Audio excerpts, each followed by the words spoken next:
For the first time in a long time, the weather in the village was good, the warm sun was shining, and people were working in the fields. An old man walked through the entire village and carried on his back a bag of vegetables that he had collected from the garden. A woman and her daughter walked through the entire village and carried warm bread on their heads to feed the people who worked in the fields. From the very morning, people were already sowing the fields and plowing the soil. They were trying to have time to prepare the field for the new season. But from that time on, one man sat on the sidelines near the house and watched other people work. He realized that this profession was not for him. He was very thoughtful and recalled the mistakes of his youth, because of which he now had a lot of regrets. He blamed himself for the fact that when he was young, he had to lie about having mastered the martial arts of Murim. Once upon a time, he came to the village of Wachon and told people that he was a 17-year-old student of Moon, and people believed his lies and realized that this man could stop the robberies and protect them. He only strongly believed in his lies that he was playing too hard and in fact began to consider himself a martial arts master. But his lies were not as dangerous as people might think, because he actually devoted 40 years of his life to studying martial arts. Every day he tried new techniques and honed the martial arts techniques he already knew. He ideally had several combinations that allowed him to fight against strong opponents. One of the techniques was called step forward and 10 back. But the man often thought that the people around him were deceiving him much more than he was deceiving them. A man sits in a house and drinks alcohol. Next to him sits an old man who tells him that it is better to leave the village and follow the warrior, because the warrior knows a lot of people and following him would be a good idea instead of sitting here. But the man reacts with rejection to the words of this old man. He drinks. The alcoholic says that he does not have enough virtues to follow a warrior. The old man tells the man that he has several children without parents whom he must give to someone, and asks the man to accept these children. The man refuses this offer and says that in a few years they will be able to provide for themselves on their own. The old man understands that he will soon die and the children may not survive if they are not given to the care of someone. The old man says that it is best if these children follow the warriors and therefore will not be able to learn something and earn their own food. The old man took out a bag of money and handed this bag to the man. He said that this is all the money he has that he is ready to give so that the warrior can take his children. The warrior looked at this old man in surprise and thought that he had no conscience at all if he was offering money to give away his children. He saw that the bag contained silver and iron coins, maybe a good reward for taking responsibility for these children. But when they went outside, he saw that there were as many as 6 children standing near the stone fence. The man understands that he calculated that the money he took from the old man will not cover all the expenses for these children. He was upset for a moment and realized that he had been deceived, because there were too many children and this money would not even be enough to feed them for 6 months. He understood that there was no turning back on the path and he needed to go to the end.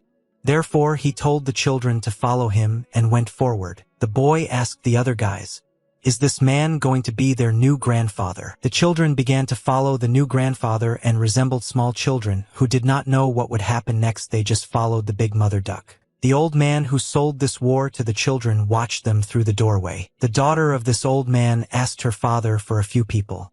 He gave them to this hermit for the fact that he would simply take care of them on this day. The old man replied that in such situations you need to act according to the call of your heart and morals, therefore you cannot save on hermits, and he gave him as much money as he considered necessary. The woman said that this money was very important for their family, but the old man interrupted her and replied that there were a lot of these children and they would need money so that they could eat. He no longer wanted to argue with his daughter and simply turned around and left, saying that this was all empty talk. But all that worried her at that time was that they would have to eat only one risk for a very long time. The hermit walked through the forest with his new children in the direction of their new home. They had been walking through the forest for several hours, and I didn't understand where this hermit was leading them. They just blindly followed him in the hope that he would lead them to a new home. The man walked silently all the way and thought that a very big responsibility for these children now lies on his shoulders, and he must make the right decisions so that everything is okay with them. The children followed the old man. The oldest ones went first, the rest caught up with them. The younger children constantly communicated with each other and discussed everything they saw around them. He turned his head and looked at them to make sure whether they had time to follow him or were lagging behind. When he turned his head back forward, he saw a small obstacle ahead that could interfere with them. Ahead of them, the road ended and they had to jump down from the cliff in order to go further. He approached the cliff and looked down in order to understand how much distance they needed to overcome them to get out of here, but the cliff was small so it was possible to cross. The man was the first to go down and then began to help the other children go down. He took them in his arms and lowered them down. The older children helped the younger ones climb down the cliff. They stopped near the river so that the children could play a little in the river and have fun. The old man at that moment just wanted to sit and relax. They washed themselves in the river and played with the water. They really liked this place. The eldest child helped the steel children wash themselves and get themselves in order so that they were clean. The man looked at this guy and realized that he was the oldest of them, so you can rely on him and expect support from him. They reached a small polar forest in the center of which they lit a fire in order to spend the night here and wait for the morning. A little girl approached her grandfather and asked how long they still needed to go to their new home and then yawned. He also yawned when he saw her and said that in one night they would arrive at the place and could rest. The children were very tired after this hike and immediately they all fell asleep next to their grandfather. The old man also closed his eyes and fell asleep. Another day and one night passed and they finally reached a new house which was located deep in the forest near large mountains. Only one old man lived in this house and there were no beds, so the children had to sleep on the floor. He looked at how these children slept and thought that he brought them here with him in order to save them. But their food supplies are very small and therefore they will have to eat only bread for some time. When he took this money, he thought that he could buy himself good tasty wine, but now he understands that this money will be spent on food for the children. The man decided to pamper these children a little and bought several chickens which he cooked in sauce and served to them. The children were surprised when they saw 3 chickens on their table. They could not believe that they would eat such delicious food. El extraño notó que los jóvenes de hoy no tienen modales en absoluto. Cuando un anciano habla hay que responder. He smiled and said in a loud voice that they should eat this chicken instead of looking at Grandpa. These children had never seen so much meat in their lives, and all they had to eat in their short lives were just small pieces of meat that were given to them. The old man told them not to waste their time and eat the chicken while it was still hot. He was glad that these children liked the food he prepared. The children greedily ate the chicken that their grandfather gave them. Each ate it in their own style and rejoiced at this food. The old man watched these children from the side and was glad that at least today they could be happy because soon they would not have so much food. After a couple of weeks their food became much less, so the old man had to eyeball how much rice they would eat today. First of all, I used rice which was going to spoil soon, and therefore I decided that I needed to cook it. But this rice was only enough for a few days, and because of this the old man was upset because these were his main food supplies. He took out another bag of rice which he considered a reserve and poured it into the cauldron in which he was going to cook this rice.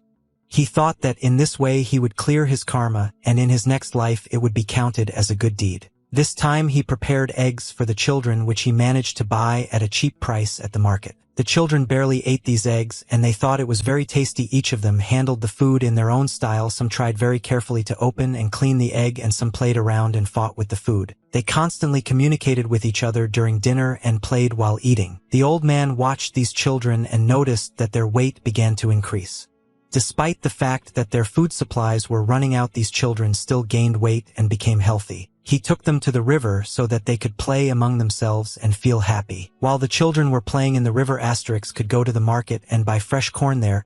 He brought it to the children and told them to stop playing in the water if there was corn. They ate this corn and it turned out to be very tasty. Some children fought with heads of corn. He watched them and realized that every day he spends next to these children brings them closer and he begins to love them. Night fell. The moon illuminated the earth like a big lantern. Grandfather gathered all the children in the room and decided to tell them a bedtime story.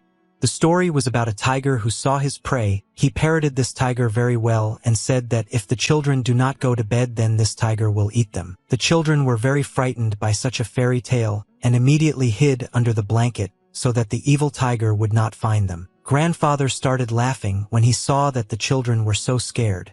He said that they need to go to bed, otherwise this tiger will come and eat them all. They were very scared by this story and immediately hid under the blanket and said that they would immediately go to bed. He lowered his head down and thought about the fact that their food supplies were running out very quickly, and he planned to stretch out the food for a few more days. But everything turned out to be much worse than he had planned. The children immediately fell asleep after Grandpa finished telling his story.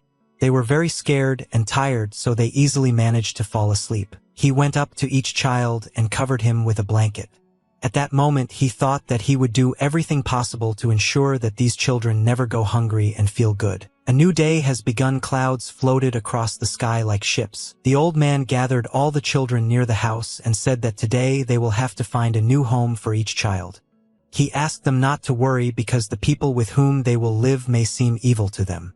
But this is only at the beginning, and then they will become a family for them. He looked at the eldest child, whose name was Song-yu, and thought that there was a blacksmith in the city who could take him as his apprentice. This guy, I was still a child, but nevertheless he has a very strong physique and tenacity. These qualities could be useful for a blacksmith. He could be taught everything. He looked at the girl whose name was Yunchin and thought that this girl could be sent to a woman named Sanhyaru. Inmediatamente Fallen sacó su arma y la golpeó provocando que ella saliera volando hacia la pared del fondo. He looked at the third child, who was the smartest of all the children, and thought that he could be sent to a tavern to help there, and then the child would never go hungry. He understood that he was giving them only because in this case a better life would await them and people who could provide for them could look after them. He said that he no longer has time to be here and needs to go to the city to find new families for the children. He arrived at the place and looked from the top of the mountain at the city that was in front of him. He stood on the edge of the cliff and saw in front of him many buildings in the city. It was his favorite place because from here he could see all the houses. When they approached the city, they heard very loud blows of a hammer on an anvil. The blacksmith worked with his hammer and various tools and created new tools for working in the field. At that moment he was making a new sickle for a man who was working in the field. An old man and his children approached the forge and wanted to talk to the blacksmith. He hit the iron sickle with his hammer and tried to achieve the best possible shape for this tool. The old man approached the blacksmith and greeted him.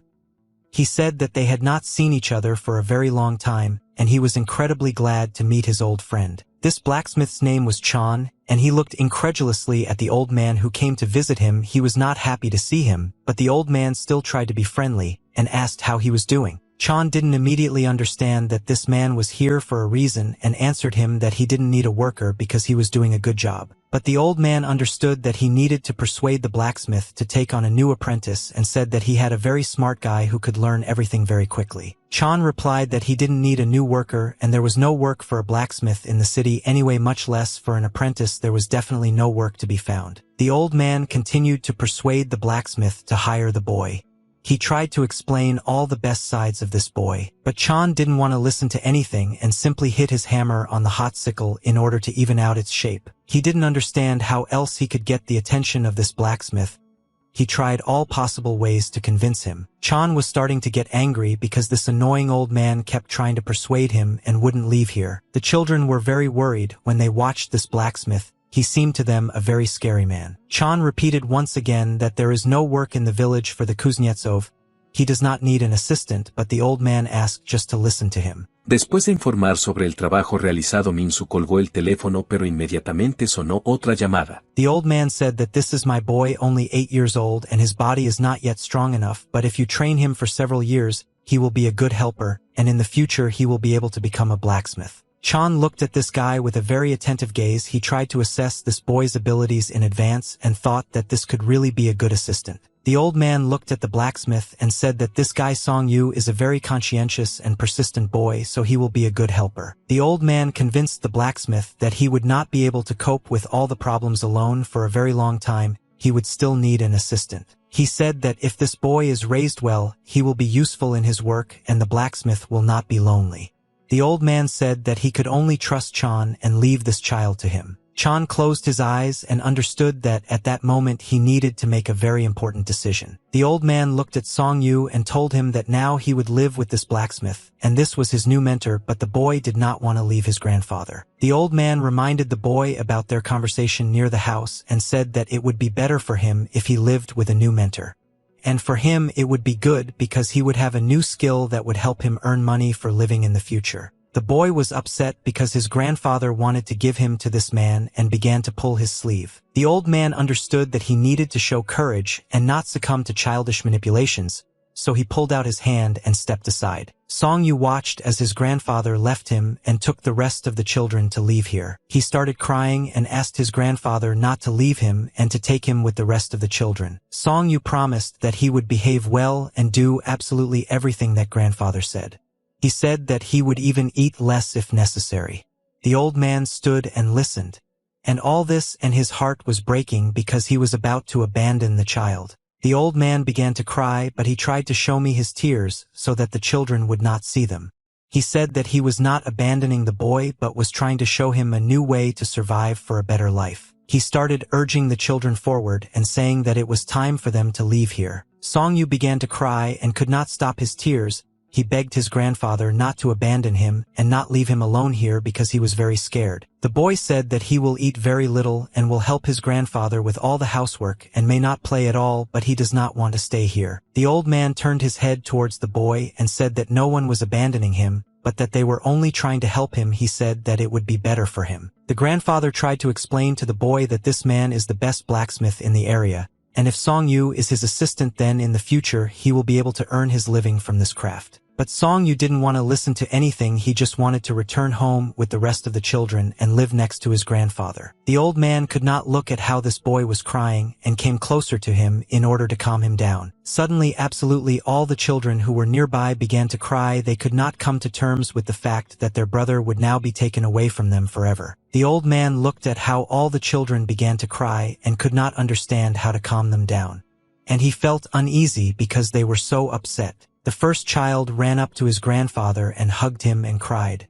He said that he would behave well and eat little, but only so that Song-yu would stay with them. On the other hand, a girl came up to him and took his hand. She cried and looked into her grandfather's eyes, trying to persuade him not to give up their friend. A partir de ese momento su objetivo fue hacer todo lo posible para sobrevivir al apocalipsis y convertirse en un fuerte carroñero. He sat down on the ground, lowered his head down, and said that he was trying to give them the opportunity to be well-fed and live a normal life because with grandfather they would starve. A girl approached him and began to wipe away her grandfather's tears with her hands. Un-chun said that grandpa doesn't have to worry about food because she will soon grow up and be able to take care of grandpa and the rest of the kids herself. They all ran up to the old man and started hugging him and asked him not to let them go because they love grandfather and don't want to go anywhere. He hugged them all and sobbed, trying to explain that if they didn't go with him now, then they would have to starve and cover themselves with a straw bedding in the winter. In the end, grandfather's heart could not stand it, and he melted and decided to take them all with him and not give them to anyone. He said that no matter how hard it was for them, they would still come up with something. They returned home when it was already night. The children were very tired after this hike, and they immediately fell asleep when they came home. While the children were sleeping, the old man decided to open the bag of money and see how many coins they had left. He remembered that the blacksmith gave him a bag of money and said that when the boy grows up, he is ready to take him as his assistant and gives this bag of money to feed this child. He went to his room, in which there was a large wooden chest. The old man opened this chest, and inside it he found a small box that stood right in the center of this chest. He lifted the lid of this box and looked at the contents that were in it. Inside the box there were gold coins and jewelry. There were not many of them, but this was enough for the old man to buy a small field not far from his house and be able to grow food there. This would be enough for them to live. He sat down on the floor next to him. A candle was burning, and the old man understood that now the whole meaning of his life lay in these children. He wanted to do everything possible so that they grew up as happy people. His only regret was that he had not been able to prepare properly before taking on such a large number of these children, and now he would have to come up with a plan to fix everything. He complicated his task by taking 2 more new children when he was in the city, and now he understands that it was a big mistake. But if he had not taken them, they would have simply died. He stopped being upset and remembered that no one but him was ready to take these children, and realized that he needed to save so that they could not survive and live normally in the future. Morning came and the sun was just beginning to appear. It was still very early on the horizon, and there was a slight fog near the house. The old man came into the children's room at dawn and said that morning had already come for them to wake up. They were surprised that grandfather woke them up so early. After all, they were not used to getting up at such a time and wanted to get some more sleep. The smallest girl, who was recently taken into their group, could not wake up, and all the children tried to wake her up. But it was pointless. Song-yu asked the other children not to wake up this little girl because she is still very little.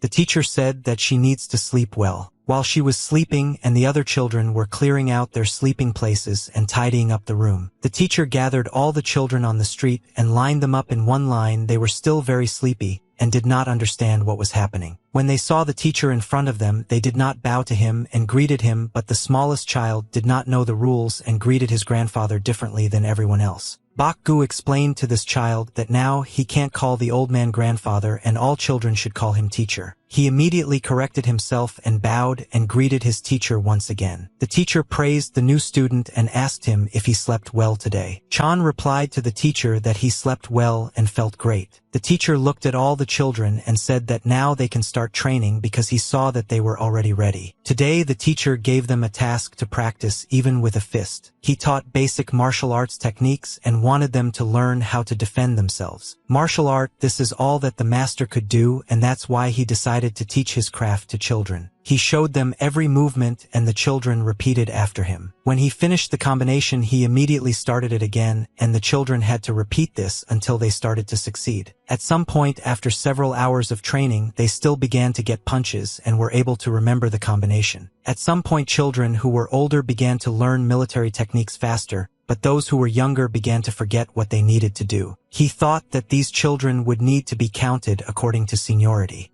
After all, it would be more convenient to watch them and teach them. He faced a problem because Wu Ram was the eldest child, but Song Yu is better able to cope with these tasks, and Song Yu has leadership qualities. They trained almost all day, and teacher said that now the time has come when I can't rest. He taught them a breathing technique that would help their body restore strength, and the children tried to master this technique. He asked them to take a short breath and exhale long. And even if it was hard for them, they still needed to calm down and try to do exactly as he said, because this could help them in the future. Each of them understood the task that grandfather gave them in their own way, but nevertheless everyone tried hard to complete these tasks and learn everything that grandfather said. The teacher taught this breathing practice to children so that they could not get rid of illness. It was the safest breathing practice. Xiao Yul was the youngest student, and she slept through the entire training session because she was very tired lately. Grandfather prepared a bowl of rice for the children. It was the only food they could afford, but nevertheless he tried to make it tasty. He took the spoon in his hand and told the children that they could start eating and wished everyone a bon appetit. One guy was very hungry and he ate a bowl of rice so quickly that the rest of the children hadn't even started eating yet. The teacher was very surprised when he saw that this boy ate his food so quickly. He realized that this child was very hungry. He decided that he would give him half of his food so that the boy would have a normal dinner. He understood that if he skimped on food and fed them only rice, then their muscles and bones would not grow, so he had to find a job for himself and decided to soon go to the city to look for this job. Song Yu saw the teacher leaving the room and asked him to stay because he wanted to talk about important things that worried him. The boy was embarrassed to talk about it, but he still asked his grandfather not to make him a senior student. The teacher was surprised by this decision and wanted to know why the boy was asking him about this, and Song Yu said that Ram is older than him and he deserves to be the eldest student. The teacher replied that he determined the rating not by age based on leadership qualities, and Song Yu is the eldest student because he is the best suited for this position, and the rest of the students are distributed by age. The boy did not understand why his grandfather decided to give him such a position and how he was different from other children. The teacher said that he distributed the children according to positions as he sees fit in accordance with Myun Moon, and all children must treat the older student with respect. They all listened to their teacher and nodded their heads in agreement. They said that they would respect and treat Song Yu. Everything the old man did was just to make them feel good. He understood that all these children are from different families, so they can go astray, but when there is a connection between the students, everything will be different. He remembered that once he was also the elder head of the clan, but he decided not to tell this to the children because they would start laughing at it. They collected water from the big iron casinos in buckets so that they could have drinking water. Yeunbo intentó tragar el nudo que se había formado en su garganta por el miedo y no pudo tomar una decisión. But one boy had trouble getting water into a bucket. His hands were very weak, and he didn't have enough strength to hold the bucket. The fifth student began to call the second student names because he was unable to fill the bucket with water. Song Yu scolded the fifth student and said that this is no way to communicate with younger brothers, and if something doesn't work out for them, you need to help them. The fifth student was dissatisfied with the fact that this guy always carries very little water unlike the others, and because of him the others have to work twice as hard. Song Yu said that one should not scold the second student for the fact that something does not work out for him because he is more important in terms of seniority, and one should not underestimate his importance. Song Yu walked with the second student and carried water in buckets home. Song Yu told the second student that he had good talent in writing and decided to offer him a new lesson. He said that the rest of the students did not know how to write and read, and therefore it would be easier for them to help the second student learn to read and write, and then he could teach everyone else.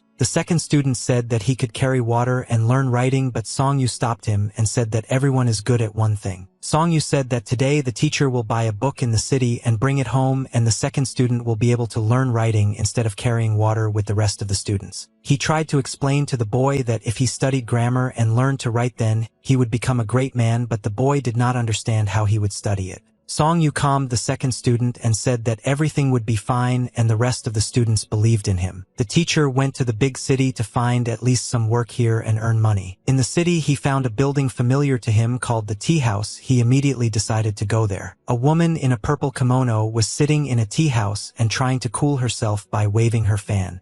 It was very hot today. There was no one in the establishment except her, and she spent the whole day trying to fight with her wife who was on the street. She heard that someone came into the room and thought that it was a new client, so she immediately greeted him, but when she raised her head and saw that it was an unusual client, she saw a man who came to her in the establishment and immediately recognized him.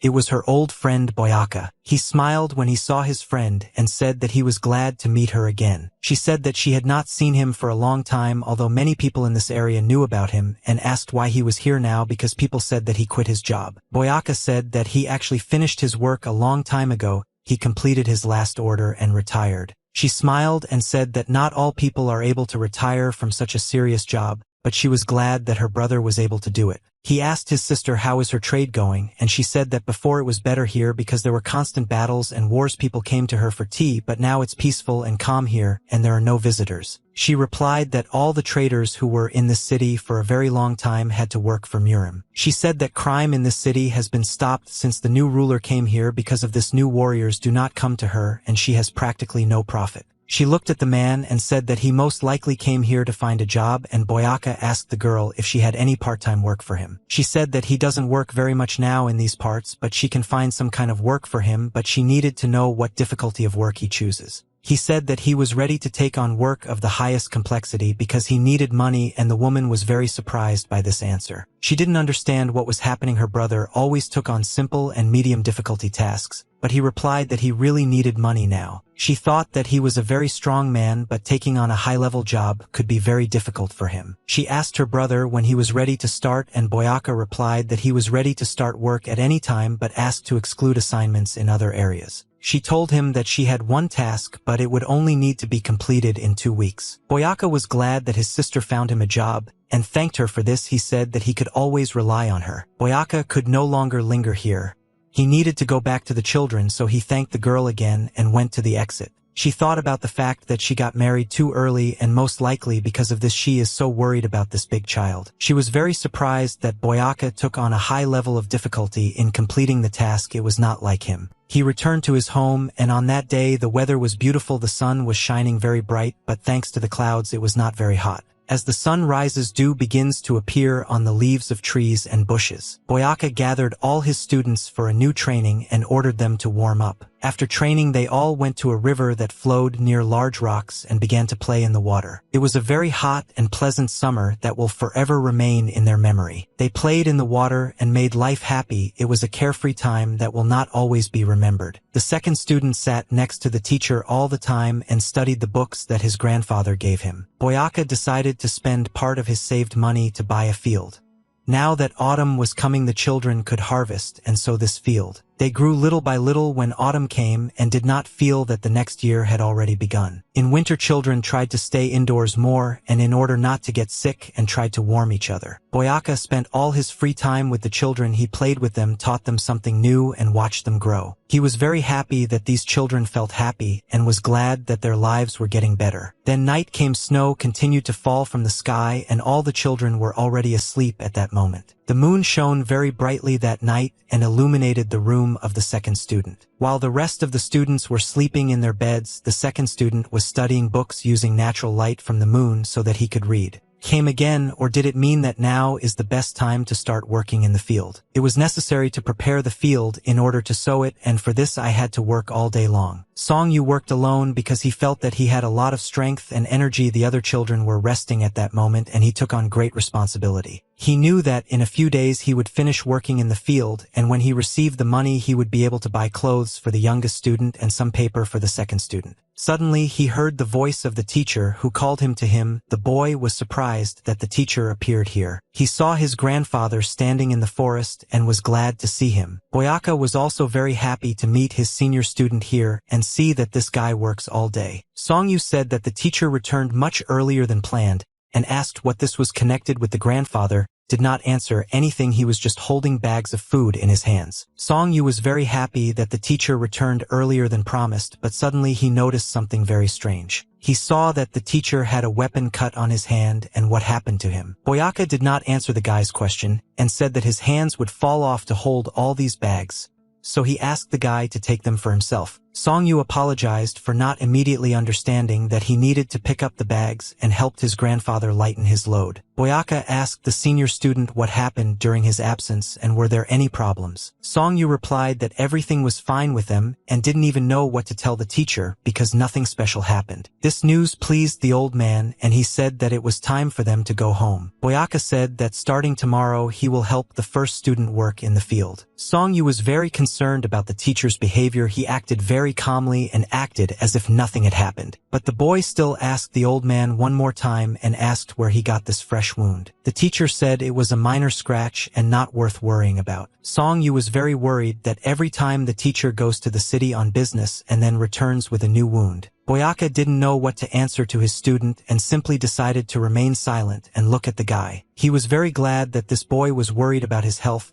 He stroked his head with his hand and said that the guy had already grown up to take care of his teacher. Boyaka said it was just a small scratch, but if he didn't get it he wouldn't be making money and he shouldn't worry about it. The teacher said that he could carry the boy on his back like in childhood, but the guy refused because he said that he was no longer so light and it would be difficult for the teacher. Boyaka started laughing with the older student and said that when he was little and he constantly asked the teacher to carry him on his back. The teacher came home and showed the children all the purchases he had made in the city. They were delighted because there were jerky meats and many different interesting things. The children were very happy to see the teacher's return, did not hug him, and tried to spend as much time with him as possible. Song Yu could not calm down. He was constantly worried about the teacher's health and did not understand why the teacher returned with a new wound every time. He noticed that the teacher always behaves the same way no matter what difficulties he has to overcome. He gives the children absolutely everything he has and leaves nothing for himself. He can spend all his money and energy on students, giving gifts and trying to make them all happy. But he himself constantly wears old things that should have been thrown out a long time ago and bought new ones, but he doesn't spend money on himself because he wants to make his students happy. Many people would be afraid to walk around in such old and dirty things because they would be laughed at on the street.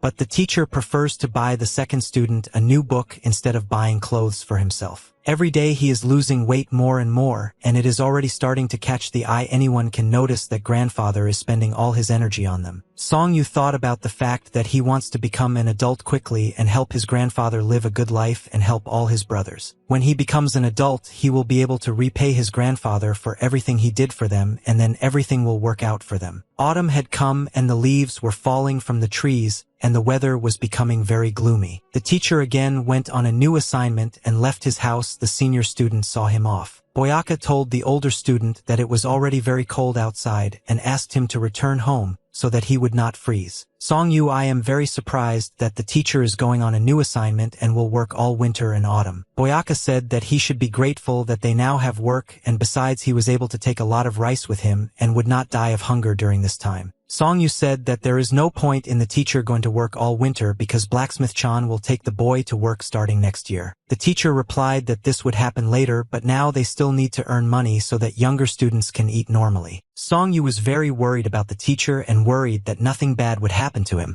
After all, he is already old. The teacher said that the book that the second student Ram is reading is already tattered and unsuitable for learning because he constantly works with it, and the teacher wants to earn money to buy him new books. Song Yu was still worried about the teacher and said that his health was no longer the same as before. He could harm himself if he worked all winter. Boyaka was very glad that the older student was so worried about him, but nevertheless he said that everything would be fine, and for him it was not difficult. He patted the older student on the head and told him to take care of the younger students because now he remains in charge here. The teacher told her that the older student could not look worried because the rest of the students would start to worry for no reason. After these words, he said goodbye to the boy and went on his way. Ram was sitting in his room when all the other students were already asleep. He was worried that the teacher had left again and did not know when he would return back. The only thing he knew for sure was that he had to succeed in learning writing in order for the teacher to be proud. He had to become the best in this matter and then teach all the other students. A lot of time has passed since the teacher left the house. The weather has become good again. Spring has come. The students meditated every day in a large room under the guidance of a senior student. The fifth student was very distracted and prevented the other students from meditating because he tickled them. He asked the younger student how he was feeling, and the boy replied that his stomach still hurt as before. The fifth student suggested that the boy tell his senior student about his stomach pain, but the boy refused because calling a doctor is very expensive and they don't have that much money. He tried to explain to the younger one that the older student should take care of the problems of the younger students. The fifth student asked the boy to tell him immediately when the younger one started to have a stomach ache. It was important for him that the younger one notified him about it.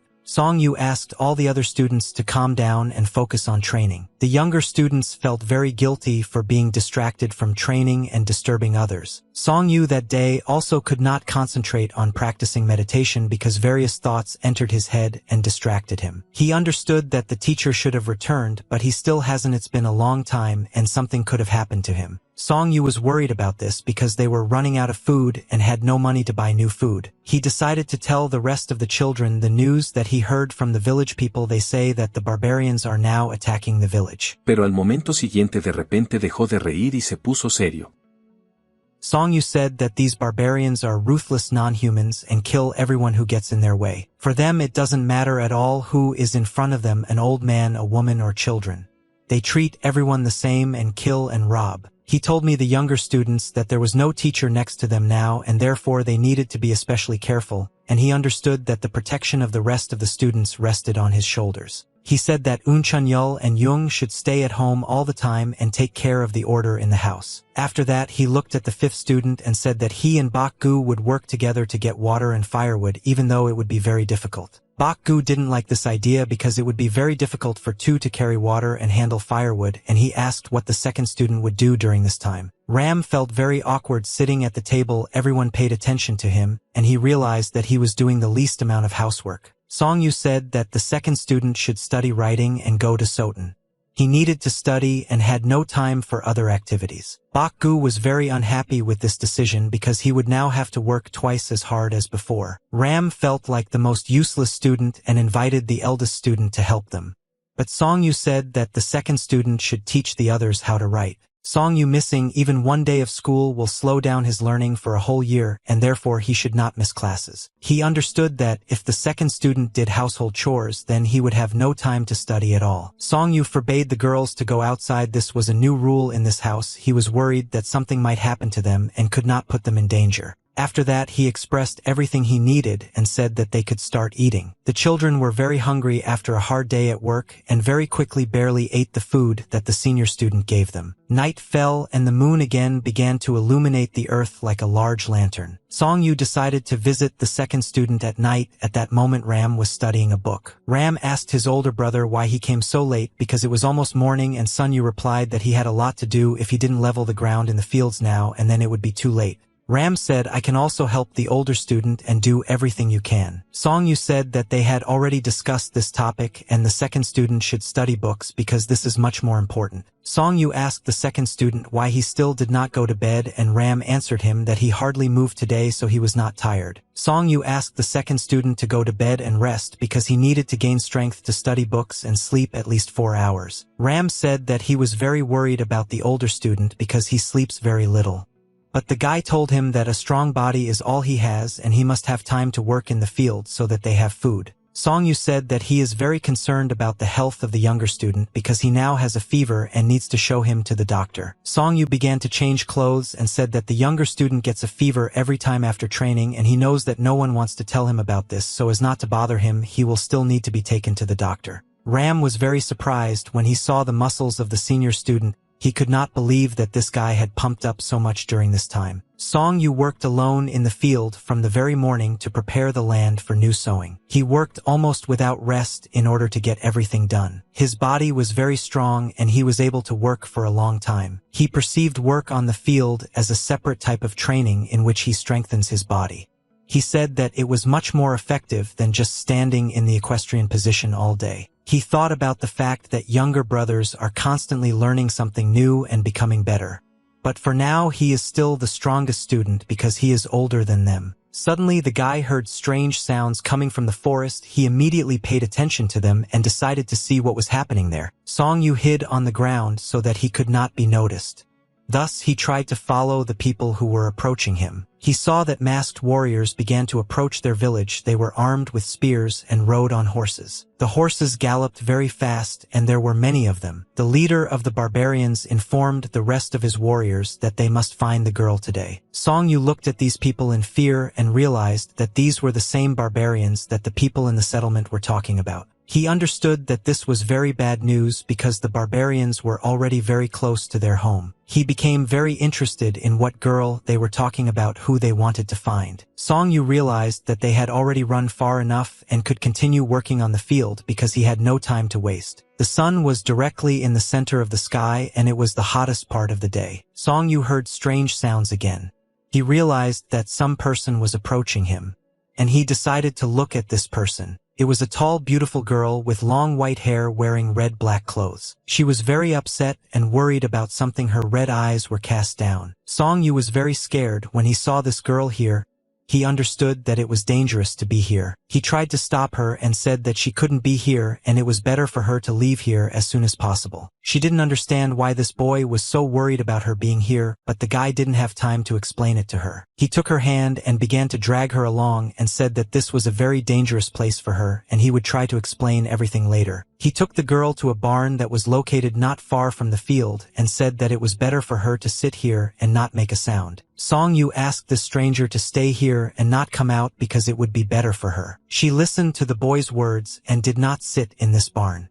But I still didn't understand why he hid her here. Song Yu didn't want the barbarians to notice this girl and do something bad to her. He continued to work on the field and pretended that nothing had happened. He still needed to level a lot of land in order to prepare it for the season. The sun began to approach the horizon, which meant that evening would soon come. Dijo que recientemente había entrenado intensamente con un verdadero campeón de boxeo. They returned back and could not find who they were looking for. Suddenly the leader of the barbarians saw a child working in the field and thought that he could talk to him. He ran up to him on his horse and stopped, then asked the boy if he had seen a woman here. El tipo comenzó a moverse con confianza hacia el enemigo en ese mismo momento. The barbarians began to communicate with each other and discuss a girl who should be somewhere nearby. They said that they had never seen such a beautiful girl before, so they wanted to get her. The leader of the barbarians did not personally see this girl and heard about her only from stories from his soldiers and asked one of the barbarians how beautiful she was.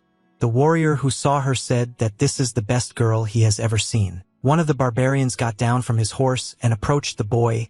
He told him that if the boy was lying to them about the fact that he had not seen the girl, then they would kill him. Song Yu was very scared when he heard this barbarian shouting at him, but still said that he didn't see anyone here. This answer made Varvara very angry, and he raised his hand to the boy. He hit the guy in the face with his palm as hard as he could. Song Yu felt very strong pain from this blow and flew to the side. He fell to the ground, and the barbarian at that moment said that this boy was lying to them because there was no other road here and it definitely had to pass here. The barbarian was sure that this boy was not telling the truth. Because of this, he wanted to kill him right here and now. Song Yu continued to hide the truth and answered the barbarians that he actually did not see anyone here and tried to prove to them that he was not lying. But the evil barbarian did not like this boy's answer and he began to kick him. While this scumbag was beating a weak boy, the rest of the barbarians watched this and laughed.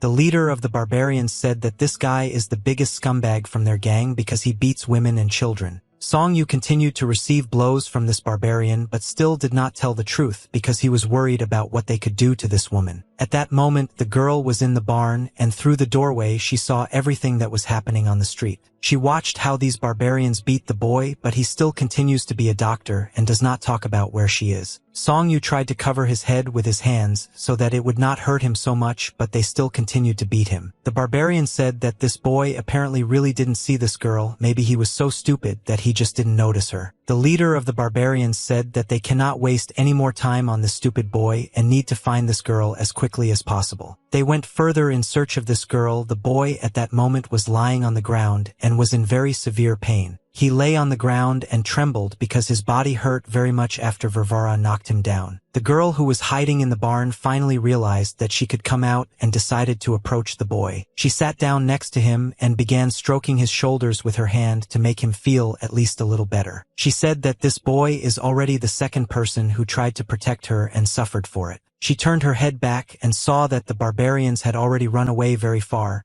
and were not even visible on the horizon. Night came that night. There was a month in the sky and there were hundreds of stars around it. In the barbarian camp that night, there was a meeting. Bright lights were burning and all these thugs gathered in one place. One barbarian sat in the center of them and everyone else stood around him and watched him suffer. The rest of the barbarians laughed at this guy because he told them about a beautiful girl, but they never found her, and because of this he was punished. The leader of the barbarians drank alcohol from a bottle and said that because of this idiot he had to ride horses all day to swallow dust, and all this was to no avail. The leader of the barbarians accused this guy of slander in front of everyone because he dared to collect information about a girl who in fact they could not find. But suddenly in the distance, a silhouette of a beautiful girl appeared who was approaching the central gate. The barbarian who was accused of lying and beaten turned his head to the side and saw this girl. He shouted to all the other barbarians that this was the girl he saw this morning and she had now come here. Chaeun escuchó atentamente las conversaciones tratando de comprender exactamente de qué estaban hablando. She was very calm and was not afraid of these barbarians. She came here all alone, and it was a very strange act from a girl. The barbarians began to behave like natives when they saw such a beautiful girl in their camp. She came out to the center and the camp and stopped. The girl turned her head to the side and looked at the barbarian with a beaten face who was sitting on the ground. She immediately understood what was happening here, but still behaved very calmly despite the fact that these barbarians looked like wild monkeys. The leader of the barbarians looked at this girl and could not take his eyes off her. Drool was flowing from his mouth, and he asked where such a beautiful woman appeared in their camp. She counted all the savages who were in this camp and said that there were 54 people here and not one of them could escape from here. The leader of the barbarians asked this girl what she meant, but immediately after 1 second his head was cut off. She killed the leader of the barbarians in front of all the other members of this sect. Hyun-Ho no entendía muy bien si también podía ayudar a Namgon-Hil y pensó en ello durante un rato. With quick blows of the sword, all these barbarians were destroyed in a few seconds. They didn't even have time to understand anything. In fact, the girl did not come here on her own, and she was in the company of experienced warriors who were masters of the sword and killed all these barbarians like real professionals. One barbarian whom the rest of the barbarians just wanted to execute remained alive and watched as all the members of his gang were killed in an instant. She came closer to this barbarian and he began to shake with fear. He understood that something very terrible was about to happen. She leaned closer to him and said that she would have a completely different conversation with this scumbag and she wanted to talk to him separately. And when he heard this, he became so scared that he turned pale and realized that a very terrible torture awaited him. The sun came out from behind the horizon and began, and she was already in sight behind the rocks. Song-Yu woke up first at that time. The rest of the children were still sleeping. He felt that his body was in great pain after being beaten by this barbarian. It had already been several days since this event happened, but his body still hurt. Oh looked at the rest of the students. He was very glad that they were sleeping so well and soundly. He was glad that these guys were resting well. But when he began to count all the students, he saw that one student was missing and was afraid because something could happen to him. But then he realized that the second student most likely woke up earlier than everyone else in order to go study new books, and the guy realized that he also needed to go to work. He took his tools and clothes to go to work in the field. He is already accustomed to the fact that he goes out to work on the field before everyone else when the steel students are still sleeping and returns when they are already asleep. Before leaving, he looked at the guys who were resting sweetly in bed and said that they too should work well today. The sun was already in the center of the sky and it was the hottest part of the day. Song-Yu continued as always to work alone in the field,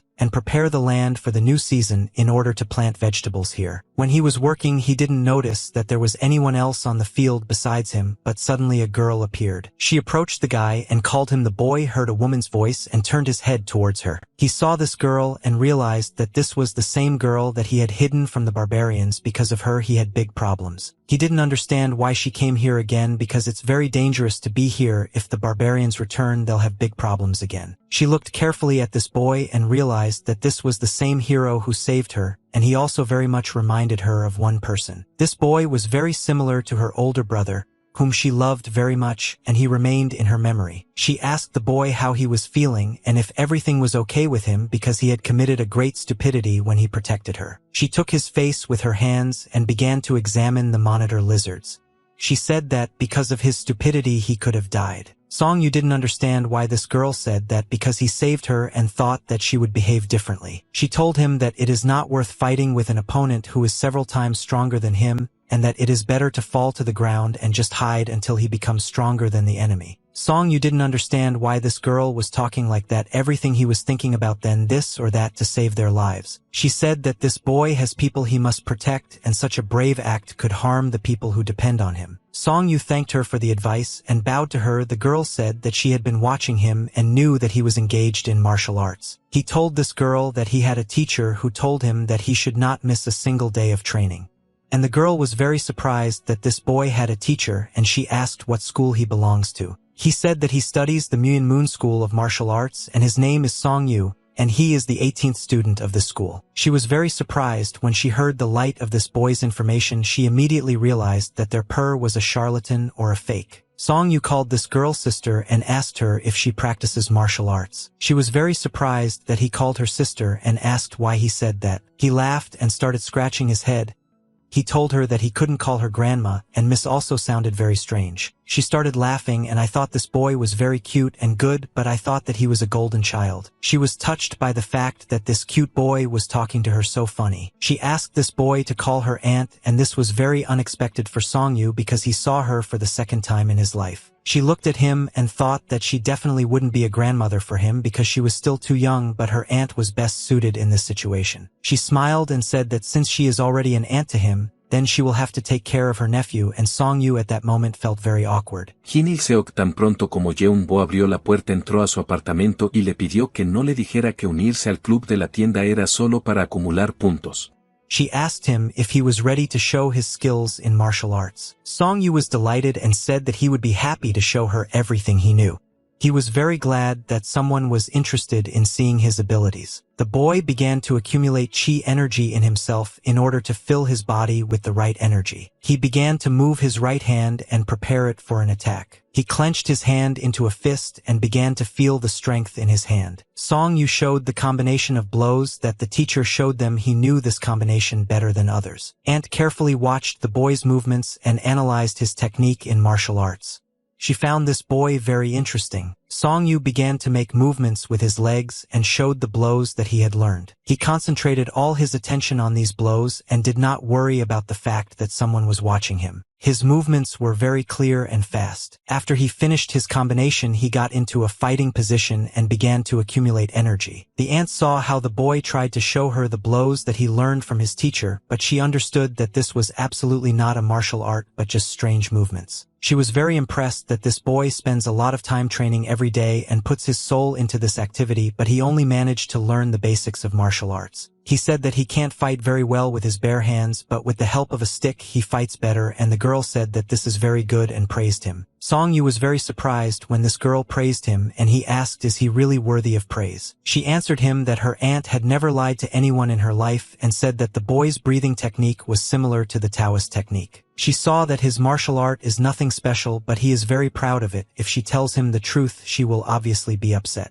She understood that his teacher did not understand anything about martial arts, but he worked correctly with the spirit of this boy. She asked him if he wanted to know something very interesting. Song Yu was very interested in this proposal, and replied that he was looking forward to his aunt telling him this. She said that if the boy slightly changed the breathing technique that he had learned, he would fight much better, his movements would become clearer. She put her hand on his stomach and asked him not to worry and just trust her. Auntie told him to inhale air when she presses her hand on his stomach and exhale air when she removes her hand. He felt very strange because he had known this girl only recently and she was already helping him master his breathing. She pressed her hand on his stomach and he took a breath. Then Nu pressed his stomach again and he took another breath. Her hand began to glow with a bright light and she once again pressed his stomach and asked him to take another deep breath. After that, she removed her hand and said that now he could finally exhale, and the boy exhaled. She said that if he remembered the breathing pattern and trained it, he would be able to feel something rising through his body. The aunt said that the boy should feel this something inside himself and work until this something rises to his head. All this time he must continue to breathe and not worry about the fact that something might go wrong. He just must train and work. She said that the most difficult thing is patience, but if he can constantly train it, then he will have good results. She raised her hand up and said that he would succeed, and when he was able to free himself, he would feel completely different. Song-yu didn't understand what was happening now. It all looked very strange, and for some reason this girl was helping him. He was watching how she was moving now. It looked very interesting. He watched the movement of her hands, and it seemed to him that she was moving very quickly. She hit her palms on the ground, and a dent appeared in the ground.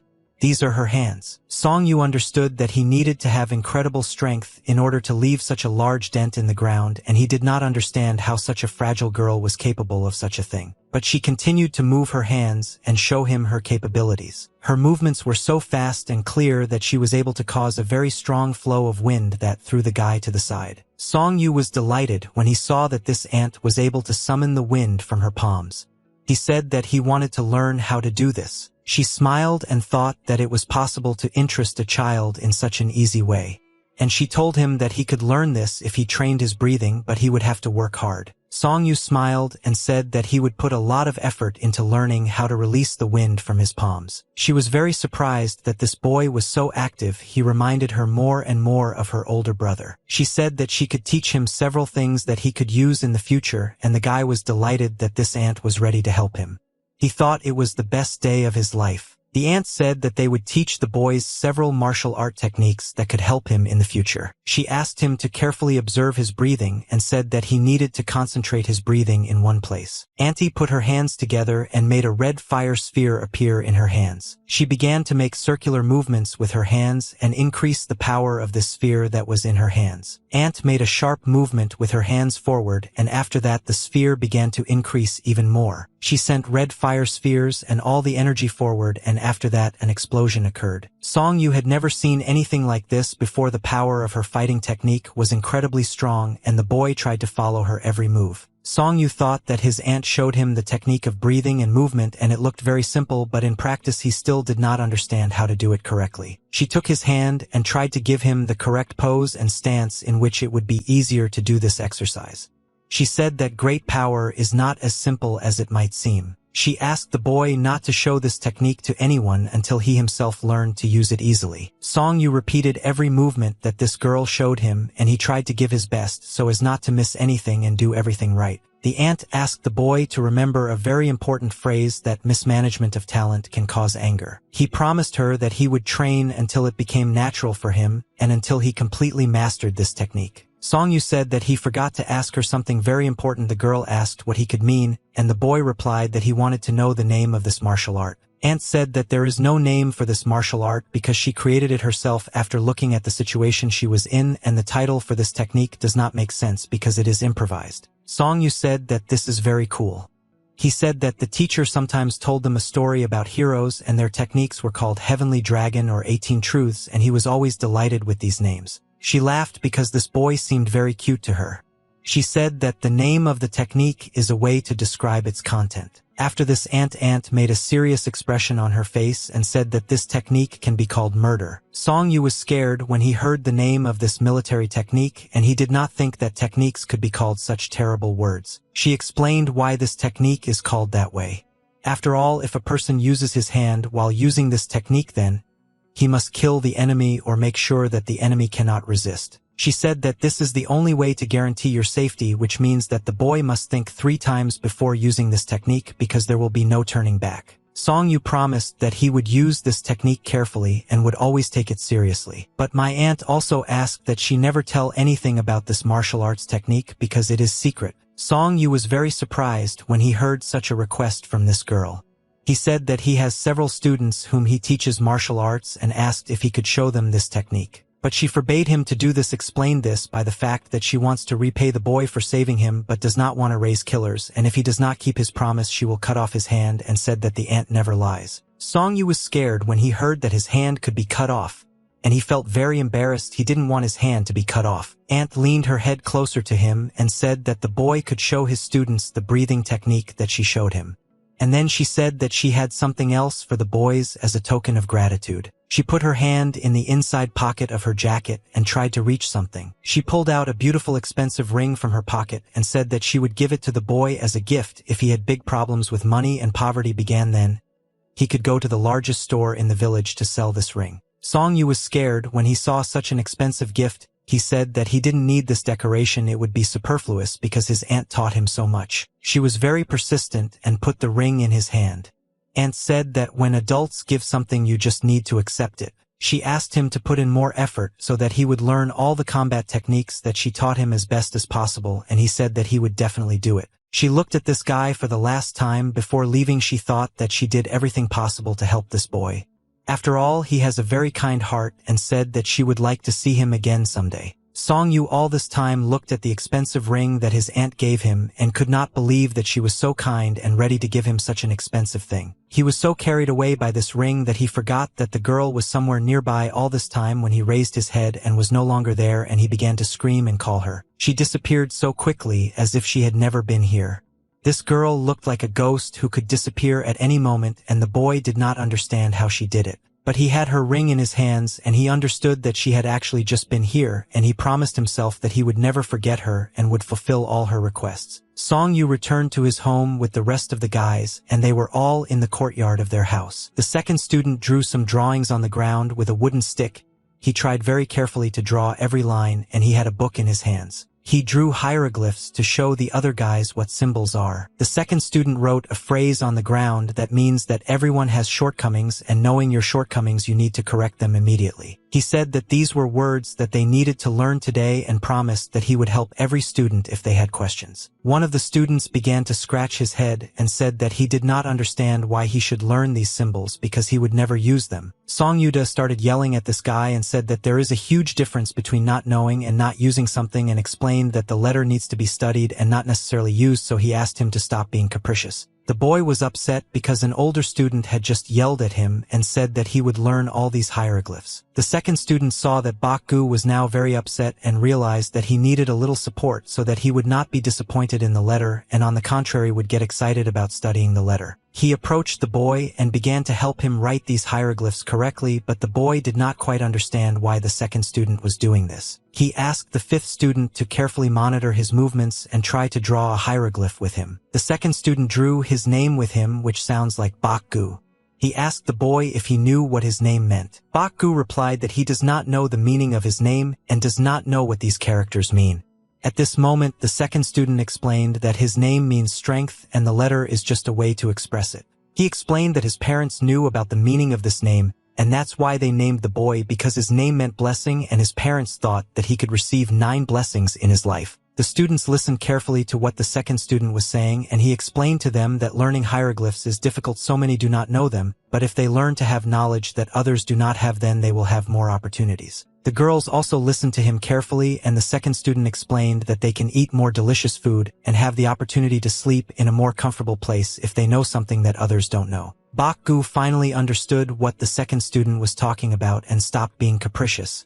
He said that they should study because it will lead them to a good life. One of the students was very happy about your idea and he started smiling. He saw the fourth student smiling and asked him if he had already learned everything, and that's why he was laughing at Bakgu. The second student explained that this boy's name Chisim means sincere knowledge.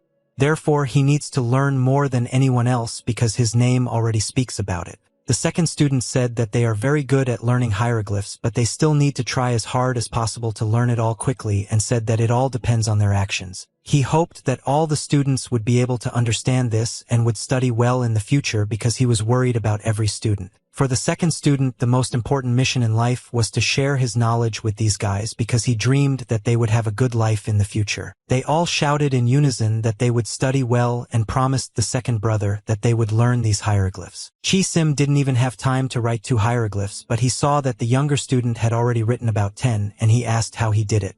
And the younger student replied that he remembered it the first time. The second student knew that it was not easy for him to study the book, and the paper was very expensive. The teacher and brother tried to get them for him. Therefore, he had to study well. He knew that he had to succeed in his studies and become the best student in order to later teach his brothers and sisters. The next day came, and Song Yu gathered all the children in the yard to begin teaching them using the breathing technique that his aunt showed him. The students sat in the lotus position and tried to breathe correctly using a new technique that the senior student showed them. Chi-Sim tried to perform the correct breathing technique, but he couldn't. He said that he was starting to choke and asked why he needed to breathe like that. Song Yu tried to explain to the student that if he learns to breathe correctly using this technique, then he will be able to create wind with his own hands. Chi-Sim scratched his head and said that this is a very good skill, but it's still hard for him to breathe like that, and his chest is very hard. The senior student explained to the boy that if he continues to train and does not give up, then this feeling will pass and he will succeed. Song Yu noticed that not all students find training their body an exciting activity, and it will be good if interest in this activity increases over time. The younger student raised his hand and said that he had an important question for the older student. Song Yu went up to the baby and asked what happened, but the boy told him that his stomach hurt a lot and asked him not to do this exercise. Song Yu put his hand on his stomach and felt that his stomach was actually very hot and asked if the boy was in pain now and how he was feeling. I'll explain to the boy that it doesn't hurt him now, but when his stomach gets warm it starts to hurt and he doesn't like it. Song Yu asked what kind of pain he was experiencing in his stomach and did it look like his stomach was starting to hurt. He thought that this might be exactly the feeling his aunt had told him about. When she taught him this technique, she asked him to inhale and exhale air and placed her hand on his stomach. Song Yu breathed a lot that day under her control and also experienced strange sensations. That day he felt this because his aunt did something to his body, and this baby now has exactly the same sensations. The aunt then said that first the boy should feel a light touch and energy. That's where it all begins, and this feeling can be developed and improved. Song Yu focused all his attention that day on the word of energy and thought that this was the key to unlocking this skill. He realized that the younger student had already begun to use this breath correctly, and perhaps his stomach hurt due to the touch of this energy. Song Yu walked up to the boy and scratched his head. He said that a warm belly is good and you shouldn't worry about it, but if the boy is worried, then he can't rush to learn breathing techniques. He understood that he had to do this technique better than them in order to understand it and so that he could help them. It's moments like these and tell everything. Suddenly one of the students shouted that the teacher had returned, and everyone jumped up from their seats joyfully. The children could not believe that the teacher had actually returned because he had been gone for a very long time, and they thought that he would not come again. They immediately dropped everything they were doing and started looking at the teacher.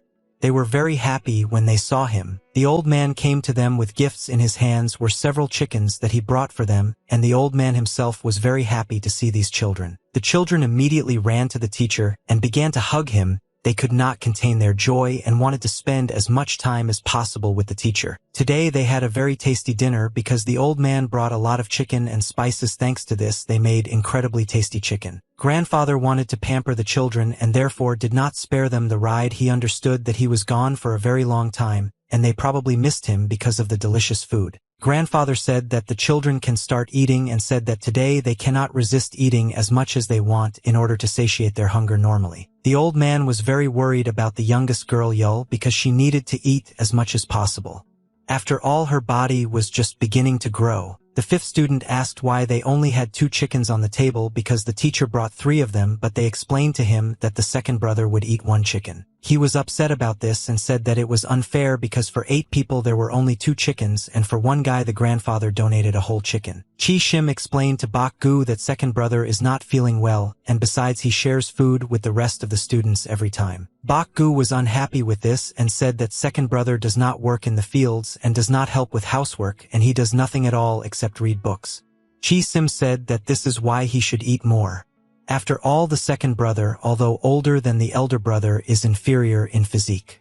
The girl heard the dialogue between her younger brothers and said that these chickens are very large and they got more food than usual, so she asked them to stop mischievousness. Song Yu took a chicken leg from his plate and passed it to his younger brother Bakgu. Bakgu, at this moment I started to feel awkward. He said that he didn't want to eat part of his elder brother's food and he just wanted to say that it's not fair to give the second brother a whole chicken. Chi Sim didn't understand what the problem was and why the fifth student was so concerned about this issue. Bakgu said that he couldn't eat the chicken leg that was originally on his older brother's plate and wanted to give it away. Song Yu said that there is nothing wrong with it and he doesn't want to eat chicken leg and he just needs to eat porridge. Bakgu understood that his older brother was lying to him, and now he felt very uncomfortable in front of the other students. Song Yu could not eat calmly because he was constantly watching the teacher and trying to understand what was happening to him. The teacher behaved strangely all the time. His body was trembling, and it was clear from his face that he was in pain. Song Yu noticed that the teacher was not behaving as usual. This meant that most likely he was injured again when he left for a mission. He returns every time with new wounds. This frightened the boy. The night came, the moon illuminated the earth, but today it was incomplete. It was only a month. Clouds floated across the sky and covered the beautiful stars. The teacher did not sleep at night. He was in his room near the fireplace and bandaged his wounds so that his students would not see him. He understood that he was already too old and he was starting to feel this way. He noticed that he always gets wounded before leaving a mission at the very last moment. Suddenly he heard someone coming into his room and turned his head. He realized that it was one of the students who was not sleeping now and decided to come to his room. Song Yu went up to the teacher and said that the old man was hurt again, but the grandfather reassured the boy and said that there was nothing serious here. The boy explained that he was very worried about his grandfather. He started touching his grandfather's wounds and realized that he was starting to have serious problems and needed help somehow. Song Yu said that the old man should be healthy, so he asked him to be careful and accept the respect and care that Song Yu has. But the old man said that he will live to be 100 years old and will see how these guys grow old. Song Yu said that he will grow up very soon and will be able to earn money for their family. His grandfather will no longer need to leave for a long time. He asked his grandfather to wait for this moment. Boyaka smiled and hugged the boy. He said that everything would be fine and he would definitely see how these children grew up. Boyaka said that everything would be fine with him and there was no need to worry about him, but he himself understood that his body had to endure and be patient a little longer, and he could not think about the fact that he was weak and old. The grandfather asked the boy what happened during his absence and how they were doing. Song Yu began to tell his grandfather the whole story of the events that happened to him. He told him about the barbarians and about the girl he saved. And after that she taught him martial arts. Boyaka was shocked by the story that the boy told him. He couldn't believe that sometimes there are such good people in the world. He thought that the boy had great luck and luck was on his side and thanked him for his good deed. Grandfather said that this girl was apparently an unusual person, but Song Yu tried to explain to him that this is not the case at all. He began to show the old man the blows that she had once shown to the boy and said that if you try very hard and learn this technique, you can cause the wind with your own hands. Boyaka thought that if this girl allowed the boy to call her aunt, then she obviously liked him, and then he thought about the fact that Kong Ho, the village in which they live, does not have a single similar girl. He wondered who she was. He thought that it would be good if this girl took the boy with her because she could teach him a lot of things because he is such a good child. There were a lot of people in the city that day. Winter came and the whole city was covered with snow. From the tea shop, which was located in the very center of the city, the screams of a woman and a man were heard about something, a very loud discussion. People passed by and did not pay attention. Boyaka came to his sister and asked for 50 coins for the next task, but she told him that she did not have that much money. The old man tried to convince her. She replied that she simply does not have that kind of money and she does not want to continue this dialogue. He said that he really needs this money and as soon as he gets a job he will immediately take it up, but for now he doesn't have a job. She asked him what he was going to spend such a large amount of money on, and the old man explained to her that his children were growing up and they needed to buy a lot of things. Boyaka said that winter has already come and he needs at least one set of warm clothes for everyone, and he has one very smart guy who needs to buy new books. She asked why he did this and why was he so worried about these children. The old man said that these are very good children and when he looks at them his heart feels caring. He becomes warmer and for the first time in 50 years he feels something like that. She said that he was too old and he needed to quit this job and take care of himself. Boyaka persuaded Yume to give him a new job for a good reward. He said that he really needed it. He said that all his life he has been wandering around the whole area and knows a lot of different gossip, and therefore the girl must keep her word. Yume understood that this old man was pushing her and said that she still has no money and her business with the tea shop is not going well. But when he looked at her with such loving and pitiful eyes, she could not help herself because this look had lured her since her youth. She could not stand it and agreed with his proposal. She said that she would give him money next time the matter might be more complicated and perhaps it would drag on for several years. The old man replied that he would be happy to agree to this task. He took the girl by the hand and thanked her. She thought that she could send him to where he would be a target, but she didn't understand why he was still grateful to her. Boyaka said that he was grateful to her for knowing about his problems and still continuing to take care of him, and said that he was ready to work. He turned his head to the side so as not to look at his beautiful eyes anymore and thought that Boyaka was a very frivolous person, but still she could not restrain herself in front of his gaze. She no longer wanted to look at him and got out of the chair. After that she asked him to sit still and wait. He looked, but only the girl came into the room and thought that he had one less problem and 50 coins. And the children will be able to live without starving for 3 years, and he will still be able to buy a lot of books and notebooks for Ram. He waited for the girl to return with the coins and thought about how best to spend this money. Yume left the room with a red package containing a box. She said that she put silver and iron coins to make it easier to use. Yume asked the old man to check the contents of this box so that he could personally verify that it contained the correct amount of money. Boyaka said that there is no point in checking the contents of the box for him because he trusts it. The old man returned home with gifts for the children that he bought in the city. Enthusiastic cries of children could be heard from the house. They were glad that the teacher was so kind today. The students looked at new clothes and chose costumes for themselves depending on which one they liked best. Along with these clothes, the teacher brought a lot of delicious meat jerky to pamper the children, but they began to play and quarrel with them. The teacher took out a large orange package and said that this was a gift for Ram, and the boy at that moment was shocked because he did not expect such a gift from the teacher. Boyaka said that the boy goes to school and studies with books there, and it is inconvenient and therefore he can now study at home thanks to these books. Ram said that this is all very expensive, and where does grandfather get so much money to give him such expensive gifts? He said that the school teacher said that such smart children are rare, and this is the first time he has seen such concentration in a child of his age. Ram didn't know how to react to these words from his grandfather. He just continued to look at the gift. The grandfather took the boy by the shoulders and said that the teacher even noted that he would not have difficulty with the exam, and the grandfather hoped that the boy would become the youngest student in the school. The old man said that he has very high hopes for him, and if the boy grows up to be a big man, it will be a good example for the rest of the students. Ram promised his grandfather that he would live up to his expectations and become the best student because his grandfather invests a lot of money and effort in his education. The old man hugged the boy and said that his teacher would barely be able to write his name, but in his old age, he would have such a wonderful student. Ram still felt guilty that his grandfather gave him such expensive gifts. He understood that his grandfather would have to work very hard because of this. Songyu knew that if grandpa gives them such expensive gifts, it means that he will leave soon, and apparently he will be going for a long time. Winter was already coming to an end. The snow on the trees began to melt, and much less snow fell from the sky than before. Spring came, and the flowers began to open in their buds, and the air became completely different.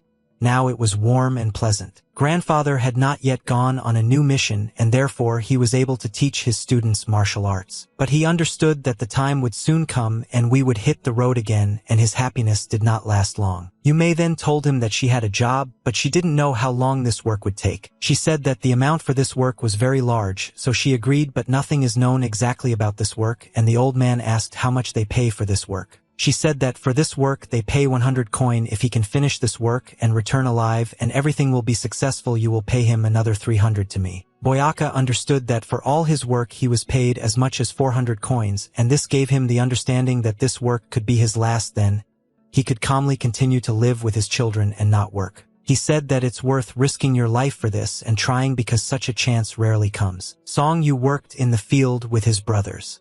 The old man looked at him and thought that in 3 years this boy would have nothing to worry about because everything would be fine. Kon Junwoo señaló que estaba muy contento de verlo y le pidió que se sentara en uno de los asientos vacíos. Songyu looked at his grandfather, and the video showed that he had a very strange behavior.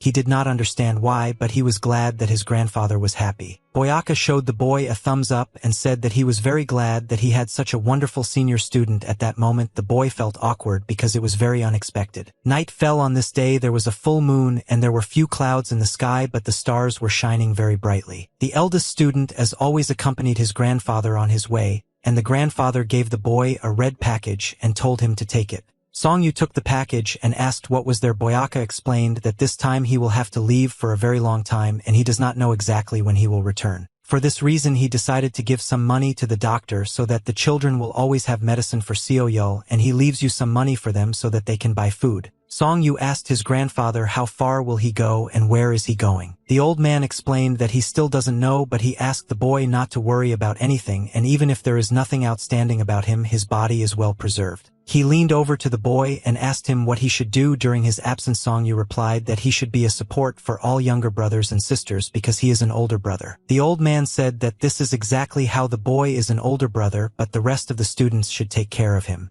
At that moment a comet flew across the sky. It was the perfect moment to make a wish. The comet flew by very quickly and disappeared into the cosmic sky. The old man said goodbye to the boy and said that he had to leave and promised him that he would definitely return. Songyu carefully watched his grandfather disappear over the horizon, and all this time he stood and watched him. He made only one wish when he saw the comet so that grandfather would return safe and sound this time. Morning came and the sun began to emerge from the horizon. It appeared between two high rocks. The children as always slept together on a large mattress that lay on the wooden floor. Suddenly the older brother came into the room and woke them up. After that they all slowly began to wake up. Yul, the youngest student of all, saw that her grandfather was not there and asked her older brother where he was. She was still completely asleep. Probably nevertheless she wanted to find out where her grandfather had disappeared. Songyu hugged his little sister and said that grandpa had already left for work and he left at night because he urgently needed to go to work. The children began to talk about the fact that grandfather had left. They were wondering when he would return and what gift he would bring him next time. One of the brothers scolded the fifth student for thinking only about gifts and said that the teacher is already old and gifts are the last thing you need to think about at their age. Songyu said that grandpa will return as usual this time. When they grow up they will be able to take care of grandpa themselves, and then the teacher will no longer need to work. Songyu ordered the children to quickly wake up and clean the room. After that, they should go outside and start their activities. Ram called the senior student to him and said that he needed to talk to him. Ram asked the older student why his grandfather left. He suggested that the situation in their family was very bad, and so the grandfather was forced to leave, but the older student replied that there was no reason to worry, and the teacher just wanted to work a little before getting too old. Ram thought that the whole problem was in him because he only eats and wears out clothes and his grandfather constantly buys him something, but the senior student explained to him that if the second student succeeds the rest can too, as Moon says they are all one whole. Songyu explained to this guy that his grandfather did not go to work because of him but for his sake, and he went there for the sake of all of them, and a little later they will not take care of the teacher. Ram replied that he knows all this, but grandfather still returns every time with new wounds on his body and it scares him. Songyu asked the second student to speak more quietly so that the other children would not know about it because it would be bad if they knew about it. Ram said that this is all true and there is nothing to hide from others. Songyu once again repeated to him that this is all being done for the sake of all of them, and the teacher was very worried that everything would work out for them. If he suddenly gets sick then they will all starve. Therefore, while he can move he is trying to earn money. That's what the teacher said. Ram felt guilty and could not calm down.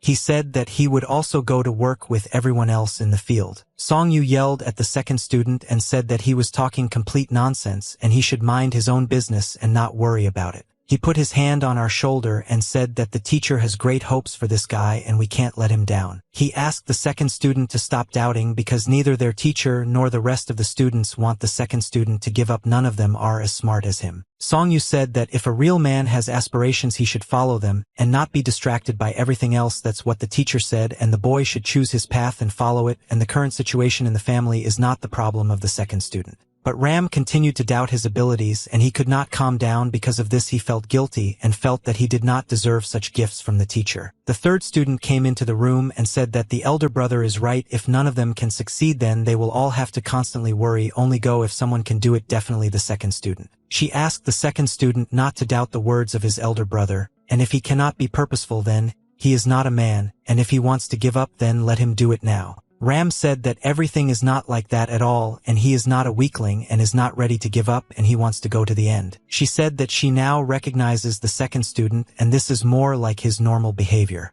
She said that everyone believes in him and all the students are waiting for him to succeed. The rest of the children were on the street, and through a small window in the wall they eavesdropped on the dialogue in the room. They shouted that when they grew up they would buy all the books in the stores for the second student and paper and brushes with ink. They were ready to do everything for him. Song Yu let the second disciple listen to the support from his younger brothers and said that these guys believe in him. Ram promised his brothers that he would definitely cope with this task and reach the end. A lot of time has already passed and winter has come again. Snow was falling from the sky in large flakes. Moonlight rays of light fell through a large window in the wall. Ram loved the full moon because on these days there was a lot of light from the moon and he could study at night. He felt happy every time he was left alone with books, and this was the moment he loved most about learning because no one rushed him or forced him to do it. He turned over sheets of paper to read new symbols. He wanted to go to a new page, but suddenly he heard a noise in the room and saw a light. Ram saw a hand that put a small candle for him at 100 so that he could have lighting in his room. The senior student put this candle so that the second student would not spoil his eyesight when he studied at night. Ram said that it was not worth doing this because the oil is very expensive and the family already spends a lot of money on it. Song Yu said that he could not buy the second disciple a new book, but he could afford to buy oil, so he asked the second disciple not to suffer about this. Ram looked at the older student in surprise, and then said that he was not suffering, and this was not at all like him. Suddenly Ram told a story that in ancient times there lived a man named Song Kong, and people say that he counted books in the moonlight. Song Yu continued this story and said that in the summer this man read books and used the glow of fireflies in the night for this. Ram was very happy that her older brother also knew this story. Song Yu said that she heard this story from one of the narrator's uncles who came to work at the tea house. Ram asked his elder brother if there were such people there. Song Yu said that he sat for a long time and listened to his stories. It was very interesting. That's why many people come there every day despite the expensive tea. Ram began to smile and laugh. He said that he would really like to visit there because it is very interesting. Song Yu said that he remembered this only when the second student began to tell this story. But now it's too late. Therefore he asked the boy not to sit at books for so long. Song Yu said that he still needs to go to school tomorrow. The senior student got up early and noticed that his temperature was rising and his body had been working since the morning. He took a wooden stick that was near the front door. He went outside despite the fact that it was still very early and cold. The guy still decided that this was the best time to train. With a sharp movement, he stood in a fighting stance and raised the stick up. Song Yu noticed that lately he has become too hot. It doesn't look like he is sick. His body is overflowing with vital energy. He was practicing martial arts techniques early in the morning and trying to learn a new technique. He said that he would never give up and would practice until you get the best result. Every morning he practiced with his stick. His movements became clear and precise. His body became stronger every day and his muscles improved. Song Yu felt that his body was becoming stronger and his internal energy was improving every day. His movements were becoming strong and clear. Summer has come. He was training as always in the morning and suddenly heard one of the students calling him. He turned his head towards the student who was approaching him and decided to find out what was happening. The younger student ran to the older student and asked him to teach him these martial techniques.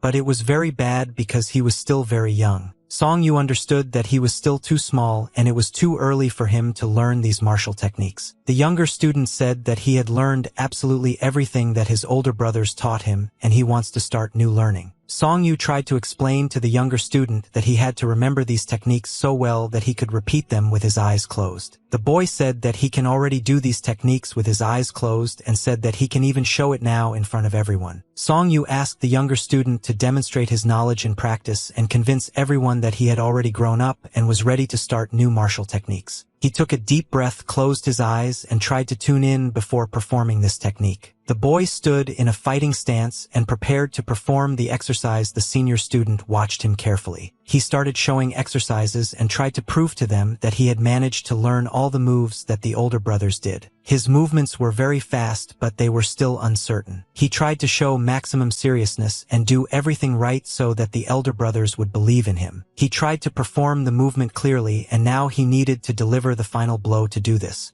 He raised the stick up. The boy performed a combination of movements with a final blow which he delivered through the air. The children could not believe their eyes. They carefully watched their younger brother and saw that he was very skilled with a stick and was able to learn all these movements alone. Song Yu was delighted that the junior disciple was able to learn this martial combination of movements on his own and said that the junior disciple was a genius. The older student laughed and said that after what they had just seen, the older students need to try twice as hard, otherwise the younger student will catch up with them. Chi Sim scratched his face with his hand and said that he is trying very hard, but if he lifts his feet off the ground he loses his balance. Guncheon y la niña caminaban lentamente por las calles al anochecer hablando del día anterior.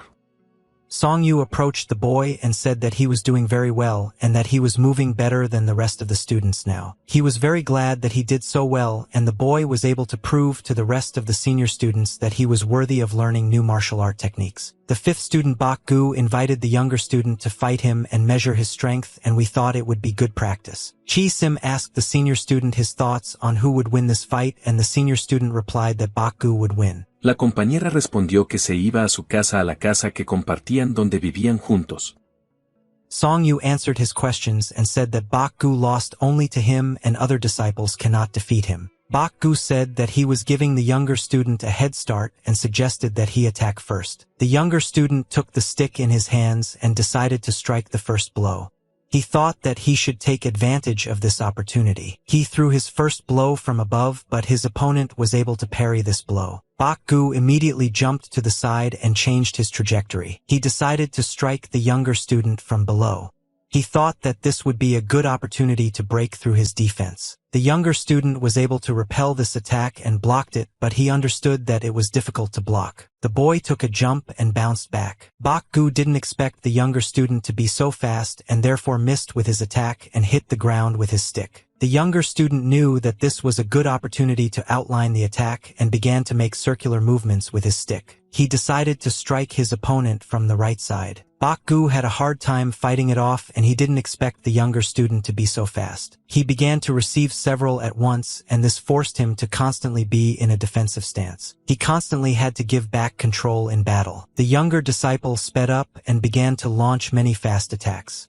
He tried to break through the fifth disciple's defense. Chi Sim is very surprised because the youngest student is pushing the fifth student out of the battlefield, and Song Yu replied that from the outside everything looks exactly like this, but if you look at his face you can see something more important. The younger student learns quickly, but he lacks strength and endurance because when training new ones he quickly gets tired, but Bak Gu keeps up with the older student. He started making circles with his stick. His face was happy and calm. He realized that now was the perfect moment to start attacking the child. He suddenly repulsed the boy's attack, and the younger student did not expect that this could happen. He thought that victory was already in his hands. The youngest student was very tired after the series of attacks he made and now understands that he invested his strength in these attacks, but the fifth student still continues to counterattack. Bak Gu struck with his stick and it was pointed towards the younger student. He tried to deliver his blow in such a way as to break through his opponent's defense. At that moment the stick was moving so fast that it seemed like it was rubber. He was able to break through the defense of the younger student and hit him on the hand with his stick. The younger student felt severe pain in his hand and threw away the stick. He just received damage. Bak Gu put his wooden fighting stick on the ground and informed the younger student that he had just lost. But the youngest student suddenly began accusing the fifth student of being a coward, and this seemed a very strange accusation for Bak Gu. The younger student said that he had never learned anything like this, so he could not block the blows of the fifth student. Bak Gu stood happy in front of his concept and said that hitting a weak spot is the best way to win. If the younger student could not repel this attack, it was his fault. Han pasado 3 años desde entonces y mucho ha cambiado en el territorio calista. Bak Gu explained that the older brother and the teacher teach them the same things and he can spin the stick at the same speed as Bak Gu.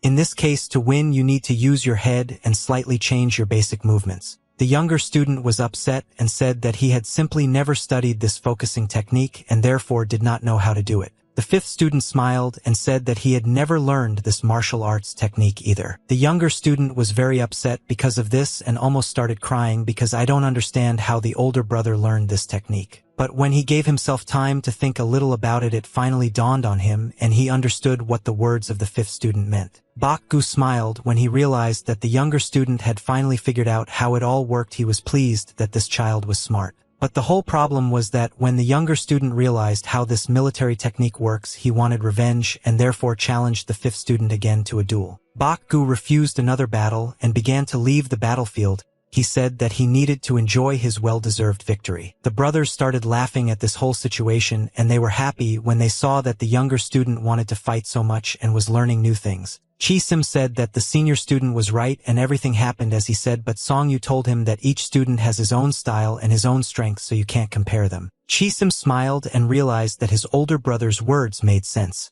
He was very glad that he also had strengths and weaknesses. One of the students cooked food at night for all the other students. She was very worried that today she had to use little rice to cook her food. She came up with the brilliant idea of adding a little more rice to the cauldron so that tomorrow they wouldn't be able to eat more food. She saw a large tub containing rice. They usually always hid it there. But when she opened the lid, she saw that there was very little rice left, and this is very bad news for the whole family. The girl understood that she needed to talk about this situation with the older student and tell him everything because she needed to come up with a solution to this problem. She explained to him that they only have enough rice for 3 months. This is a very short period of time, and when winter ends they will run out of rice. Song-yu immediately remembered that the blacksmith told him that he had urgent matters.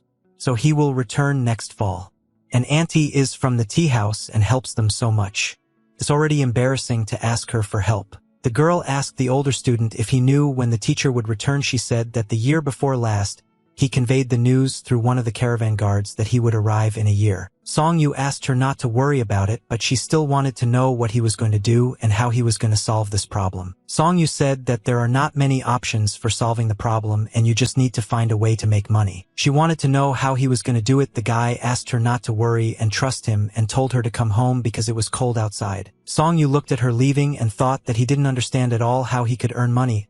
He hoped that they would have enough money to live this year and remembered that medicine for So-yul is very expensive. He hung his head down and said that he needed to think about it. If they didn't eat well, he would feel guilty about it. All that worried this boy that day was just where he could find a job and how to earn money for his family. He looked at the nerves and understood that even adults are very difficult to do this now, and it's enough just to look at the guests of the tea house and understand that people have very little money. He was angry with himself for not being able to figure out where to make money and tried to direct all his thoughts to finding a job. The morning came and the sun was shining very brightly. The city was very quiet and calm. It was a normal weekday day and there were few people at the market. Song-yu decided to go to the city and approach all the people in order to go to their work, but he was denied this desire to earn money. He went to different establishments and talked to people in order to get hired. But every time he heard the same answer that they didn't need workers now, so they asked the boy to leave. There was no work for him here. Night fell and the boy spent the whole day looking for work, but everything was unsuccessful. He was walking along a forest path on his way back home and thought that life was very unfair and suggested that he needed to go to a larger village in order to find a job, but he could not go there all the time. His sister was waiting for him near the entrance to the house. She was very glad that the senior student had returned. Song-yu asked his sister why she was still not in bed, and why was she standing here on the street. She answered him that she would soon go to the house. She asked him if he managed to find her any job. He replied that today all his attempts to find a job were unsuccessful and tomorrow he will go again. The sister suggested that the older brother talk to the rest of the students instead of training.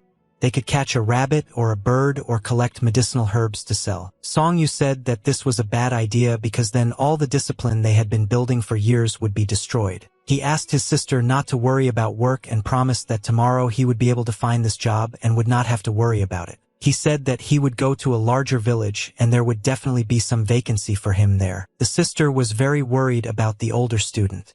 She asked him if he had eaten anything today. Song-yu replied that he was not hungry, but nevertheless at that moment his stomach began to grumble very loudly and made it clear that he really wanted to eat. She said that she would immediately go to the house and put a few potatoes for the senior student and asked him to eat and then go to bed. Song-yu was sitting in a large room and I was eating food that my sister put for him near the window. Ram heard that someone was very loud and slurping in the next room and decided to see who it was. When he entered, he saw an older student there. Song-yu was frightened by the unexpected appearance of the second student and almost dropped the potato out of fear. Ram decided to share the news with the senior student and said that there would soon be a drought in the southern regions and therefore everyone was very worried. He said that he heard this from his odnoklassniki.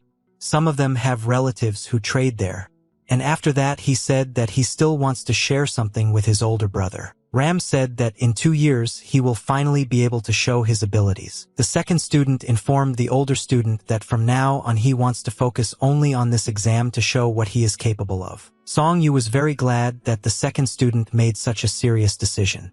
He was ready to take the exam. Ram said that they are worried about this and don't know how to behave correctly because he is very afraid that he will not succeed. But he remembered that when you made a promise to all the brothers and said that he would only think about exams and pass them in 2 years. Song Yu replied that he will succeed and will definitely cope with these exams. Ram became a warbler and bowed to the senior student. It was very important for him that the senior student always believed in him. Song Yu understood that if the second student was going to prepare for this exam, then he would need a lot of money to buy him books and at least to go to this exam hall. He looked at the bitten potato and thought that there must be some way to earn money and help out all the members of his family. Suddenly he remembered one very important moment from his life and thought that this was exactly what could help him. He remembered that the aunt who he once saved showed her kindness and generosity. In addition to teaching him about martial arts, she gave him something else. That day she reached into the inside pocket of her jacket and took out something very valuable. She gave him a precious ring and said that if his situation in life became completely disastrous, he could go to the largest store in the village and sell it. He took out this ring and thought that it was wrong to sell what the benefactor gave him, but this aunt then told him to do so in case of urgent need, and he began to think where is the largest store nearby to sell this ring. The next day came and the boy immediately went to the nearest village to sell this ring. In the pawn shop that day it was very quiet and calm. There were no people and no visitors, only one salesman who was sitting at a large table and wiping a vase in the dust. This seller sat and thought why he didn't have any visitors for several months. No simpletons came here, and it began to confuse him. Suddenly the doors to the store opened and a new visitor came in. The salesman immediately jumped up from his seat and joyfully greeted the new visitor. He looked closely at this visitor and thought that something strange was happening here. Song Yu said that he needed to sell something at this pawn shop, and the seller said that this is not a place for children. The boy asked the seller to carefully look at the ring he had brought to sell, and his eyes lit up. But then he started coughing and said that this ring doesn't look special and looks like an ordinary trinket. But the seller was deceiving the boy, and when he took this ring into his hands, he realized that this was an unusual ring and that he was doing it by a real master using a special technique when creating. Song Yu asked the seller how much he was willing to give for this jewelry. The seller said that this ring looked like a rare thing and a real master worked on it, and said that he could give only 1 gold coin. The boy did not agree because it was very little, and he said that he knew that this stone was quite expensive. The merchant began to explain to the boy that now there are big problems with money, and he cannot give him more for this ring, and the stone inside this ring is not real, so the boy agreed with this proposal. The merchant was very glad that he managed to fool the boy and immediately began to rummage around in his desk. He put the documents on the table in front of the boy and said that he could familiarize himself with the terms of the purchase and sale agreement. The boy put his finger stamp on these documents. The merchant asked the guy to wait a little near the desktop. He put on 1 silver coin, and Song Yu was very indignant because it was a silver coin and they agreed on 1 gold coin. The merchant began to smile, and at that moment he looked like the devil. He said that he would never in his life give this child a gold coin. Song Yu said that even though he lives in a village, it does not mean that he is stupid, and explained to the merchant that he should give him a gold coin. The merchant said that this boy is crazy and he is talking some kind of nonsense. Song Yu asked to return the ring to him. He said that he would not sell it to the merchant. He showed him a document that the boy had already signed, and therefore the documents could no longer return the ring. Song Yu said that this document is about 1 coin that the merchant must give to buy the ring, but the merchant said that it is not about a gold coin. Song Yu said that this merchant is a swindler and a charlatan, and asked him to return this money or the ring in an amicable way before he used force. The man asked this guy not to yell in his store and said that the boy could not own such a ring, and apparently he stole it, and 1 silver coin should be enough for him to live for a couple of months. Song Yu said that he did not agree with such conditions and asked them to return the ring to him. The seller turned his head back and called his friend.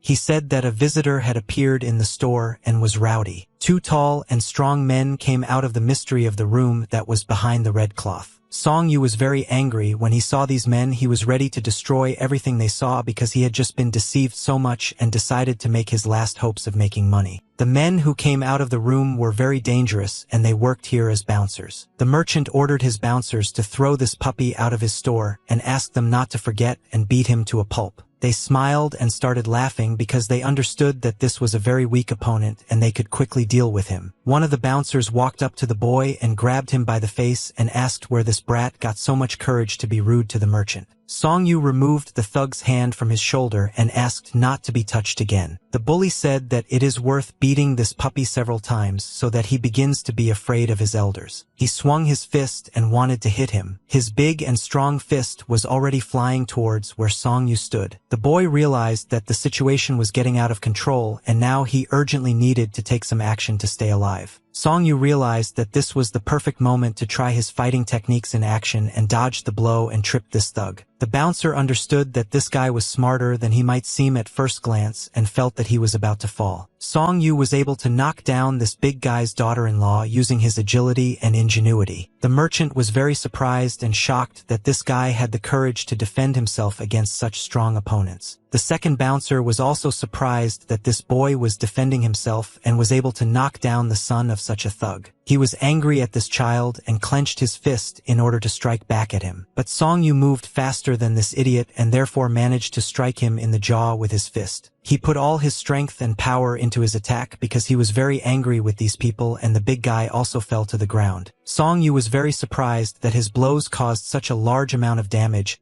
He had never used his strength in action and could not believe that he was so strong. He wondered if he should continue this fight or just let these thugs go. At that moment, a big bald man began to get up from the ground.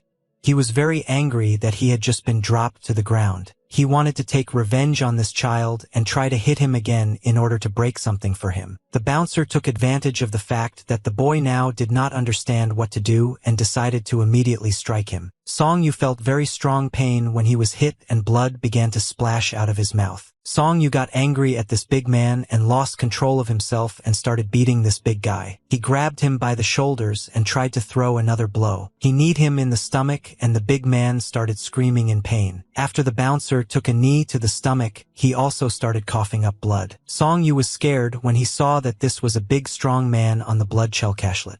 He thought that if this big guy died, then he would have big problems. The merchant felt in danger. He was very scared because he had never seen such a small boy be able to fight so well. Now they were left alone and the merchant understood that he could no longer protect himself. After all, this guy knocked out 2 of his guards. Song Yu understood that if he couldn't get money now, then the day after tomorrow his students would starve, and that didn't suit him. The merchant knelt down and began to ask for forgiveness from the boy. He asked him for mercy and did not want to be killed. Song Yu extended his hand to him and asked him to return here what was rightfully his. The merchant said that he would give everything he had if only this guy would save his life and not kill him. Song Yu said that he was attacking them with his fists and that the merchant had set the guards on the boy so he would take his item and 1 silver coin and leave from here. The merchant said that he would do everything as the boy asked. I gave him the ring along with the silver coin. Evening had already come and the boy was returning back to his home. He ran as quickly as possible in order to return as quickly as possible. When he ran, he only thought about the situation that happened to him today in the trading store. He understood that these people whom he beat did not die and therefore he did nothing wrong. And in addition, they themselves attacked him. Suddenly he heard something very strange and decided to turn his head back. Song Yu noticed that in this forest now besides me there are other people who also move quickly in space. These were unusual people. They were ninjas with white masks on their heads and they were chasing a boy. Suddenly these ninjas stopped in front of him and blocked his way. The ninjas looked at this boy and said that his body is an adult but he is still a child, so they must deal with him as quickly as possible. The main ninja approached the boy and asked how he could already be a thief at such a young age. age. Song Yu at that moment lowered his head down and realized that problems today would accompany him all day. He began to scream very loudly. Red energy began to be released from his body, which meant that he was now in a state of rage. He began to collect the fire sphere in his hands and said that he was not a thief and had not done anything wrong. After that he calmed down and said that he was not a thief. These things were originally his, but Ninja said that the boy himself was to blame for selling it and not finding out the true value. Song Yu said that it was the seller who wanted to buy the ring for 1 gold coin but gave him a silver one, so he did it and it will be invalid. La segunda opción era que de alguna manera lo matara y así salvara las vidas de todos los demás. Song Yu said that everything was exactly like that, and the merchant promised 1 coin and it was about a gold coin. The rest of the ninja said that there was no time to communicate with this boy and they needed to solve this matter as quickly as possible. The ninja put his hand on his shoulder and told the boy to quickly give him the money or they would cut off his arm or legs, but he didn't want to do that. Song Yu refused to give this money and the ninja ring, and therefore they were very angry with him. He threw this ninja's hand off his shoulder and realized that he needed to start a battle because they just wouldn't get away from him. After that, he threw this ninja's hand off his shoulder. He immediately received a blow to the liver. Song Yu understood that he had to attack even if he didn't want to do it, but there was simply no other choice. He began to strike this ninja and tried to break through his defense. The ninja was surprised that this boy was moving so fast. Song Yu tried to strike directly, but suddenly yellow energy began to wrap around his arm. The ninja blocked the boy's hand and did not allow him to move. Song Yu felt very strong pain because this ninja tried to break his arm. He used the fighting technique that his aunt taught him and thought that this was the time when he should use it for the first time. The boy struck the ninja in the face with his palm. Song Yu tried to perform the technique according to all the rules and laws so that it would be as effective as possible. At that moment he remembered what his aunt told him: if he uses his hand, then he needs to understand that he must kill his opponent or make sure that the opponent cannot resist. Song Yu then thought that he would not use this technique because he would have to kill his opponent. The ninja was shocked that this guy could use such strong fighting techniques. In addition, he knew nothing about this martial art. He struck him in the face with his fist and took revenge on the boy. He kicked him and knocked him down until the guy lost consciousness. Song Yu started coughing up blood and couldn't resist anymore. He could no longer fight and fell to the ground. The ninja said that they need to take this child's things and leave here. It was already night and the moon was shining in the center of the sky. Song Yu was only able to come to his senses now and tried to walk home. He felt that his whole body hurt after this fight and he was only getting worse. Suddenly he started coughing up blood and felt even worse. He could no longer stand on his feet and began to fall. Song Yu fell to the ground and lost consciousness. He was very tired that day and could no longer walk. Song Yu slowly began to open his eyes and saw the blurry silhouettes of his brothers and sisters. He tried to focus his gaze on these guys and was able to see their frightened faces. They sat next to his bed and watched him wake up. Song Yu tried to get out of bed and raise his head, but he didn't succeed because he didn't feel well about you and his whole body hurt. The sister put her hand on the older student's shoulder and said that he had slept for 3 whole days. Song Yu did not understand how this was even possible and what was happening now. He had very little memory of the events of that evening when he lost consciousness. The sister said that she should ask the eldest student what happened to him because he was lying on a deserted road and the second brother was returning late from his studies and was able to find the eldest student and bring him here. He lay back on the bed and looked at the ceiling. The guy thought that he lost consciousness before reaching home. The students began to make their own assumptions and versions about what could have happened. But Song Yu told them that everything was fine and they didn't need to look after him, and instead they could go and do their own thing. Song Yu asked his sister not to leave and to stay with him for a while because he wanted to talk to her. He slowly turned his head and looked at her and then asked his sister how much food did they have left. She said that there was no need to worry about it because the fourth brother brought some food. Song Yu tried to get out of bed again and asked where he got the food from. She replied that there is a grandfather who lives in the mountains and he helped them. Song Yu said that it was grandfather who collected medicinal herbs in the mountains. The sister put her brother back on the bed and said that this grandfather was also a hunter and he took the fourth student as his assistant. Song Yu was very glad that Chi-sim was able to find a job for himself and help the whole family. The sister said that the students understand everything and also try to help the family and therefore take on new responsibilities and look for work. Song Yu said that he found out everything he wanted and now his sister can be free. and the guy wants to lie alone in the room and think about something very important. He looked at the girl and waited for her to leave the room so that he could remain here alone. He could not believe that all this happened to him, and now he is in such a state that he cannot be useful. He was angry with himself because he got into such a terrible situation and now he doesn't know how to get out of this situation. He closed his eyes and began to cry. He thought that if nothing was done now, the students would starve, and he was confused and didn't know what to do. He wanted the teacher to come back soon. Autumn came and the leaves on the trees began to turn yellow, and the estate in which the guys lived was closed with wooden beams so that no one could pass here. He climbed the fence and looked into the below. He tried to see the teacher, but he was not on the horizon, and he did not understand what was happening because the teacher promised to return in the fall. Song-yu walked around the yard and tried to come up with a new plan. He thought that he needed to earn money quickly to help his family because Chi-sim cannot bear everything on himself. He thought that if the guys only ate empty porridge, they wouldn't have enough strength to train. Song-yu thought that he would most likely have to go outside the city to find a job. Evening came and the sun was hiding behind the rocks. He was returning home and saw that there was smoke from a fire near the house, and this meant that delicious food was being prepared at home. He smelled a very tasty chicken smell and wondered what was happening at home now and where did the chicken come from. Song-yu assumed that the teacher returned home and brought chicken, so they are now cooking it over the fire. Near the fire there were students watching chicken meat being prepared on the fire. Suddenly they saw an older disciple who had just returned home.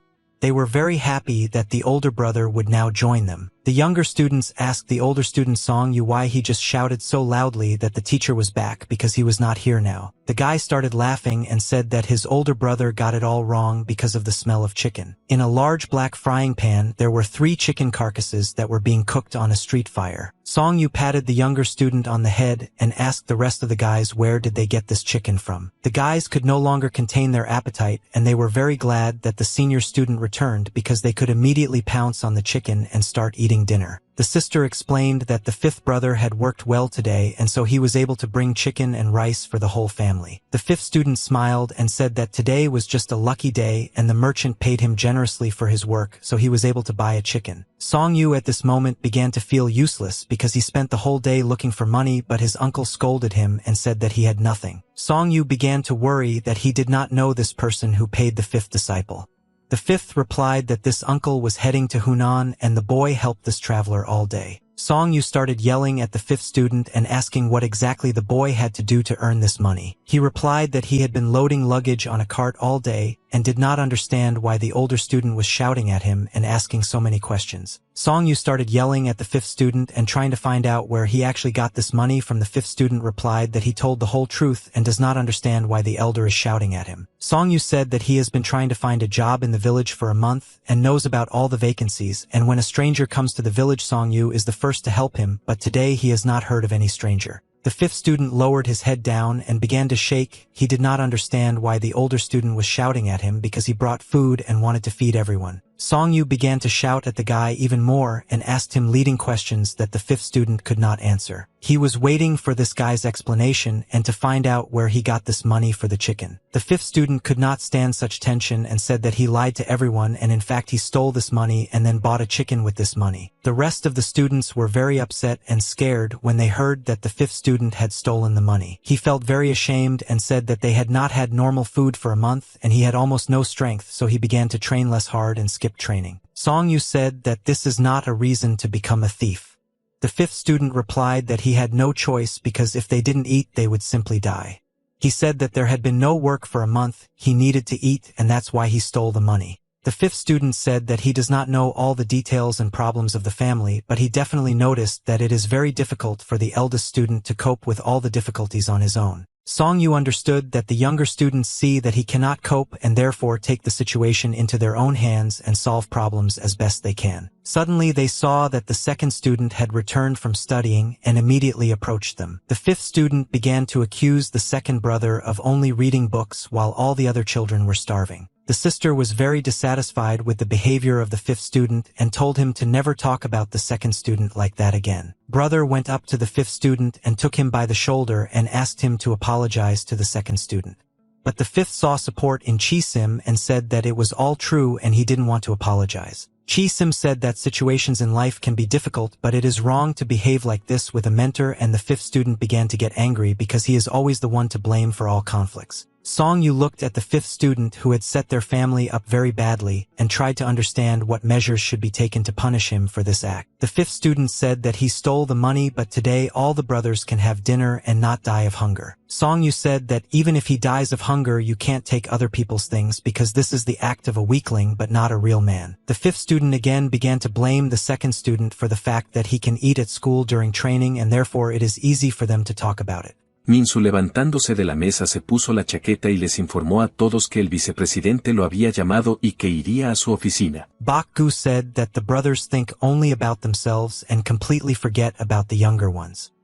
He said that no one knows that So-yul has been feeling very bad all these days, and So-young gives her all his food to make her feel better. All the brothers and sisters were very shocked when they heard that the fifth student told secrets that should not be told in front of everyone. He started crying and running away, and when he ran he shouted that he wanted to cook this meat for Yang-woo, So-young, and So-yul so that they would not die of hunger, but if the older brothers don't like it, let them do as they want. The students were very frightened by this behavior of the fifth student and did not know what to do now. After all, he was running away from the territory of the house. The younger students also looked at the fifth and began to cry. After all, they didn't think that he tried so hard for them. Song-yu lowered his head down and realized that everything had gone so far and the situation was starting to get out of control due to the fact that he could not do anything. Song-yu called all the younger students and asked them to sit down at the table and dine on this chicken. He approached the second student and said that he too should wash his face and sit down at the table to have dinner. The second student said that he wants to talk to Song-yu. Song-yu asked what the second student wants to talk about, and the guy replied that for some time he would eat and sleep at school and went home to report this information. Song-yu was not prepared for such news, because if the second student went to live separately, their family would gradually begin to fall apart. The sister and brothers were shocked by this news, and they were not ready for the second student to live separately. On the table in a plate lay chicken cooked over a fire in a very tasty broth. The older sister broke her leg from this chicken and wanted to share it among the younger students. The boy asked where the older students are now. Why are they not present at dinner? The sister said that they will eat tomorrow. The boy replied that he and the younger students could also eat tomorrow. She said that her brother would be angry if they did this because he said that it was necessary to take food for the younger students. So Yul began to cry and asked her older sister did the brothers quarrel because of her. The older sister saw that the baby was upset and took the girl with her hands and hugged her. She sat her on her lap and said that all the brothers and sisters love baby So Yul, and they were not fighting because of her for a completely different reason. She immediately calmed down and stopped crying. The girls felt much better as the older sister explained that the baby was not to blame. She started feeding the children chicken and making sure they had a good dinner today. Morning came and all the students stood on the street and warmed up their bodies before the training began. Chi-sim asked the fifth student Bak-gu what happened and why does he look so bad today, as if he didn't get enough sleep. Chi-sim said that the fifth student needs to learn to control his anger and later, he should tell his elder brother that he was wrong and talk to the second student and go to his school. Bak-gu closed his eyes and did not agree with his brother but did not want to answer him. The senior student left the house and saw that the rest of the students were already ready for training, but before the training began he wanted to talk to the fifth student. Bak-gu bowed to the senior student and apologized for his actions. He said that he behaved wrongly and it will never happen again. Song-yu tried to stop the first student, but it was too late because the boy continued to apologize for his action and said that this would not happen again. Song-yu said that the fifth student was not to blame for his actions and he did everything right because he was worried about his younger brothers. Song-yu apologized for yelling at the fifth student yesterday and causing him mental suffering and making him worry.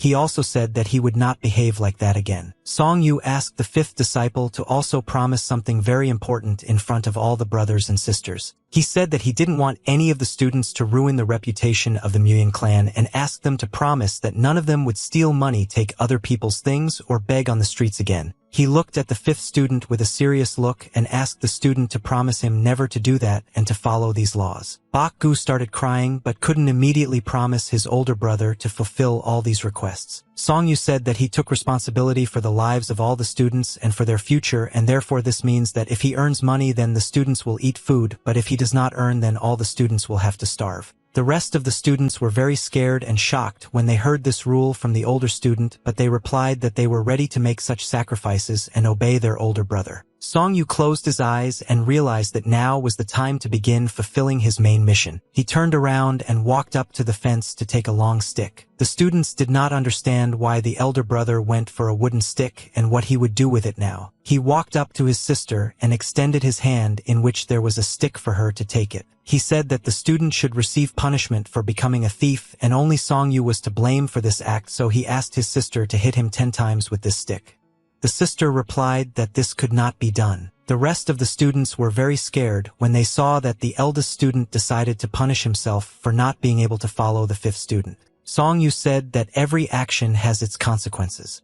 There are matters that cannot be resolved with words alone. Song-yu told his sister to take the stick because he should receive punishment, and Yu's sister is the eldest after Song-yu, so she should do it. He came as close to her as possible and said in a quiet voice in her ear that this was a necessary measure, so that the younger students could think about their actions, and this was necessary so that Bak-gu would not make such mistakes again. She understood why her older brother was doing this, but she was still not ready to hit him with a stick. The girl took this stick in her hands and stood with it for several seconds. She nevertheless listened to her older brother's request and gave him several blows on the back with this stick, and he was left with bruises all over his back after the blows. He closed his eyes and felt very strong pain. After all, he understood that these wounds would take a couple of weeks to heal. She went up to her brother and began to examine his wounds. She asked if his back hurt much after the blows. Song-yu said that everything was fine, he just couldn't do otherwise. The girl told the older student that the other students love and respect him very much. He said that this was very good and it meant that they would no longer steal, and he was glad that this method worked. At that moment she was trying to cure his wounds on his back. He said that he had to do something to make Bak-gu change his mind and not become a thief in the future. He knew that while the teacher was not at home, he was responsible for all students. She said that the older student thinks a lot and comes up with extraordinary solutions. He replied that this is why even if something bad happens, he should be an example for everyone. He said that he has no greed, but he wants to have the right to be called an older brother because he once took on this responsibility and promised the teacher that he could handle it. She said that it would be very bad if the second brother found out about all this. Song-yu asked not to tell anything to the second brother because he would take this news harder than all the other students. She admitted that sometimes she thinks that Bak-gu is right and the second brother hardly helps the family.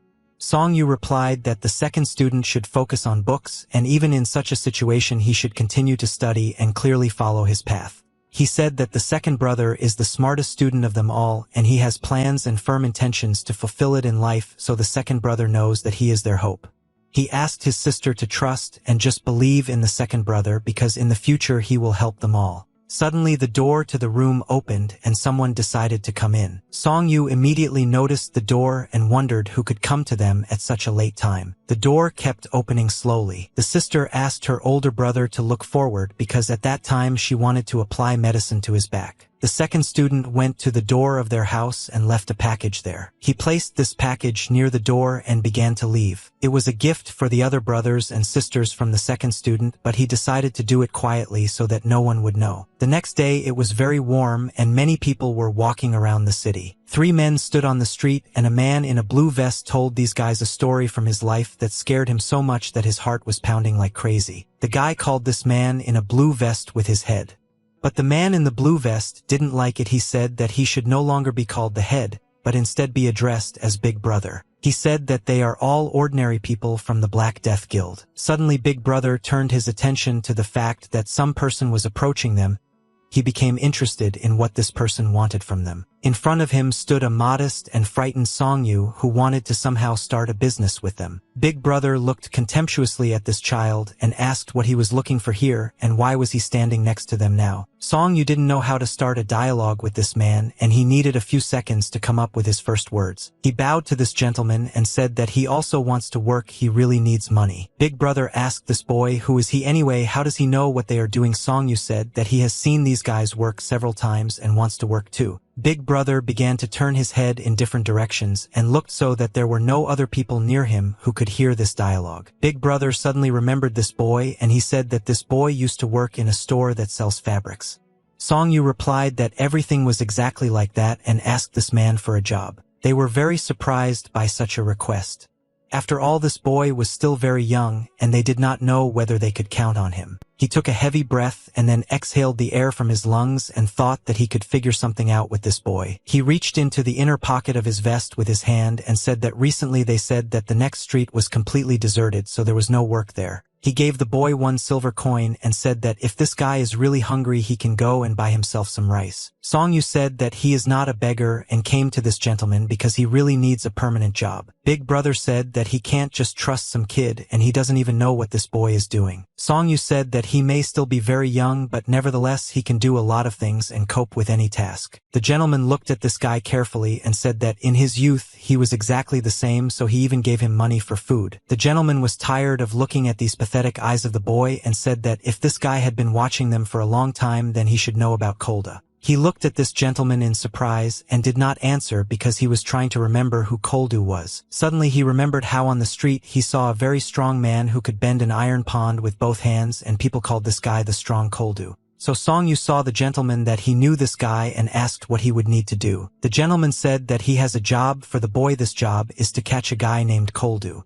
Song-yu asked if it would be enough to just catch this guy, or is there anything else that needs to be done. The gentleman said that it would be enough to just catch the strong man and then he would come to the inspection and be hired. Song-yu said that everything is clear to him and he goes to work. The workers asked Big Brother why did he just send this boy to catch Koldu. The master asked his subject to go to Cold and tell him about everything. What happened, and when the boy gets there you just need to beat him a little but not break his bones, then return him back. This gentleman is called Lee Ji-sun and he is the head of the Black Guild. He stood and thought that in modern times it is very difficult to earn money for a living. It rained very heavily at night. Flashes of lightning periodically appeared in the sky and thunder could be heard in the distance. The windows into the building were not lit and it seemed as if there was no one at all inside the building. On the ground floor of the building, lanterns were burning and illuminated the street, but there were absolutely no people on the streets because of this heavy rain. Near the red statue there was a jug in which there were 3 scented candles. There was the inscription Great Kong-gu. The girl approached the red statue and looked at it carefully. She was very worried because she had not seen Myung for a long time and did not know if everything was fine with him and what was happening to him now. She looked at his photo and asked the guy not to smile like that when he looked at her. She hoped that everything was fine with him and that he was happy with that woman who did not live long after the death of her brother. Suddenly she remembered that kind boy who tried to save her life and hide her from the barbarians. She closed her eyes and lowered her head down and said that if he had married her, then he would have looked completely different. He looked away and thought that now it was time to take care of it. Suddenly she noticed that there were a large number of people sitting on their knees on the street, and she didn't understand what they were doing here because it was raining now. She ordered those people who want to talk to her to stay here. Everyone else should go inside so as not to get wet.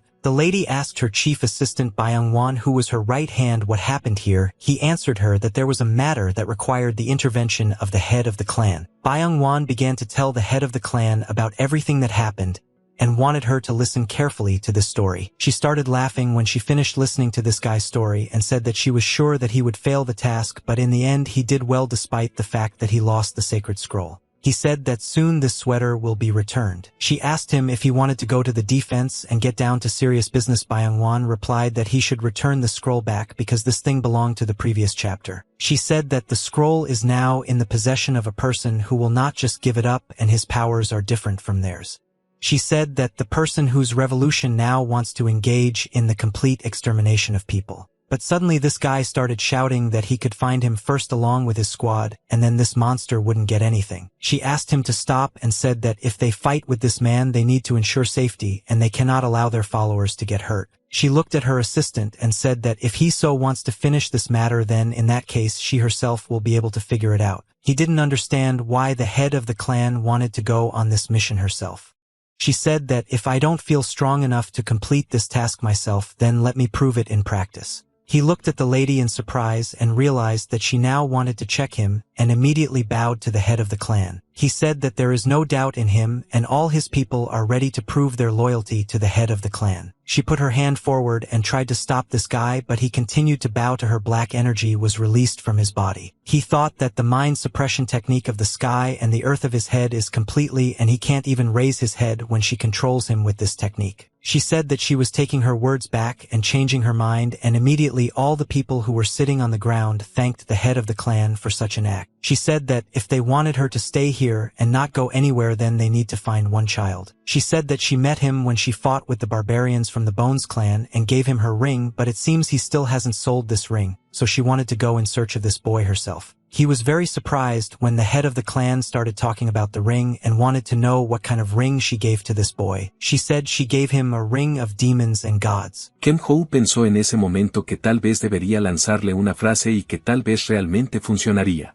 The lady smiled and said that it would be nice for them to hurry up to find this boy because he tried so hard to help her. They didn't understand what the lady was talking about and how some little boy could help such a strong person like her. The lady replied that this boy helped her at the risk of his own life and therefore received an appropriate reward, and ordered her subjects to find this boy but not do anything with him and just find out how he lives. She just asked to look after him because he is strong enough so that he can survive, and then when he grows up and understands the structure of the world, this boy will need to be brought here to return the jewelry. They answered the lady that they would do everything perfectly exactly as she asked and would carry out this order. Before releasing her subjects, she told them to send someone to that person from the department, because they need to know how things are, and also that they should not take their eyes off their subordinates until they are sure. The next day the weather was magnificent. There were white clouds in the sky and there was no sign of new rain. Li Jiai's son was very surprised when he saw that this little boy completed his task and came back. Song Yu said that he carried out his order and was able to catch this guy and bring him here. Li Jiai was very surprised when he saw that this boy actually completed the task. You actually shouldn't have completed it.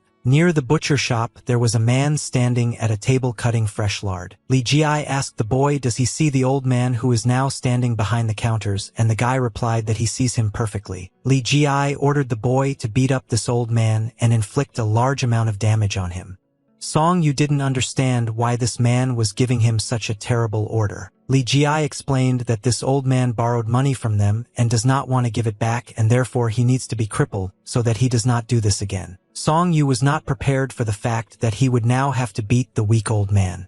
But Li Jiai said that the boy must immediately carry out his order. Song Yu said that elderly people should not be killed because they are already old and cannot fight back. Li Jiai said that this old man just needs to be crippled and nothing more is required from the boy. Big Brother said that he heard that his granddaughter needed medicine, so he borrowed money, but he shouldn't have done it if he couldn't pay the money back later. Li Jiai said that a guy can beat either an old man or his granddaughter. Song Yu said that he wants to take on some other task. Li Jiai said that there is another task, but the work there will be about the same. He said that now it's his turn to attack and he wants to show it what's coming in return. Li Jiai said that this task must be completed if he wants to get to work with them. He said that the work of their clan is that they beat people who do not give them money. If the guy cannot cope with this task, then no one will give him a job in this clan. Song Yu said that he doesn't want to do this dirty work and it would be better if he robbed people like Li Jiai instead of beating his grandfather. He closed his eyes and stood silently for several seconds. Suddenly the boss started laughing and took this boy's words as a joke. He took this guy by the shoulder and said that they had better go and eat something now. He looked at the merchants near this shop and addressed him as his father. Song Yu was very surprised when he realized that this seller was an unusual old man, and in fact it was his father. The old man began to scold his son and said that he had repeatedly asked him to buy groceries and help with the store. Li Jiai turned his head towards the boy who was standing behind him and told this boy to come closer to them. The old man told the boy that it was better for him not to communicate with his son because his son was still an idiot, and began to laugh. Song Yu bowed to this old man and said that he would listen to him. The old man immediately realized that this boy was very good and could be useful, so he invited him to sit down and eat food from his bench. The old man looked at his son with an incredulous look and said that if he is going to die, then let him die alone and not drag innocent people along with him like this boy. Li Ji at that moment decided to ask the boy how old he was, and the guy replied that he was already 18 years old. The boss said that he likes this guy, but their organization accepts people who are already 20 years old. Song Yu said that he didn't know about this rule and he doesn't even know his exact birthday. Li Ji said that he sees this boy's strong body, and it is suitable to accept him into the organization, but this guy's childish face gives away his age. Song Yu said that it is just a face and he is not small. He even tried to deceive his boss and said that he was already 20 years old. Li Ji said that he was ready to take a risk and take this guy into his organization, but the boy must promise that he will not tell anyone that he is not yet 20 years old, and if he spills the beans they will both suffer. The boss said that he thought that the boy did not stand out in any way, but this was not the case, and he noticed him, so he was ready to accept the guy into the Black Tiger Squad Wang Nam. Song Yu smiled and thanked his new boss for finally deciding to hire him. They brought him a plate full of delicious food and told him to eat well. The old man told the boy not to mess with his son. Song Yu couldn't believe that I would feed him such delicious food today. Li Ji and Song Yu started eating these incredibly delicious noodles, and they really liked this food. Li Ji decided to talk to the boy while eating and asked him if the boy had parents or was he an orphan. Song Yu was very surprised because he didn't expect such a sudden question and didn't even know what to answer to this guy. Song Yu said that he is not completely an orphan because he has a teacher and other students with whom he studies and survives. Song Yu is very hungry because he hasn't eaten such delicious food for a long time, and therefore he emptied the entire plate. The boss finally decided to introduce himself to this boy and said that his name was Li Ji Sunday. He said that he lives by the rules you always get as much as you give, and said that I'm filming everyone, it will be simple, then he will be able to survive here. Li Ji said that there is no need to be afraid of everything that happens here because ordinary people live here too. Song Yu said that he will listen to this guy as his brother. Li Ji smiled and thought about what kind of boy this could be very useful to them. When evening came, they went into the forest and the boss wanted to show the guy what they were doing and test him in practice. Song Yu had to fight in the forest against a strong opponent, and at that moment the other guys were watching their battle. His opponent was of a very strong build. But despite this, he was already very tired and wanted to finish this battle as quickly as possible. Song Yu was also already tired, but he still understood that he had to fight further to prove to the rest of the gang that he was worthy to be among them. The gang members were discussing this boy and trying to understand why he came here again and is now trying to get into their gang. Li Ji thought that this boy was still very weak and he didn't even understand where he ended up. The big man didn't understand why he had to fight this weak boy. It was very humiliating for him. He understood that if he now beats this little boy to death in front of everyone, then he will be laughed at for the rest of his life and he will not be able to wash away his shame. The big guy said that he was already tired of waiting for this boy to attack him and decided to attack him first. They started attacking each other, and it was clear that the boy was having a very hard time resisting this big guy. Li Ji didn't understand what was happening to this boy now because he had just and still couldn't withstand the confrontation of this thug. The big man grabbed this boy by the shoulders to throw him and then pulled him down. He threw through his hip and the boy began to fly towards the ground. Song Yu started screaming very loudly and didn't understand what was happening here now. The goon saw that the boy had fallen to the ground and was not moving, so he asked why this child was not defending himself. He ordered this guy to get up and continue the fight. Li Ji hit himself in the face with his palm and realized that this was a complete failure. If the boy doesn't, then there's no point in him. But Song Yu still decided to show his strength and was able to get up from the ground. The thug at that moment said that if the boy thinks that he is the youngest and can dodge blows, then he is mistaken. The thug immediately started attacking this guy and said that no one would play with him here and everything was serious here. Song Yu began to cover his face with his hands and try to block the attacks of this thug. The brute began to inflict fast and strong attacks, so the boy tried to test his strength. Song Yu was able to block a large number of blows and didn't even fall after that, and the thug realized that he was already tired of beating this guy. He turned his head to the boss and asked where they found this guy, and the boss replied that this boy himself came. They asked him how this boy was able to catch Kolda, but Li Ji replied that he did not know how the boy did it, but nevertheless he was able to complete this task. Li Ji said that maybe he formulated the problem incorrectly for this boy.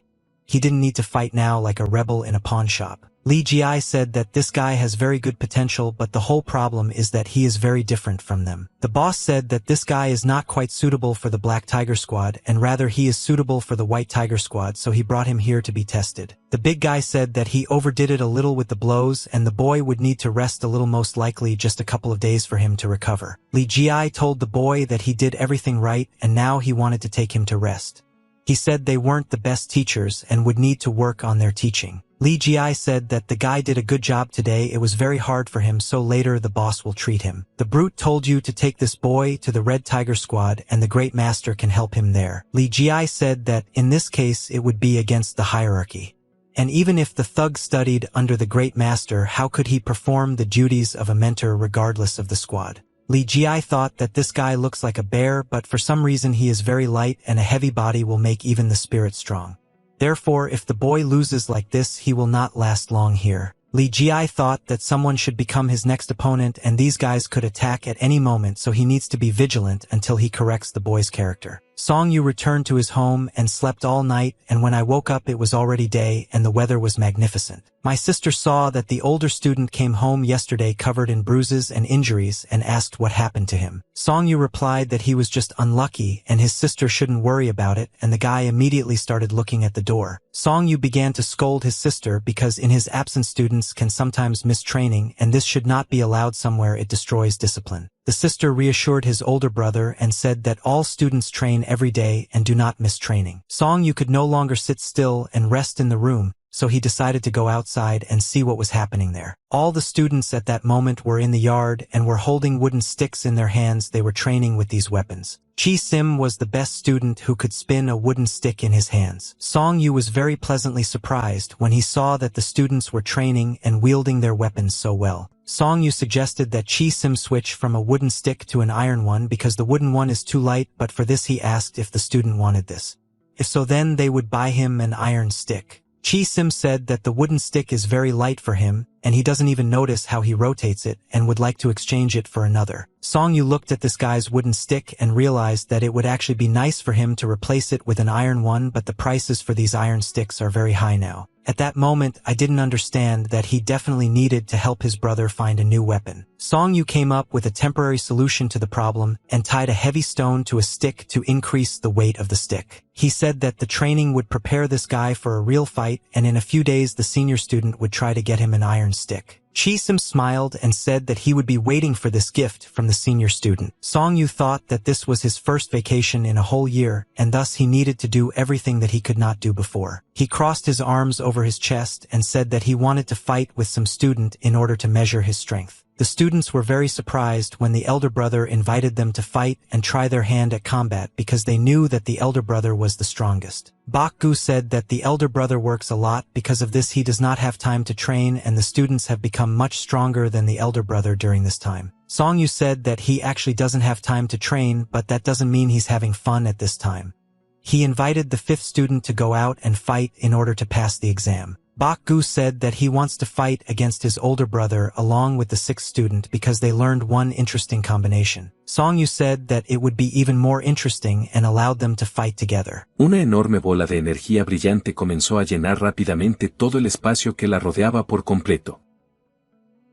Song Yu said that he will not spare these boys and will give his best during the battle, so they need to be on the alert all the time. The guys were not afraid of the older student and knew that if they worked hard they could defeat him. Song Yu looked at his opponents and began to prepare for battle. Suddenly Song Yu made a quick dash forward or else run towards his opponents. The guys are damn not ready for their older brother to start running towards them so quickly, and they didn't understand what to do now. Song Yu very quickly approached the guys and pushed them with his hands in different directions. The 6th student could not stand on his feet and immediately began to fall.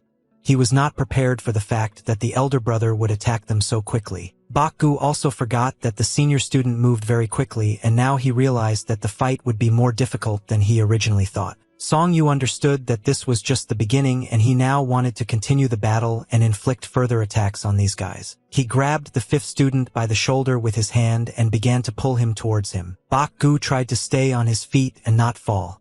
He wanted to block the elder student's attack. But suddenly he realized that his strength was not enough to confront the older student alone. Song Yu made a sweep and began to push the fifth student down. Bak Gu was unable to resist the damage and began to fall down. Bak Gu said that the older student was going to hit him between the legs and the wind prevented the boy from concentrating. Song Yu said that he only pretended to hit him between the legs, but in fact it was a deception in order to divert his attention. The sixth student stood up and said that the elder brother said everything correctly, but there are contradictions in his words. Song Yu said that the other day he learned something: if you start a fight, you need to win it. And it's always better to end a fight. But if you've already started fighting, then you definitely need to win. He said that all battles consist of cheating. Song Yu asked the guys if they know what it means to hit the weak points and vulnerable points of their opponent. He extended his hand to the fifth disciple lying on the ground and helped him to his feet. Song Yu repeated again to everyone that the most important thing for him is to protect his body, and therefore the best option is to avoid a fight. But if you had to fight, you need to think only about victory. Bak Gu said that next time they will be much better prepared than during this battle.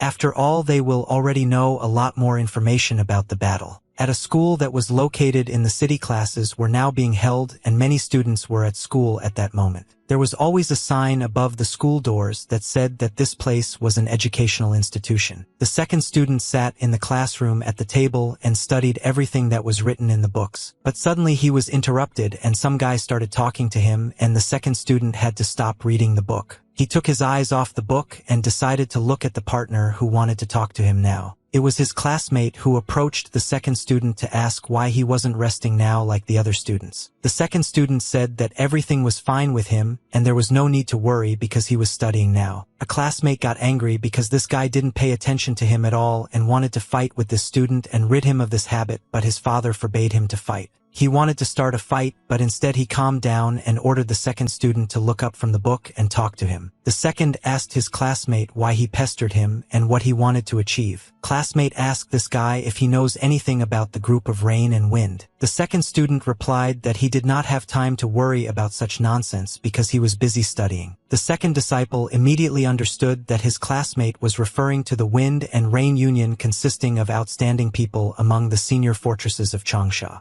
A classmate said that his mentor used to be a member of this association, but now he wanted to talk about something else. A classmate said that in this association there are people worth remembering and only famous families are included there. The second student once again asked his classmate why he approached him and what he wanted from him. A classmate looked at this guy and thought that this student himself was reaching out to him and he could be caught in a trap like a nonentity. He said that he just wanted to introduce his classmate to new people and therefore decided to approach him. The second student knew that this classmate always communicates with the same students who are part of his social circle and did not understand why he decided to come here to him today. A classmate said that he knows about the situation in this boy's family and members of noble families have already applied to participate in the exam, and he said that the boy will be able to pass the exams without such help. The guy said that before the exams you need to study everything, including information about exam questions. The second student looked at this guy with an incredulous gaze and thought that his opinion remained unchanged about this guy, and since he left his native place, he has been thinking about money all the time. He asked Yang Chan one last time, what does this guy want and what does he want to say? Yang Chan began to scratch his head with his hand and said that he wanted to help each other because the second student had almost finished the scientist exam and said that he still couldn't even get to the very first level. The boy assumed that Yang Chan wanted to ask him for help with his studies. Yang said that everything is correct and it will be good if the second student does it because lately his father scolds him a lot and he will die if he doesn't do this exam. The boy said that if this guy wants to pass the exam, then he needs to go to his place and read the book, and later the second one will make a study plan. Yang Chan thanked the guy for agreeing to help him and said that he would no longer bother him. Yang Chan understood that all adults admire this smart boy and he needed to gain trust in him,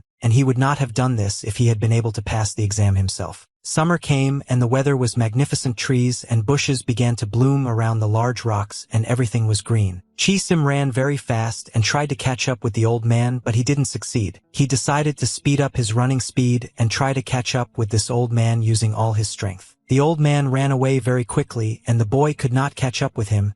He did not understand how this grandfather managed to run so fast. The old man watched this boy and realized that this guy has tenacity and a strong character. so he can chase the old man for a long time. The old man did not understand why this boy continued to run after him. After all, if he knows that he cannot do anything, then there is no point in his pursuit. The mountains stood motionless and guarded the local territories of prying eyes. The rays of the sun made their way through the green leaves and vyatka trees and illuminated the forest. Chi Sim sat with the old man near the tree and watched the old man drink water from his flask. The old man said that they need to rest a little and after that they should continue hunting, and he handed a bottle of water to the student. Chi Sim took a flask of water and began to drink it. At that moment he had a very great thirst for water and he wanted to calm it down. The boy put his hand to his mouth after he drank the water and told the old man that he would carry this flask. The old man said that when they fill this flask with water, it will become much heavier, and the boy already moves slowly. If he has a heavy flask in his bags, then he will be slow as a snail. He hid the water bottle in his bag and said that everything would be fine because he had already adapted. The old man was surprised that this boy already felt so confident when communicating with him. Chi Sim began to scratch his head and said that he had not yet understood medicinal herbs, so they were useless, and if he carried the bottle then he could somehow help this old man. He said that if the old man had not helped him, he and his brothers and sisters would now be hungry, and therefore the boy wants to repay the old man for his kindness. The old man did not understand why such a kind boy like this appeared right now. After all, if only he had not given up on his own affairs, he himself would have been able to help these guys. The old man asked the boy if their guardian had returned with his work. The boy replied that he sent them a message last winter, and since then nothing has been heard about him. The old man said that they shouldn't worry too much about it, seeing the lack of news is also good news. He answered his grandfather that the older brothers also try to think like that. Grandfather is no longer young, and it will be good if he returns as soon as possible. The old man thought that he did not know their guardian but envied him because he was a strong man and gave a good base for these guys. The old man thought that if this boy learned at least one new combat technique it would be useful for him, and immediately asked the guy if he was skipping training. The guy replied that if he skips training his older brother will definitely scold him and punish him. The old man said that strengthening the basics is very good, and besides piercing blows and swings the boy can't do anything, so his older brother doesn't know anything else. Chi Sim replied that he was just a little stupid student and what his elder brother taught them admired him, but other students didn't even have enough to repeat it. He started laughing and thought that this was all very surprising. I didn't understand how they could be such friendly students. After all, this boy became so angry when he thought that the old man was insulting his older brother. The old man smiled and asked the boy if he had made a mistake in something, and that is why Chi Sim reacted this way. Chi Sim began to get angry and clenched his fists, and he said that even if this gentleman is an old man, he still cannot talk about the Muyan clan so disparagingly. The old man turned pale when he learned that these guys call themselves a ghost clan and are so worried about the honor of their clan. Chi Sim joined his hands and said that he was the disciple of the 18th teacher from the Phantom clan. The old man stood near the tree and leaned his back on the tree trunk. At that moment, he thought that the boy was lying to him because it was impossible. More than 100 years have passed since the disappearance of this clan. The old man asked the boy, did their teacher tell them that he was a follower of the Phantom clan? Chi Sim replied that everything is so and therefore they should always do the right thing. The old man looked at the boy and thought that he didn't know the history associated with this clan at all, and after that he asked the guy to show him his martial arts once. The old man said that he was just curious to see how strong his martial art was. Chi Sim began to go to the open space to show the old man his mastery of martial arts and said that it would be a little difficult for him to do this. He once again repeated to the old man that he was a little stupid and did not know martial arts as well as his elder brother or other students. He answered the boy that there was nothing wrong with this, he just wanted to know how well this boy knew martial arts, and admitted that in his youth he also studied martial arts. Chi Sim understood that even if the haircut is talking like that now, he still needs to try hard because he can't disgrace his brother and the rest of the students. He picked up his stick and got into a fighting position to begin showing the blows that he knew best. He began to make quick movements towards and strike an invisible enemy. He did these blows better than the others, so he decided to show the old man them. It began to rotate around its axis. Then the guy began to rotate his stick because he remembered that the older student praised him for this skill. At the end, he completed his combination of blows with a strong overhand madar and stopped in this fighting position. The old man watched this boy and thought that this guy has a very powerful spirit.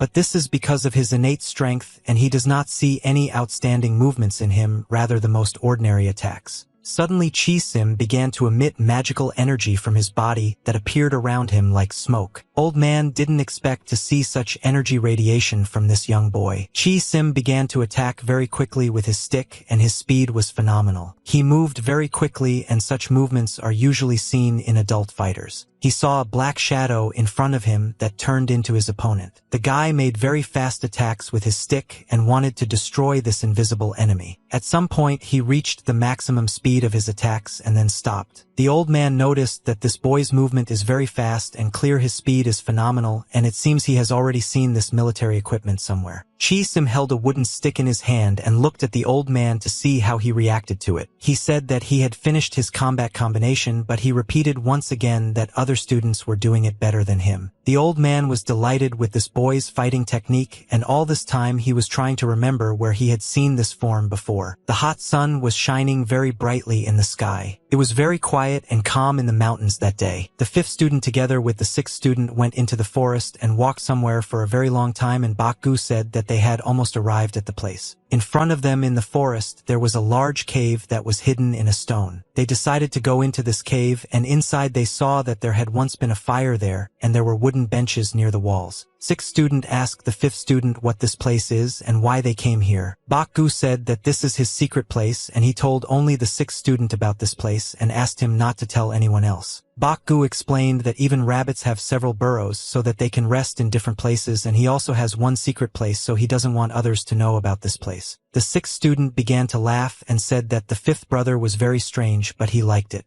Bakgu said that he was just enterprising. There used to be bad people in the area, but now they are not here. The sixth student said that the bad people called themselves the Bone Clan. Bakgu replied that he found this place when the robbers left here, and for now it's still dirty here, but later they will put everything in order here, and they will have their own secret hideout. The sixth student smiled and said that this was a very good idea. Bakgu said that someday this place will be useful to them, and then it will become a memory of this time, and he will allow others to use this place. But in secret he said that their house is much better than this cave, but the cave is also a good place. They decided to go outside and practice a little near the cave. They approached a wooden structure near which there were wooden sticks. The boys took turns each taking one wooden stick. They stood near the trees, and the fifth student said that the elder brother has very good defense, but he only has 2 hands. The sixth student said that if they don't make a mistake in the next battle, they will immediately lose control of the battle. Bakgu said that this is why they can't make mistakes, and if they only think about defense, then it won't work. They both knew that the elder brother is very strong, and they need to train well before the next battle against him. They raised their poles up and began their training. The guys practiced punch combinations and learned to move in sync. They tried to practice their best attack technique in order to demonstrate it in the future in a battle against their older brother. In front of them stood the phantom Songyu, whom they imagined in their heads, so they knew how to fight him. The city had a combat training ground where warriors practiced their strikes and conducted training battles. Songyu held a stick in his hands and prepared for the next battle. He took a deep breath and then exhaled the air and began to show his martial arts. He raised his stick up and did his fighting combination differently. Songyu showed very fast and clear blows using a stick. He made a quick turn and struck with his stick. He moved incredibly quickly and clearly. People who watched his movements were shocked because they did not expect this guy to be so good. They talked to each other about how this guy was getting scarier every day, and they were scared to fight him, and they couldn't even move. The guy decided to ask Li Ji when a new batch of newcomers would arrive. Li Ji told this guy to watch his language. After all, when beginners train like that, the rest must work even harder. The guy with the white bandage on his head said that the boy who is now training is very good with weapons. They watched this boy move. Songyu stopped and said that he wanted to try new strikes, but for this he needed an assistant and asked the guys who could help him. Li Ji ordered one of the other students to help this guy. Li Ji said that he had urgent matters and he needed to leave now, and the rest of the students began to leave with him. Songyu didn't understand why all these guys suddenly decided to leave, because he just wanted to practice. He picked up his stick again and thought that if he tried to repeat this combination a few more times, he would definitely succeed. He said that theoretically he understands how to do this combination correctly, but he still doesn't have enough technique. He started his training and thought all the time that if he succeeds in something new, then he will definitely be able to improve his martial art. The sun at that moment was at its zenith and shining very brightly. The blacksmith was at that moment working in his forge and trying to make new tools for the workers. He took the red-hot sickle in his hand and looked at its shape in order to understand how good it was. Suddenly, the blacksmith heard someone's steps slowly approaching him. The blacksmith put his hot sickle into the cold water and saw a boy in front of him. He immediately said that this boy had changed a lot during the time since he had not seen him. The blacksmith said that he heard that the boy began to work in the city. Song Yu apologized because he had to work at the forge. But the blacksmith said that the boy did not need to apologize because he himself was late and the boy's choice was correct. The blacksmith put his hammer on the table and asked the boy if there was any new news about the teacher. Song Yu said that there is very little news, but everything seems to be fine for the teacher. Song Yu asked the blacksmith if he knew any news about the teacher. The blacksmith replied that he had no news, but this old man would definitely not disappear anywhere if he said that everything is fine, then it is so. The blacksmith said that the boy's body had become stronger, and he probably didn't miss training, so he asked if the guy wanted to help him distribute furs. Song Yu agreed to help this blacksmith and began to fan the bellows to make the flame hotter. He heard his uncle call him and immediately turned his head to find out what the blacksmith wanted to say. The blacksmith said that if the boy could sometimes come to him and help, then it would be very good and useful for the boy. Song Yu said that he will definitely come and help as soon as he has free time. In the city, as always, there were a lot of people walking along the street and going about their business. Armed people came to the merchant who once wanted to deceive Song Yu and began to interrogate him. The man who stood in the center said that they came to Li Ho-sung, who is now 49 years old and is a buyer in the governor's store. The man said that it was he and these armed people who came to the address, but he did not understand why they came. One man said that in the winter of the year before last, this merchant received a ring that belonged to the Hanam-yuk family. Li Ho said that he hardly remembers who brought him what rings and asked these strangers who they were and why they came to him. The soldiers began to ask this seller how this ring came into his hands. He didn't understand why they demanded this ring from him and what was his fault, because the boy who brought it to him seems most likely to have stolen it, and this is clearly not the kind of item a child should have, so he sold it a year later. The man saw this merchant thinking about something and asked him the same question again. The merchant said that he didn't want to tell these strangers anything because he didn't know them. The warrior pointed his finger at this merchant and said that this was probably the same person who bought that very ring. He said that if the merchant talks about everything calmly, then he will not have problems, but if he resists, then he will have to be killed. The merchant was very scared and did not understand how to act in this situation, but suddenly he heard that someone was entering the room. The servants opened the red curtains and a man in purple clothes came out of the secret room. The merchant greeted the governor and said that hooligans had come to their store. The governor ordered his soldiers to seize this merchant immediately. Two bald guards immediately started running towards this merchant. They grabbed his hands and the merchant asked the governor in a pitiful voice what was happening here. The governor accused the merchant of buying things without reporting it, and after that he brazenly sold this thing for profit. And now he is asking for mercy like a pathetic coward. At that moment, the merchant regretted 100 times that he had decided to contact that boy. The gentleman bowed to the guests and apologized for being a little late and not being able to arrive on time. He said that the owner of the workshop asked me to tell him that he knew nothing about this situation.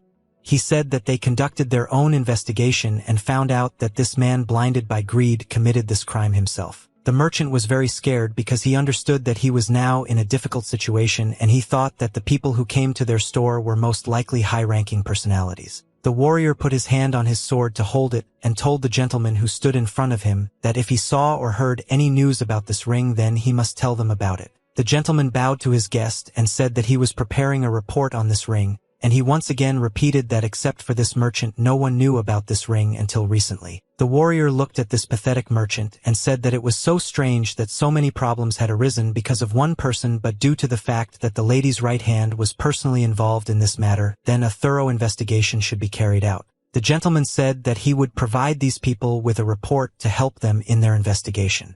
The warrior said that they would need to pick up this merchant in order to interrogate him. The gentleman said that a warrior can take this merchant and no one will protect him because the merchant himself is to blame for this crime. The merchant looked at the governor in fear and began to beg him not to give the merchant into the hands of these people. He asked for protection for himself. The governor looked down on the merchant and said that he himself was to blame for the combined crime and must confess everything that he had done to these people. This was the last advice from the governor. The merchant at that moment realized that he did not need to interfere in this matter because at that time he had no idea about the significance of this ring. There were a huge number of clouds in the sky that flowed over each other and changed their shapes reminiscent of giant ships that hover in the air. Song Yu had been training since the morning and practicing new fighting techniques. He was already quite tired but still continued to control his breathing. He held a stick in his hands and practiced throwing new blows. Song Yu began to spin the stick in a circle and constantly accelerated the speed of this rotation. But in order to complete this combination, it was necessary to strike the final blow with a stick from above. The students carefully repeated all the movements that the senior student showed them and did not try to do everything to make the senior student proud of them. Song Yu looked at how the guys were working and said that they were training very hard while he was away, and he could immediately notice positive results.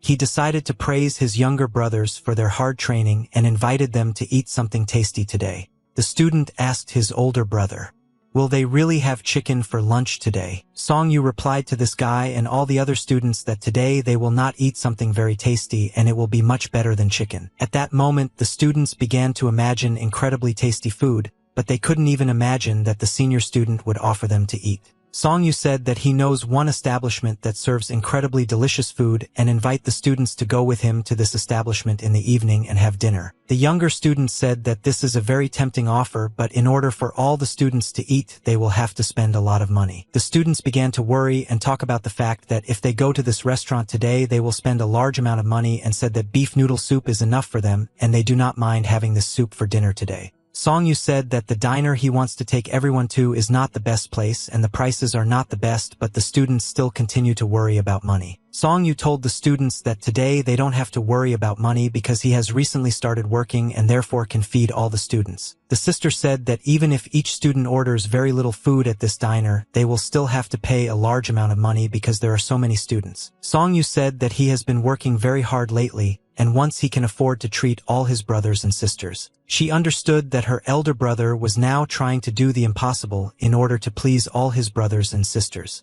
But if she now began to dissuade him, she would devalue her brother's generosity. The brothers were very happy when they realized that today they would go out to eat and talked about the fact that their older brother would buy them delicious food and therefore they should finish all their work early today and they need to be clean and tidy. Song Yu looked at the younger students and was happy that he was able to cheer them up today. He looked at the sky and suddenly remembered his teacher. He didn't understand where their teacher was now and he felt sad because of this.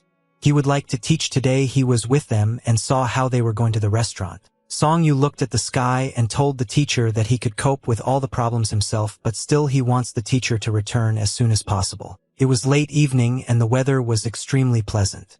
People walked along the small streets of the city. For the first time in a long time, the students all went to the city together and slowly walked to the establishment where they would have dinner. So Yul was very surprised when she saw that there were so many people in the city. Now she was delighted that it was so beautiful here and could not get out with the whole family. Song Yu looked at this baby and thought that he hopes that his younger sister will be fine with her health and needs to set a day to go to the doctor with her. He held her in his arms and didn't understand why she was so light and thought that the next time he went for medicine he would need to ask for something to strengthen her body. When they approached this restaurant, they smelled a very tasty smell. They immediately began to discuss the fact that this place smells incredibly delicious and they already want to try the local dishes as soon as possible. When they entered the establishment, they saw that there were a lot of people here and all these people were sitting at tables and eating their food. Suddenly the waiter who was standing in front of them turned his head and saw that a large number of customers had come to them. Song Yu asked all his students to say hello to this waiter and be polite.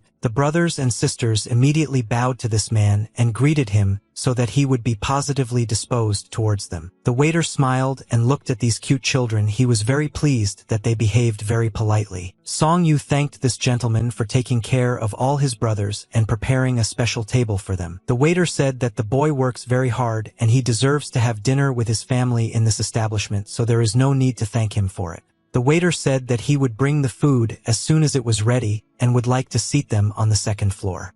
But today there are a lot of guests. He hopes that they will not be offended. Song Yu said that any place suits them. They all followed their older brother, and he told them that he knew one good table, so he asked them to follow him. The sister carefully observed the people who were in this establishment. She was interested in looking at them. The men who were sitting at the next table saw that this girl was looking at them and asked her why she was staring at them and stopping them from eating. The man froze for a moment and began to carefully examine this girl. They had a very sly look, and it seemed as if they were up to something. Song-yu along with the rest of the students occupied one large table and sat on a bench. They calmly waited for the food to be brought to them. My sister told me that she really likes this place because it is very big and suitable for a family like theirs. Song-yu told his brothers and sisters that Ji Song sent him to work here and told him not to let him down and to work hard to make everyone proud of him. Song-yu looked around and looked at different tables, and then he saw a table on the second floor and thought that one day he and his brothers and sisters would sit at nice tables instead of sitting in the corner. He thought about the fact that there was money in work and he could afford himself and his brothers to order a table on the second floor and pay the appropriate price for it. A few minutes later, the waiter brought them several plates of food, and it was very tasty food and it looked great. The younger student asked his older brother to try this food first because thanks to him they all came here today. Song-yu picked up his chopsticks and picked up a piece of meat from the plate. He put this piece of meat in his mouth and slowly began to chew it to feel the taste. When he felt this taste, his face looked incredibly happy. Brothers or older brother's reaction after he tried his food and immediately began to eat what they had on their plates because they also wanted to try this taste. Song-yu said that it would be very good if the second brother was with them now. The student said that this would actually be very good, but the second student is currently busy due to his studies and cannot join them. The sister said that they should leave some food for the second student so that he could also try this food. Song-yu answered his sister that she didn't have to worry about this because he asked the waiter to send the second student food separately, and therefore the students today can eat all the food that is on the table. He turned his head to the side and saw something very strange. He looked to the side and realized that the people who were at the next table were alarming him. From the moment they arrived at the establishment, these people were carefully watching them all the time and did not look away. The men noticed the sister, and she seemed very beautiful to them, and therefore they were eager to meet her. An employee of the establishment approached Song-yu and said that he wanted to talk to the boy. This guy explained to Song-yu that they and their brothers and sisters had better leave quickly because people from the Rain and Wind group are coming here, and these people are ordinary idiots who go to prostitutes in the evening.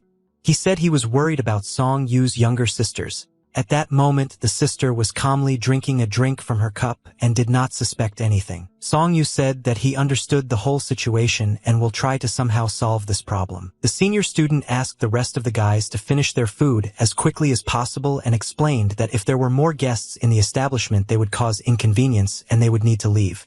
The students answered that they would eat faster. There were empty plates on the table. The students listened to the elder brother's request and finished all the food in a very short time. Song-yu asked the students if they were full and if the food was tasty. Yul was delighted and told her older brother that her stomach was about to burst from so much delicious food. Song-yu said that next time he will buy her even more delicious food. Yul asked her brother, "Is there really any food tastier than the food they ate today?" He replied that there is food that is thousands of times tastier and he just needs to earn more money to buy this food for the baby. Suddenly, a group of people entered the establishment and all the waiters immediately began to bow to these people and welcome them to their establishment. The leader of these guys looked around and looked at the people who were already sitting in this establishment. Lo consideró simplemente una traición. Dominique vio que estos cheques se extendían rápidamente entre los comerciantes. Para cobrar un cheque tenían que ir directamente al banco donde ya se encontraban con ofertas. Their leader said that his disciples do not like such places. One of the guys said that he was annoyed by the idiot who was sitting at the far table and he didn't understand why the older people were caring about him. The leader said that they have no other choice because they were given strict orders to add this guy to their group. He ordered his guys to be quiet and not say unnecessary words because there are people in this place who just came to eat. Song-yu and her sister immediately drew attention to these guys who had just entered the establishment. They were wary because they felt the danger of these guys. Song-yu ordered all his junior students to immediately get up from the table and leave here. The sister said that she absolutely supported the elder brother's decision and asked the younger students to speed up. The younger students at that moment did not even suspect that they might be in some kind of danger, and they were discussing the delicious food that they ate in this establishment today, but the fourth student said that this food was no tastier than the chicken that the third student was preparing. Song Yu said that it is unlikely that anyone can beat the food that the third student cooks because it is the most delicious. He replied that next time it would be better to buy several chicken carcasses and ask the third student to cook her signature dish. The sister listened attentively to the brothers' dialogue about how they praised her food, and she immediately felt very pleased to realize that she was cooking deliciously. The guy saw this beautiful girl and froze in place, but he could not move. He thought that he had never seen this beautiful girl in this area before. She didn't pay any attention to them, but at that moment the guys looked at her carefully and didn't know how to behave correctly because they really liked her. The sister walked past these guys and didn't even pay any attention to them.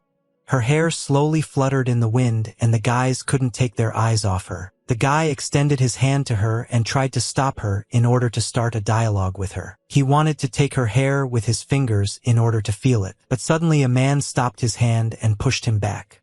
The guy managed to touch her hair with the tip of his fingers, but his hand was immediately removed. Song Yu stood between his sister and this strange guy in order to protect her and not let this stranger touch his sister. He asked this young man what happened and why was he letting his hands go. The guy stood surrounded by his assistants and felt more confident, so when he saw Song Yu in front of him, he immediately asked why is he protecting this girl. Song Yu looked at this guy and understood that if he continued to behave like this then conflicts would not be avoided, and at that moment he had already begun to prepare for the upcoming problems. The guy didn't understand where this guy in black clothes came from. He started to make him angry, and he wanted to get rid of this guy as soon as possible. He covered his mouth with his hand and cleared his throat several times in order to start talking. He said that his name is Yang Chan and in this district almost everyone knows about him or has at least heard something, and he asked if this guy in black clothes who is standing in front of him knows who he is. Song Yu answered that he didn't ask the name of this guy.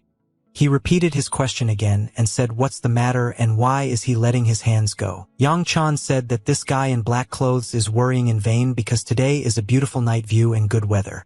He wanted to invite this girl to go to the second floor and eat delicious food, but Song Yu told him that they had just eaten and were already leaving. He joined his hands and said that it was time for them to say goodbye and there was no point in continuing this dialogue. Yang Chan said that he is not interested in the opinion of this guy in black clothes. He wants to hear what this girl wants now. He was very surprised when he saw that there were people in this district who did not know him and assumed that these guys were from the lowest classes of society. The guys realized that they needed to help their friend and began to explain to this girl that this guy who is inviting her to dinner is the heir to a wealthy family. I am not all rich and important people. Yang Chan ordered his idiot friends to shut up because he was the first to invite her and this girl is already his. Yang Chan thought that no one would dare to reject their invitation and he couldn't just let such a beautiful girl go. The sister did not know what to answer to these guys. She was not ready for such a situation and she felt very embarrassed because she felt a lot of pressure on herself from these guys. They stood opposite her and smiled so that she would agree to go with them. The sister asked the older brother to quickly leave here because the younger sister So Yul was already very tired and wanted to sleep. Song Yu replied that they were leaving now. Song Yu said that they had just heard the girl's answer and realized that she would not go with them, so it was time to say goodbye. But they were not satisfied with this answer, and they said that no one dares to refuse them their offer, so they do not agree with her choice. The brothers were very angry because of the behavior of these strangers, and they understood that if there was a fight now, then all the brothers would fight together. But suddenly the second brother entered the establishment and saw that his entire family was now here. Fifth disciple first approached the second brother to greet him. The second student asked the fifth student why they are all here now and what they are doing here. The fifth student asked him a counter question and asked why he was here now. Because the older brother said that the second student was very busy and could not see them. The second student began to feel awkward and did not know what to answer, felt that he was very ashamed and asked for forgiveness. He turned his head to the side and saw that all his brothers and sisters were standing not far from him and realized that he needed to approach them. He stopped next to them and asked his elder brother for forgiveness because he had urgent business and could not come to this dinner on time. Song Yu said that the second student has nothing to apologize for, and they perfectly understand his situation, so they are not offended by him. The second student saw that in this place there were his acquaintances whom he did not expect to see here, and he asked them what they were doing here. Yang Chan asked Wu Ram if he knew all these guys and why did he communicate with them like that. Ram replied that these are his elder brother and students from the teacher's house, and these are the closest people he has. This is his family. Ram realized that he needed to explain how he knew these guys and told his older brother that these guys were friends of his classmate. Ram said that they are all studying in the same school and asked what is happening here. The senior student replied that everything was fine and nothing happened here. Ram said that Yang Chan is the most important of the group of these guys and he is quite a rude person and hoped that this guy did not insult his family members. The sister took the second student's hand in his shirt with her hand and asked him to be a little quieter. She wanted to calm his temper. Ram looked at the situation from the outside and understood that something had clearly happened here and all these guys were now ready to attack each other and start a fight. Ram looked around carefully because he wanted to understand this whole problem. Yang Chan came up with a brilliant plan and invited their entire family to have dinner with them. He said that they were on time and dinner would be served soon. Song Yu once again repeated to this idiot that they had already had dinner today, and there was no point in agreeing to this invitation. Song Yu looked at the second student and told him that he understands that the second student devotes a lot of time to studying in an easier way to come home more often because he and his brothers are starting to forget his face. Ram bowed to his elder brother and asked for forgiveness for the fact that he had not been home for a very long time. Song Yu put his hand into his inner pocket and began to feel for something there. Song Yu told his brother that he must understand that in their house there will always be food for the second student and they will never doubt his diligence. The elder brother gave the second student a green bag and said that this was a gift to him from the whole family. Ram felt very awkward and did not understand how to thank his brother and tried to explain that everything was fine with him and it was not worth giving him such a gift. Song Yu told the second student that he should not worry about money and if he needed something the eldest student could always buy it for him. Ram said that today he would definitely come to their house but not for long because he also missed them very much. Song Yu patted his brother on the shoulder and said that it was time for them to leave. Ram watched as his elder brother and his entire family were now leaving this establishment but he still remained standing in place. Yang Chan watched this guy and didn't understand why he was behaving so strangely. Ram slowly walked down the steps from the second floor and headed towards the exit of the establishment. The guys looked at this boy and laughed at him. They called him an impudent and idiot. They discussed the fact that they wanted to impress Ram, but he was impossible to please, and Yang Chan said that now they were in the wrong position and were unlikely to be able to please him. They discussed this. What really infuriates them is that they can't recruit this guy in any way and they just need to wait. After all, if he fails the exam then everything will change, and the teacher told them that only one unknown is he an exam for the first level or for the second. They were discussing that this guy is actually very smart and he is the only one who can give this exam and help them, but Yang Chan said that he can't think about anything other than that girl and he will definitely do anything to get her. Yang Chan said that every person on the path of life encounters many obstacles, but he will not give up and overcome them with his head held high and achieve his goal. The guy said that Yang Chan just spoke so confidently about this girl as if he was going to marry her. Yang Chan said that this is a girl rather than his status. They will not be allowed to marry each other, but he also does not want to see her as his wife and would rather make her a concubine. The second guy said that he would do the same thing and make this girl a concubine because she is very beautiful. Yang Chan gave himself a word that this girl would definitely be his concubine and he would do everything for her to be his. A plate of noodles and a delicious broth containing a large amount of meat was left on the table. Song Yu, I eat noodles with my new boss while sitting at his father's counter. The boss saw that the guy was looking at him very carefully lately and decided to ask what this boy wants. Song Yu put chopsticks on the table and said that he wanted to gain access to combat missions. Después de ordenar sus pensamientos preguntó si a Asa y Rodríguez les gustaría entrar al granero y ver todo con sus propios ojos. He looked attentively. I looked at this boy and sucked the noodles that were in his mouth. He said that he remembers that the boy failed to complete the order for Yang Ming and he remembers how big the mark from the fist was on his cheekbone. He said that that time the boy did not cope with the task. The boss's plate was already empty and he finished the noodles that were on his plate. Song Yu said that he understands why the boss is worried about him, but nevertheless he wants to take on another task. He asked the boy what happened and wanted the boy to explain why he needed a new task. He asked the boy, does he really need money? Song Yu said that his older brother will have his final exam soon and he will need a lot of money. The boss asked me to explain what the final exam is. Song Yu said that he had already talked about this before, about how he has many students and one of the students in his family is doing very well in school. Song Yu explained that the second student needs to pay money for his studies and the amount that needs to be paid for training is very large. The boss said that this was a very touching story and he had never seen someone worry so much about their brothers before. Song Yu said that this boy is the hope for their family and in fact there are many people helping them. Song Yu said that despite all this he is a senior student and does not want to burden the rest of the students with this problem. The boss watched his father slicing meat and said that a smart and educated person in the family is always good, but what if they have to sell the house so that he can study further, because this could happen. He thought about this boy's proposal and thought that he actually had a very good goal, and it would be nice to help him because the boy is very confident in himself. He asked Song-yu if he knew anything about the thug. Song-yu said that he had not heard anything to the programmer before and asked the base to tell him about this man. The boss said that the thug is the man who created their squad and every member of their gang should know about him. Night fell, it was very dark, and it was raining from the sky. The rain turned into downpour and fog hung over the city. Not a single lamp was on in the city and it was very dark. The thug stood in the center of an empty street. Rain dripped from the sky on him, and he stood silently and looked forward. He lowered his head down and agreed with himself that he could move on. The thug began to walk forward, slowly stepping from foot to foot. He took his weapon, which was on his back, with his hand and ordered the people who were hiding to immediately come out of their hiding places. The head of a man peeked out from behind a dark corner and his body slowly began to appear. People who were hiding in alleys and shelters began to slowly come out and show themselves. There were a large number of these people, and they all stood on Central Street and were armed with swords. The big man smiled and began to laugh in his hoarse voice.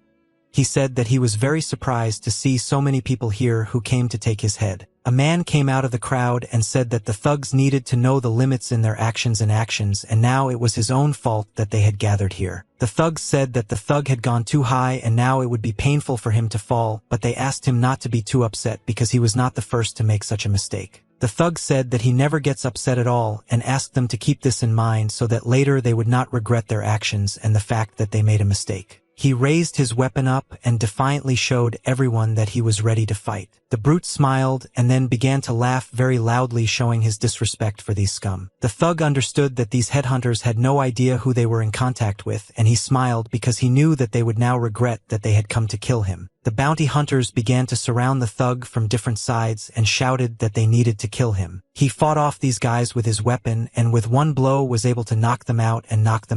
During the battle, the thug used the weapon that was in his right hand.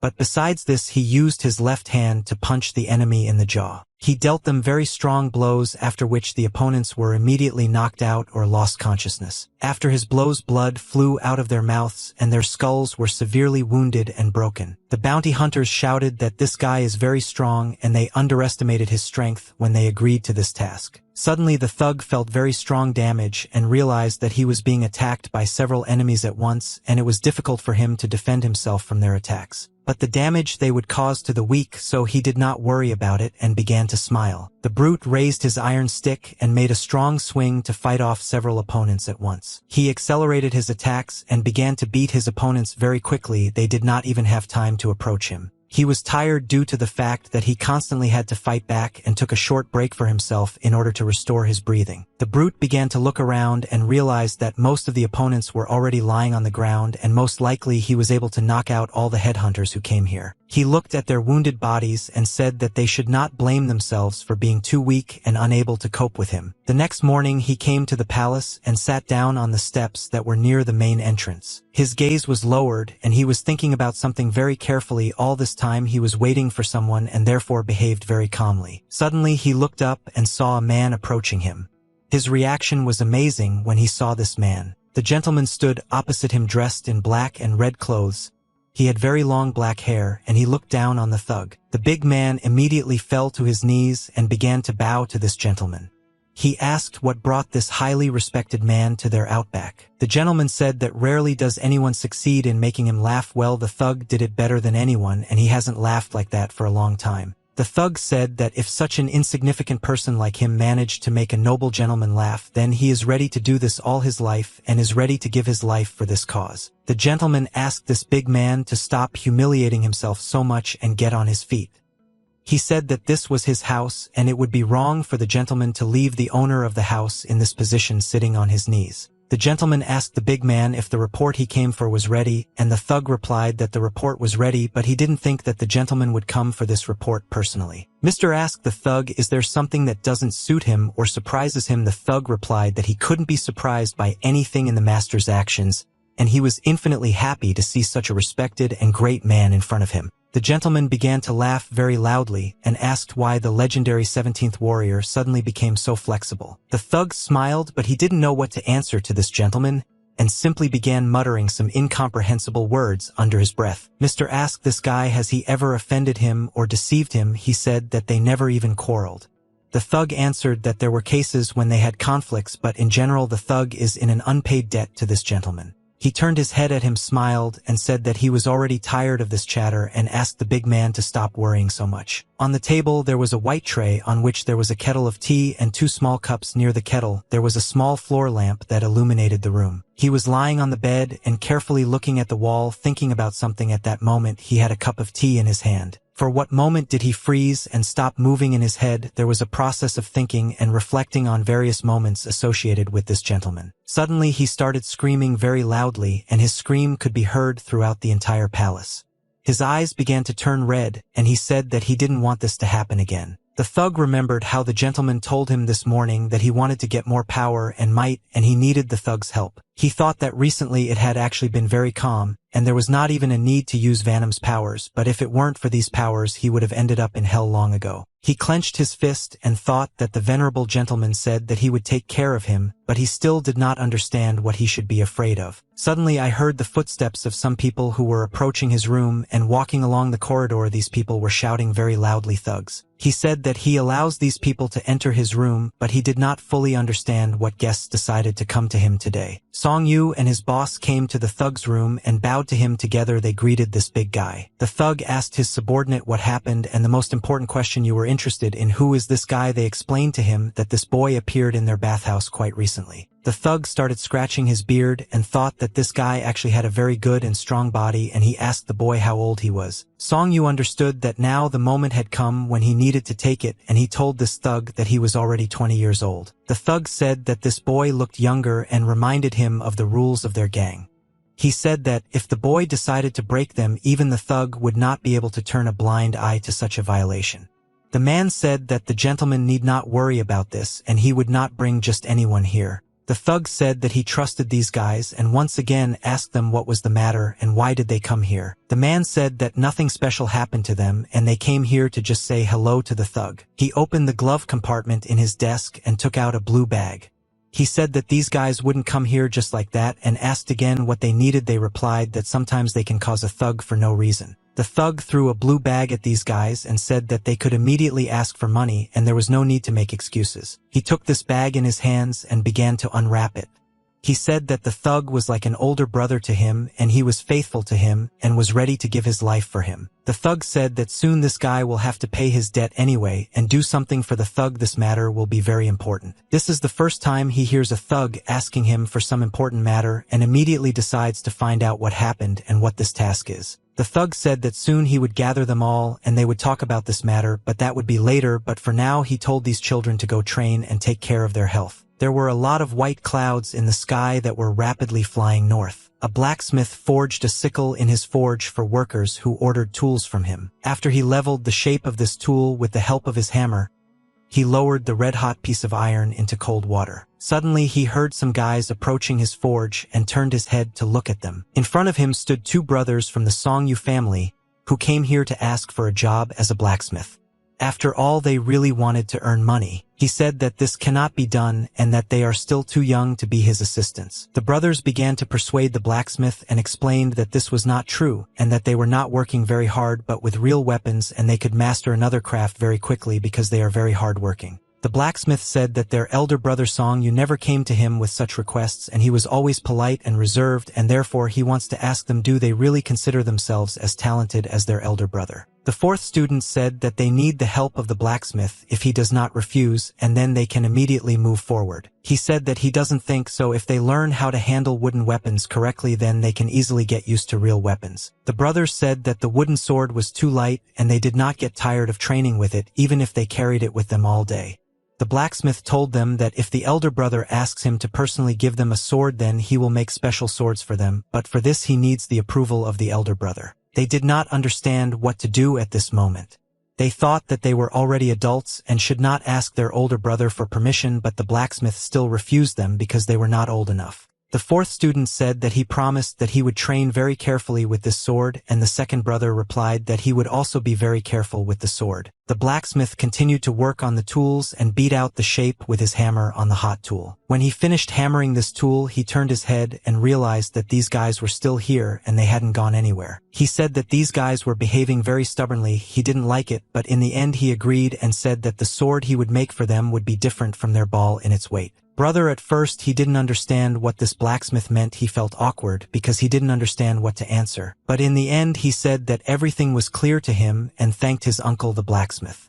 The second brother looked at this and thought that this sword that they would now be given might be useless. He smiled and thought that now they could not achieve their goal and persuade this uncle to fulfill their request. Near the forge that day it was very quiet and the work was in full swing. Song Yu and the blacksmith decided to take a break to have a little snack and regain their strength. Song Yu, I am a piece of bread that I took with me from home to have a snack. He chewed it slowly, but suddenly he realized something and immediately froze. He stopped eating and thought that it was best to ask the blacksmith this question right now. Song Yu said that he did not expect that his younger brothers would still come as an uncle to the blacksmith and ask him for such a favor.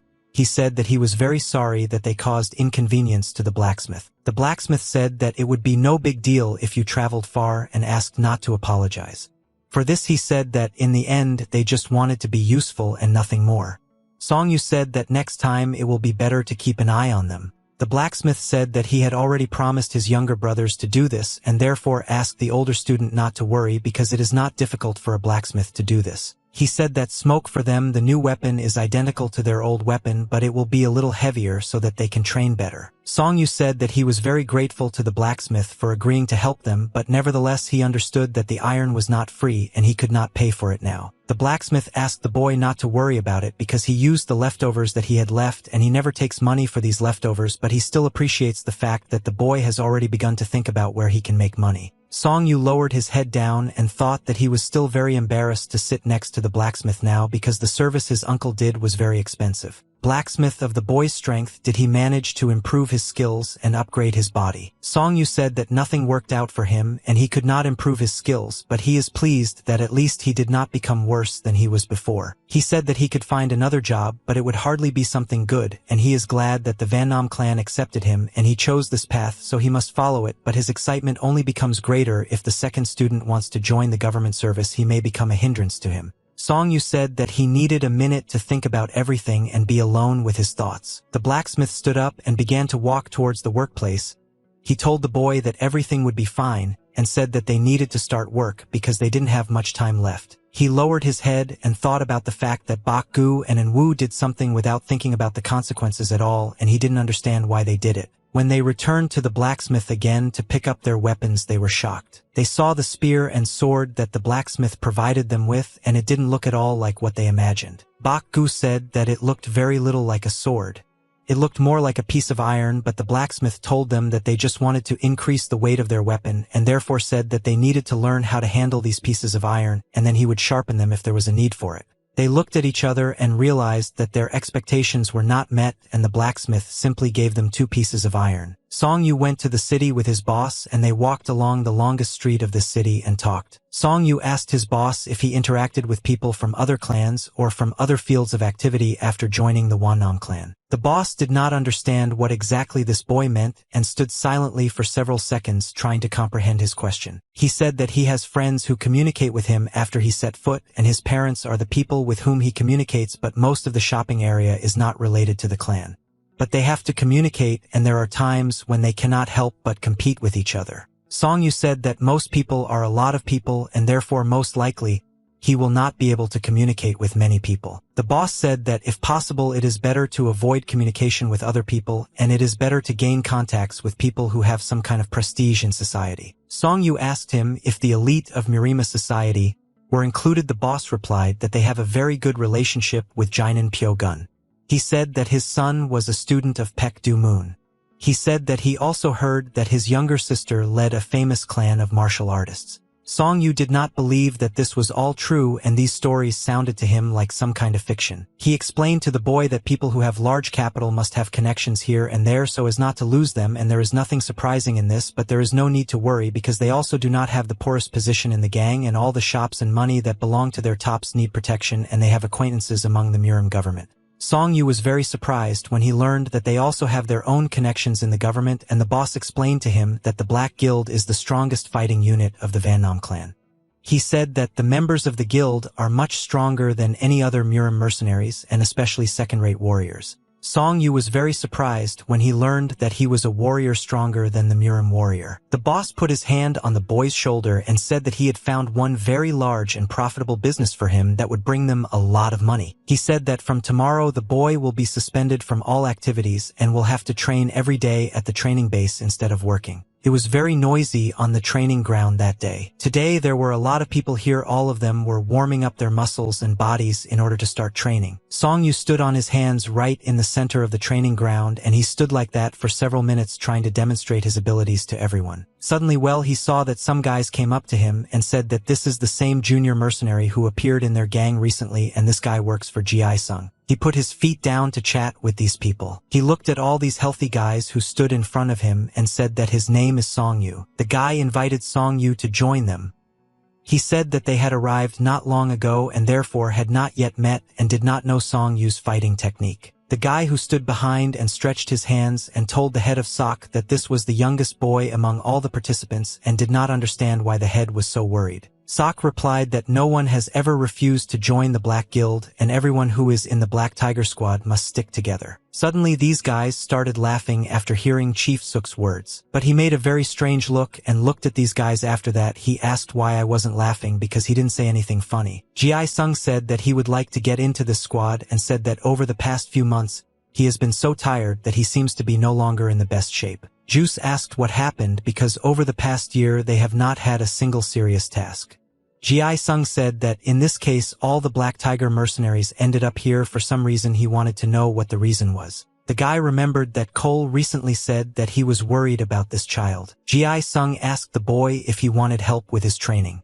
He said that his older brother has a nickname Legs of Steel, so if the boy can't handle it we won't be able to train for a long time. Now it was the hottest part of the day, but due to the fact that there were clouds in the sky the sun was not shining so brightly. Song Yu stood on the training ground to fight against Suk. The enemy understood that he wanted to test this boy's strength and do everything possible to win this fight. He made his first kick. His leg moved very quickly and his movement looked crisp and powerful. He hit the boy very hard on the leg and put a large amount of his energy and strength into this blow. Song Yu felt very severe pain in his leg and was barely able to withstand such damage. He feels that the enemy is delivering very strong blows to him and is having a hard time holding back such an amount of damage. Juice didn't understand why this guy had such an expression on his face as if he was in a lot of pain.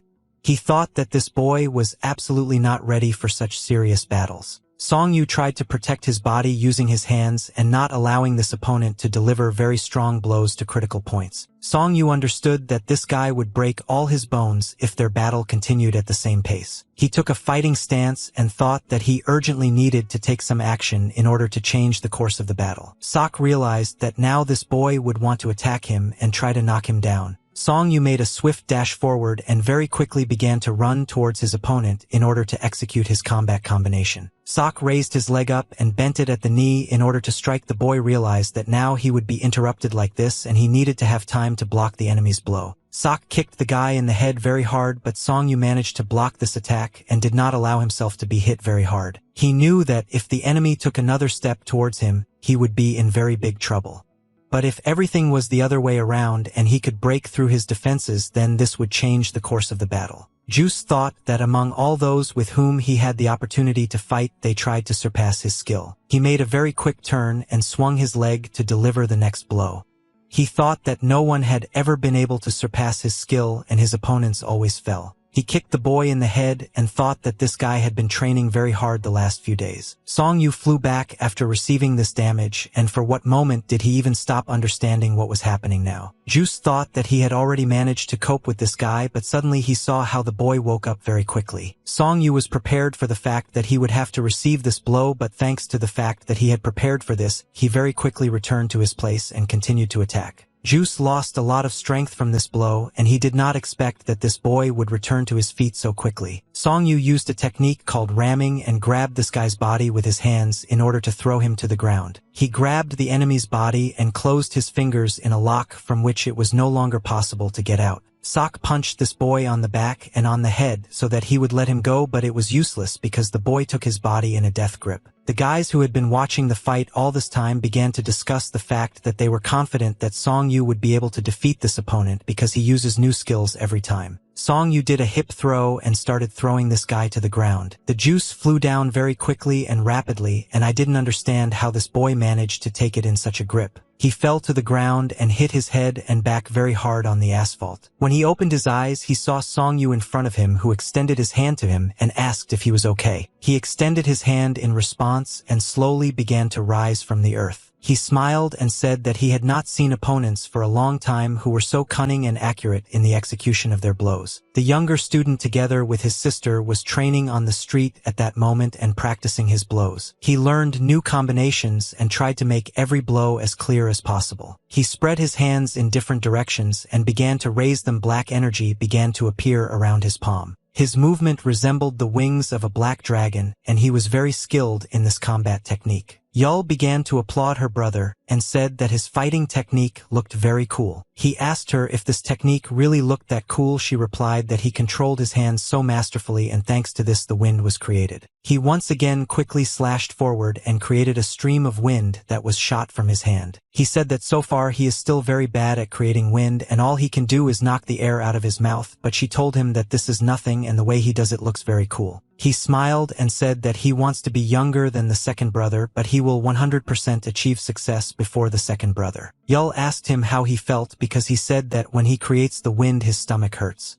But he answered her that it was like that before, but now it's gone. He smiled and said that there was no pain at all and therefore he could devote more time to training. Evening came and slowly turned into night. There were a lot of stars in the sky and small pieces of clouds continued to hang in the air. Someone threw a bag of coins on the table and it started to ring very loudly. Ji Sung told the boy to stop just looking at this bag of coins and take it for himself as soon as possible. Song Yu began to thank his boss for giving him such a large amount of money, but the boss said that there was no point in thanking him because Song Yu's life was at stake. Ji Sung asked the boy to warn his students that he would be gone for at least 3 months, but in extreme cases he could be gone for 6 months. Song Yu said that this is the first time he is going on such a difficult mission that will take a lot of time. Ji Sung said that despite the complexity of this task the reward will be appropriate, and after completing this task he will receive another heavy bag of coins. Before leaving to carry out the tasks they did not go to the Chamber of Commerce to see their father and take more food in order to eat properly. The school was very quiet and calm. It was already evening, and in this place it was very dark. No students were visible. When the last lessons ended, all the students slowly began to leave the school and go to their homes. Ram was leaving school and suddenly heard the voice of his older brother calling him. Ram was very happy when he saw his elder brother here and did not know how to express his joy, but the elder student said that it was already very late and the second student still had not eaten anything. Song Yu said that they will go now and he will buy the second disciple some delicious food for him to have dinner, but Ram was very worried and asked where the rest of the disciples are now. Song Yu said that today they would walk only together, and the second student did not understand what happened but was very interested in it. They were brought a large amount of different delicious food and put this food on the table. Ram asked his elder brother, why is there so much different food here? The senior student replied that the second student was very pale and that in order to continue to study well, he needed to get in shape. Ram said that he eats well and has never needed food since he went to school. He said that in this academy they are fed very well. Song Yu said that he should still eat as much fatty foods as possible in order to gain weight. The second student didn't understand what was happening because it was all for him.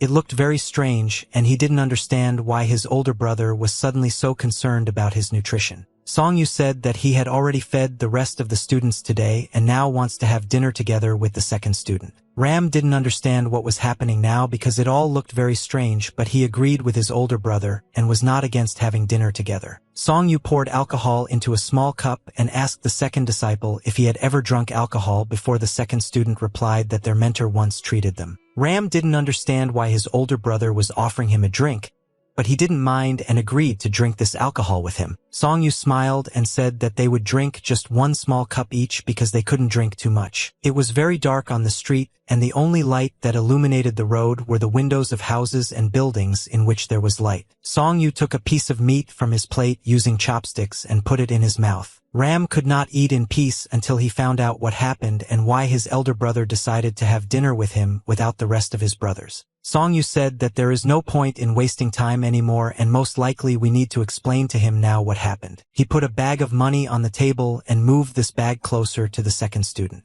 Ram asked what it was because he was very surprised when he saw such a big bag of money. Song-yu said that unfortunately he does not know what exactly the second student needs, but he gives him such a large amount of money so that the second student buys everything he needs. He said that their family is not rich, but they can afford to spend money on training the second student. Song-yu said that he was very sorry that he could not save the second student from having to think about money before this. Ram looked at his older brother and could not believe that he was making such sacrifices so that the second student could simply study. Ram said that he would definitely pass all the exams and the senior student would be proud of him.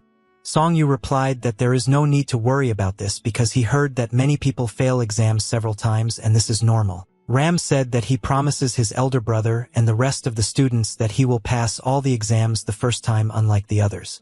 Song-yu said that the second student should not worry about it and study at his own pace. They sat down at the table again and calmly began to continue their dinner. He was sitting at a table surrounded by two girls who were drinking alcohol with him. He drank alcohol from a cup and saw that two guys approached him and wanted to tell him something. These guys smiled and looked at the girls who were sitting with the gentleman. Yang Chan said that he did not have time to introduce them to these girls and asked them to tell them the information they know as quickly as possible. Then he said that he wanted these two to bring him a girl whom he recently saw in a restaurant. The man asked the gentleman why does he need this girl. He wanted to know why the gentleman chose this girl because he always has many different ladies around him. Yang Chan said that he is not going to answer his questions because this does not concern this man and he should just follow the order. The man said that if the master wants to make her his concubine, then why doesn't he just offer it to her?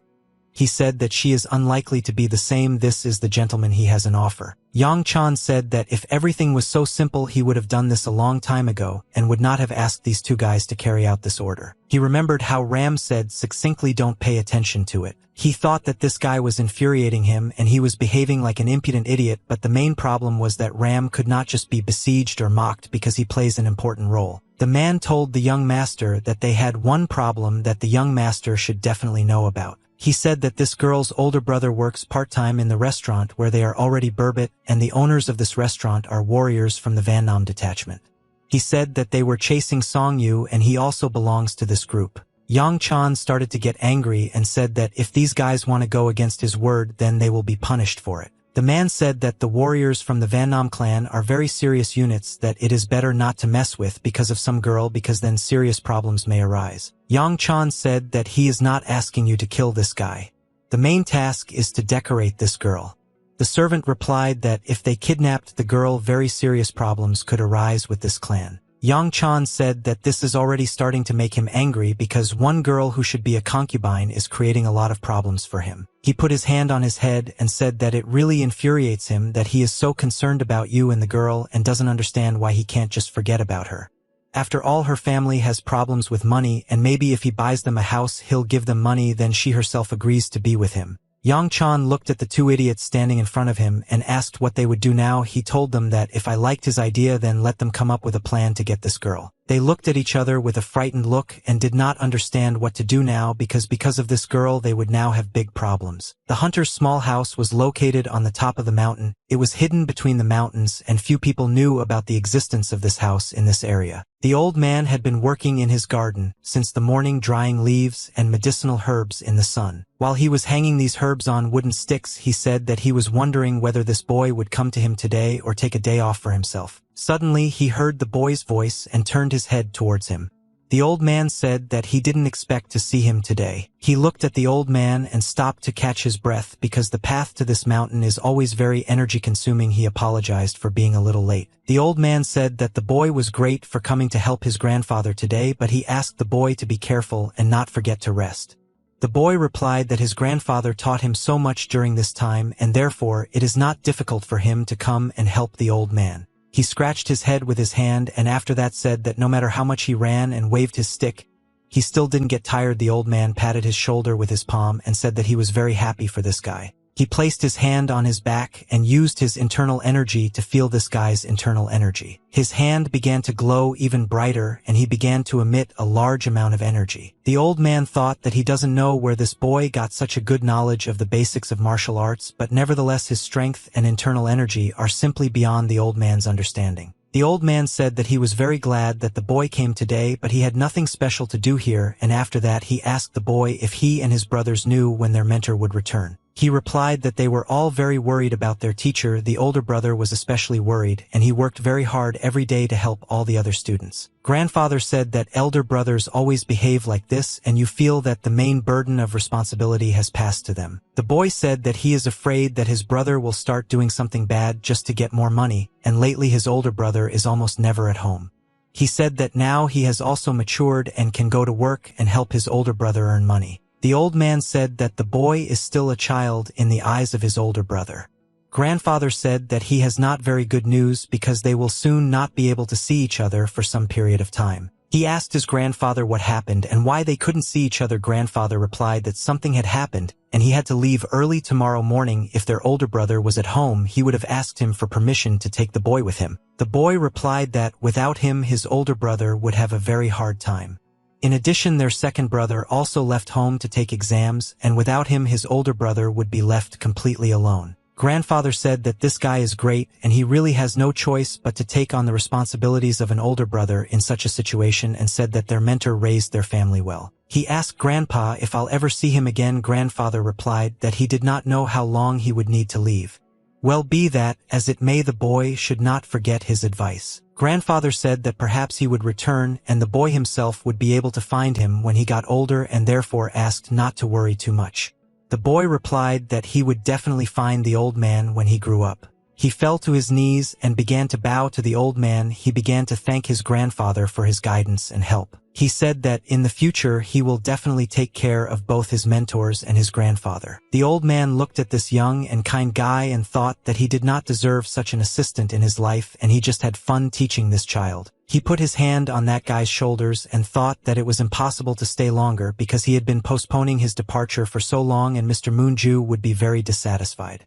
He said that he would try to finish his business and return back as quickly as possible. The old man stroked the boy's head and told him not to forget to take care of himself and his brothers while the old man was not around. He was returning to his home after helping his grandfather all day, and it was already dark, and he walked alone through the forest. He raised his head up and thought that today there were again a lot of stars in the sky, and no matter how much he wanted to go with his grandfather, he couldn't leave his family, and besides Soyul, it would be very difficult to accept the fact that he would have to leave. He turned his head to the side and heard some strange sound not far from him. He saw his older brother coming out from behind the bushes and holding some kind of bag on his shoulder. Song Yu asked the fourth student what is he doing here, and the fourth student answered that the elder brother returns home every day later and later and is very rarely at home. Song Yu said that he would gladly return home faster and earlier, but there is a lot of work, and the most important thing is that he just returns home. They went home and saw that all their younger brothers were standing in front of them and were happy that the fourth student had come along with his older brother. Song Yu smiled and said that he was finally home and was very happy to see all his beloved brothers and sisters. When night fell, Song Yu went outside with his sister and the fourth student to tell them something very important. He gave his sister a bag of coins and said that this money should be enough for them. My sister asked where this money came from. He replied that this was a deposit that he was given before the next task that he would need to complete. The fourth student and his sister were shocked when they heard this from their older brother. They didn't understand what he had gotten himself into and where he got that kind of money from. The sister asked her older brother if he had to go on this task and said that if he returned the money then he wouldn't have to leave. Song-yu replied that it was not as dangerous as it seemed and asked them not to worry about him. He said that everything would be fine. He said that after he returned home, they could build a new house because the old one was too small for his older brothers and sisters. They still couldn't calm down and weren't very worried that the senior student was leaving. They were very worried about him. Song-yu said that during his absence they remain as big brothers and sisters and are now the most important in the family, and he asked them to take care of the others. He said that they should take care of Seo-yul first because she has been feeling especially bad lately, and he warned the doctor that they would soon come to him and would have to buy all the necessary medicines. He told Chi-sim that even if the second student returns home and the eldest student is not there yet, he asked not to leave the third student and help her. Chi-sim told his older brother that he will definitely have his word and will control everything so that his sister feels good. He said that without their help, he would not have dared to even think about such a task, and therefore he really counted on them. They realized that the eldest student would leave for this task in any case and there would be no other choice. Therefore they must not let him down and make sure that everything is in order in the family. Clouds slowly floated across the sky. A large group of people in a column walked through a mountainous area heading towards large mountains. Song-yu walked in the center of this column of people along with the rest. He did not fully understand where they were going but nevertheless continued to walk. All the way he thought that this road was flat and the slope was not steep, but he did not understand why it was so difficult for him to walk along this road. He felt that it was becoming difficult for him to breathe, and he was already very tired of moving on. Suddenly their commander said that it was time to rest a little, and after rest they would set off again. They sat down on the ground near the grass and began to restore their strength. Many of them at that moment decided to drink water and have a snack of some food in order to renew their energy. His boss approached him and said that he understood that the boy wanted to show his best side, but he asked him not to be wary of the other participants and to share his burden with the rest. Song-yu turned his head at him and said that he would try to listen to this advice. The dream said that this is not training or a game, this is actually real life, and therefore you need to take care of yourself. He said that Song-yu definitely couldn't handle it alone, and besides he has students that he must take care of, and he must remember that he needs to return to them. Song-yu said that he will return to them at any cost and will definitely see them again. He said that let this serve as an incentive for him to return back because the enemy will also fight to return home alive, and now they have stepped on the blade and press only those who are confident in themselves and their choice will be able to return. Song-yu said that he was just a little worried, but other than that worry he was fine. The boss said that's exactly what he wanted to hear from the boy. The commander shouted very loudly that the break was over and they had to move further in order to get there on time. The guys came up to him and said that they were glad to see a new addition to their ranks seeing such a young guy. The man who walked to his right said that they would all be like big brothers to him, so he could be calm because they wouldn't let him die. When they arrived at the battlefield, a very serious battle began and one of their warriors stood on his feet with the last of his strength. El archimago era el maestro de este joven, pero cuando vio a su alumno Rumble se molestó bastante. Suddenly one warrior began to cough up blood and his eyes turned white. He received very strong damage and could not withstand it. Song-yu ran forward with the rest of the soldiers and carried the wounded soldier on his back. Song-yu didn't understand why they had so many problems with enemy soldiers. After all, they were ordinary scouts. They didn't understand how the enemy soldiers knew about their location. The warrior who was running next to him offered to carry the wounded soldier one at a time in order to be less tired, but Song-yu said that he was fine so they should just keep running. Guy asked the wounded soldier what happened to him.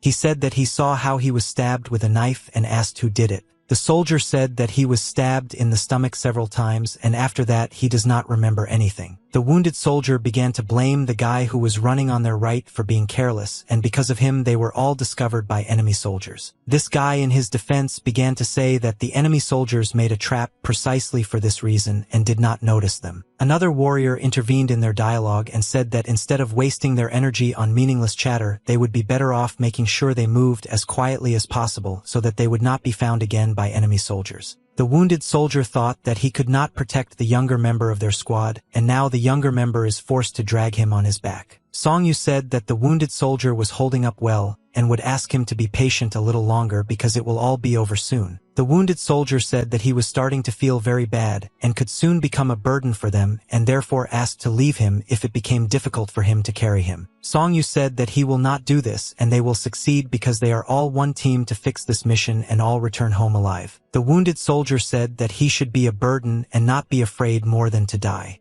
Song Yu replied that if the elder brothers had carried him, they would hardly have abandoned him. Dream shouted for them all to shut up because they could be discovered by enemy soldiers again due to their chatter. The Dream said that soon everything will be over and now they know the location of the enemy and will be able to attack them later. He said that he hopes that they will be able to do this because these freaks are real or that they will come. The Dream said that now they have to make important decisions and many people think that killing is easy, but in fact this is not at all the case and usually conflicts are resolved by the supreme rulers. He said in a sad voice that this has now turned into a real war in which people do not act as soldiers. He asked the youngest member of their team if he had ever killed anyone. Song Yu said that he has never killed anyone before and doesn't even know what it's like. The Dream continued to run quickly. I said that however this is always difficult to do even if you are a ruthless person. Despite the fact that they survived only thanks to the youngest, he must remember that he will need to kill in order to stay alive himself. Song Yu said that all this time he was thinking that the purpose of their mission was to avoid battle and engage in reconnaissance. The elder told him that he hoped that they would be able to simply avoid battle. Suddenly the boy saw something in front of him and stopped as if he felt the presence of someone else here. He immediately stopped in order to stop running further and show the rest of the team that they needed to stop. The guy who was to his right asked what happened and why did they stop so suddenly. Dream asked if the younger participant was tired and needed help carrying a wounded soldier. Song Yu said that they cannot continue to run forward because he feels the presence of some person there and perhaps this person is not alone. They carefully began to look into the distance in order to understand whether there were actually any people ahead. A crowd of people began to emerge from the forest.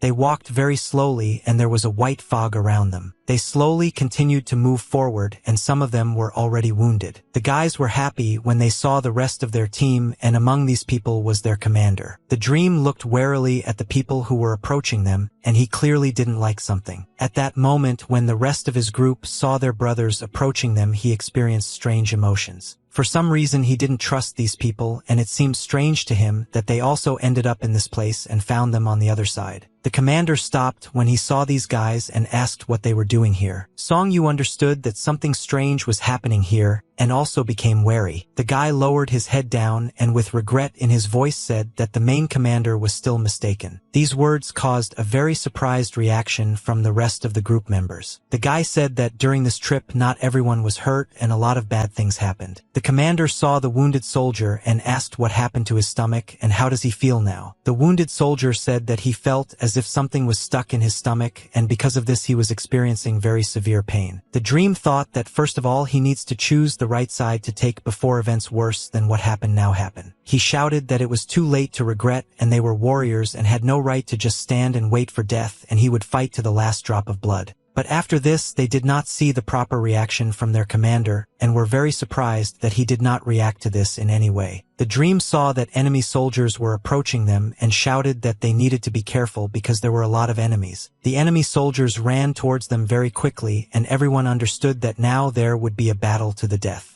Sleep fought off these soldiers in every possible way. There were a lot of them and he had to fight alone against several enemies at once. He got carried away by the fight and lost concentration. Because of this, he could not see that another enemy was approaching him from behind. The ninja swung his sword and was about to strike, after which he was no longer able to get up. The Dream turned his head and realized that he would not have enough time to dodge this blow and most likely he would die now. But suddenly he saw a large iron club appear in front of his face. His life was saved by a fighter who suddenly appeared and with one blow stunned the ninja and knocked him out. It was a big fat warrior who held 2 iron clubs in his hands.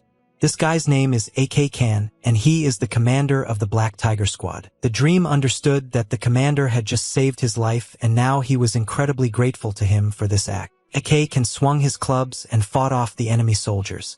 He ordered his warriors to fight and not give their lives to these enemy ninjas. He was a very strong warrior and could fight alone against 5 opponents at once. He ran forward and picked up speed to help the rest of the warriors from his squad. He tried to run to them as quickly as possible. Enemy soldiers constantly appeared in front of him and prevented him from moving forward. AK Kong shouted to Ji Sung to start fighting like a real warrior because soon this will all be over. They only need to hold out for a little while. The commander saw a boy who was the youngest member of their team, and this boy looked very tired. Song Yu held a wooden spear in his hands with which he fought off opponents. He struck with the spear and shouted very loudly that he was ready. Song Yu said that he was very scared and he did not expect that everything would be like this.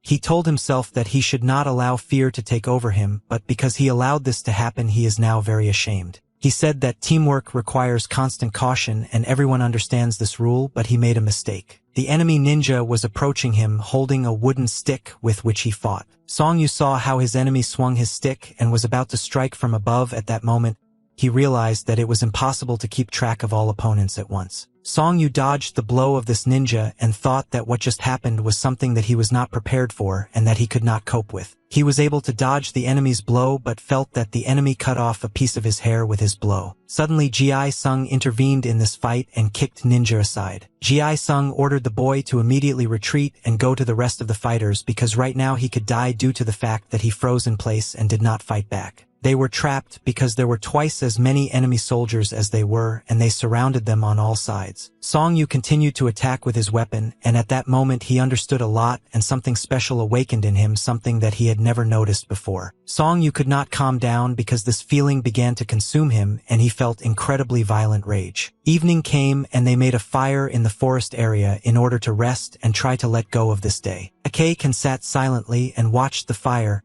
He tried to calm down after today's battle. Ji Sung put his knife to the fire and waited for the moment when the knife blade was as hot as possible. Ji Sung said that the knife is already hot and can be used to heal wounds. He put the knife to the one that had been opened earlier, which was on the commander's body. He clenched his teeth tightly and his father began to tear up his cheek.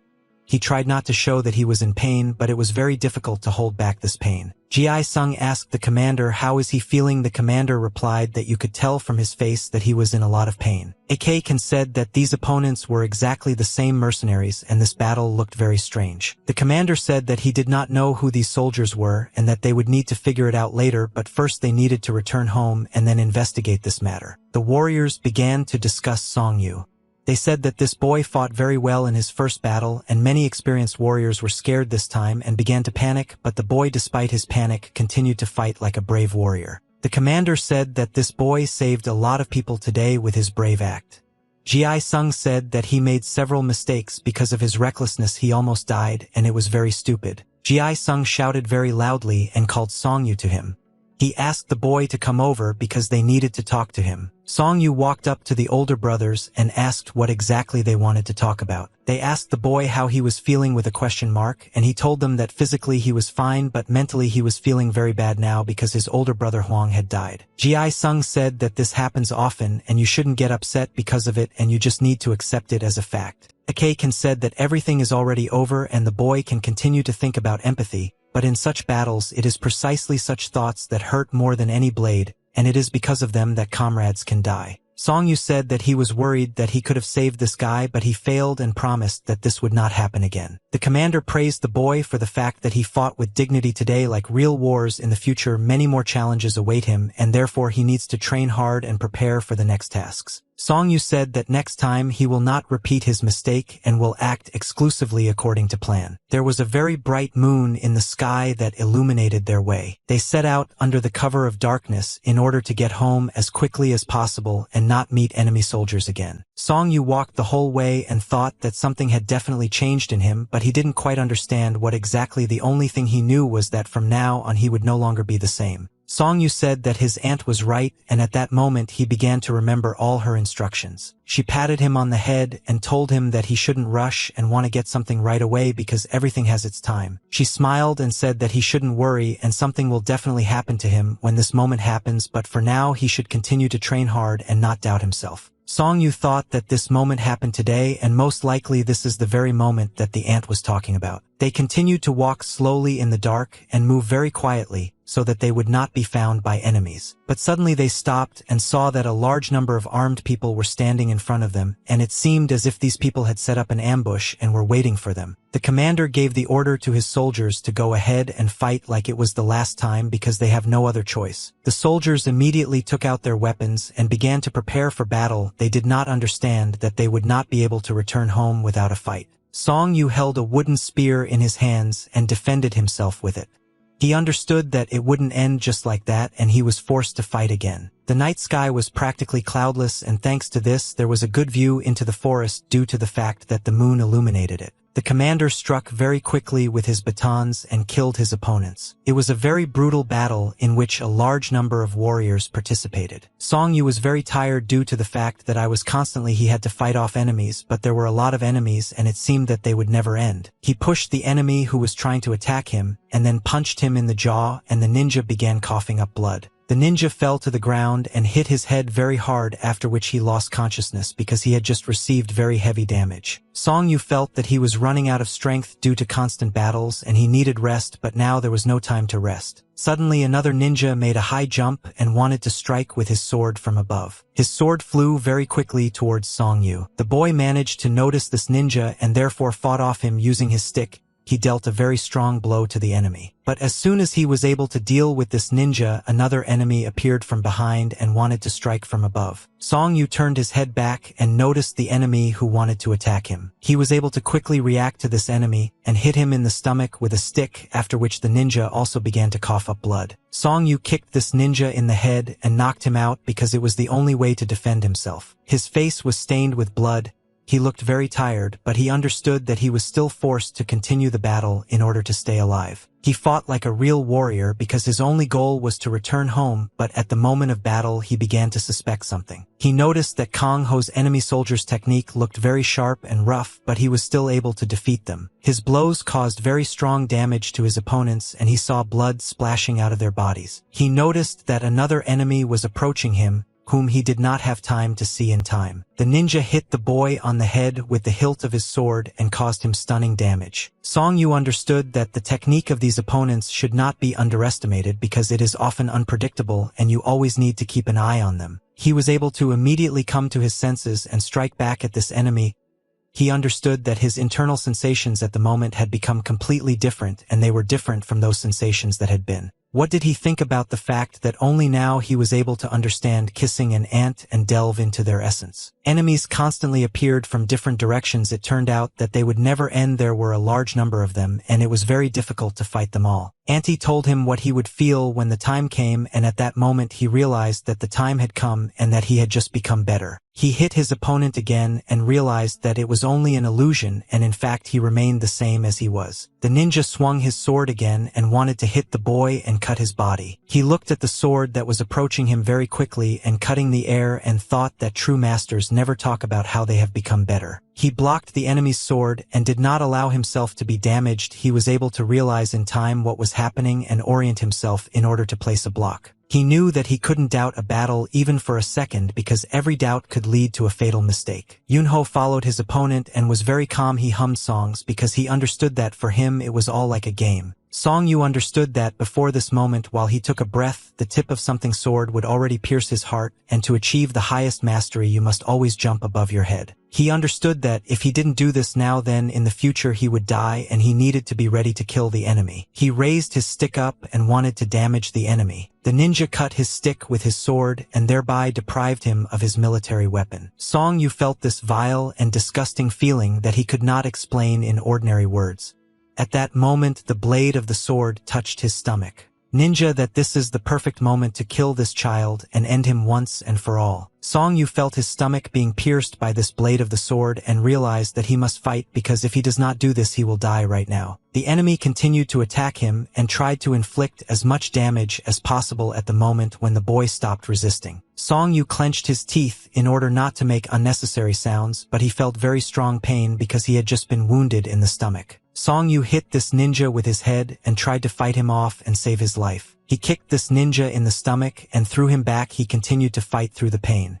After all, he had a goal to survive at any cost. He looked at the opponents who lay around him unconscious or were already dead, and at that moment he realized that he had fulfilled his most important goal and survived this battle. The city was very quiet and calm at that moment. Two men were sitting at a table in the distance of the restaurant and talking about the girl that the young master ordered to steal. The guy said that everything in this world is very difficult. I didn't pay this man money to complete the young master's task. The man said that initially they agreed that he would just need to follow these children and tell the young master about everything. Now their plans have changed. The guy in white on his head told his interlocutor to close his mouth and calm his emotions because the head of their family has ears. If he finds out about his son's affairs, they will definitely be left without money, and they will have big problems. This guy asked why he should speak quietly because he doesn't see anyone around here and hardly anyone can hear their dialogue. He drank alcohol from his cup and said that it was the girl who did something strange to the gentleman because he had never seen a young gentleman want some girl so much before. The second guy said that one of the brothers of this girl is a member of the Van Nam clan, and this is the main problem that prevents them from calmly completing this task. He also drank his cups of alcohol and said that this clan protects their family. If you don't do something wrong, then they will have problems with the clan. He poured more alcohol into his cup and said that in any case they are just a bunch of idiots who think that having learned a couple of fighting techniques they have become the most powerful warriors in the city, but this is not at all true. The guy in the white bandana said that he doesn't know much about this clan. But people say that this is a very dangerous gang and it would be better for them not to get involved in this mission. Suddenly they heard the voice of a young gentleman who heard their dialogue and immediately stood up from their seats to look at him. Yang Chan said that he heard their dialogue and he didn't like what they were talking about just now. The man in his defense began to say that the young gentleman misunderstood everything and he simply did not hear the entire dialogue. Yang Chong said that he hopes that the words about him are true. He asked them how long he would have to wait for the moment when he did not complete this task. The servant tried to calm the young master down and said that they had almost completed this task and that everything would be ready soon. Yang Chan smiled and said that soon this girl will be in his hands and she will no longer be able to run away from him because she will only be his property. Song Yu and his team continued to run forward and escape from the enemy soldiers. The commander that the enemy has rebelled from quite a bit and he thinks that their main commander already knows about it, and if he has brains he will not continue the battle. He suddenly saw in front of him the silhouette of an enemy standing and waiting for them. He was shocked because he thought that there would be no more enemies ahead, much less ambushes. This man smiled and looked at them. He said that if they decided that they could escape so easily, then I'm not mistaken, no one would allow them to do this. The soldiers again took up fighting positions and prepared for infection. They understood that they would not be allowed to go further just like that. The enemy said that he was very surprised because they had to spend a large number of people in order to catch a bunch of ordinary mercenaries, and he did not expect that they could not go so far. He took out his sword and said that now he can deal with all these mercenaries personally, and their skill and fighting spirit surprise him. AK can understood that this was an unusual person in front of them, was one of the strongest warriors whose name was Murim. The commander said that those who had strength left could run further and never look back because this was the only way they could not save their lives. He said that he would delay this enemy and allow the others to escape. Morning came in the city and it was very warm and sunny. People walked along the streets of the city. There were a large number of students in the palace who came here to take the exam. The second student sat near a piece of paper and wrote answers to questions. He noticed that the people around him were very nervous and forgot the answers to many questions. Ram studied very well in recent years and wanted to pass this exam so that his older brother would be proud of him and understand that he did not waste all this effort. Evening came in the city and the sun began to hide behind the horizon. There was an orange sunset in the sky. The guy drinks a bottle of alcohol and pours himself a full glass of rice wine. His friend came up to him and said that he couldn't drink today because they had the most important exams tomorrow and they needed to prepare. But the guy was holding a cup of alcohol in his hand and said that he wanted to be left alone. Suddenly he said that today was only the first exam and it was too early to give up.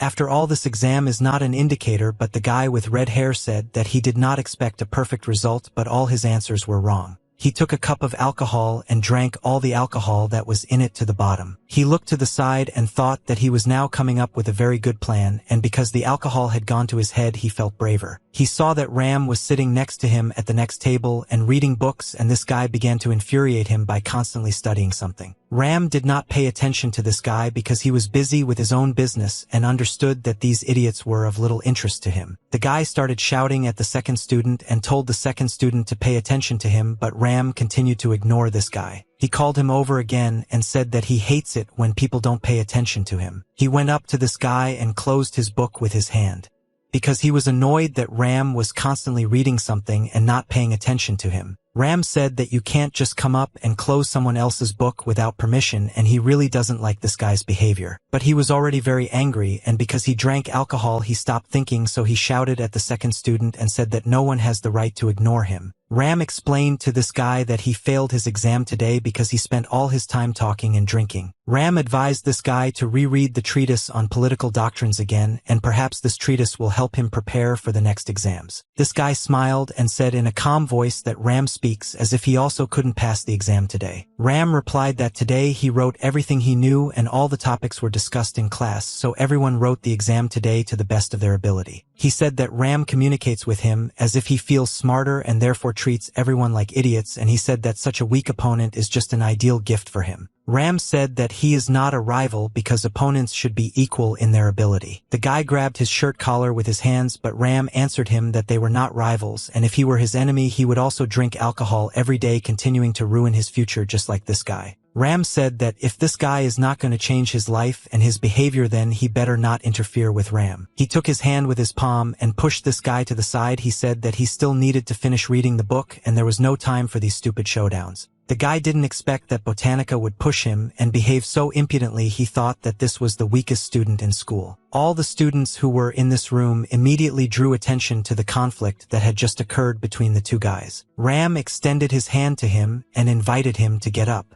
He wanted to help this guy get to his feet. The guy put his hand to the side and said that he didn't need help from such an idiot as Ram. He took his hand and began to rub it so that it would stop hurting. He said that he was very sorry that his interlocutor did not understand anything and that there was no difference between bad and good people. They immediately asked him between which people is there a difference. Everyone immediately started laughing at him because he had been preparing for this exam for several years and still couldn't pass it, but the second guy had beer all this time and was having fun and also couldn't pass the exam. Ram understood that the whole difference is in responsibility and none of them takes their studies seriously. These are their main problems. He looked at his book and realized that studying is the most ordinary competition in which the most diligent student should win. At that moment, the guys returned to their secret shelter, which was located in a cave in the thick of the forest. The fifth student smiled every time he came to this place because no one could find him here. The sixth student also felt safe every time I came to this place. They held in their hands their new weapons that the blacksmith gave them and talked about how these weapons looked like real ones. The fifth student that this sword is as heavy as a real one, and even though it is not sharpened, such a weapon will suit them. The sixth student answered him that they need to train hard and they mastered wooden swords very well. Now it's time to switch to a new weapon. The sixth student said that he wanted to get his new sword as soon as possible. The fifth student told him that he needed to wait just a little bit. If they were lucky again, they wouldn't be able to buy another sword for a small price. The sixth student, if the elder brother finds out that they asked the blacksmith for an iron weapon, he will be very angry. The fifth student said that they will take some money from those who work in the village and buy new weapons with it. They began to rejoice because it seemed to them that they had come up with a brilliant plan and thus deceive everyone themselves and get themselves a new weapon. Better, the sun broke through the leaves of the trees and illuminated the forest. Chi Sim was climbing a mountain to find a flower, and when he climbed up he saw a red flower that was right in front of him. He began to dig up this flower with his hands in order to tear it out of the ground along with the roots. When he finished digging this flower, he took it out of the ground and saw that it had a very large root. Chi Sim was delighted that he found this flower and could not convey his joyful emotions because he had been looking for it for a very long time. He began to shout loudly and joyfully that he had found this flower, and thus he splashed out his positive emotions. His scream was very loud and it sounded a very long distance. It could be heard at the other end of the forest. He looked at this flower from different angles and realized that he had managed to find a unique plant. Chi Sim carefully hid this flower and carried it in his hands.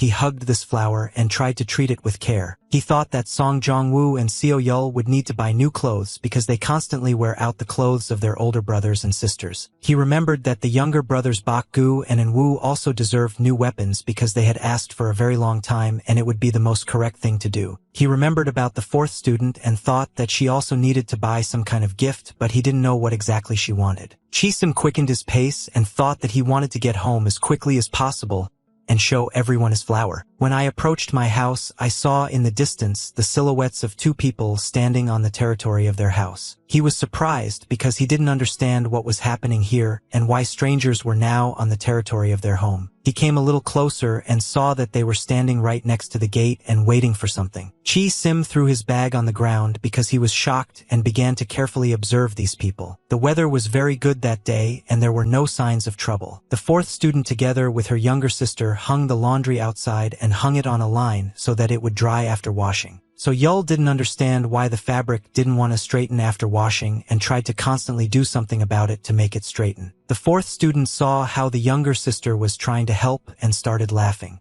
She said that it was better for her little sister to sit aside and relax, but Yul said that she also wants to be useful and help. She looked at her younger sister and realized that her little sister was very sweet, and she was glad that Yul was so beautiful. She continued hanging the laundry on the line so that it would dry as quickly as possible. Suddenly she turned her head to the side and saw something very scary, because of which she got scared and didn't understand what I should do now. The same young gentleman whom she saw in the restaurant came to their home, and this time he was in the company of two adult armed men. Yang Chan smiled and looked at this girl. He understood that now it is unlikely that anyone will be able to protect her and his plan should come true today. He laughed and couldn't stop rejoicing because he understood that he was able to find this girl, and now all that was left was to take her for himself. The fourth student hid her younger sister behind her back and asked these strangers what they were doing here and why they came here. The guys looked at this girl and understood why the young master fell in love with her, because she was actually very beautiful. They thought she was too good for the young master. So Yul was very scared and didn't understand what to do.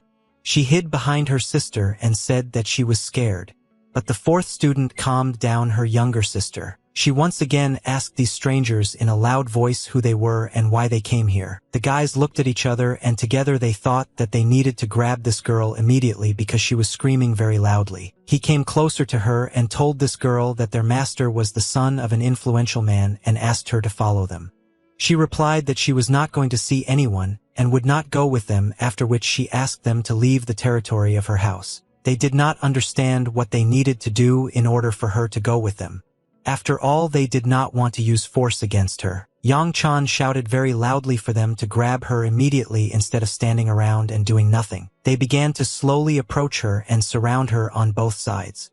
They said that I would only get better this way and that these were her chances for a good life. She understood that these people would not leave here just like that, and most likely now she would have to fight with them and she would have big problems for them. The clouds covered the moon, which was located in the very center of the sky, and because of this lighting it became a little worse. Murim said that he would not allow these soldiers to just run away from here, and they would all die today here in this place. Akaken got angry and began to run towards the enemy in order to be the first to attack. The rest of the soldiers understood that they needed to help their commander cope with this enemy and also began to run to the attack. Murim laughed when he saw their attempts to attack, and he was absolutely not worried about the fact that such a large number of opponents were running towards him. He immediately made his first blow to attack the enemy. At this moment, the commander also struck with his baton from above in order to attack the enemy. Murim hit the club with his sword, and at that moment a very loud sound was heard. Murim moved very quickly and was able to change his position in 1 second and go behind their commander. Akaken turned his head to the side and realized that his opponent was moving very quickly, and he did not have time to follow his movement. Murim cut the enemy commander's body with his sword and released the blood from his body. He watched as his enemy began to cough up blood and smiled. It brought him pleasure to watch his opponents suffer from pain. Ji Isung raised his sword forward and with a loud cry began to run towards his opponent in order to attack him. He raised his sword up and made a very fast strike to repel this guy's attack. He hit so hard that after the impact there was a small explosion and smoke and dust appeared in the air. Ji Isung saw that his sword broke after meeting the enemy's ball,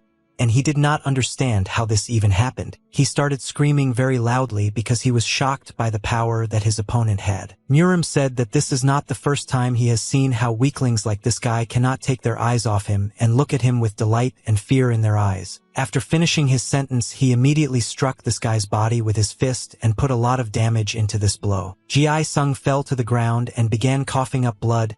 He threw his sword out of his hands and held his stomach in order to somehow reduce the pain. Murim wanted to finish off this enemy, but he saw that 2 more opponents were running towards him and needed to be fought. He made several quick strikes with his sword and dodged their attacks very easily without taking any damage. His sword hit his opponent in the stomach. He hit the enemy in the leg with his sword. The last blow that he made was able to the hand of one of his enemies. Murim said that he did not expect much from such weaklings as these mercenaries, so he will have fun with them like toys. The 3 of them hit him with their swords until as soon as the swords approached his body, he disappeared somewhere as if he had evaporated. They raised their heads up and saw that he was in the air at that moment, but they didn't even see how he was able to jump so quickly. Murim slashed downwards with his sword and began to laugh because he knew that they would not be able to repel his attack. He cut the body of one of the guys into 2 halves and cut his hands and broke the second guy's sword. After that, he landed on the ground and saw that the last enemy remained in front of him. Murim presented his sword to his face and said that he had never seen such bad fighters before, even though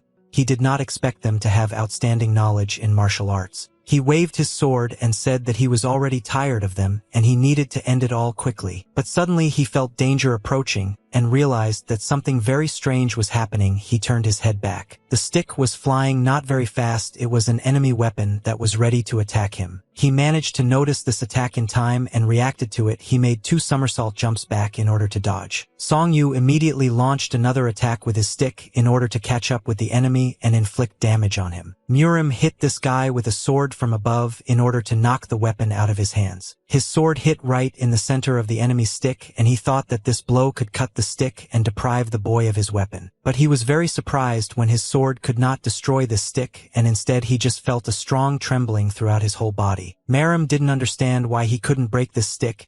He got the impression that this stick was made not of wood but of iron. Song Yu stood in front of him and held a weapon in his hand, preparing to fight with this man because he had no other choice to survive. He thought that he had already been able to get used to the constant tension but still could not get used to this enemy. Song Yu made a swift dash forward and began to run towards his enemy in order to attack him. Murim understood that this guy was much stronger than all the other opponents and he would have to be fought seriously. Murim put his sword forward to block the attack. He thought that this would help him cope with the blow. Song Yu moved his sword to the side using his stick and thus opened up weak points in the opponent's body. Murim began to get angry because he was not used to the fact that he had to fight strong enemies. He began to attack the boy very quickly so that he could not fight them off. Song Yu tried to follow each of his blows and block them so as not to receive damage and die. Song Yu understood that this was an unusual mercenary fighter. Most likely this was some experienced martial artist. Due to the fact that he was distracted, he was unable to control the enemy's attack and weakened his defense, and the sword pierced his body. He felt very strong pain and could not do anything with this feeling.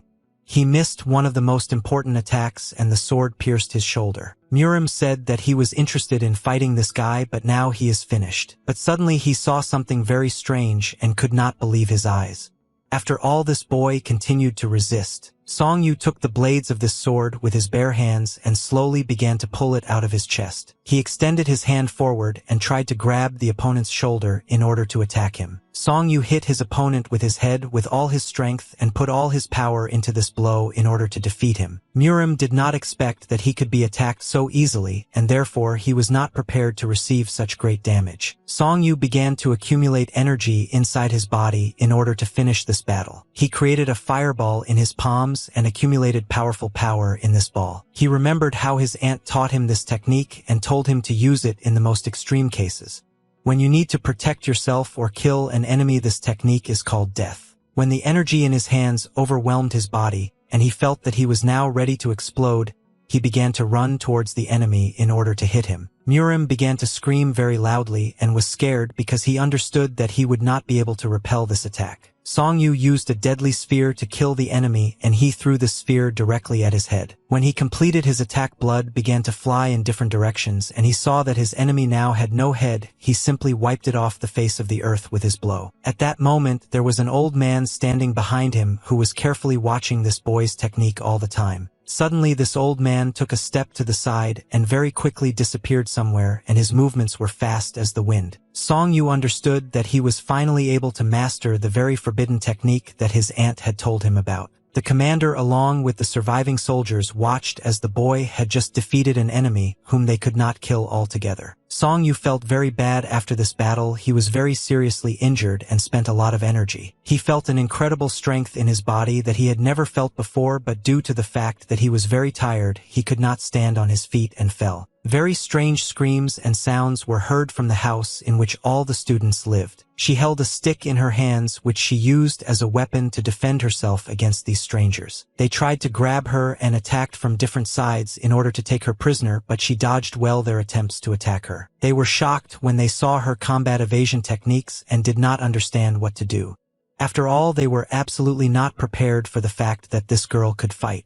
She got into a fighting position and put her weapon in front of her. She ordered them to immediately get out of here and never appear here again. They said that if they don't fulfill the order, then young lord, you're nothing, and now they didn't understand what to do because this girl is actually good with weapons. Yang Chan started yelling at his subjects and ordered them to immediately grab this girl and complete the task instead of standing still and chatting about something. They began to quickly run towards her and attack her with their swords. They didn't know how else to stop this girl and grab her. He tried to defend himself with the help of his stick, but he understood that she was not good at it. He struck very hard with his sword and cut her stick into 2 pieces. After they deprived her of her weapon and did not immediately grab this girl and start dragging her along with them, he shouted to her very loudly that if she had gone with them voluntarily, they would not have had to hurt her. Seo Yul grabbed the man's clothes and told him to let her little sister go immediately. The girl was very scared and started crying. He threw her aside with his hand and the girl began to fly back. Seo Yul fell to the ground and hit her head very hard. The 4th student wanted to run up to her little sister to help her, but these guys started beating her with their fists and punching her in the stomach. She fell to the ground. They said that nothing like this would have happened if she had immediately agreed to go with them. Suddenly they heard the voice of some guy who very quickly insulted them. This guy shouted that they were not committing real chaos here. Chi Sim was furious because these guys beat up his sister and he wanted to teach them a lesson and take revenge for her. He said that they just can't get away with it and they will have to pay for the fact that they just hit his sister. He ran very quickly towards his opponents in order to attack them. Chi Sim hit this guy with his fist and his punch was very wide in order to cause as much damage as possible. He grabbed this guy's fist and didn't let him continue his attacks. Chi Sim continued to put force into his strike in order to inflict as much damage as possible on this scoundrel. He understood that he could not restrain the power that this guy possessed because it was incredibly large despite his young age. He could not withstand such strong pressure from this guy and fell to the ground. He started yelling at these guys and told them to get out of here immediately and not touch his sister. Chi Sim was very angry, although inflict as much damage as possible on this enemy so that they get out of here. The enemy used long-armed combat techniques and tried to strike the enemy quickly. The boy tried to dodge this blow, but he couldn't. He felt that his body was now falling into a trap. The bandit threw the boy aside and caused him minor damage. Chi Sim understood that he would not be able to defeat these opponents just like that, and suddenly he saw an axe in front of him sticking out in a tree stump. He understood that he had no other choice and now he needed to make radical decisions in order to save his sister. He took this axe in his hand and said that they themselves chose their path and now he has no other choice to defeat them. He shouted that for those actions that they did not commit they will have to pay very cruelly and he will tear their bodies using this axe. The weather was very good in the mountains that day. Better the sun broke through the leaves and illuminated the forest. The teacher raised his head up and noticed that the sky today was unusually beautiful and clear. He thought that this was a good sign. He lowered his head down and saw something very strange, after which he thought that everything here was not as good as he thought. There were a large number of wounded and killed soldiers lying on the earth and he realized that there had recently been a battle here. He said that this earth is filled with dead people and they should have thought about their strategy better instead of mindlessly entering into battle. He walked past wounded and dead people and at some point raised his head and saw a very familiar place. He saw a mountain that led to his house and felt a familiar energy here that he had not felt for many years. Song Yu slowly began to open his eyes after passing out. When he opened his eyes a little wider, he saw the blurry silhouette of his friend Ji-sung. The boy tried to focus his vision, and at some point he saw that Ji-sung was actually sitting in front of him asking him if he was okay. Song Yu opened his eyes wide and suddenly felt incredibly intense pain. He started coughing up blood.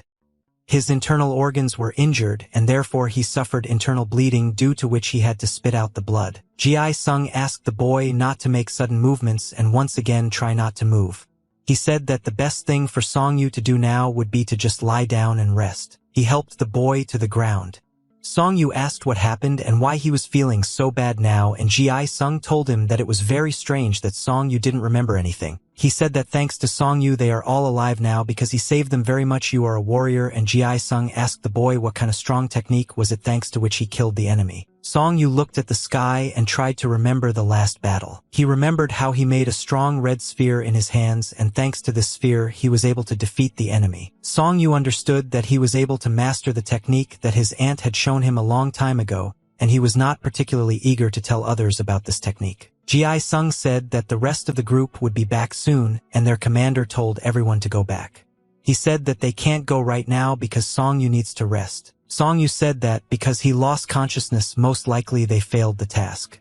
But Ji-sung explained to him that thanks to the boy they were able to break through the enemy's siege, and the commander and the rest of the soldiers entered the main camp.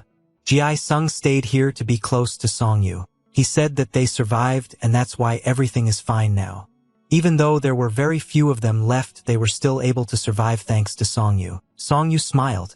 I said that he was very glad that Mac could save his team, and said that he could not die because he needed to return to his family because he was the eldest brother there. Ji-sung smiled and said that when they return, the thug will pay Song Yu very well for completing this task, and his family will never have to go hungry again. He said that the money he received initially would be enough for him and his family, and most importantly there would be enough medicine for his younger sister.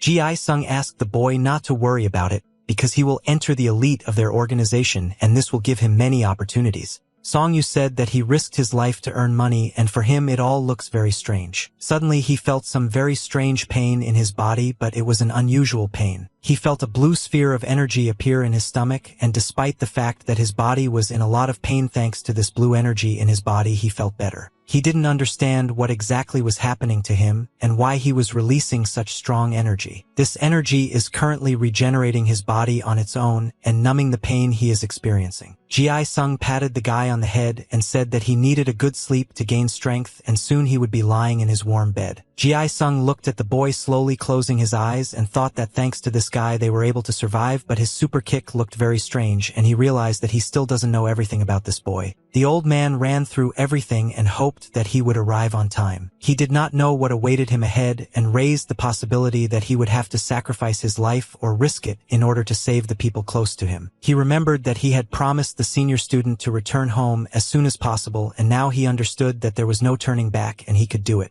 He raised his head up and saw that several ninja warriors armed with different weapons were now flying in the air. At this moment several warriors fought against one very strong warrior who resisted them all. A strong warrior cut the bodies of opponents with very fast blows of his sword and dodged their blows. The old man understood that there was a very strong battle going on here now, and he would not be able to resist these warriors. Therefore it was better for him to get out of here. He turned his head to the right and saw that new wars were now emerging from the forest. He realized that these were reinforcements, and now it would be very hot here. He tried to move as quietly as possible so as not to attract unnecessary attention to himself and get out of here as quickly as possible, but he thought that if he could get out he would have a chance to get a good reward. Suddenly he stopped and felt a strange sensation in his body, as if he had been noticed. He heard very loud laughter coming from different directions and tried to cover his ears. He couldn't stop hearing this loud laughter. His ears began to hurt, and it seemed to him that it would never end. He turned his head to the side and decided to look at what was happening on the battlefield in order to understand the problematic nature of this situation. He saw that there were already a large number of people in this clearing. The warrior and his thugs stood opposite the old man, who was holding his head and was afraid to move. He looked at this whole situation and realized that it was you. The poor old man was about to be killed. The warrior looked in surprise at this old man standing in front of him and realized that this was not the man he was looking for. Easy will shout that he cannot see his enemy here Song Chunwon, who is called striking, and ordered to immediately go out and ambush and show his face if he is not a coward. Suddenly a man jumped out of the forest. He ran past the rest of the people so quickly that no one even had time to notice him. Easy appeared in front of Sung Chun, who fell to the ground in fear and pointed his finger at him. Sung Chun said in a frightened, trembling voice that he did not expect to see the real Easy Shernam here. The old man was also very surprised when he saw Easy Shernam here, because this man who easily broke his opponent declared himself at the 7th meeting as one of the strongest warriors. Song Chun understood that there was no point in resisting such a strong warrior, and he immediately knelt down and began to bow to him. Easy Sheenam said that the life of this worthless weakling does not belong to him, and he is just a small insect that can be easily crushed if she gets bored and gets in the way. Sung Chun asked the master to kill him and let him die without suffering. The old man watched this spectacle carefully.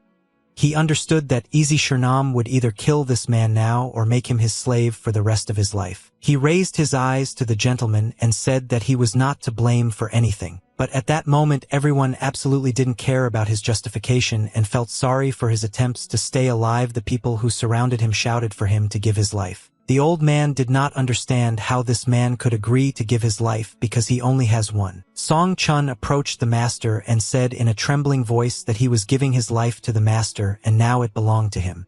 Easy Shernam said that he is always amused by idiots like this. He asked his new fish how he could prove his loyalty to his master. Sung Chun said that unlike the others he can sacrifice his life for the sake of the master, but he needs an order. Easy Shernam said that he was satisfied with the answer of the new slave, and the slave himself knows what he must do, so he must demonstrate his loyalty to the master. The old man continued to observe this whole situation from the side and thought that this was all too strange, and he did not expect that this slave would do everything to make the master convinced of his fidelity. Sung Chun really wanted all the heroes who are here to stay alive. Because of this he is ready to give his destroyed life as payment for this request. He asked the master if he would spare all his warriors because he was now sacrificing his life for the sake of the master. The old man understood that this guy now wants to deceive his master and use the Ichi technique to create a real hell here. The soldiers were surprised that their master was ready to give his life for them to stay alive, and his feat delighted them. The soldiers from the enemy camp did not understand how this man decided on such a feat and wanted to give his life for the sake of others. During this time the old man watched them and thought that they were not moths to flock here like to the fire, and they should know that they would not be able to defeat such a strong enemy even if he tried to escape. Easy Sheenam said that his new slave is worthless because he is an insect, and offering his life to free the others is too daring a statement. The old man understood that if this slave now so easily gives his life to this master, this will only cause more problems. Song Chun took out a bag of money that he and his soldiers earned and said that they would transfer all the money they earned to the master for the rest of their lives. Easy Shernam extended his hand to take this bear. He laughed and was happy because now he was offered to take easy money. The process of transferring money to you is very slow, and they both were in no hurry to transfer this bag to each other. Suddenly, at the very last moment when the gentleman was about to take the bag, a sword appeared between their hands and cut the air, not allowing them to hand over the bag. Easy Shernam began to shout very loudly that no one has the right to interfere with such a great man as he does his business. But at that moment a man came out of the forest and everyone heard his voice. This man said that if such a pathetic flea calls himself a great man, then every worm can call himself a great man. This man came out of the forest in the company of his companions. They were all armed with different types of weapons and had straw hats on their heads. The old man saw that the man who came out of the forest was armed with a fishing rod, and he realized that this was the well-known Dong Jong-o. Easy Shernam pointed his finger at these people and said that these are sea creatures that cannot live on land, and asked them how they have not died yet leading such a stupid lifestyle. Dong Chong replied that he rarely meets the devil outside of hell, and would not mind helping this little devil return back to his home. He extended his hand forward and asked Sung Chun to give him this bag of money because he would need it more than this pathetic weakling. Dong Chon said that he knows that there are always 3 of these guys and they are always together, but he is ready to give one of them twice as much money. Sung Chun thought that this was a very tempting offer, and before it was too late, he could go over to the side of this fisherman in order to get protection. Easy Shernam saw that his slave wanted to go over to the enemy's side and said that if he did this he would die in agony. He raised his hand up and said that if anyone else besides these stinking fishermen wants to challenge him, then now is the perfect time because he is already very angry. The soldiers from different factions who were now here thought that now was the perfect moment to attack this gentleman, but he is very strong and the consequences will be terrible. There were a lot of clouds in the sky at that moment, and it seemed that today was not a day predisposed for mass fights. Suddenly an old man came out of the crowd holding a large wooden club in his hand.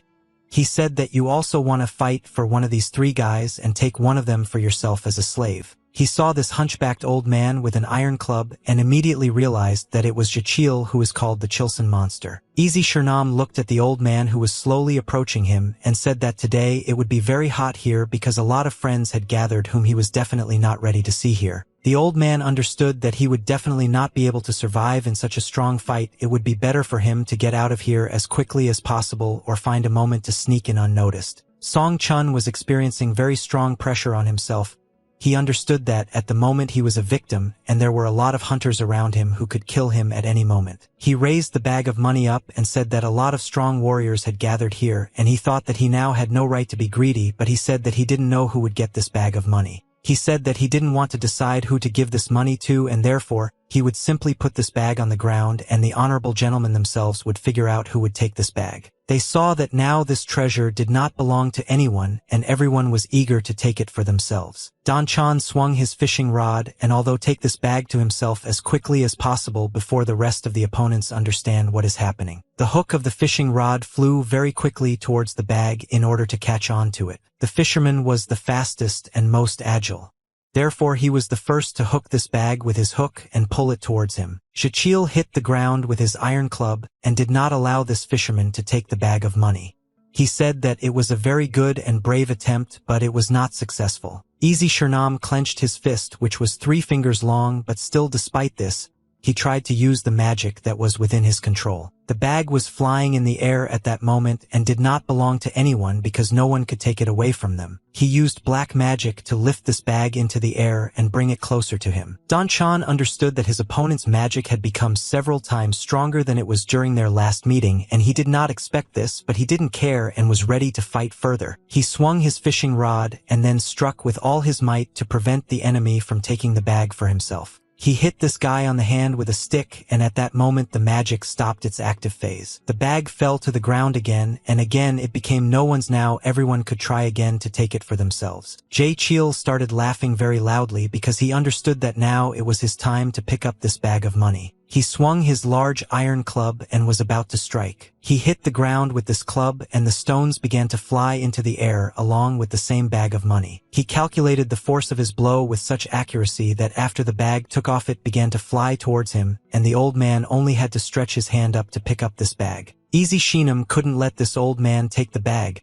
so he began to accumulate energy in his hand to make a shot. He fired a shot and hit the bag directly, causing the bag to fly up even more, and the old man couldn't take it for himself. Soldiers of different factions saw a bag of money fly over their heads, and each of them hoped that this bag would fall into their hands. All this time he was watching this performance from the side and understood that now is the most ideal moment to escape from here, and he only has one chance. The soldier saw that the bag was flying as close to him as possible and tried to catch it with his hand. At that moment another soldier did not allow him to take the bag and hit him on the head with an iron club. A fierce battle began between soldiers from different factions for the bag of money. Each of them wanted to bring this bag to their master. The teacher saw that the bag of money was flying towards him, and he did not understand what he needed to do now. He froze in place and could not move. He understood that the bag of money was flying straight at him, and he had been watching the bag all this time. He thought that if he managed to take this bag for himself and run away he could make good money. The green bag of money fell to the ground and bounced several times before finally landing. An unknown guy armed with 2 swords accompanied by a girl in a purple robe saw a bag fall in front of his feet. He saw this bag and realized that there was not money in there but a very important artifact called life. The old man now realized that all this time they were talking about the artifact that is inside this bag, and this artifact is developing valuable life, and that is why they are fighting so fiercely for it.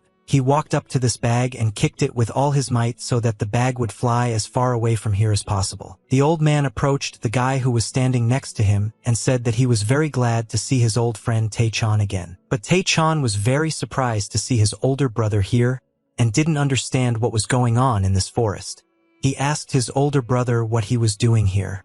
The girl who was next to him was also very surprised by this whole situation. Chi-sim screamed very loudly and then made a strong blow. The mercenary managed to block the axe blow with his sword, but he was shocked that this boy would hit him so hard. The mercenary said that he would kill this boy if he continued to swing his axe. The second mercenary swung his sword and was preparing to strike, but before the blow he shouted that the boy must surrender or he would be killed. Chi-sim was very angry and his eyes glowed with white light, and thanks to this, he scared the mercenary and he froze in place. Chi-sim made a dash towards this mercenary and tried to knock him to the ground. The mercenary hit the boy on the back with the hilt of his sword and shouted that it couldn't be that this little idiot could push him over. Chi-sim was very serious and wanted to make these bandits leave here and never come back. When he knocked the mercenary to the ground, he took the axe that was in his right hand and raised it up to strike. Chi-sim was very angry, and although he could strike with his axe and injure this mercenary, the mercenary screamed very loudly in fear and thought that now this axe would cut him and he would die right now. The first receiver saw this whole situation and tried to save his friend, so he kicked the boy in the back and pushed him away. Chi-sim flew away and fell to the ground. Chi-sim lost consciousness for a moment and lay motionless on the ground, and at that moment the bandits realized that the girls were absolutely defenseless. The mercenaries at that moment helped each other get to their feet and grabbed these girls. Chi-sim woke up and his anger became several times larger, and he emitted red energy similar to flame and shouted that he would kill these mercenaries because they came to his house with weapons. He swung his axe and hit me in the chest, but the mercenary managed to block this blow with his sword. The mercenary understood that this boy was very strong, and if the battle continued for some time, then most likely this boy would kill them. Chi-sim accelerated his attacks and was able to deliver about 10 blows with his axe in a few seconds. The second mercenary saw that the boy was busy with the first mercenary and realized that this was the perfect moment to attack him from behind. He struck with his sword and was able to damage this boy in the chest, and Chi-sim's blood sprayed out of his body. The mercenary smiled and realized that he had finally managed to break through this boy's defense and inflict significant damage on him. Chi-sim stopped and tried to ignore the pain that now appeared in his body after being wounded, and he turned his head and looked at this vile mercenary with hatred. He ignored the pain and lunged towards the enemy who had just wounded him. Chi-sim hit him on the shoulder with his axe and caused very strong damage, and the mercenary saw that blood was flowing from his hand. He wanted to scream in pain but couldn't because his throat wouldn't allow him to do that, and he just started coughing up blood. The first receiver shouted that they would not forgive the boy for this act and would kill him right here and now. One of the students ran home very quickly and approached the battle site. The fifth student ran home very quickly and shouted that he would now kill these vile bandits and help his brothers and sisters. The mercenary heard a loud scream, after which he turned his head and looked in surprise at the boy who was approaching him.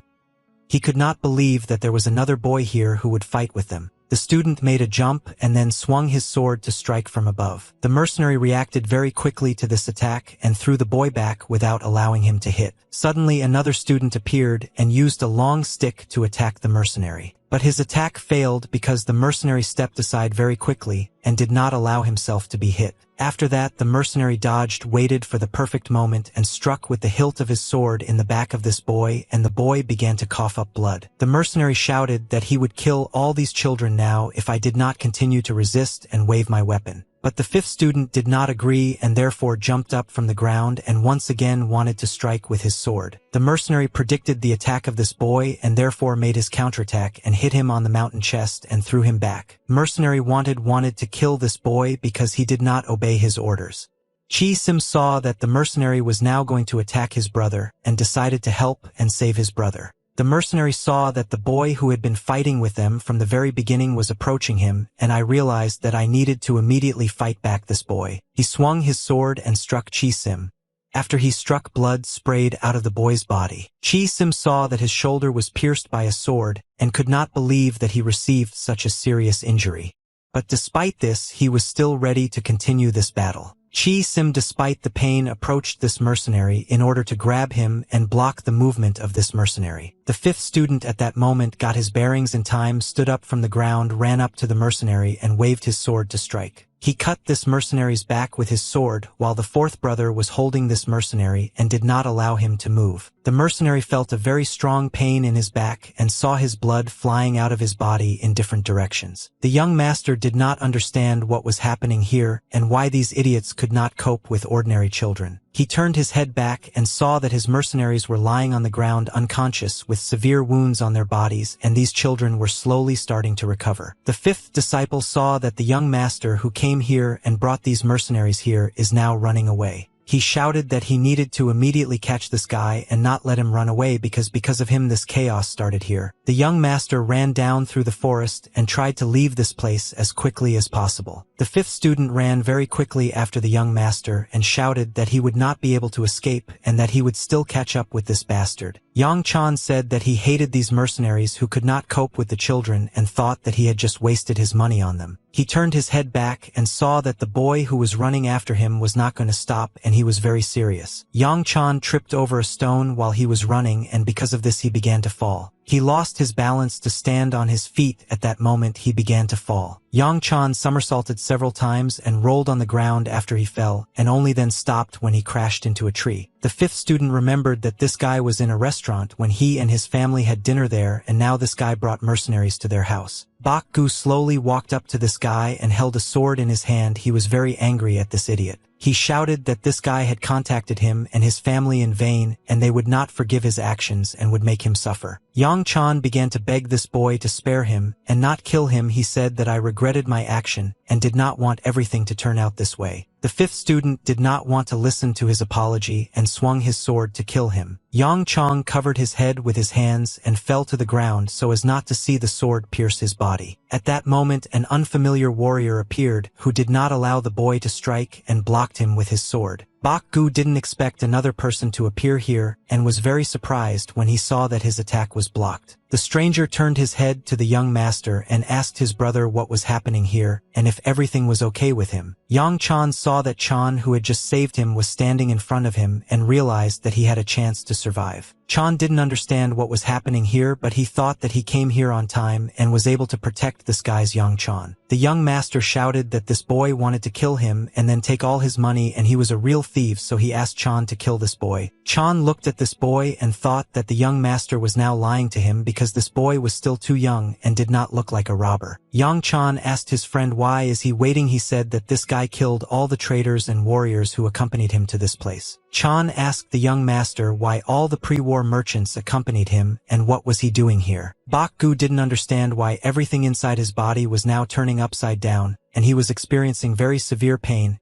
He didn't know what it was connected with and why he was now feeling such terrible sensations in everything really. Chan saw that this boy was still very young, but nevertheless he already had incredible strength, and he wondered what this child was doing here. Bak Gu shouted that if this warrior sides with his enemy, he will also become his enemy and they will have to fight to the death. Chan was again able to block the blow of this boy, and nevertheless, he did not understand why the young master was an enemy for him.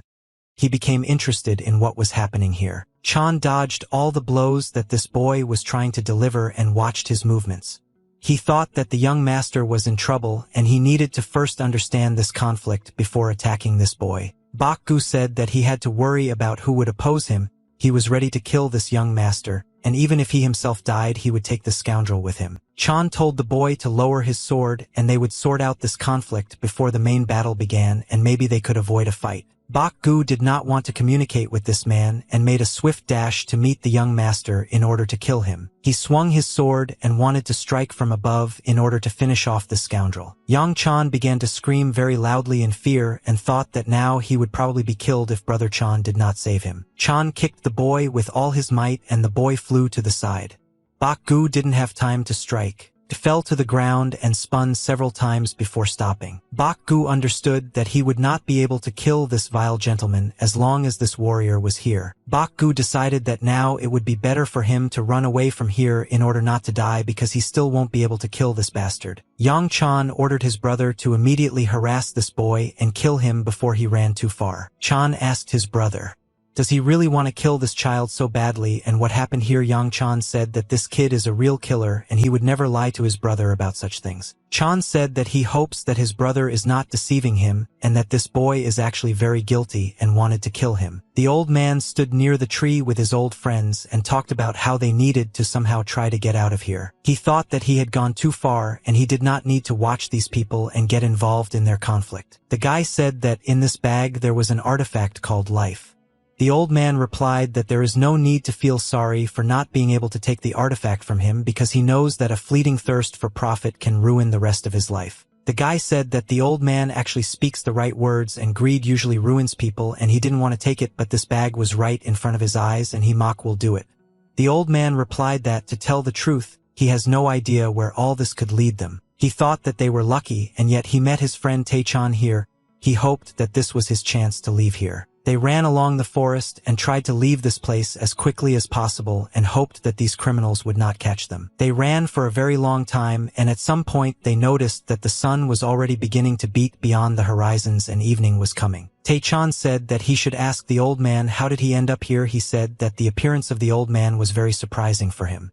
The old man replied that he had one very important matter here. He thought that it was better for him not to talk about what he was doing because it would be selfish, and then he thought that his friend Tae-chan was standing in front of him. The old man said that he had to tell him something about what he was doing here and hoped that Tae-chan would listen to him and understand. He said that he got involved in a lifelong adventure and he was not sure that he would ever be able to finish this business, but suddenly he met Tae-chan and this is his chance to finish this business. Tae-chan said that he is always ready to help his older brother, but he doesn't think that he will be of much use because he hasn't trained for a long time. Kwok said that he is not asking his friend to do him a favor, but now he wants to join hands with him and take advantage of the chance that fate gave him. Tae-chan said that he doesn't mind helping his old friend, but he doesn't understand what's going on here, and he has a feeling that it's all very dangerous. Kwok said that he had never gotten involved in such stories before and sensing danger he ran away instantly, and he was always a team player, but when left alone he also wanted to run away, but suddenly he saw his old friend and changed his mind. Kwok said that the fact is that because of an artifact called life there is now an active battle in this place and he would like to take part in this battle, but he learned that nearby there is an educational building in which the teachings of heaven are located. Tae-chan said that this cannot be and where could there be such an important book in this area. Kwok said that this is true and he himself personally saw this book and this teaching contains a heavenly blessing and therefore everything that is happening now is not just an uprising, it is something more. Tae-chan was not prepared for the fact that such important events were now taking place in this place. It was hard for him to believe that people were now fighting here for an artifact called life, and that the teachings of heaven were located here. It was incomprehensible to his mind. Kwok said that now you just need to calm down and think.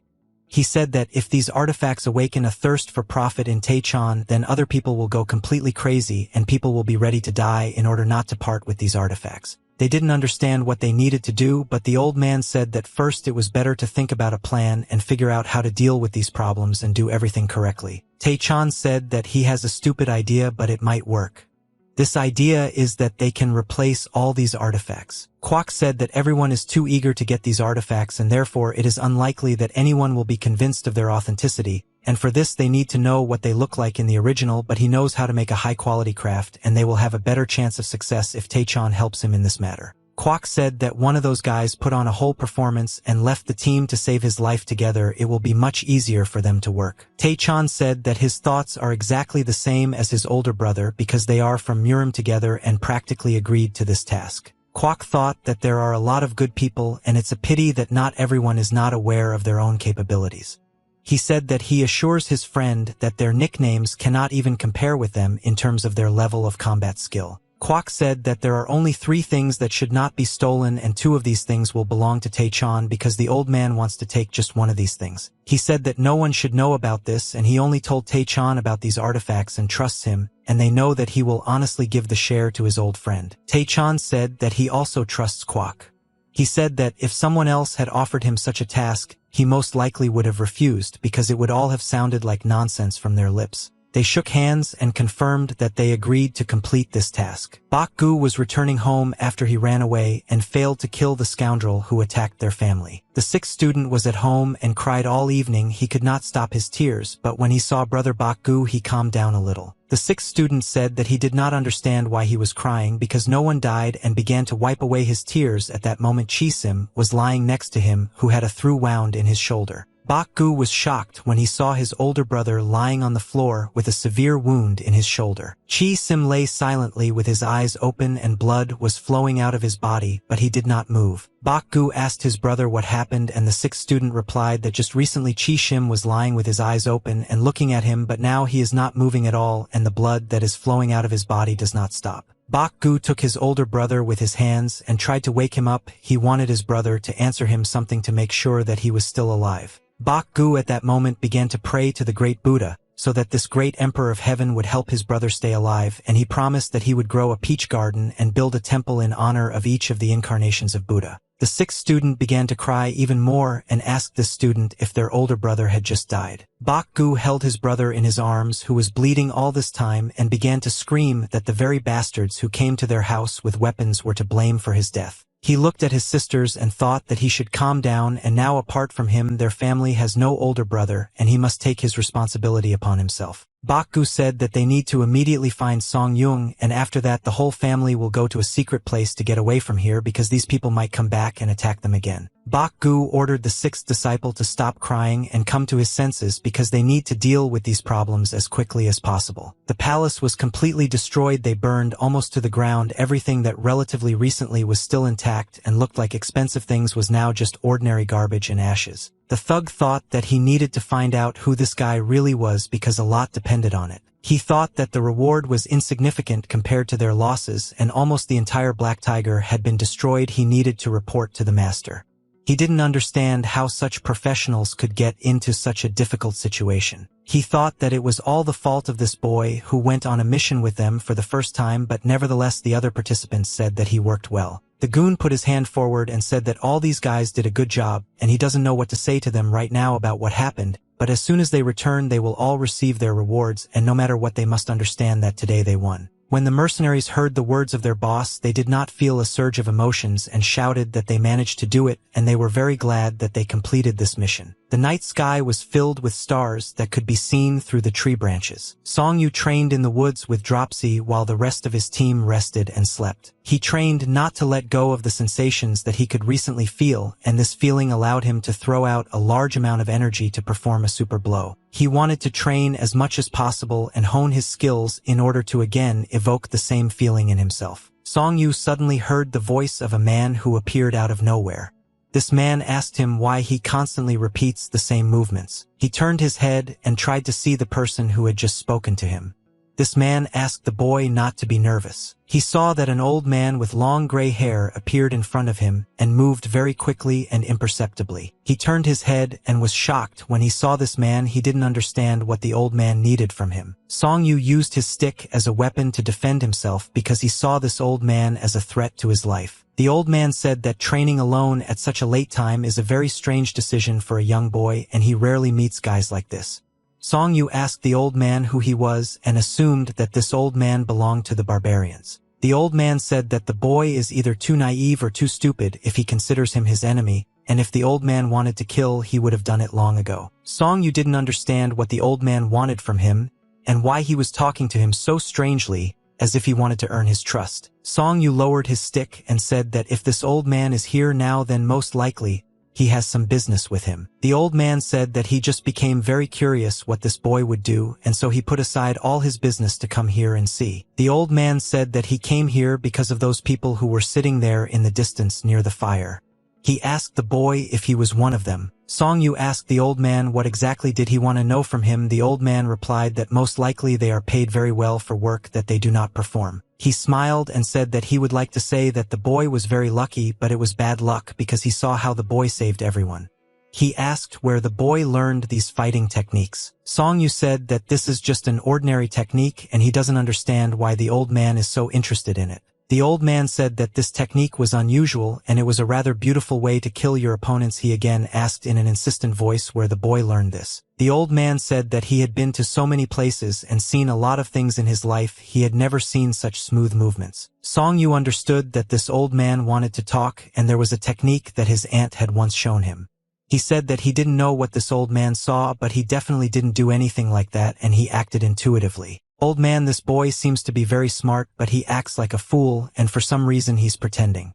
Song Yu said that he speaks only the truth and does not understand why this old man wants to ask him about these techniques. Song Yu didn't understand why this old man was behaving this way, but he definitely remembers how this old man said at the very beginning that he was not his enemy. The old man patted the boy on the chest and said that he had never seen such an interesting martial art technique before.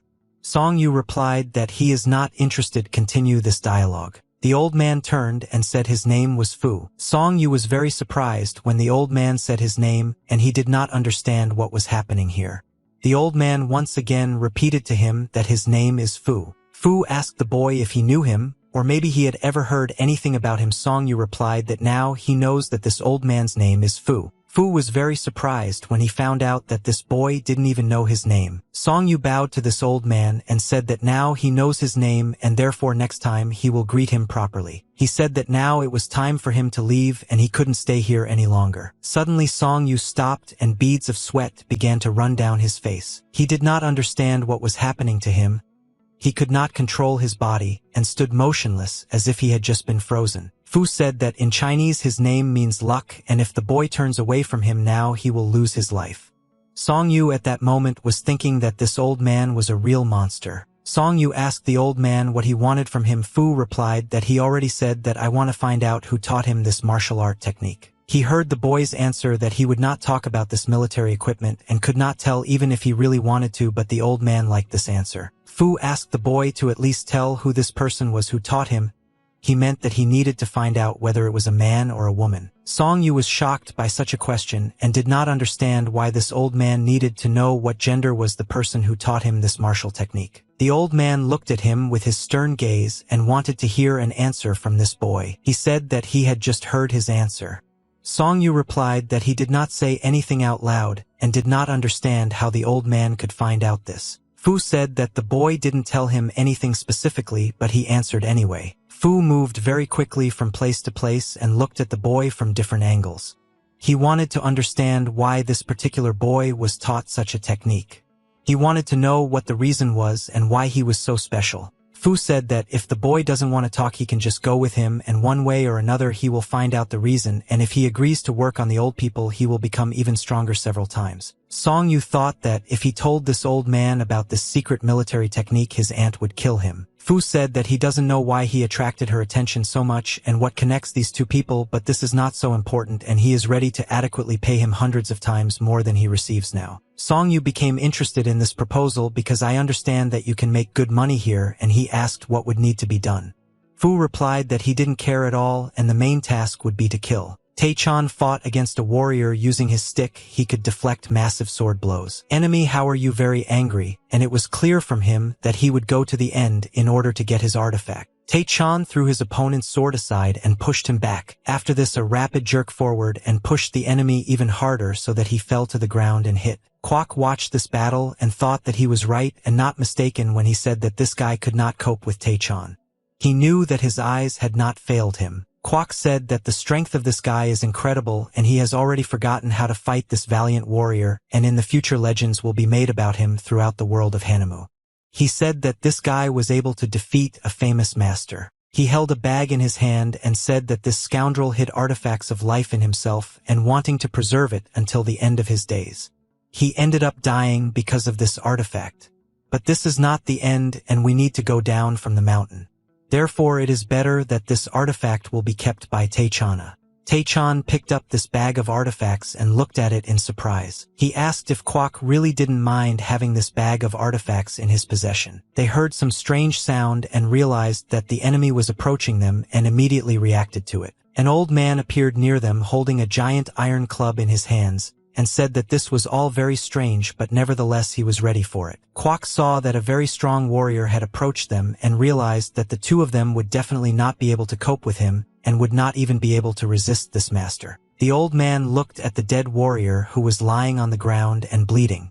He said that it was the damn slug who gave up very quickly, and he would never have been taken with the artifact of life in such a simple way. He ordered these guys to immediately give him this valuable artifact, and then he would probably leave them alive. Kwok Boyaka thought that this big guy is very cunning. He wants to get money and artifacts online for himself, but they can't just give it to him. Tae-chan asked this thug what he would get in return if he gave him this artifact.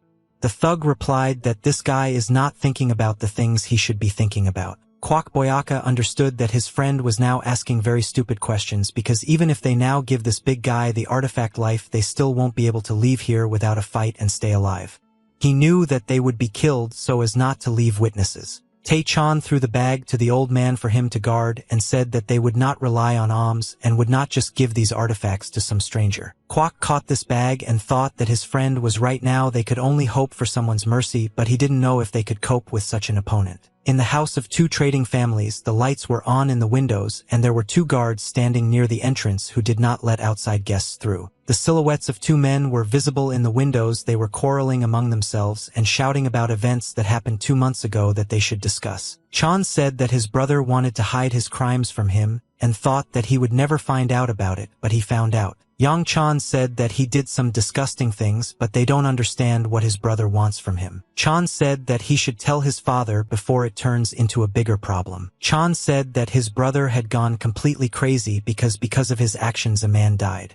Yang Chan replied that this is absolutely unimportant and his people are also dead, and therefore no one is spreading anything about it and no one will know about it. Chan began to shout at his brother and said that what he was saying now was incomprehensible to him, and the younger brother treated the death of people as some kind of toy.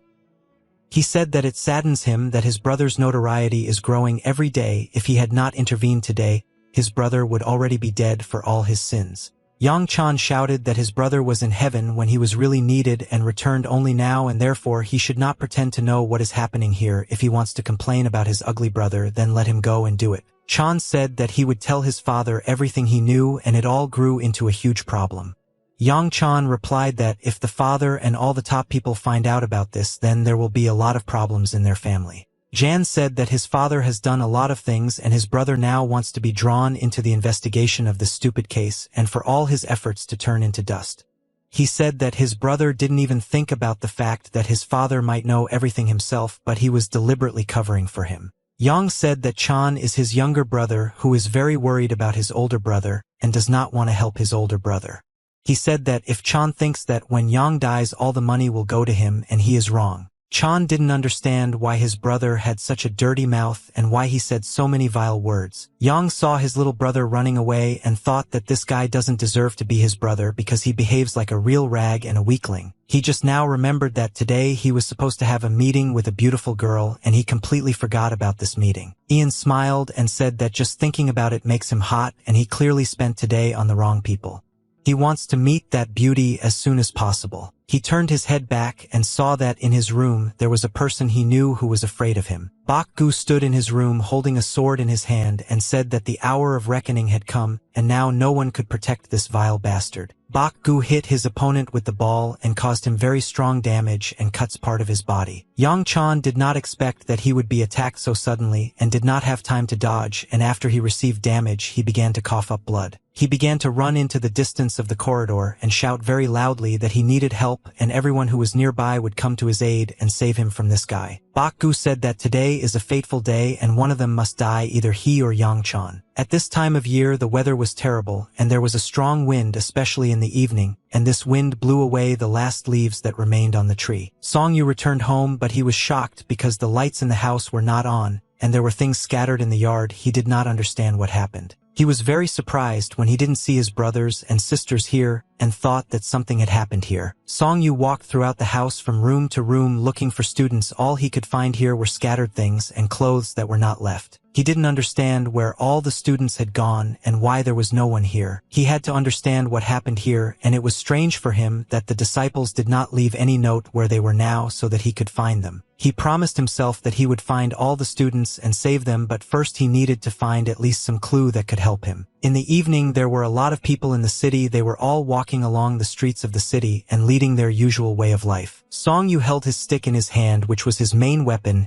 and wandered through the streets of the city in search of his brothers or people who saw or know what happened to them. Suddenly a bald old man appeared in front of him and accidentally pushed him with his shoulder. The man turned his head at the boy and began to scold him for the fact that he was absolutely not looking in the direction he was going. Because of him they had just collided. But when the man looked closely at this guy, he was very scared and immediately fell silent. Song Yu emitted very strong negative energy that could be seen with the naked eye, and everyone who saw this energy was immediately scared. Song Yu didn't pay attention to this bald man and just kept walking forward. He was too busy looking for his students. He didn't care about this bald man. Song Yu remembered a dialogue with his boss about how they said that the boss would check on him from time to time. The boss was surprised by this dialogue, and for him the guy's words sounded very strange. Song Yu was shocked by all these events. He believed that this was just some kind of nonsense.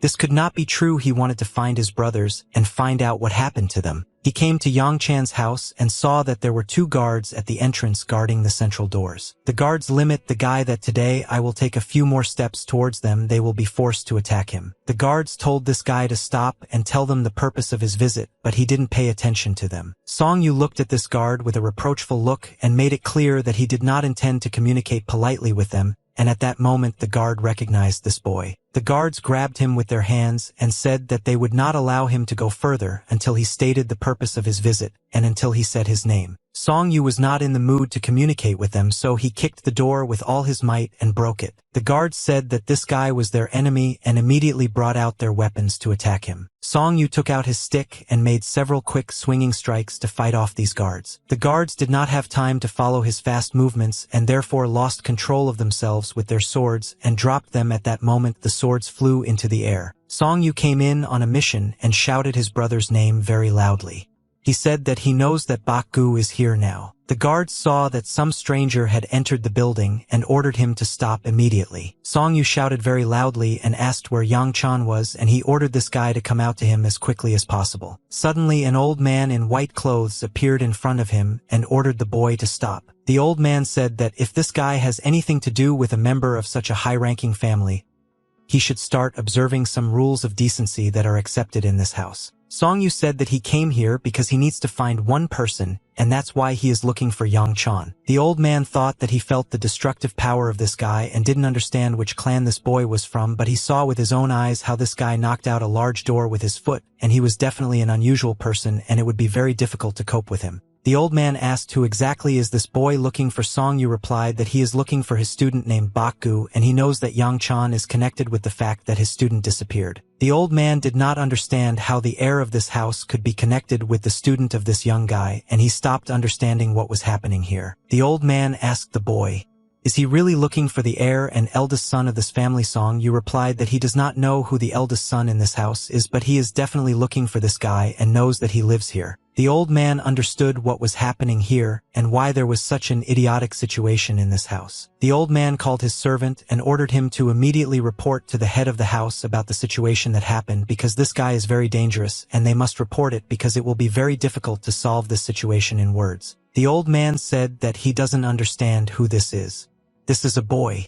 Why did he come here? But they won't find someone who will solve his problem. The old man said that he wants to find out the name of this guy who is invading everyone in their house and find out his origin. He said that his heir is probably a great man since he feels so confident. Song Yu was very angry but understood that he needed to calm down and talk to this old man because he was trying to solve this problem diplomatically. Song Yu told this old man his name and said that his mentor is the 18th disciple of the Muyin Ghost clan. The old man understood that this is an ordinary person, and at his age, he simply could not have such strength, and therefore he belongs to a certain clan. But it turns out that the Muyin clan again has an outstanding warrior. The old man married this boy, and he said that he had heard about this clan. It was part of him to get to know this young man, and they are often called the Starlight clan. Song Yu was very surprised when this old man said that he knew about this clan, and he became interested in what connects his mentor with this house. The old man says that this boy knows nothing about him and their house, but he is sure that in the future this guy will become an outstanding leader. Song Yu asked what does his mentor have to do with this place. The old man replied that he had nothing to do with it, he was just here as a guest some time ago, and asked the guy what brought him here. Song Yu said that he has already talked about this but will repeat once again that he is looking for a person and asks these people not to disclose details. The old man saw that the stick in this guy's hands was emitting strong energy, and he was very surprised by this because he understood that the guy was very strong. The gentleman came down the steps and was brought here to meet this boy. The gentleman said that his name is Yongjun Peter, and he is the head of this house and the head of both high-ranking families. He asked the boy who he was and why he had the impudence to come to someone else's house and behave rudely with the inhabitants of this house. Song-yu said that as soon as his question is resolved, he will immediately apologize for his game in the area, and at the same moment he asked where is Yang-chan now. After that he asked another question and asked where his disciple Bakgu was now. Yang-jun said that he had already heard this question and asked the boy not to repeat it again because nothing would change from this. He said that there was no person named Bakgu in his house. At that moment a service came up to him and whispered some information. Yang-jun found out that the person this guy is looking for is the same bandit who invaded their house with a weapon in his hands. Yang-jun said that if this boy is looking for their enemy then he automatically becomes their enemy. Song-yu asked why they call his student an enemy. He said that this gentleman tried to desecrate his sister in broad daylight and he is the real enemy. Song-yu said that his students were just protecting their sister. Yang-jun pointed his finger at this boy and said that he was telling a lie and he should be punished for his dirty family, and he himself has no idea what his student did. The gentleman said that the guy who invaded his house with a weapon took the hand of his eldest son. If he had not stopped in time, he would already be dead. He said that this vile guy whom he calls a student I was lucky, and he came here anyway and now demands that they give him the killer and his son. Song-yu said that he does not know all the details that happened here, but he wants to know what is happening with his student Bakgu. He emitted very strong energy from his body and said that if they don't immediately give him his student then he will cut off this guy's second hand. Yang-jun ordered his soldiers to immediately attack this guy and force him to kneel down and apologize for his words. Song-yu said that he now understands who his son has become, and if they are such vile people they should be punished for this. The soldiers pulled out their swords and immediately made a quick dash towards this guy in order to attack him. Song-yu fought them off with his stick and quickly destroyed his enemies without even allowing them to approach him. The next soldier ran towards the guy and wanted to strike him very hard for the fact that he had just neutralized two of his friends. Song-yu dodged this blow and the soldier missed and then fell. Song-yu was very angry and kicked this soldier in the chest with all his strength, using his internal energy to strengthen his blow. The blow was incredibly strong and the soldier flew back very quickly as if a bomb had just exploded near him. Song-yu said that he came here only to pick up his brother, but he won't be able to do it just like that. He shouted that he would have to kill everyone who was stopping him from taking his brother from this house, and they themselves were to blame for resisting him. The old man watched this battle and could not believe that this guy had incredible combat equipment, and he thought that in the clan that his grandfather was talking about the boy did not study such deadly techniques and this guy was not going to give in to his opponents. The soldier swung his sword and shouted very loudly he wanted to deal a crushing blow. His ball hit a wooden stick and the soldier thought that he could break the stick. But everything didn't happen at all as he thought, and his iron sword began to crack as if it were glass. His sword broke when it touched this wooden stick. Song-yu rotated the stick in his hands and created a whirlwind of blows.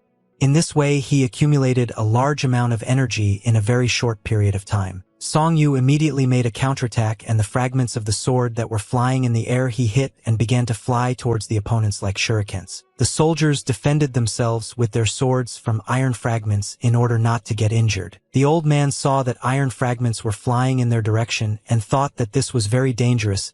He immediately created a protective dome that protected him and the master from these fragments. Song-yu said that he will kill everyone until he sees his student and that bastard who tried to offend his sister. Suddenly Chan appeared and ordered this guy to immediately stop and stop fighting. Chan blocked the enemy's stick with his sword and did not allow him to continue this battle further. He saw that this guy was very angry and he was emitting an incredibly strong red aura that was ready to destroy everything that would interfere with him. Chan saw that his opponent was not going to stop. He was constantly throwing new blows. Chan fought off these blows and asked the guy to stop and talk about everything that happened here. He said that if they discussed this, they would be able to come to some kind of resolution to the conflict. Song-yu was very angry and his anger could no longer be stopped using words. He wanted to destroy everyone until they showed him his student and this bastard. Chan didn't understand how he needed to act in this situation.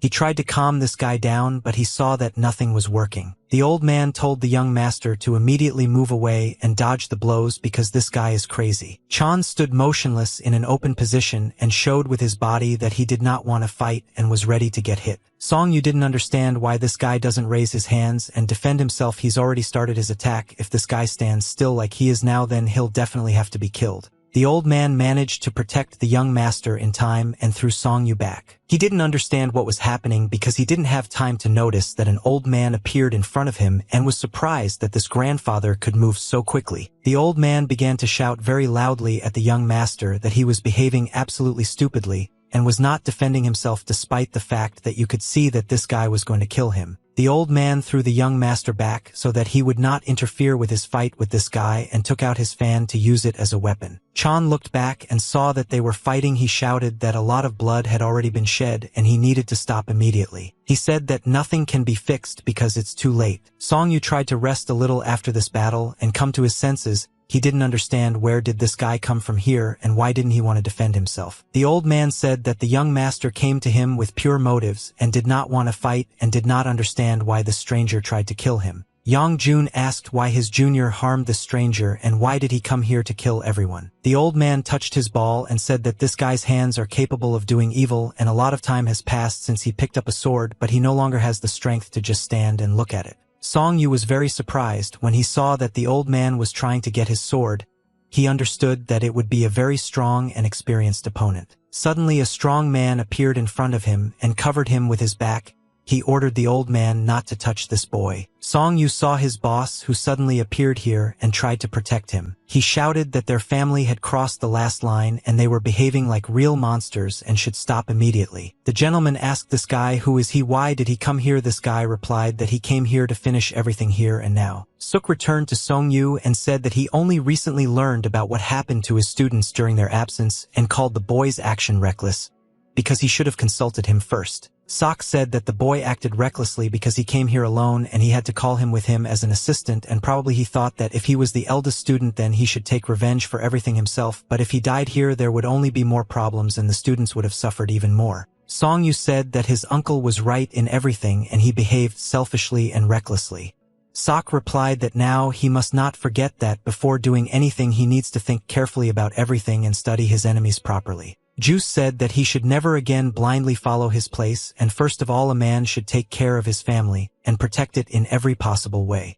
He said that there can be no excuses for those who cannot protect their loved ones and he must be more decisive. They slowly started to leave and the guy said that he wouldn't do that again and now feels guilty for his action. Yang Jun said that they have no right to leave here after we made so much noise here and started a fight. The uncle said that he would have been better off helping his wounded son instead of reproaching them for their actions. Yang Jun said that no one has the right to communicate with him in such a tone. The gentleman shouted that this boy caused a lot of problems in his house and many of his people were injured or even killed, and he caused serious injuries to his youngest son, and his disciple deprived his eldest son of his hand, and after that he believes that Song Yu is not worthy of life. He shouted that he would not allow them to leave here just like that with impunity. The blacksmith said that it was not this boy who started the fight, but that his soldiers on his orders attacked him and he was simply defending himself. The uncle ordered this gentleman to immediately calm down and admit that he was the first to start the battle. He said that it was him and his people and now he must think what his eldest son did and why all these guys are attacking him.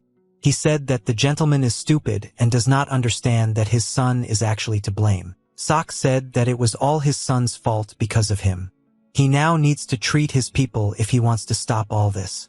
Why doesn't he figure out this whole matter himself? Yang Jun said that he needs proof and he can't just trust a stranger. Sok said that he still didn't understand anything from what he was just told, and he says all this because you want to stop the shedding of blood and explain that people died for a reason, but because this young gentleman did a lot of terrible things. The old man said that they all need to heal their wounds. After that they will not be able to understand who is right and who is wrong. The blacksmith said that he initially said this, but if it turns out that Yang Chong is to blame for this conflict, then their family will be forced to hand him over to be punished. Yang Jun did not understand how to act in this situation because this conflict had reached a new level and now he himself began to doubt that he was right. The blacksmith asked them not to worry and said that they did not need to take out their mercy balls. The old man thought that this stranger recognized him despite the fact that he did not even introduce himself or say his name. He said that first you want the children to calm down and heal their wounds, but he wants to know the name of the deceased person on their side and said that he has the right to find out this. The blacksmith said that he personally knew the boy who could have been killed in this house and this information should be enough for them. Song Yu said that he had to take his student away from here today. He couldn't wait any longer. The blacksmith replied that they needed to go out and then they wouldn't talk about everything. The gentleman was very angry about this whole situation, but he could not do anything with his anger, and he was in the most advantageous situation. Song Yu worked in the forge and beat tools with his hammer and helped the blacksmith with his work. He hit the hot iron with all his might and achieved the ideal shape of this tool. Song Yu constantly thought about what the blacksmith told him after they returned home. Uncle said that he himself found out about everything too late and the children were not very quiet. He thought that nothing could happen to him, but when he saw that the house was empty he immediately went to look for them, and it seems they ran away in a hurry. Song Yu said that when Bak Gu cut off this guy's hand along with where he was there was a riot. He said that he knows one person who should contact if there are serious problems. The uncle said that there were rumors in the city that the Black Tiger Squad was completely destroyed, and he was surprised that the boy returned alive after this task. He said that he thinks now that the time when everything happened here and when rumors began to spread was actually a dangerous time and he shouldn't have attached importance to all this rumor. The uncle said that Song Yu's students could moderate the battlefield, but the problem is that Mr. Yang has connections that have great influence here, and so until he is sure that he can take revenge it is better not to do anything. Song Yu continued to hit the red-hot instrument with a hammer and straighten the shape of this instrument. He said that he must definitely find his students no matter what the cost. He didn't understand how it happened that they disappeared.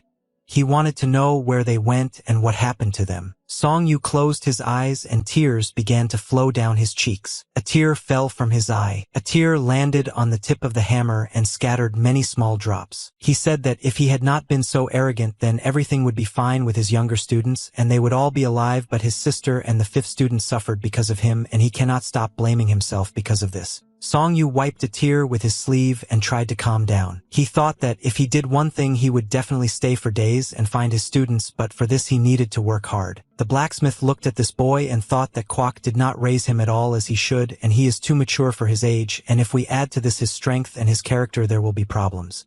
If he goes the wrong way he won't be able to stop either. He went to the next table and took a large hammer to start working. The blacksmith stood next to the guy at the next table and worked in the same way as the boy. Sparks from their blows flew in different directions. In the house where all the students lived it was surprisingly very dark and empty. But before there was always a lively atmosphere here. A grave appeared in the yard, which meant that the fourth student would always be remembered here. Song Yu looked at this wooden sign and thought that all this might not have happened if he had come a little earlier. Spirit Chi Sim talked to the senior student and said that he was a little late, and unfortunately he was late and they did not have time to meet for the last time. Song Yu apologized to the fourth student for his actions. Chi Sim said that no one knew that this would happen and it's not the elder brother's fault that he was delayed. Song Yu said that he is very guilty before all his brothers and sisters, and he cannot forgive himself for what happened in his family during his absence. Chi Sim said that he had not seen his elder brother in such a state for a long time and thought that his elder brother never cried. Song Yu put his hands on his head and said that emotions had overwhelmed him, and if he didn't cry he would feel even worse because after tears comes devastation. He said he would never act like a fool again. Chi Sim answered him that the older brother should not behave like this from this situation because he was not to blame for anything, and Chi Sim along with the rest of the brothers were simply protecting their home and their sister. Song Yu said that it was time for him to leave and they would definitely meet again and everything would be different. He said that he would help his brothers and sisters and would definitely find them. Tae-chan was very tired due to the constant intense battle. His legs were shaking. He tried to keep himself in shape and continue to fight, but blood was leaking from his nose. The old man said that this thing was great for catching bears like them and he hit the mark right on target, so they should soon spit out their guts and die very painfully. Kwok held a knife behind his back and thought that this would probably happen right here and there was nothing he could do to help this guy. He thought that he should try to do at least something despite the fact that he has no chance. Kwok saw a bright green light that appeared out of nowhere and turned his head to understand what it was. The girl used an amazing combat technique that created green energy tails around her. Kwok thought that this girl is also a martial arts master and this could be their salvation. She moved quickly with her hands, but her movements were very graceful and smooth and mastered a unique martial arts technique. She moved her hands forward and roots and vines appeared from the ground and obeyed her movements. The roots moved forward very quickly and headed towards the enemy. The vines began to bind his hands, preventing him from moving. He tore these roots and did not allow himself to be confused. He said that he would rid them of this stupid habit of resisting and destroy them immediately. The big man swung his large iron club to deliver a critical blow. She saw this big club and realized that she needed to try to dodge, but she didn't know how to do it. Most likely she would now receive heavy damage. The girl was very scared and did not understand what to do. She was in a confused state. Kwok realized that he couldn't let this girl die now and he needed to save her urgently. He jumped towards her and grabbed her with his hand to save her. He didn't want her to receive this severe damage. They fell to the ground together and the iron club flew past them and was unable to catch them and strike. Kwok started shouting at her that she was completely crazy, and because she didn't dodge this blow he said that she could have died. Kwok took out his knife and realized that now he would have to fight this big guy to protect the girl. Tae-chan suddenly hit this old man in the stomach with his club and threw him back. The brute did not expect such a strong blow, and because of this he flew to the side, was unable to stay on his feet, and received quite a lot of damage. Kwok asked the girl to use her superpower again and try to tie up this thug this time. She followed the old man's order and again created green roots and vines that quickly flew towards their enemy. The wooden stick very quickly hit the white target from different sides and delivered its blows. Each blow is only faster and stronger. Song Yu emitted very strong red and black energy, thanks to which he was able to train for a long time without stopping. He knew that he shouldn't give in and he had to train until he became so strong that he could take revenge on all his opponents single-handedly. The blacksmith said that even if a dark streak has come in life, one must try not to make it even darker, and he said this about the secret technique that the boy uses but is not able to control it. Song Yu said that if he did not know this military technique, he would have been dead several times already. The blacksmith said that he has no idea what the boy is thinking about now and what motives were pursued by the person who showed him these techniques. But if he continues to resort to them, then only his name will remain from his personality. Song Yu understood that his uncle was worried because this technique only leads to death, and therefore he was very worried about this. If he stopped using this technique, then he would not be able to take revenge. The uncle said that the boy emanates a strange energy at such moments. It would be better if he learned to wisely manage this energy. He has enormous inner strength and he can defeat enemies with ordinary techniques. The blacksmith said that the boy did not understand what could happen if he used these secret techniques. And after that he calmed down and asked if any weighed his mentor. Song Yu said that most likely everything is fine with him. The blacksmith said that most likely everything is, so he has no idea why he has not contacted his students all this time, but to be honest, their mentor is not the weakest person. He said that their mentor used to have a nickname, the back and forth walker, because he constantly took 1 step forward and 10 back. The blacksmith said that their master was given such a nickname for a reason. He received a similar title for his actions. But in fact he is cool and strong, but he would have just staggered around here, and because of this no one respected him. The uncle said that he had rarely had the opportunity to deal with their mentor before, but he said all this to the fact that the boy should not worry, his mentor will definitely come back. Song Yu said that he hopes that everything will be exactly like this and he won't have to worry too much about it. Tae-chan activated his rage and with the help of a very strong blow was able to break the large iron club that this big guy was fighting with. He was in a state of incredible rage and it was difficult to stop him. He emitted very strong energy from his body which turned into lightning and scattered in different directions. Kwok shouted that he knows that Tae-chan can cope with this enemy and will be able to destroy him because he is an incredibly strong warrior. But suddenly he saw that something very strange was happening to his friend. I don't understand what happened. For some reason Tae-chan began to fall to the ground and could no longer stand on his feet. It felt as if he had completely run out of energy. He fell and was unable to get up for some time because he lost consciousness. Night had fallen, the moon was very bright and resembled a large sky lantern. He slowly began to open his eyes and tried to see what was happening around him and what had happened to him. Kwok said that the guy lost consciousness when he was fighting because he splashed out a lot of energy, but everything is fine and there is no need to worry because they are safe. Kwok said that this guy ate an artifact called life and now they own it because it's in his stomach. He said that this cannot be because this is the most unique medicine that exists. Kwok replied that that's why he gave it to Tae-chan when he lost consciousness, but he didn't expect the medicine to work so quickly. Tae-chan said that he was going to give this medicine to his children.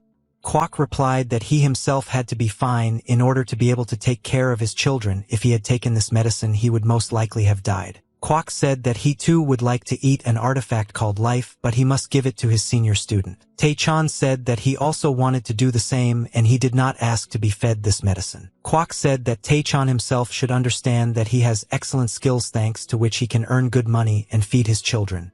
Kwok said that he was so unlucky his skills are now much worse. At the beginning they argue that their views differ but their lives are very similar. Kwok smiled and said that he had to change his outlook on life in order to take care of his students. Kwok at that moment was thinking that he had one life artifact left and this sacred artifact could help him very well. Song Yu and his boss had dinner at the store owned by his father. Juice turned his head and looked at the worried face of his friend. I didn't understand what happened to him. Song Yu asked why Suk is looking at him and not eating his food. He replied that he had recently heard about the situation that had developed in the city and heard the boy's words that he wanted to avenge his brothers and younger students. Song Yu said that he shouldn't worry about it and he has everything under control. The boss replied that he cared and besides this happened at a time when they were away. Song Yu closed his eyes and tried to calm down, but he couldn't. He realized his eyes were up and thought that before he and his brothers and sisters were a happy family, but for some reason now he was left all alone. At this point, they just started eating noodles in silence and tried not to disturb each other. The blacksmith had been working in his forge since the morning and creating a new sword. He sharpened this sword so that the blade was razor sharp. He worked hard on this sword because he wanted to create a weapon of the highest class, and during the moments of work, he often remembered why he was doing it. He remembered the day when Kwok Boyaka brought his small children to him and asked for help. He showed him a little boy named Song Yu and asked the blacksmith to teach this boy all the intricacies of the blacksmith's craft and take him under his wing. The blacksmith remembered this moment every time, and after that he realized that the old man had always been very cunning. He sharpened his sword and then stepped aside to get a better look at it. He held the sword in his hand and rotated it in different directions in order to understand how well he managed to create the shape of this sword. He knew that he had to do something to not let this boy die, and since he was a blacksmith of making a good sword, this was the best help he could do. He raised this sword up and made a quick movement to the side. The blacksmith saw what trace this sword leaves after it moves in space, and this trace meant that the sword was made in the best traditions. He had to test this sword in battle and practice using this sword to test its strength. The blacksmith made a very wide side kick, and after that he saw that the smaller one did very high damage in the area. This was a very good result. He made very fast blows, and in cases of strong energy, he understood that this sword was created to bring light to this world and drive out darkness. He turned his head back and saw a boy approaching him. Song Yu said that he came to his uncle to do some work. The uncle replied that today they have a lot of work to do and therefore they need not to relax. The blacksmith said that he had prepared something for Song Yu and this item was located near the wall. He asked the guy to bring it and said that he told the guy yesterday that he wanted to prohibit him from using destructive techniques and therefore today he would teach him self-control. He said that he knows that the boy trained a lot alone, but what he wants to explain is very difficult and asked the guy if he is ready to learn this. Song Yu felt a strong anger that was destroying him from the inside and answered his uncle that he was ready to wait for this anger and learn everything that he would show him. Song Yu trained at the foot of the mountain and perfected his strikes with the help of new weapons. He hit the stone with his stick and the stones broke off and flew off this wall. He knows that he shouldn't feel sorry for himself and he had to do it at any cost. The blacksmith showed him blows that looked very accurate and restrained, but these blows could cause a lot of damage if they did not penetrate the enemy's defense. He said that the most important thing in this martial art is breathing. If a person does not breathe, he will simply die. Song Yu said that he absolutely agrees with his uncle's words, but he doesn't understand what exactly he wants to explain to him. The uncle said that a person must eat because if he does not eat then he will die.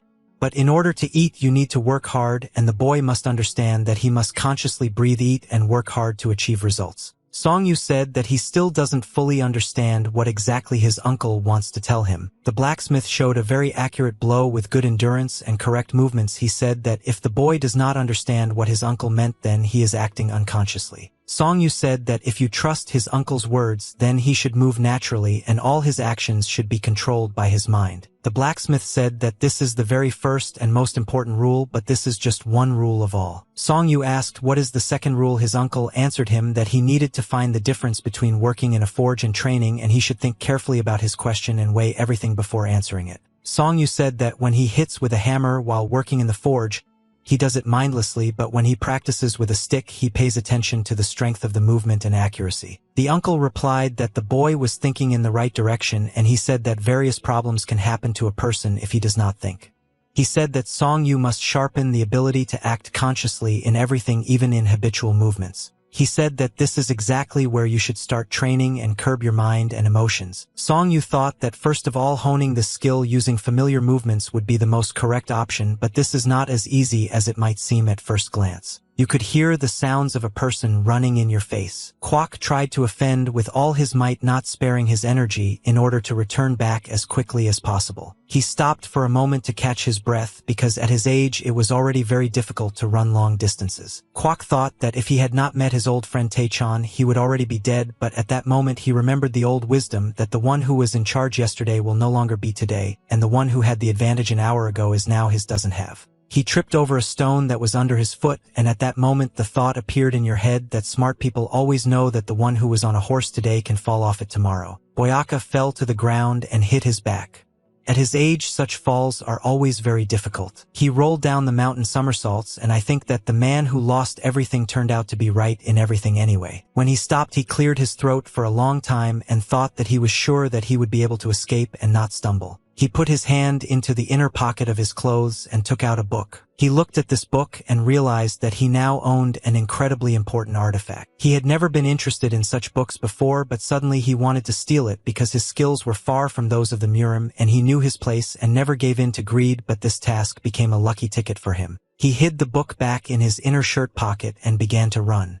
Then he thought that he was still lucky and good luck was on his side. He understood that better than them, the best moments of his life came at the same time. This moment right now, he was thinking about the fact that he would have to risk his life again. But he was the man who had a goal in life, and these were his students, so he still did not give up and continued to run and fight. Only because he had a goal would he be able to return with his head held high and having washed away the self before last, and he had only one chance, a unique way to break through, and he had to use it. In a dark room in which there was absolutely no light except the moonlight that came through the windows, there were two people in this space, but their faces were not visible. The master asked his subject is a third-class man who was considered idle for 30 years, a worthless old man carrying out tasks for first-class mercenaries still alive. The servant sat on his knees and told the master that this worthless old man had created more problems for them that they now had to deal with. The master put his hand forward and pointed his finger at his slave. He began to tap his finger on the surface of the table and said that their problems should be solved and the moon shadow should do it.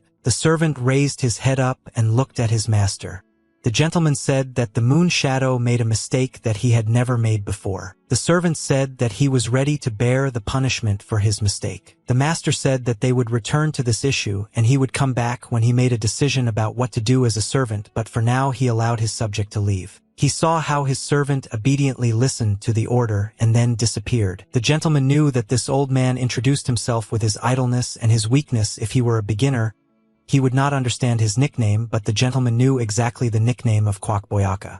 It was a hot summer outside. Autumn came very quickly and the leaves on the trees turned yellow and the weather became cool. Time flew by and the first snow fell and then covered the roofs of the houses. A small snowflake flew into the air, but after a few seconds this snowflake was cut with a sword. Almost nothing was left of it. Song-yu held a black stick in his hand and continued to train even though it was very cold and the weather outside was terrible. He practiced his strikes and tried to improve them every day. Fu watched this boy train and move. During training he saw these fast and powerful blows. Fu said that this guy's skills have improved and he now fights much better than before. Song Yu turned his head towards this old man and looked at him in surprise. He bowed to this old man and said that they had not seen each other for a very long time, and he was glad to see Mr. Fu again. The old man said that the guy managed to catch his steps. He was very surprised by this. He said that the boy had actually come a long way, but even that was not enough to fully detect him.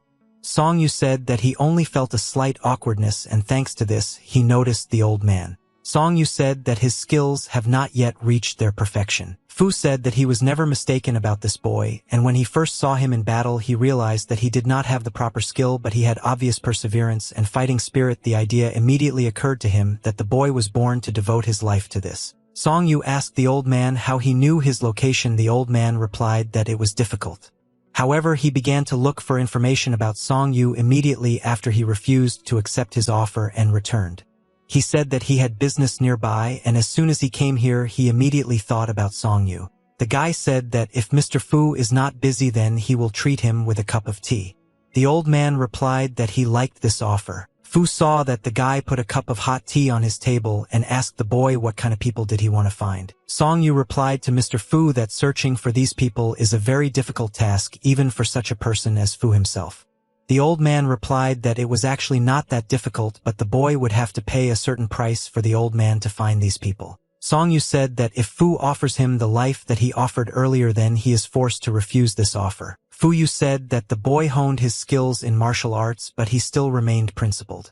However, he needs to provide a service in finding people. Song Yu asked, are there any other ways to pay for this service? The old man replied that the guy can't offer him anything else, and he says all this from the leadership and his curiosity. Song Yu had to make a decision, but the old man could provide him with a very expensive service in finding people and helping him find his brothers and sisters, but in this case he had to give his life to this master and do the dirty work with him. Song Yu heard that the old man was ready to throw away his principles and make concessions for this guy. Fu said that he is ready to help the guy with such a minor request because he wants to do it. Fu said that the guy was very kind to him and treated him to tea, but Fu didn't even have time to drink this tea. He said that with a cup of tea he would not be able to pay for this service, but nevertheless he would take on this task and help the guy in return for the same request. Song Yu asked what exactly he should fix and what is this request. Fu said that the guy would have to convey one very important message and thereby repay his debt. It was very sunny and good weather outside despite the fact that there was snow everywhere. Bak Gu ran forward and felt that it was very difficult for him to move but still continued to run. There was a man with long hair sitting on his back and he had a mask on his face, and this guy was clearly dissatisfied with this. He asked Bak Gu why they were running forward now and what it all meant because he had completely lost the meaning of what was happening. Bak Gu shouted that this all meant that everyone who offended him and his family would definitely be destroyed. The guy put his hand on Bak Gu's head and said that of course everyone will be destroyed because he is the grandson of the Supreme Witch Samarin, and therefore today he himself will go to the top. Bak Gu's legs were pumped up by real professional warriors and he climbed to the top of the mountain through pain. The windows in the palace were burning, and at that moment snow slowly fell from them and covered the roofs of this palace. In the courtyard of this palace 2 men walked one after another. Ram walked along this yard and thought that the elder brother and the other students should wait just a little, and now they will no longer have to endure a poor life. He said that the gentleman chose Rama despite the fact that this guy had just received an academic degree and came to them. Ram said that he had only recently passed the final exam and entered the fortress for the first time, and he also did not understand why they chose him and hoped that the leader would correct his stupidity. The man turned his head and replied that the guy was really different from all the students who had graduated before. Ram said that he wants to gain practical experience because it is always more valuable than dead knowledge. If the man standing in front of him has something to tell him, he will definitely listen to what was said and will value this knowledge. The man said that this guy is the very person that their academy needs. Ram asked the manager what exactly does he mean when he talks about this. The manager replied that he just wanted to say that the guy was different from all other graduates, and today he finally realized that this guy was like those who tried to assert themselves by talking to him. The leader said that it was very good that the guy was different from that crowd of young scientists and his story was the same as himself. The leader said that from now on Ram must hide his identity. Even if he with his modest pattern evaluates this guy in this way, this means that it will be obvious to other scientists. Ram said that he does not agree with this and thinks that it is wrong to hide your identity.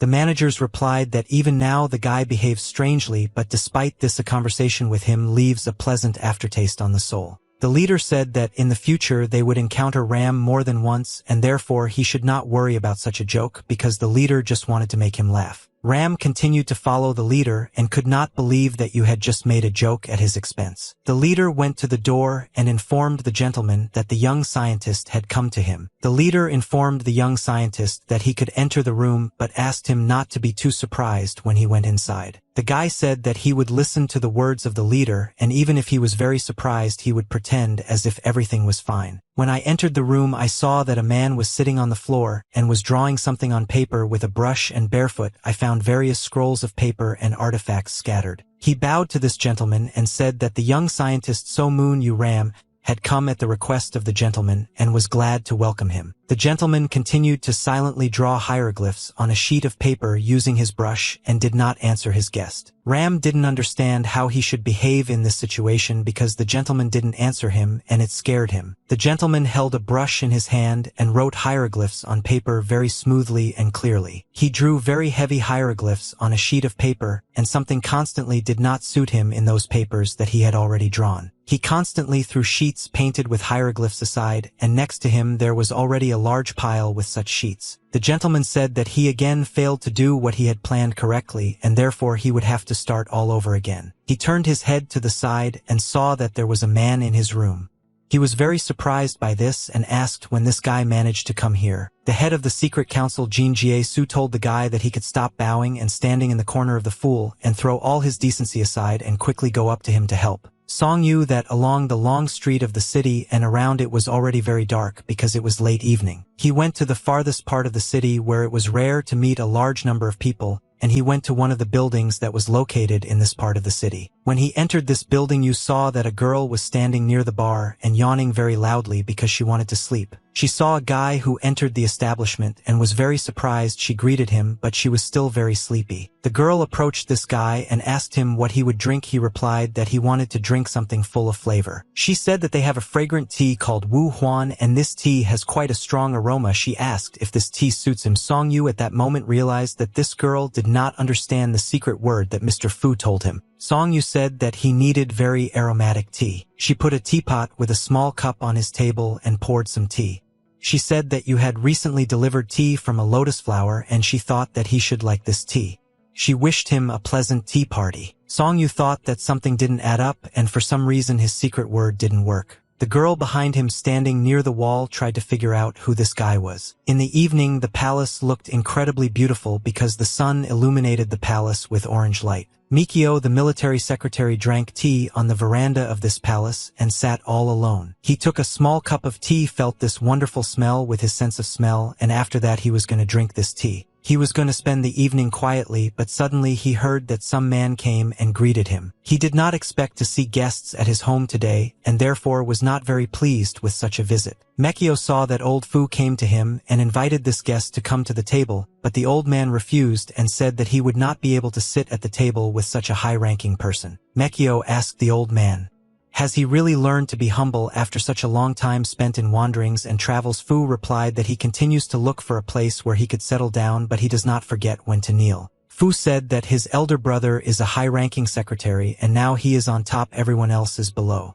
Mikio answered him that he wished for something he couldn't even think about. Fu asked his elder brother what exactly he meant and what he was talking about now. Mikio said that Fu was the head of the outer faction. He couldn't afford to remain in the dark about whose destructive energy it was.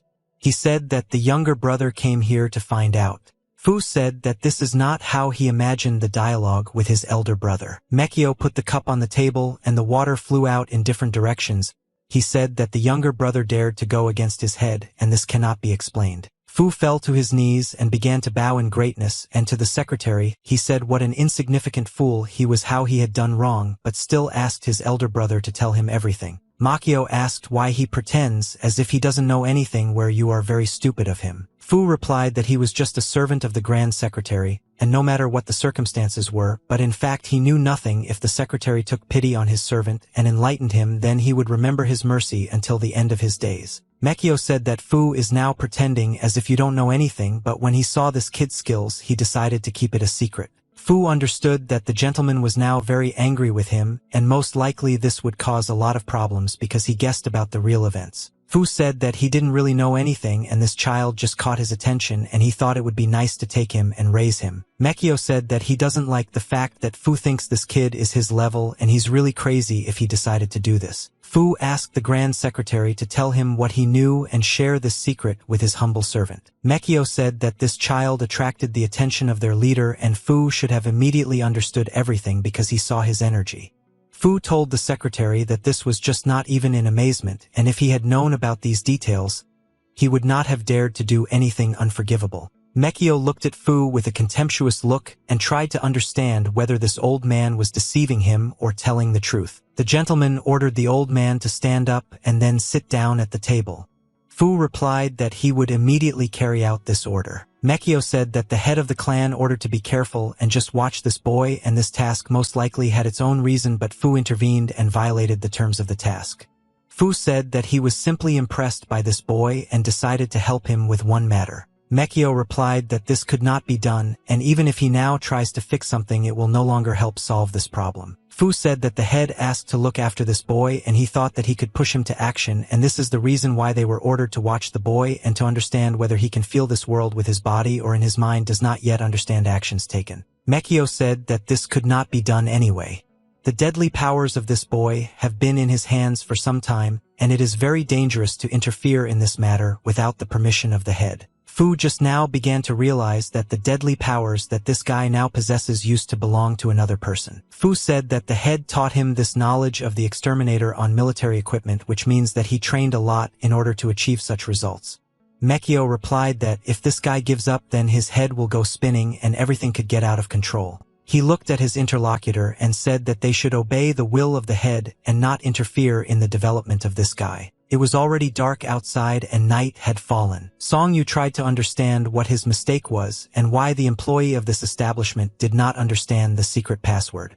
He was sure that he transmitted the secret message correctly, but several days have passed and unfortunately everything he does is useless. Song Yu was sitting at the same table for the third day in a row, and every day he came here to order aromatic tea. Suddenly a girl approached him, and he immediately turned his attention to her. She looked at him, smiled, and said that she understood why he came here when he said the secret password he was wrong and it's correct to say Xiang Xiang. Song Yu asked this girl, is she really the lady he was supposed to meet? She answered him with a metaphorical phrase and said that if nothing is done then nothing will happen and will never change, and action is the main engine. She said that the gentleman did not tell her anything about the fact that the young man would visit her. Song Yu asked which gentleman this girl is talking about, and what does she mean? She replied that she was talking about the person who told him about Xiang Xiang's secret password. He heard this girl say that she was the same Xiang Xiang. Song Yu only now realized that he had been saying the password incorrectly all this time, and because of his incorrect pronunciation he had been sitting here for so long, and in fact it was her name and he was asking for aromatic tea. She said that only now he understood what was happening here, and she saw it in his eyes. He asked why they didn't immediately tell him that he was saying the password incorrectly. She replied that since he had already asked for something very aromatic, she thought that he just wanted aromatic tea. Song Yu said that he came here to give something from this girl, but now he wants to know what kind of thing he was supposed to give. Xiang Xiang looked at him and thought that this guy doesn't look like a person who can cope with her task, and most likely he won't stand it. A large mountain that was tossed with trees and bushes stood motionless in its place. Song Yu thought that I won't do anything today, then nothing will happen, and these words from the lady were correct, but fortunately she still spoke to him, and that means he didn't waste his time. He reached the edge of the forest and saw that there was a village below. He thought that this was the village he had been told about. He walked and thought that this lady didn't really look like a peasant girl. There were a lot of stars and clouds in the sky that floated across the sky. In a room in which there was very poor lighting, there were several people sitting in a circle and talking to each other. They said that I don't know why I was always sent, but all they knew was that they were given instructions from above and told to be here. The black silhouette said that he almost died in recent days from boredom. He is very glad that a new task has finally appeared and they can't have a little fun. He started laughing and said that he was having a lot of fun because the task could be dangerous and he had hoped that I wouldn't be able to get out of here. He was told that on this task he needed to be careful and follow the instructions of the headman. And after that this man asked who wants to start first. The guy raised his hand up and said that he would be the first, but first he needs to look at his hands. He said that he is ready to do this, and he is confident in his abilities because the world is full of stupidity and naivety. It will take a little time to show this. He was told that in this case he really needs to start with him. The guy said that it's finally time to show your real skills. She poured tea into a small cup and waited for the tea to reach its aroma. She thought that this boy should have already completed the task and come to the indicated place. She heard her old friend's voice, and he said that she looked very relaxed. She replied that he is not the only one who is relaxed. Fu said that he can look completely free, and this is not entirely true in reality. She replied that when she doesn't look at him she starts to get a headache because she knows that he has come up with something again and she starts to worry about it. Fu said that he absolutely agrees with her. When he looks at her he also gets a headache. Xiang asked why he sent this boy to her, and he must now explain everything he had in mind. Fu asked her opinion about this boy. He wanted to know what he was like. In her opinion, she replied that this boy is a strong leader with outstanding skills, and besides he looks like a person who knows his worth. Fu said that she absolutely correctly described this guy, and he is a suitable candidate to recognize this mysterious world. Xiang said that his sudden request to send this guy to the village was very strange. Fu explained to her that initially he just wanted to watch this guy as he slowly developed, but now it is no longer possible to do this. I found Songyu along the forest and thought that he just needed to deliver a letter, but he didn't understand why this task had to be so complicated. Yunho said that the rice tasted very wet. At that moment he was holding stones on his head. He continued to walk along the forest and did not feel any threat to himself, so he acted very calmly. Songyu heard his stomach begin to grumble and ask for food, so he decided that he would need to have lunch somewhere at the foot of the mountain. He saw a small canopy near the foot of the mountain and realized that there was a suitable place here. He was met by a man in blue clothes, and he looked towards the waiters and immediately greeted the traveler who came into his establishment. Songyu asked what food they have. After this question he placed his stick next to him. The waiter replied that due to the location he could only prepare jimayan. He said that the meat is sold separately and the only alcohol he has is baijiu. Songyu said that he needs 2 servings of this food. The waiter asked if the traveler would like to bake a couple of bottles of baijiu. Songyu said that alcohol would be unnecessary and he still needed to cross the mountain. The waiter said that he could drink one of these, and having already drunk we went on cheerfully. Songyu said that 1 bottle will do nothing and he will not get drunk. After that he smiled and started laughing. The waiter said that he makes this alcohol himself and it is quite strong, and therefore the gentleman will cheer up when they drink 1 bottle. Songyu did not understand why this man chose such a place for his establishment, and people rarely pass through this place, and most likely this man earns very little. Songyu wondered what was happening to his students now and whether they were all okay. He knew that he had no news, and that was not bad, but none of them had contacted him yet. It was very strange and scared him. A few minutes later, a plate of delicious food and a bottle of branded alcohol were placed on his table. Songyu said that the food is very tasty. The waiter replied that despite the strange location of his establishment, he was very proud of the taste of his food and wished his guest bon appetit. Songyu enjoyed every bite of this delicious food. He drank alcohol and it helped him relax a little. After some time his plate was empty. Songyu thought that it was very tasty, and the waiter did not lie as he said that he was proud of the taste of his food. But suddenly he felt something very strange and did not understand what was happening to him. He looked at the plate of food, and for some reason everything before his eyes blurred and it seemed as if he was seeing hallucinations. Songyu thought that he was experiencing terrible sensations at the moment and did not understand what happened. He looked at the bottle of alcohol and thought that he simply blamed it. If it had a little more alcohol then he would definitely not be able to go further. Songyu tried to get up from the table, but he couldn't because his head was very dizzy. He hit his head on the table and fell asleep instantly. The waiter came closer to the guy to look at him and said that this boy held on for a very long time. It was surprising because he thought that the guy would fall from such a strong drug 15 minutes ago. The cook said that this guy drank all the alcohol that contained drugs and ate all the food that was poisoned, and he is a real strong man if he could hold out for so long after such a portion of poison. Baldy said that this guy is from a black guild, but he looks very naive and he wondered why this guy was like that. The guy said that he had prepared several poison options for this guest, but they were slightly unprepared, but this guy passed out before he gave him other poisons. The waiter told the older brother that he must not forget that their task was precisely to get rid of this boy's nature. The bald man replied that one should not immediately go to extremes and should act carefully. He looked again at the guy who was lying on the table and said that everything needs to be done properly. When night fell, there was a bright moon in the sky. Song Yu lay in a dark basement with his hands and feet tied, and did not understand what was happening to him. He was only now slowly starting to wake up. Song Yu felt a strange pain in his body and did not remember what happened to him. He opened his eyes and saw what was lying on the floor.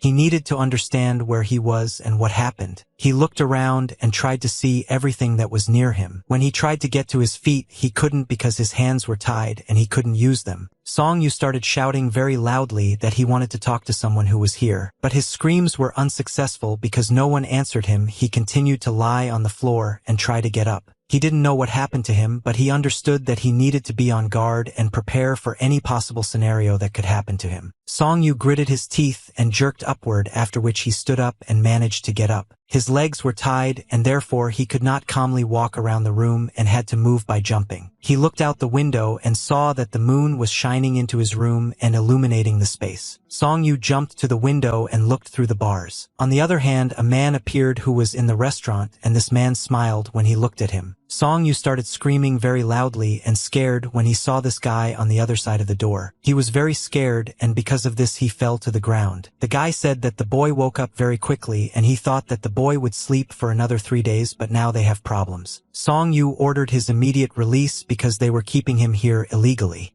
But he was immediately told that if they tied him up and sent him to a cell, they didn't do it in order to immediately release him later. Song Yu tried in various ways to prove to them that he was not guilty of anything and said that he would not tell anyone that they stole him. The man saw that this guy was as talkative as the old man who sent him here, and they all didn't know how to keep their mouths shut. Song Yu asked what exactly they wanted from him and why did they hide him in this cell. The man smiled but didn't answer. Time went very quickly at first and orange autumn came again. After autumn came a cold winter. The guy felt that his hands were very cold and tried to warm them with his breath. 6 months have passed since he was sent to prison. During this time, he never managed to find out anything about this place and where he is now. Song Yu called this place the settlement of evil because people who wanted to become villains gathered in this place. Song Yu tried numerous times to escape from this place, but it was all pointless and none of his attempts were successful. He worked very hard and diligently when he was chopping wood, and suddenly he felt that his stomach was grumbling and he was very hungry, and he spent a lot of energy on this work. He decided to go on a break because he was no longer able to work. But suddenly he heard the voice of the man who hid him in this place, and this man said that today the guy needs to work even harder than usual. Song Yu was in such a position that he could not refuse his new master. Song Yu still possessed incredible powers, but nevertheless, he could not even touch the robe of this man who stood in front of him. The gentleman said that the guy was wasting his time standing and looking at him, and instead he should go and continue chopping wood. Song Yu replied that he would finish working on this firewood by noon. The owner replied that as soon as he completes the job, they will give him several pieces of meat. Song Yu at that moment realized that if he does nothing, then nothing will happen and nothing will change, and therefore he is forced to think about all this again and somehow move on. He took a stack of firewood and carried it to the rest of the pile of firewood. At that moment, he was thinking that he needed to make a serious decision and become a person suitable for this place. The guy raised his hand up and with very quick movements of his fingers rotated the dice in his hands. He quickly moved the glass containing the dice. He put the glass on the table, and after that there was a silent pause. He said that his guests would definitely be lucky today and the bones would thank them. The players held their numbers in their hands. 2 gangs of players watched the playing field and waited for the final numbers to see which of them won. Some of them had more cards in their hand than others. In the end, it turned out that there was a draw between the 2 teams and no one from both teams won or lost. The guy stood at the table and said that they are all united in soul and body, and he thinks that he is also in no way inferior to the other opponents. The croupier placed a glass on the playing field and then raised it, and the players saw the numbers that were written on the playing dice. There was a pair in this combination, thanks to which one of the teams was able to move forward. People started shouting very loudly and joyfully and throwing cards with numbers in different directions. Song Yu watched them and thought that he didn't like it at all, and he knew that the person standing right in front of him was a very gambler. But he didn't think that this man was so successful in this that he could throw 10 points instead of 3 at once and then shake off the dice so that he gets the number he wanted. Song Yu video that this guy periodically turns his head and looks at him, but he didn't understand why this guy turns his attention to him. The man walked up to the bar and held out a sign, and he said that he wanted to play again because he had just lost. The employee of the establishment replied that it is better for the man to go to the brothel and calm down and then return tomorrow. The man replied that he did not want to calm down and he came here with documents for the house and was ready to mortgage the house in order to get more game tokens and continue the game. The employee of the establishment replied that in this case he would take only 1% from this man. The employee at the establishment said if a man takes the money and returns today, then he will take only 1% from him. The man said that this man was a pleasure to deal with. He put a document on the table that was the rights to his house and said that he needed to sign here. Song Yu thought that even a person who doesn't understand this business can easily guess how we can turn out to be then this 1%. He looked at this man. I thought that the money taken as collateral for the house would not be equal to even half of its value, and he would never be able to return this money and would lose his house. He would be lucky if he just took the house and his family members would not end up in slavery. The owner called his slave Song Yu. The guy approached his master and immediately bowed.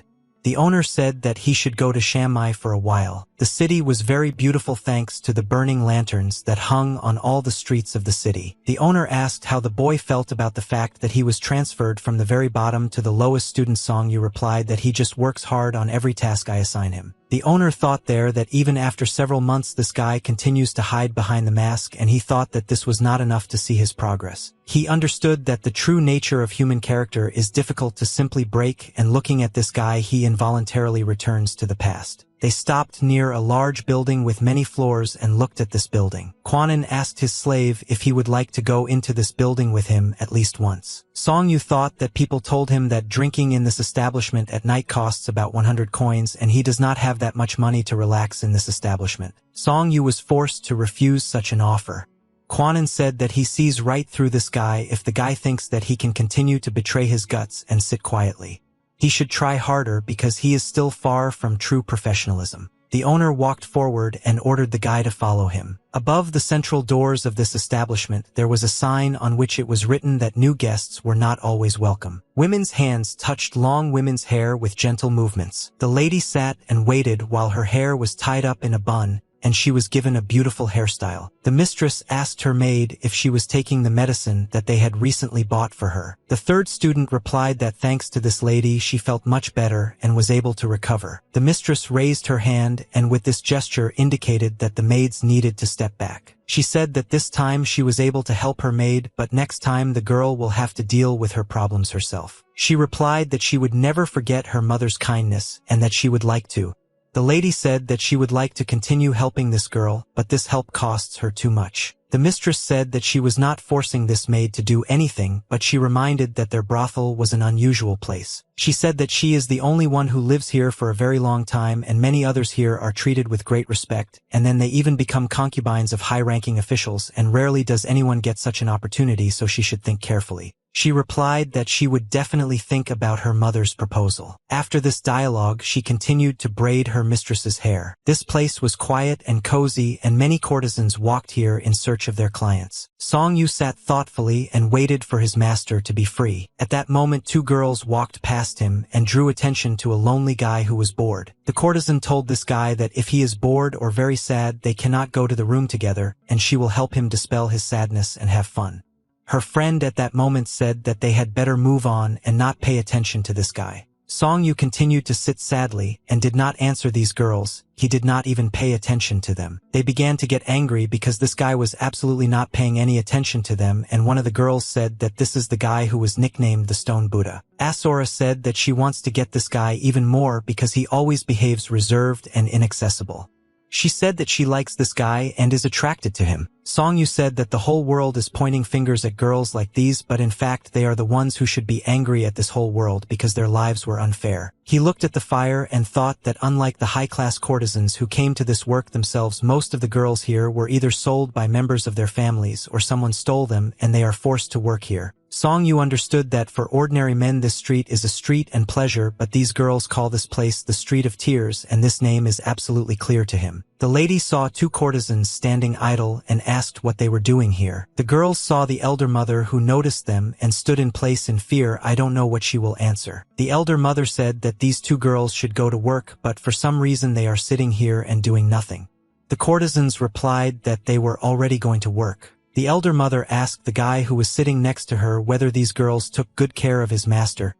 He replied that the second owner was pleased with their work. She said to hope that these girls got out of his master properly. Mother looked at this boy and said that that day he could not stand on his feet at all and looked very weak. Song Yu asked her what exactly did she mean. She replied that the boy is trying to protect himself with a mask from the outside world, but at the same time inside him he is looking for a better way to protect himself in order to destroy it. She said that's exactly what he looks like now, and he doesn't need to push himself too hard. Song Yu thought that he should not be fooled by her smile, and it was people like her who could make him lose his vigilance in no time. She watched him, thought that he was behaving like a good boy, but in that case what was he doing here if he is only pretending to be? So then he must realize that anger will continue to accumulate inside him. Song Yu lowered his head and thought that he really didn't understand what purpose this girl was pursuing. He learned that he could not blame other people for his becoming a slave.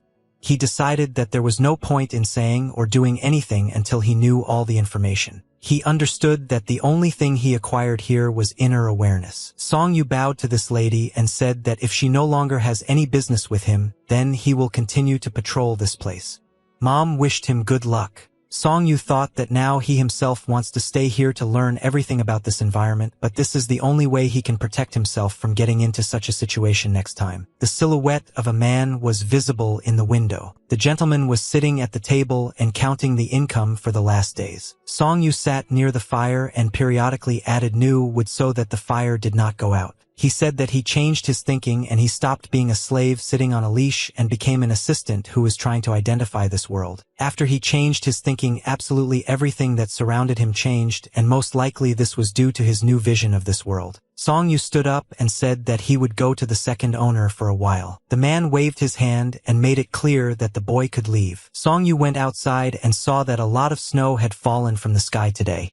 He thought that everything in this world was new to him, and he felt this newness. Song Yu knew that even if now he knows nothing about this world, even if he does not belong to it, he still must live the same way as other people live in this new world. He understood that his new thinking and new outlook on life were the best things he had ever experienced. He approached the second owner and saw that training of new fighters was now actively underway. The owner looked at the guy and asked why it took him so long to come to him. Song Yu bowed and told the second owner that he came as soon as he was free, and there was no way he could have gotten here before. Go-Dok loudly shouted to the fighters who were now training, so that they were not lazy to give their best and practice every blow as if it were their last blow. The owner looked at the boy and said that he looks like a very diligent person despite the fact that he does not study. Song Yu looked at this gentleman and thought that this man solves problems that cannot be solved only with words and money. Song Yu said that he knew that the owner was looking for him for some reason. Go-Dok replied that this time they would have to go a very long way and ordered the boy to leave the day after tomorrow and prepare before departure. Song Yu replied that he had orders from others and he asked if he could carry out these orders before leaving. Go-Dok turned away from him and said that so be it, and he allows the guy to carry out his assignments. Song Yu looked at this gentleman. I thought that their technique was incredibly simple and extremely effective, and he had not seen anything like it in Vietnam. He knew that if he just watched their martial arts he could learn a lot. He saw that the 5 most important owners were sitting at the table and having dinner. Song Yu turned his attention to the 3rd most respectable mistress. Her name was Yong Yong, and she was the godmother of the courtesans on the Street of the Poor, and this woman controls all their work on the Street of Sobs, and she also collects information that brings her additional profit. The 4th owner is the most professional gambler in this city, and he had a lot of nicknames. Most often he was called the 9-armed one because no one could follow his movements at the time of gambling. The 5th owner has the kindest face, but in fact he is the craziest because of everyone present, and there are rumors that this man has gone crazy due to eating human meat, and people think that these are not just rumors but in fact everything is true. Song Yu knew that all these people had different skills and abilities, but they all had one thing in common. They all know perfectly well what's going on in people's heads and know how to use it. He lowered his eyes and thought that he definitely needed to learn this skill from these people. The first gentleman said that they would not see each other again for some time and therefore they had better have dinner together today. Nine-Armed said that this is not a bad idea. If someone wants to survive in the company of the second brother, he must eat well. Young said that she wouldn't mind if the boy joined them and also eat because he has been through a lot lately. Song Yu couldn't believe that these people were inviting him to the table and actually wanted him to have dinner with them. He silently walked up to the table and sat down at the only free chair, as if these people knew from the beginning that he would have dinner with them. The elder master ordered the boy to eat all the food he wanted. Song Yu understood that these people were very cunning, and they wouldn't just invite him to their table, and their kindness was always backed up by some plans and ideas, so he knew that they were up to something. The lady stood on the edge of her veranda and watched the beautiful views of the river. She turned her head and saw that the head of her organization had returned. She invited them to sit down at the table and have lunch with her. They constantly looked at each other and did not understand whether they could trust the mistress and sit down with her. It could be dangerous for them. The lady said that she left them without caring about their well-being and therefore suggests starting their meeting with an apologetic glass of rice wine. She drank alcohol from the cup and after that said that today the debt was finally paid and so they should drink and celebrate it together. She said that she wanted to talk to them as frankly as possible and asked them who that person was. They looked at each other and I don't know which of them will talk first and what the lady will answer to her question. The oldest gentleman said that this boy is a difficult child. He explained that this guy is not flexible and he is not suitable for them. The gentleman said that character is always influenced by environment and circumstances. But if you speak from the bad side, then this guy is very stubborn. And if you speak about him from the good side, he is true to his convictions and he is too correct. The lady said that usually honesty is considered an advantage, but sometimes it makes a person weak, so she asked them to take care of this guy. Yong said that this child does not have any desires and aspirations and he probably has some kind of goal of his own, but it is probably different from the ordinary goals of a person in this world, and they think that these are certain special cases and most likely he has such willpower since childhood. Xiang looked at Yong. I wanted to hear a clear answer. Yong said that she couldn't understand what purpose this guy's will is aimed at and what he really wants. She said that there is no greed or lust in this guy, and usually if a person is in such an environment he has a desire to succumb to vices, but this guy doesn't even show signs of weakness. Yong said that he tried to learn even what was clearly not suitable for him. And even though he was always in their sight, it was becoming increasingly difficult for them to reach him. Xiang said that even if the fifth owner speaks about him like that, it means there really is something special about him, and she thinks that's why Protestants are also interested in him, and knowing who he is would actually help them. The first owner said that the promised time had not yet expired and they had time to crack this guy and find out who he really was. The lady replied that the circumstances had changed and something had happened to the master. Therefore, the order was given to send this man. The senior owner was very surprised when he heard that the head had been given an order regarding this guy. She smiled and said that there are not many people in the world who dare to disobey such an order. The fifth owner said that this guy will become a real monster when he grows up. At that moment, all the people sitting at the table looked at him in surprise and wanted to hear the announcements. He said that his older brother had already talked about this, and this guy lives in a completely different world. If you guys manage to plunge into their world, he will become a real monster. The lady asked this guy what exactly does he mean. He answered her that he was talking about what would happen if goodness taught this guy evil, and no one knows what this child will think about and what things he can do if he submits to evil thinking. She looked at him in surprise and did not understand what exactly he meant. He said that at first he was sure that he would at least make a real person out of this simpleton, and he agreed to this task for fun. But now he realizes that he's been messing around with this guy for too long. Young asked him what exactly is he trying to say with all this and what is he trying to achieve. He said that this guy can do two logical things, and the first one is that he will hold a grudge against them and then take revenge, and the second option is that he will decide that they trained him well and will be favorable towards them. He stood up and froze and said that he could not speak for others, but he would definitely remember him for past grievances, and therefore when the time comes he will leave and abandon this task. He said that this guy hates his methods of work the most and Song Yu's future is predetermined, but he is not going to calmly wait for his death and therefore will leave. The most opportune moment. He said that together with this guy it would cost him his life and therefore he was definitely in danger and would be forced to leave the evil settlement. The lady looked at him in surprise and did not know what to answer. It was night outside and there were no lights on in the windows of the building because everyone was already asleep. The ninja moved very quickly along the roofs of the building and ran towards this house. He professionally jumped over the high fence and very quietly managed to get into the courtyard. Song Yu in a ninja suit flew down to land quietly. When he found himself at the bottom, he immediately began to look at this building and tried to understand what kind of strange place this was. The second owner told him that the job for which he was sending the guy would not be easy, and he would need to search one closed place and find a book there. Song Yu asked what book would he need to find. The second owner said that there are usually no books in this place. Therefore, he will just need to bring everything that looks at least somehow like a book, and perhaps there will be security there, and therefore he needs to be vigilant. Song Yu at that moment understood why he was forced to practice shadow step techniques. He learned this not of his own free will but because his masters forced him to do it. Song Yu thought about the fact that now what was preventing him from acting of his own free will had disappeared, and he could very well pretend that he had gone on a mission and run away. He thought that he needed to be careful because this could be another test and the 5 masters were masters of lies and it wouldn't be difficult for them to give him poison instead of medicine. He ran very quickly to the entrance to this building looking for a suitable place to get inside. Suddenly he felt a very strange sensation and realized that he needed to trust his feelings and decided to stop. He stopped near the wall and overheard a conversation of some man who said that several months had already passed and no one except this scoundrel had come to his house, and they were the only ones suffering here. Song Yu realized that the matter was not simple and he would not deal with it in a jiffy, but first he needed to understand how everything worked here and find out the number of people in security. The man on the second floor said that if his opinion meant something here, he would not have babysat this guy and would have found out everything harshly and would have quickly killed him.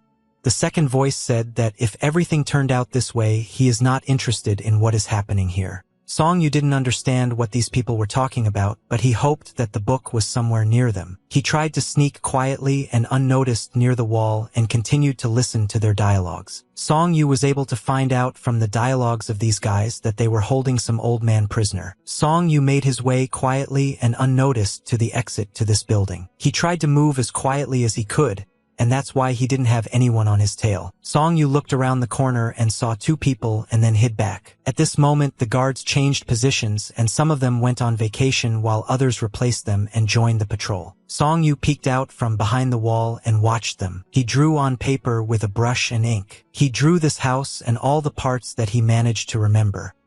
He thought that he did not have time to examine only the central part of the house. Song Yu said that fortunately there are not many guards around this house and therefore there should be no problems.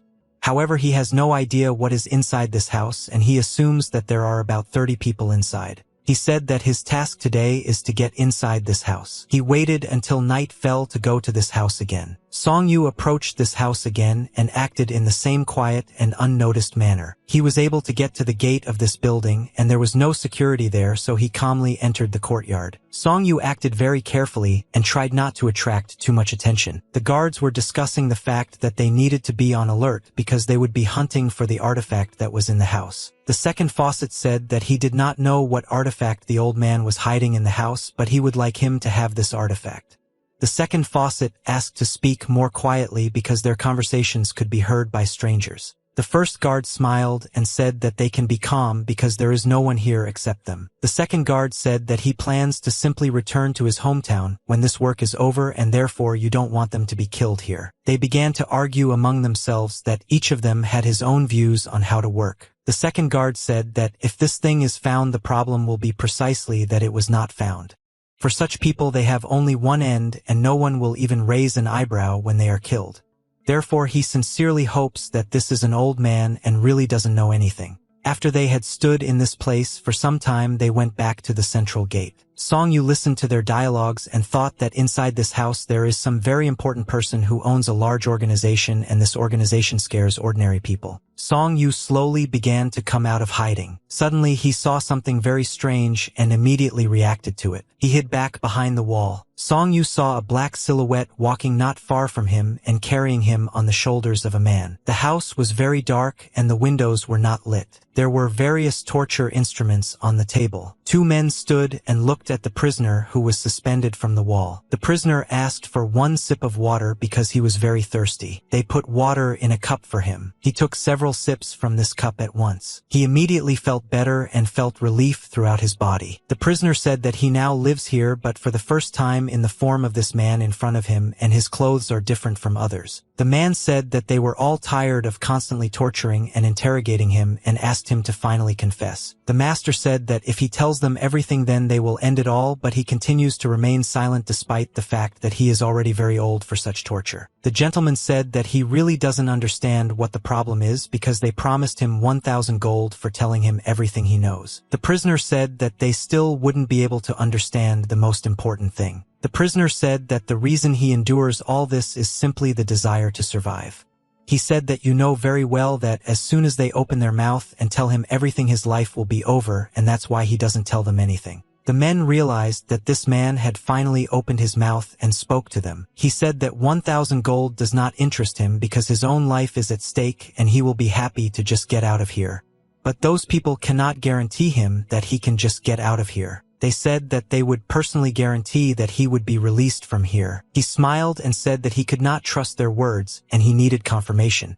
But the most important thing is that the person who is hunting him is much more terrible than them, and therefore they will not be able to guarantee his life. They looked at each other with a surprised look and did not understand what was happening to this prisoner. He said that even if he tells them everything now, they will not be able to give him a 100% guarantee that he will survive. The gentleman understood what exactly this prisoner meant when he said that they could not guarantee his life. Kwok said that even if he tells them where the thing they are looking for is still located, they will not be able to stay alive after they find out this information. The men looked at Kwok in surprise and asked him if the same terrible fate awaited them. Kwok said that they themselves should understand this. He said that if they don't expect to be safe when they find out where this thing is, they are very mistaken. They looked at him in surprise and asked what they should do because they were now in a state of confusion. Kwok lowered his head, looked at the floor, and said that they only have one way out. He said that this option is that he must tell everything personally to that man nicknamed Ark. When the guy heard the nickname Ark, he was very surprised and began to talk about how the Ark was now in a different place and wanted to tell where it was. But he was unable to finish his sentence because the old man closed his mouth with his hand. The old man asked the prisoner if this was the only way out of this situation. Kwok said that there was no other option. He replied that these people should bring him something from the Ark and then they will be able to survive. Kwok looked at the old man who was in front of him and said that if they stand still and do nothing, the problem will not be solved by itself, and ordered this old man to contact their head. The old man said that he doesn't want to mess with his head because it will cause him a lot of problems. Kwok answered this guy that if he is afraid to deal with his boss alone, then in this case they can do it together. But if the two of them don't leave, then there will be no one to keep an eye on the captive old man. The guy looked at the old man and said that the old man should go and tell the elder the new thing. The old man replied that he would do it but asked his assistant not to go anywhere. Kwok watched as the old man left this room and he was left alone with the guy in yellow clothes. Kwok waited until the old man left the room and then said that they were finally left alone and he was waiting for this moment. Kwok asked this guy what he will do next. He asked if this guy wanted to free him. The guy replied that the old man was completely crazy. Kwok said that he made his move and this guy didn't answer him, and this means that he needs to take the next step. The guy said that Kwok has gone completely crazy and he doesn't understand what's happening and where he is now. Kwok said that he was just fighting for his life. The guy replied that he didn't know why the group was hunting for this old man, but nevertheless he couldn't free him and save him. Kwok said that a group of people and one person are two different things. Kwok said that he can tell this guy where the artifacts are, but in this case he asks to be released. The guy replied that he needed a guarantee. Kwok said that he is very weak. If he tries to run away, this guy will easily beat him. The guy said that he doesn't understand what the point is for an old man to tell information on such conditions because he will simply die. Kwok said that the main thing is that he himself does not die in a ditch on the way home because his body is now in a terrible state. The guy believed his words and began to untie the ropes. He said that even if they let the old man go now without anyone's help, he would simply die on the way to the city. Kwok said that the only thing he dreams of now is just to survive. The guy sat the old man of the universe with his back and said that first of all they need to get out of here and soon they will be chased. Kwok said that they definitely need to get out of here alive and they can't die. A loud sound was heard in the courtyard of the building. Song Yu saw two people who had just jumped from the window and landed on the ground. He followed these people and wanted to understand where they were running now and who these people were. When the night ended and morning came, the sun slowly appeared from behind the rocks. The guy continued to run along the forest holding a wounded old man on his back. He asked the old man to be patient a little longer. He said that as soon as they were on board, they would immediately take care of his wounds and get him in order. All the way he thought that if this old man dies, then everything will be over, and in this adventure he will suffer the most because he put absolutely everything he had on the line. He felt very tired in his body and realized that he was no longer able to continue running. He laid the old man on a stone and decided to see what was happening to him now. He put his palm on his face and tried to wake him up because the old man did not show any signs of life. Kwok sat on a stone with his eyes closed and did not answer anything. He looked very sick and had a pale skin color. The guy tried his pulse and realized that the old man was still alive, but he was just unconscious now. Song Yu just now saw that this guy was standing next to his teacher and was trying to hit him in the face with his palm. The guy understood where this ninja came from here and why he just called this old man his teacher. Song Yu started to run forward very quickly and wanted to attack this man for stealing his teacher. Song Yu shouted that he would destroy the man who had kept his mentor locked up and tortured for so long. He said this guy would have to die for what he did. He turned his head to the side and saw that this ninja was very serious and immediately grabbed his sword in order to defend himself and fight back. A battle began between them, and they did not strike each other quickly and immediately blocked these strikes. Song Yu was furious and understood that he must free his teacher at any cost and prove this bandit for mocking his master. The guy blocked the blows of this ninja with his sword, but nevertheless he was very surprised that this ninja fought so well. He asked this ninja who he was and where he came from here. The ninja did not answer this guy, and so he began to get angry, not understanding who this man under the black mask was and why he had been following them for so long. Song Yu understood that he needed to deal with this enemy as quickly as possible because his mentor was very ill and needed to take him to the hospital and treat his wounds. Song Yu made a very high jump and then swung his spear, accumulating red energy in it. He made an overhand blow and put almost all his strength into this blow. The enemy was able to defend himself and blocked this blow with the help of his sword. At that moment she realized that the ninja was incredibly strong, and if this continued then she would not be able to survive in this fight. At that moment he was thinking that ninja was an absolutely crazy person and there was nothing special about this guy, but for some reason he had incredible punching powers. Song Yu was unable to crush the enemy with his powerful blow, and the main Yura hit the ground, and after that there was a small explosion and the stones scattered in different directions. The enemy understood what was happening. He could hardly jump back and dodge there. He understood that fighting this ninja was extremely dangerous for life. It was impossible to retreat forever because this way he could spend all his strength on constant blocks and not hit the enemy, so he decided to swing his sword and make a side blow to wound this ninja. Song Yu saw that you were practically near his neck, and if he didn't dodge now then his head would be cut off. A strong impact occurred, and a bright blue light was visible after the impact occurred. The sword flew to the side because at the very last moment a small lead ball hit this sword. This iron ball fell to the ground and rolled a short distance. The guy saw that another person intervened in their battle, and I shouted very loudly to this guy so that he would not interfere in their showdown. The second owner stood on high stones and tossed iron balls in his hands, looking at this enemy. Song Yu was very surprised when he saw the second owner here.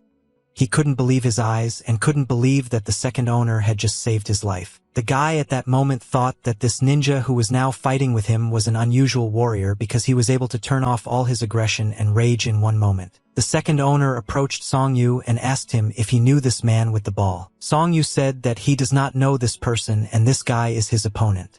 The second owner replied that the ninja could get out of here and take the old man with him, and he would personally deal with this guy. Song Yu looked at the second owner and thought that his act was very generous and he would provide incredible help in this situation for Song Yu. This act was so touching that the boy could not hold back the tears in his eyes and began to cry. He immediately began to run towards his mentor in order to save him and take him away from here, but the mentor at that moment was unconscious and did not hear him. Song Yu picked up his mentor and put him on his back, and after that he slowly began to walk away from here. The second owner said that if Song Yu now takes this old man, it means that there will be no more claims against the second owner. Song Yu said that kindness from the second owner is not enough and it is not mercy, so he will return and take revenge on him. The second owner put black gloves on his hands and said that the guy wanted too much and he was surprised that one rescue was not enough for him. The bandit shouted that he would not allow him to just leave here with his old man, and he was infuriated that they were talking about something, but he did not understand what exactly they meant. The second owner said that now a new enemy has appeared from the torture room. The guy said that he would kill them all and he absolutely doesn't care who to fight. The most important thing for him is to take the old man and the artifacts that this old man has. Song Yu continued to run towards the city with his teacher on his back. Not far from this forest, there was a small settlement in which there were several fishermen's houses, and near the settlement there was a river. The man went outside after waking up and decided to stretch his muscles. He looked at the weather and said that today was a great day, but he had some bad feelings and he had to tell people to be careful at work today. He approached the house and began to look at the food that was hanging on his veranda and drying. He entered the house, and at that moment someone very furiously and loudly began to knock on his door with their fist. The man turned his head and said that he was not expecting guests today. Song Yu waited for the man to open the door and then shouted loudly that he needed a doctor, and he sent the doctor to save the man who was on his back. The doctor saw an old man who was now unconscious and ordered the boy to immediately go inside and put the old man on the bed so that he could examine his wounds. The doctor took the needle in his hand and looked for a place on the patient's body to insert this game. Quack, at that moment I was still unconscious, and in his body there were a lot of needles that were inserted into different parts of his body. The doctor tried to act very carefully and insert needles into the patient's body with special trepidation in order to save this person. After the last game was inserted into a point on his face, Quack took a deep breath and then exhaled the air from his lungs, which meant that he was still alive. The doctor exhaled with relief and said that they managed to do it and the patient would live. Doctor, that the patient needs to bring down the fever first.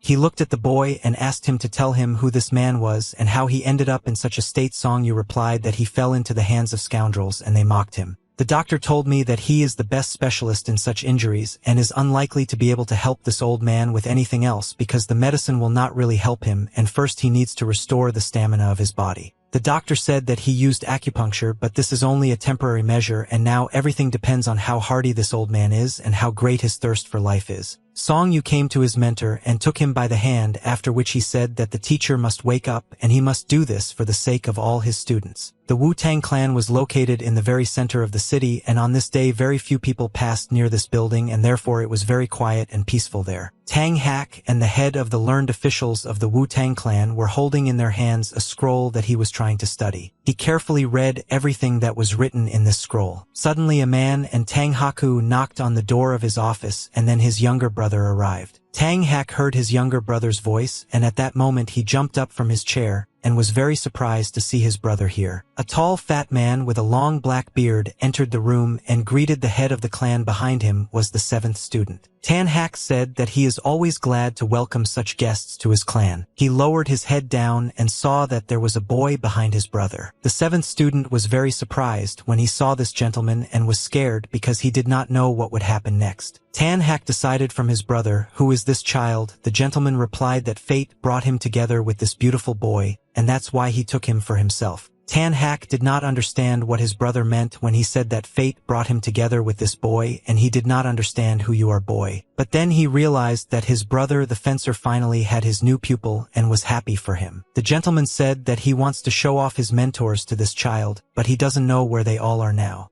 Tan Hak said that if the mentors find out about this, the two of them will have to avoid outright provocations. Tan Hak asked the boy what his name was. The boy replied that his name was Song Chong. The gentleman also told him his name and said that his name is Tan Hak and he is the head of this clan. Tan Hak said that the boy is still very young and his older brothers should accept him well as a member of their family. Night came and the palace was very quiet and calm. Song Chong really couldn't sleep that night, and so he went outside to look at the sky stars and big moon and think a little about the problems that bother him. He thought that he could not remember many moments from his life. This really bothered him. The mentor said that he could see from the boy that he could not sleep and understood that some thoughts were disturbing his mind. Song Chong bowed to his mentor and said that today he cannot sleep. Song Chong said that he also had his own family like other people, but he doesn't remember them at all, and he is sure that these people loved him very much.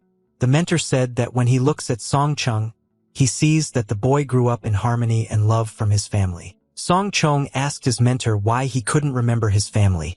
After all, they really loved him, but he forgot absolutely everyone. The mentor thought that something happened to this child and he erased his memory and left only his name in it. If he was drawn into some kind of battle, it is quite possible that his whole family died there. The mentor said that he could advise the boy to be patient and wait for the memories to return to him on their own. The mentor said that even if the memory does not want to return to Song Chong, there will always be a mentor next to him.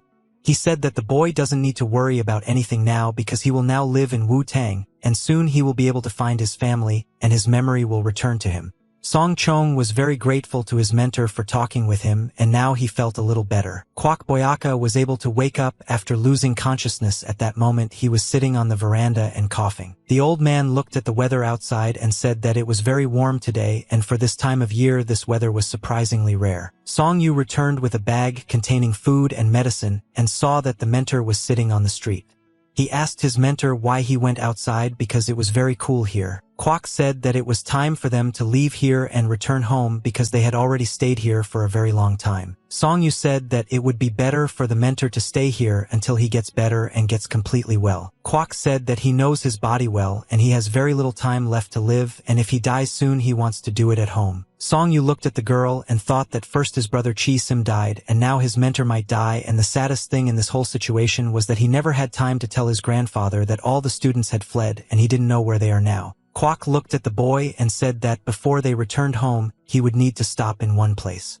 Song Yu asked what place exactly is Grandpa talking about. Kwok smiled and replied that he had prepared a surprise for the senior student that he did not expect. Outside the weather was getting worse and there was a very cold wind that was blowing leaves from the trees. Song Yu put the old man on a special structure that was on his back, and after that thanked the doctor for his care and said that he would never forget his kindness. The doctor said that he did not know when these guys were heading, but he asked Kwok not to wait for the day of his death. Kwok replied that thanks to the doctor he was able to rest, but he feels that his body itself will no longer be able to repay for this service. His senior student will repay the debt to the doctor instead of Kwok. The doctor said that Kwok still has a few months to take care of himself and therefore he should be careful and not take on too much work. Song Yu said goodbye to the doctor and thanked him for his hospitality and then went on his way. Song Yu climbed the mountain with his teacher and tried not to stop in order to get there as quickly as possible. Kwok asked the older student what was happening to the other children now. Song Yu said that he was not strong enough to take care of them, but they all earn a good living by honest work. Kwok said that for the first time in his life, he behaved like a pathetic coward, and that is why his action led to such a result.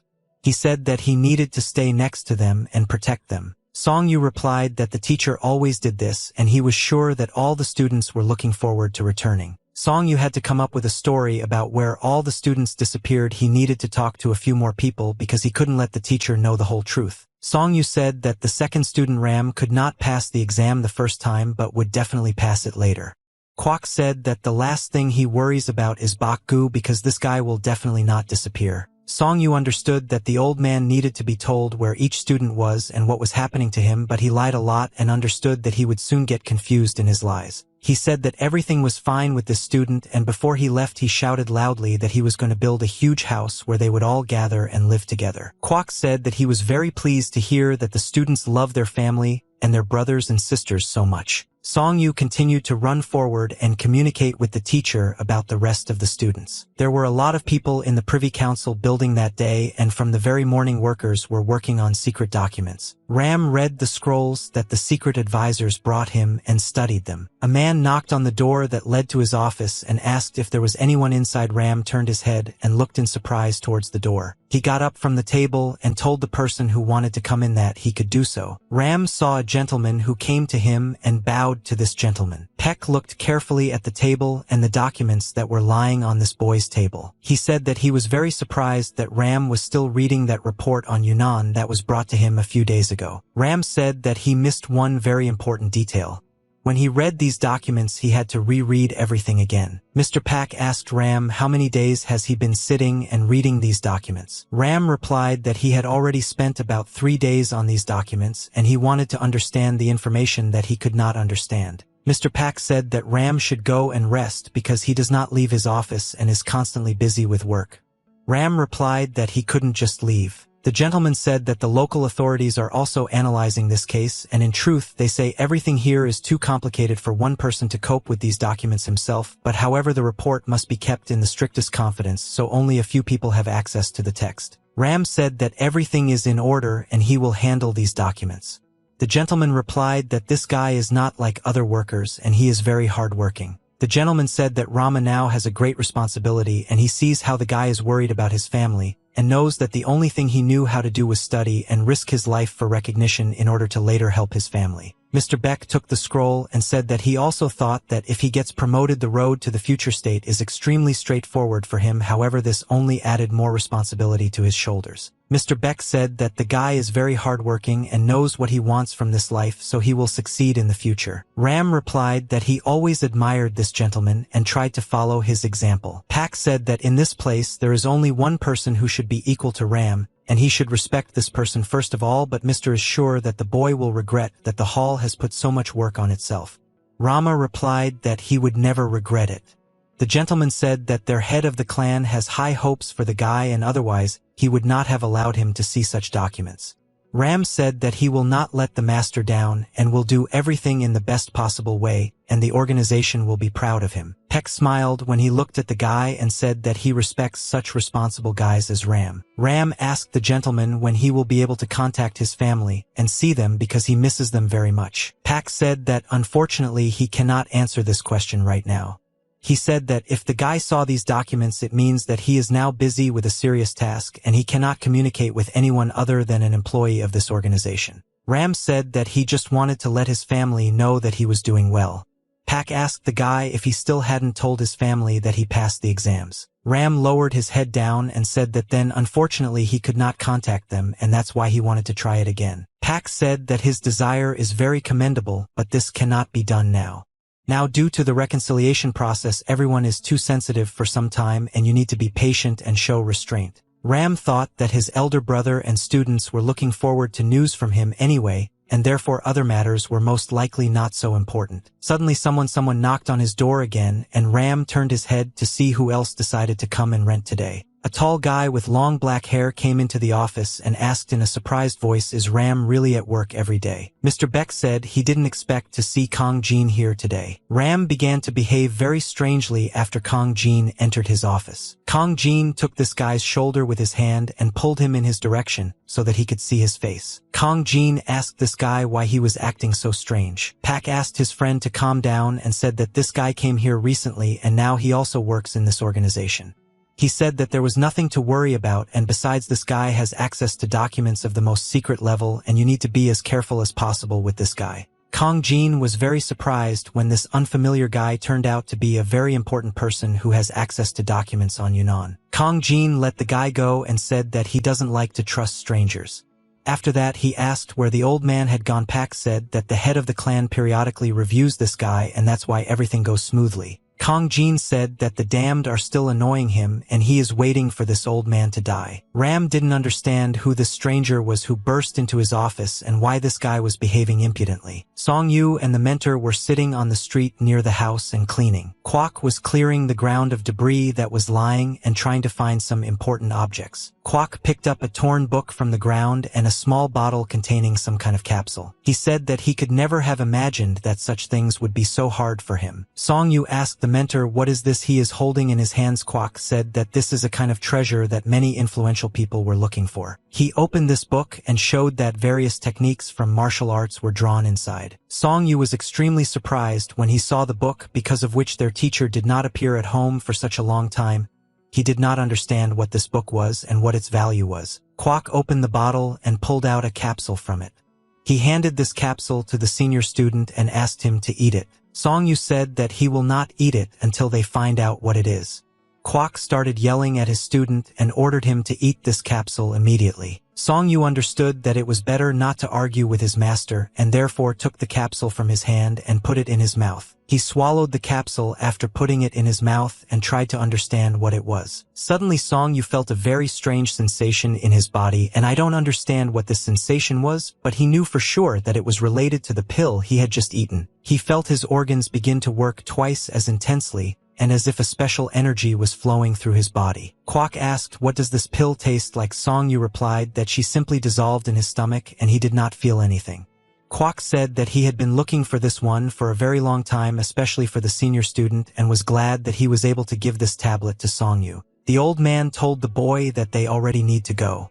Song-yu asked the old man where exactly are they going and why do they need to leave so quickly. Kwok said that he was going to find the second half of this book. He said that holding it like that was too dangerous, and so he tore it in half and hid the second part in another place because he thought that even if one part was found, the second one could save his life. Song-yu asked what is the meaning of this book. He said that he was very surprised that the master had been hunting for this book for so long and that a lot of people were hunting for it and did not understand what its meaning was. Kwok started laughing and said that people make up legends that with the help of this book you can become the best martial artist in the whole world. Oh said that with just one book you can become the best martial artist in the world.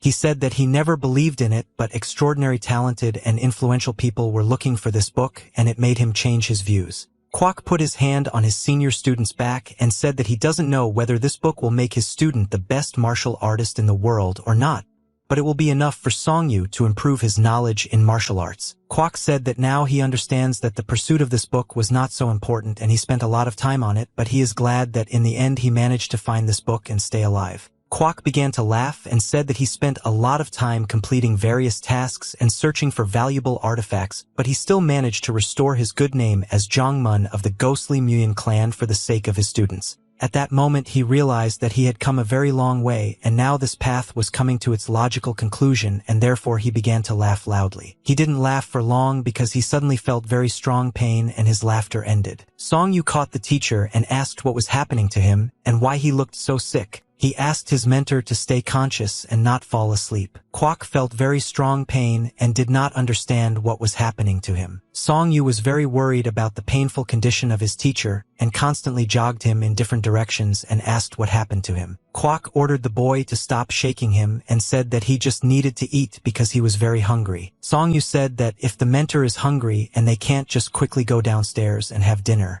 The teacher said that he was very hungry and he needed to fill his stomach as quickly as possible. Song-yu said that he understood his teacher's desire and would try to go downstairs as quickly as possible to eat. Kwok was losing his mind and stopped understanding what was happening now. Song-yu asked the teacher if today is really okay. Kwok said that he will grow up to be a student so that in the future someone can help him, and now he just asks to be fed. Song-yu understood that the teacher was very bad now and he was losing his mind, so he needed to be fed as soon as possible. They returned to the village again to rest a little and gain strength before further searches. Kwok sat on the veranda of the house barefoot or watched the sun set below the horizon and the evening slowly begin. He saw his senior student approaching him and asked the guy if he had completed all the work he had to do. Song-yu replied to his mentor that he found delicious fish and today they will have dinner from the fish he caught. Kwok was very surprised when he saw that his senior student was able to catch such a large number of fish alone in a few hours. They fried the fish and then put it on a plate with boiled rice and homemade sauce as a side dish. Song-yu took a piece of fish with wooden chopsticks and asked his mentor to eat as much food as possible because he needed to eat a lot for the medicine to work more effectively. Kwok ate the rice that was in his plate along with the fish and thought that he did the right thing when one day he took these children himself because now he is an old and helpless person and these children can take care of him.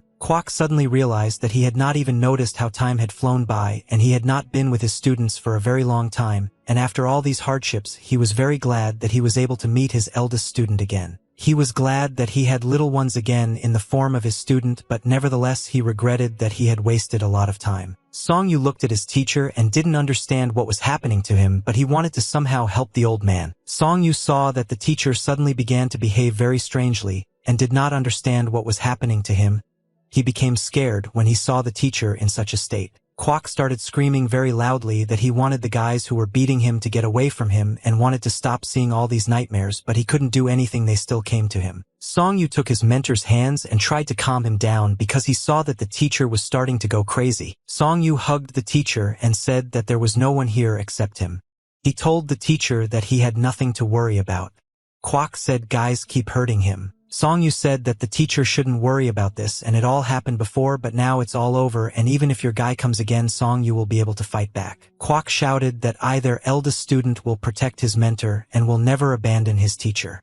Song-yu said that he will always be there and will never leave someone close to him in trouble. Song-yu thought that the torture room in which his teacher was located greatly traumatized his psyche, and now he must take revenge on those people who did this to his teacher. Song-yu said that he would take the teacher to Old Man Oku because this old man has a good decoction of medicine. Kwok replied that this man is his friend and he will not harm him. They were walking down the street heading to an old man who had medicine, and at that moment another person passed them on the street. The man looked at these guys walking away into the distance and thought that the old man was having seizures again. Kwok was lying on the bed and sleeping because his mind and body got tired very quickly in recent days. He suddenly opened his eyes and woke up. He felt that his face was very cold and sweat was running down all over his body. Kwok very loudly. I started screaming and calling my senior student. He was afraid that he had dreamed it all and his senior student was not around. Song-yu asked the teacher what happened and why was he screaming so loudly. Kwok asked the student to come to him. Song-yu was very surprised and joyful when he saw that the teacher was able to regain consciousness after another attack occurred to him. Kwok asked the senior student how long was he delirious and unconscious. Song-yu replied that there was no nonsense, the historian would be fine all the time, just a little tired. Kwok said that there was not a single drop of saliva left in his mouth and his mouth was dry, which means that he had another attack. After that he said that the boy was deceiving him and asked him to sit next to him on the bed. Kwok said that the boy needs to understand that when his mentor is out of his mind, he absolutely does not understand what is happening, but it will all end soon.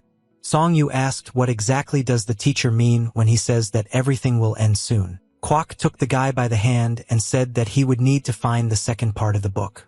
Song-yu said that he could learn martial arts from this book if it was his teacher's request. Kwok said that his mind is now unstable and it could disappear at any moment, so he must now tell his student. He said that this book is called Chechenrock.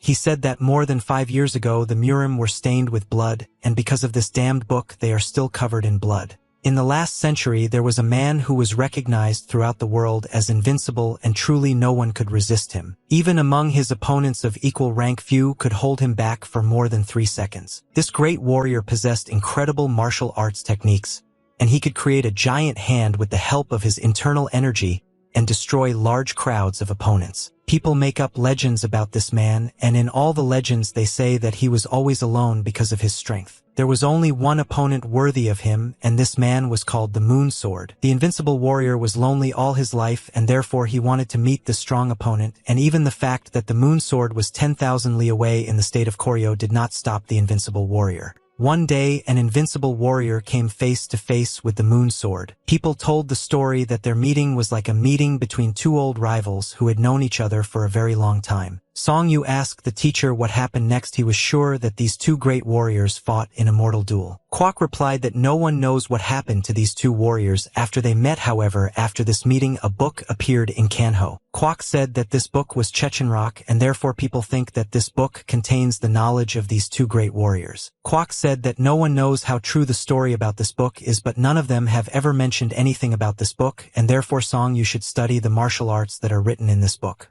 Song-yu said that he will learn everything that is written in this book, and after that he will definitely burn it. Kwok said that the boy should learn the second part of the book, but the teacher is in very bad condition and it is difficult for him to concentrate. Kwok said that they definitely need to find the second part of the book.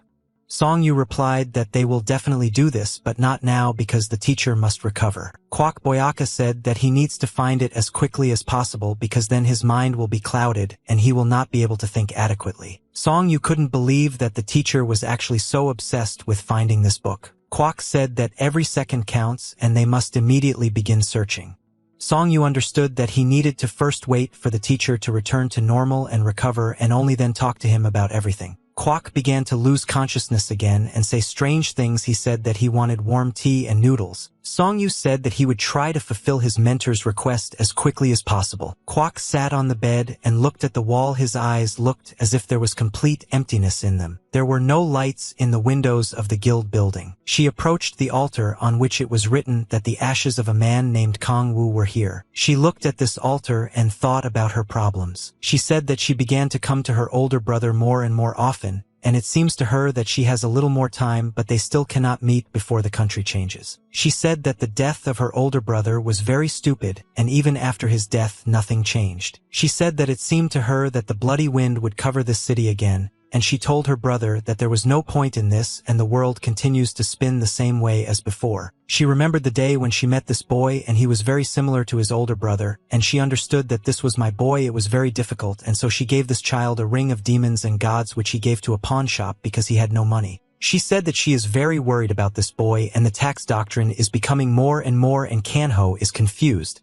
and she wants to try to unite Kanho despite the fact that no previous head of the clan has succeeded. She lowered her head down and said that maybe someday she will take this outstanding boy who looks like her older brother. She said that if her brother were alive now, he would definitely advise her to take this boy. She wanted to fulfill her desire and unite this world at any cost, no matter what it cost her. But at the same time, she thought that she wanted to see this child again and prepare two options at once. She said that she wouldn't be able to go back to her brother for a while, and whatever the decision was made, she figured she would be very busy lately. She looked back and saw that her subjects were on the street. She asked them what they were doing here. Byung-won, the lady's right hand and most important assistant, said that he was waiting for new orders. She asked him what people say inside the school and what are the current promotions on Chungwon. The men said that everyone would like to engage in distribution in this direction together with the lady.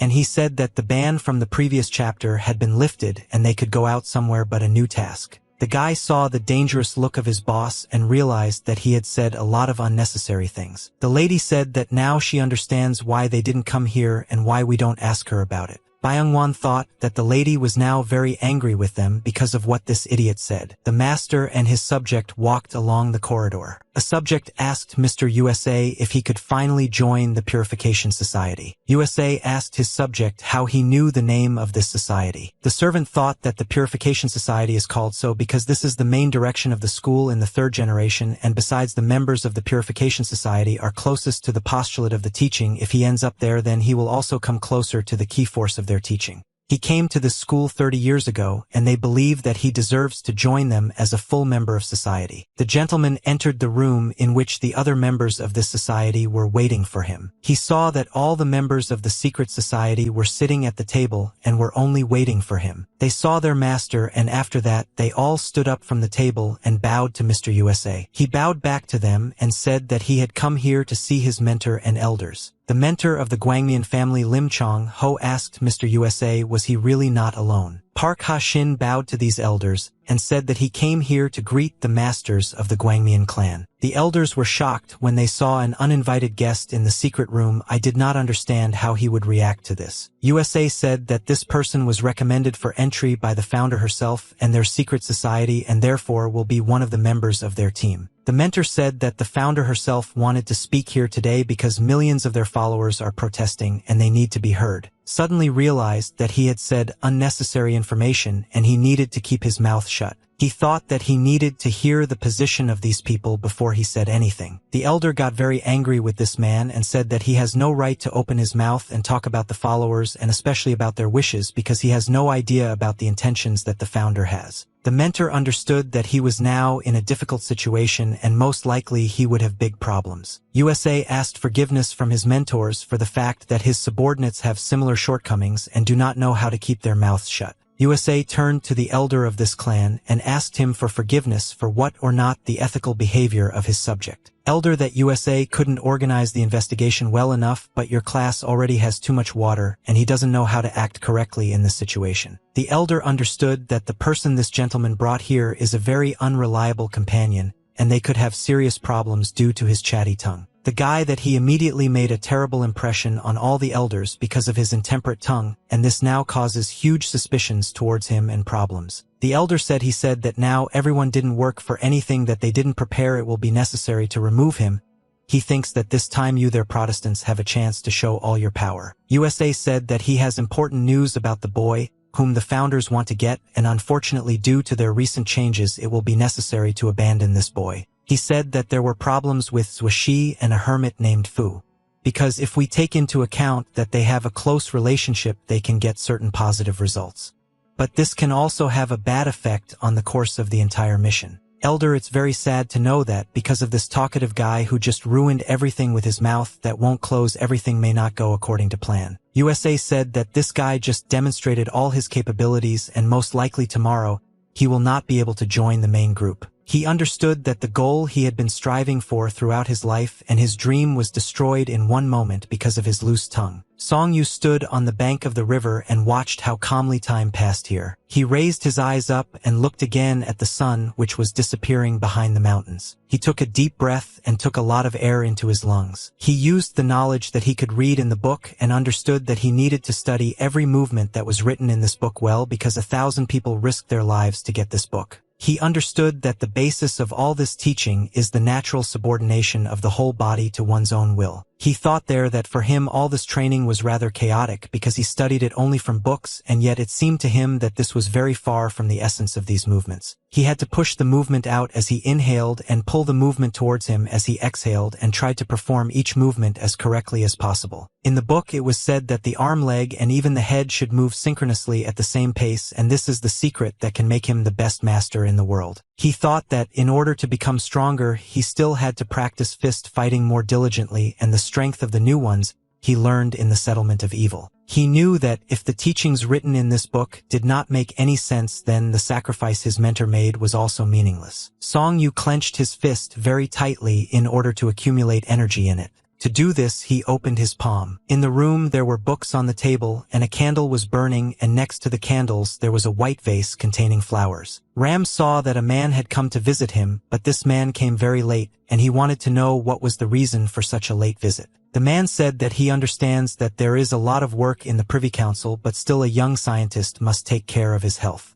Ram said that he must first complete the task and only then can he rest. Ram invited his guest to sit down so that he would not stand in the doorway and feel comfortable. The guest sat down on a chair and said that in such a large palace, he felt very lonely and asked the young scientist if he could consider him his friend.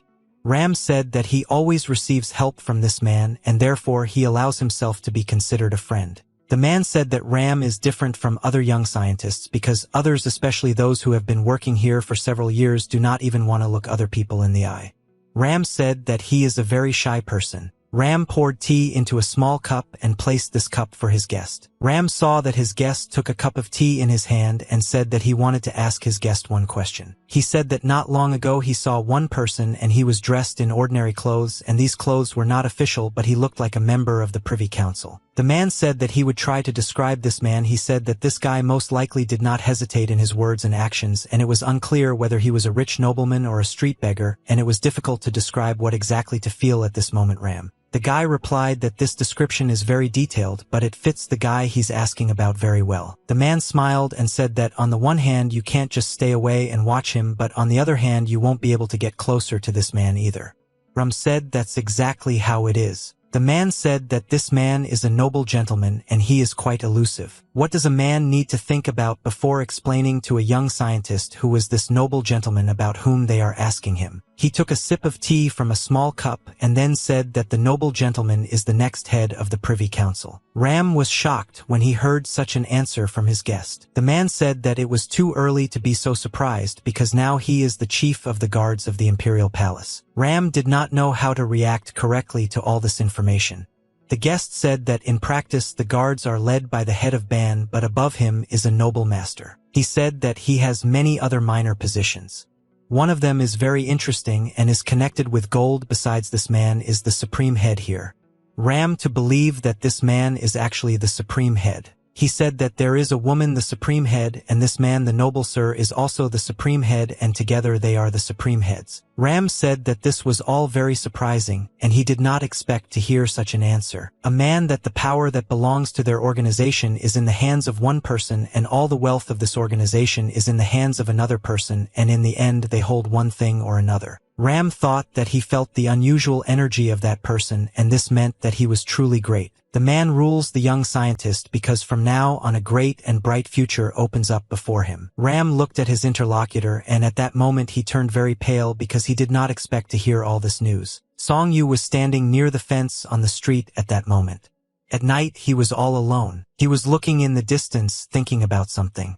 His face was very worried. He looked at the stone fence that was near him and examined its texture. He thought that he needed to concentrate on how he looked at the world around him, and at the same time did not experience any emotions. He thought that his breathing should change depending on how he looked. He was exploring to identify a zone of visibility and create a way to organize the world around him. He knew these sensations and just felt them, but these sensations were impossible to feel. It's just that it was the same as catching a crane in the sky with your bare hands. He thought that it was worth trying and he should continue to try because he needed to bring this matter to the end, and he would calm down and then he would be able to do everything as needed, and the fire of indifference could not help him here. He looked forward and remembered the rule that was written in the book that fire indifference is a special energy that allows you to throw out anger due to the accumulation of melancholy and chaos in the soul. He looked forward and suddenly saw his phantom reflection.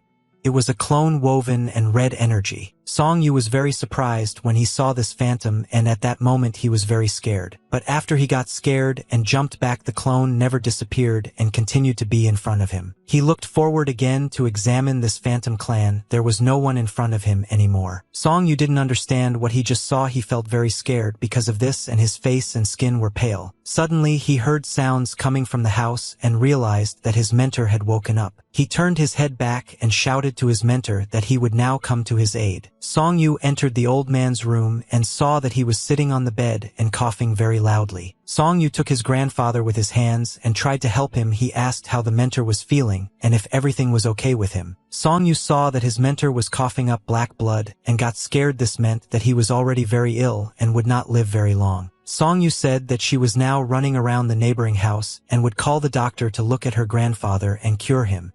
The mentor stopped the boy and asked him not to go anywhere. He said that the boy should not do this because a few days ago the grandfather vomited blood and the doctor saw it, but he said that there was nothing more he could do. Song Yu was outraged because his grandfather didn't tell him anything about this. He croaked blood from his mouth with his hand and said that from the state of his body one can understand how long he has been enduring this, and yet he was pleased that the senior student was taking care of him all this time. Song Yu asked his mentor not to talk like that anymore because he is not ready to accept this information. Kwok took his student by the hand and said that he couldn't go on like this forever and soon he would be forced to die because his body was very weak. He said that he wanted to enjoy the sunshine in the last days because he really likes looking at this light. Song Yu, at this moment I could no longer hold back my tears and began to cry. He raised the blade of his sword upward. The blade emitted very strong blue energy. The hand holding this sword made a swing and showed a very strong, powerful blow. The gentleman struck very quickly with his sword and showed a masterful martial art technique. He struck quickly with a wide swing and created a whirlwind of strikes around his body. After this, thanks to circular blows, he created a cross-shaped sphere that surrounded his body. The gentleman stood up and tried to fix himself in the final position in order to complete the combination. He held the sword in front of his chest and at that moment radiated very strong internal energy that could be seen with the naked eye. He smiled and looked at his student. After that, he asked if he liked this martial art and how he felt about it. He looked at this boy and saw his reaction.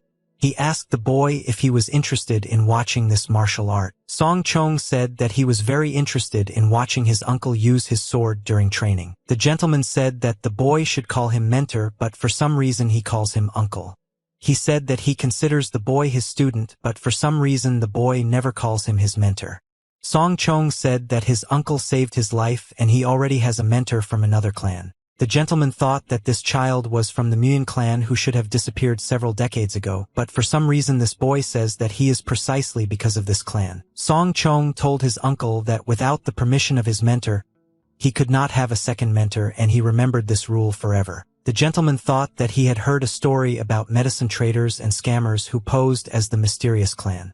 He remembers that these people deceived various guys and then suddenly disappeared. He thought that this boy had ended up with just such charlatans. He said that the consciousness of this boy from childhood is under complete control. So he believes he does not doubt his faith, and this boy is good and this child of heaven, has devoted himself to such inappropriate spirituality, and now the master must get rid of this control over his consciousness and convince him to become his student. The gentleman smiled and said that besides Song Chong, he had no more students, and he did not think that it would be so difficult to fulfill his dream and hear someone calling him their mentor. The gentleman asked the boy, is he worse than his previous inexperienced mentor? Song Chong said that his uncle is an excellent swordsman, and even just by watching him he can learn a lot. The gentleman said that he was embarrassed because he praised himself a lot, but if everyone knew that he was his mentor they would definitely admire him. Song Chong said that unfortunately it turned out that he still couldn't call him his mentor. The gentleman looked at this boy and thought that he had never met such harmful and stubborn children before. He thought that this guy has a dazzling talent and there is simplicity and honesty in him, and isn't this a real treasure? He knew that this boy was different from those fools who were given innate talent, but they were too frivolous and therefore always quickly disappeared. The gentleman said that as long as the boy does not call him his mentor, he should never use martial arts against others. Song Jong said that it would not be difficult for him to do this, and his older brother always told him from the very beginning not to quarrel with others. The gentleman noticed that every time this boy remembers his family and his older brothers, he always becomes incredibly happy and bright, and it seems that the children who were deceived by these scammers lived together and always supported each other. Master, that he gave an order to his subjects to find his brothers and sisters, but for now the boy must study hard, and he does not know who his past mentor was. But if they have already decided to accept him, they must teach the boy all the basics of your art. He said that in the previous family the boy was the youngest, and now he needs to come to terms with the fact that in this family, he is not the youngest, and when he grows up he will be able to teach his students. Sir, that in this place a boy can become a senior student and take care of the younger students and teach them. Song Chong said that this is a good idea, and he still cannot call this gentleman his mentor, but in his heart he thinks of him as his mentors. The gentleman smiled and said that he was in no position to beg this boy to call him his mentor. Song Chong asked his uncle to return to his homeland once. The gentleman said that the boy himself talked about how all his brothers and sisters had fled and were no longer there. Song Chong replied that if his master and the elder brothers and sisters are still alive, they will not necessarily leave a trace or some kind of message if they return home. The gentleman said that if the boy goes back to his home right now, it will not give him anything. If he leaves, his education will be greatly delayed. Song Chung said that he still wants to go there, but after this he will definitely come back and work even harder. The gentleman said that the whole problem is that he cannot go there now, because when the gentleman was looking for his elders, who first checked his hometown and his house, but there was no one there, Song Chung started crying because he couldn't believe that there weren't any brothers in their house yet, and he started crying. The gentleman said that he is sure that all the brothers and sisters are still alive, but they have not yet returned home, and when there is some news they will definitely visit his previous home. The gentleman said that they would need to return to this house a little later when the boy gained his strength, became older and stronger, and could figure out everything himself. What happened to his older brothers? He said that it would be great if his past mentor found Song Yung first. Song Chong said that he dreams of meeting his mentor again and would be very happy if the mentor himself could find him. Bok Gu ran away for a very long time and suddenly decided to stop to rest a little. He sensed danger approaching him and looked behind him to see what was happening. When he turned his head, he noticed that danger was approaching him, and he had very little time left to evade. At that moment a purple arrow flew near his face, and he did not have time to completely dodge it, but due to the fact that he stepped aside he received minor damage. The arrow hit his cheek and he felt that blood was starting to flow down his cheek. The mentor said that Bok Gu is still late, but at the same time there is something to praise him for because he has very good vigilance, and even the mentor has this vigilance. Bok Gu said that he tries to complete tasks as diligently and efficiently as possible, but sometimes he fails and he feels guilty for it. The mentor took his weapon in his hand in order to teach his student a lesson and create for him a shocking situation in which he must react quickly. He swung his weapon and said that the guy should always be on the alert and prepare for battle at any moment. He made a quick strike and said that he hoped that one day the boy would have enough skill to be the first to attack his mentor. Bok Gu dodged this blow and was able to jump to the side, so he did not receive damage, but nevertheless it was very difficult for him to notice his mentor's sudden attack. Bok Gu said that he will be the best student for his mentor and will achieve incredible results in the future, and his mentor will be proud of him. In the center of the river there was a small fishing boat with 2 people on it. The fisherman watched Song Yu learn how to handle a fishing net and how to catch fish with the net. Song Yu also pulled a net out of the river in the hope that there was already a caught fish there that had fallen into this trap. Song Yu pulled out the sow with quick and sharp movements and saw that inside this net there were a large number of fish. They together with the fishermen watched the fish splashing in the net, and it made them happy. Song Yu poured the fish onto the deck of the boat, and together with the main fisherman watched as this fish jumped all over the deck. The fisherman said that by sailing with Song Yu he could fill his boat with fish to capacity, and he knows the fishing spots well, so if they swim together in the future they will have very good results. Song Yu said that tomorrow he wants to take the head of rod with him instead so that he can go on a boat ride with them. The fisherman said that this old man is a very greedy person, and he is alarmed by the fact that this old man wants to spend so much time with Song Yu because he has a lot of money, take it for himself and pay his workers little. Song Yu said that Rod is the person who helped him a lot when he settled in this village, and the house in which he now lives is the house of this person. The fisherman said that this old man was very lucky because Song Yu was able to single-handedly repair and put in order this destroyed house in which we allowed him to live. Song Yu replied that there were still a lot of things in this house that he would need to do, and he asked the fisherman to be a friend and mentor. The fisherman said that recently Kwok Boyak's complexion has become much better, and he is sure that this is due to the goldfish because it replenishes energy. Song Yu thanked the fisherman Lee Suk for sharing the fish with him, and said that the teacher does not need to eat this fish several times a month, but the fisherman still gives him this fish. Lee Suk said that in such a small settlement like this they must help each other, and goldfish is a very valuable product, but no one sells it, and it is customary to give everything to the elder in the settlement. Song Yu said that somehow he would definitely give this dress to the residents of this village for their kindness. Lee said that it is enough that the boy swims with him on the boat and helps him fish. Lee Suk said that they finally finished fishing and so they can go back. They straightened the sails of their boat and turned the ship around and then began to sail towards the shore. Suddenly they discovered that another boat similar to their boat appeared in the distance, but they didn't notice any other boats here lately. On the flags in this boat there was a white flag with some inscriptions. Lee Suk said that ghosts never fish themselves, they don't understand anything about it, but he doesn't understand why then they came here today. Song Yu looked at these people and thought that now there would be some kind of conflict that would have to be resolved. The ghosts stopped their boat near a fishing boat and looked at the basket in which there was a large amount of fresh fish that they installed today. One of the ghosts said that today these guys caught a lot of fish. Lee Suk said that at night he is not happy to see such influential and strong gentlemen near his boat. Lee held out a silver coin and said that if you think about it, today is the day when it is time to pay for the use of water, and so he decided to give these people money for using their water. The barbarian said that people like Lee have been catching a lot of fish in this lake lately, and because of this the rest of the fishermen have almost nothing left.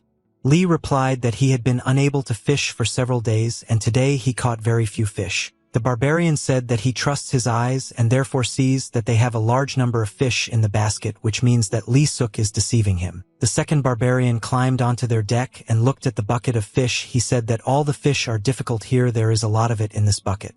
Lee Suk understood that now these barbarians would want to rob him. The barbarian took a basket of fish and began to throw it into the lake.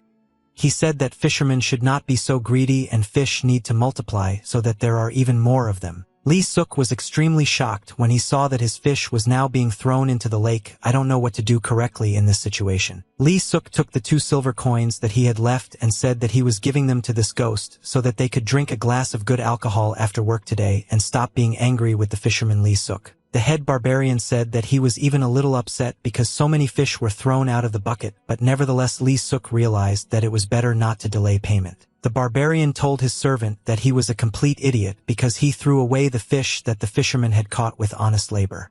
The servant said that he would not do this again. He began to walk towards his ship in order to get away from here, but suddenly he felt some strange energy, as if someone was trying to destroy him with his gaze. He looked at the boy who stood opposite him, and he became scared because this boy's gaze was very cruel. Song Yu emitted very strong red energy and felt incredible anger and rage at these barbarians, but tried to restrain himself so as not to attack them. The servant hit the guy on the cheek with his palm and said that he forbids this guy to look at him with that look. Song Yu was furious and ready to explode at any moment.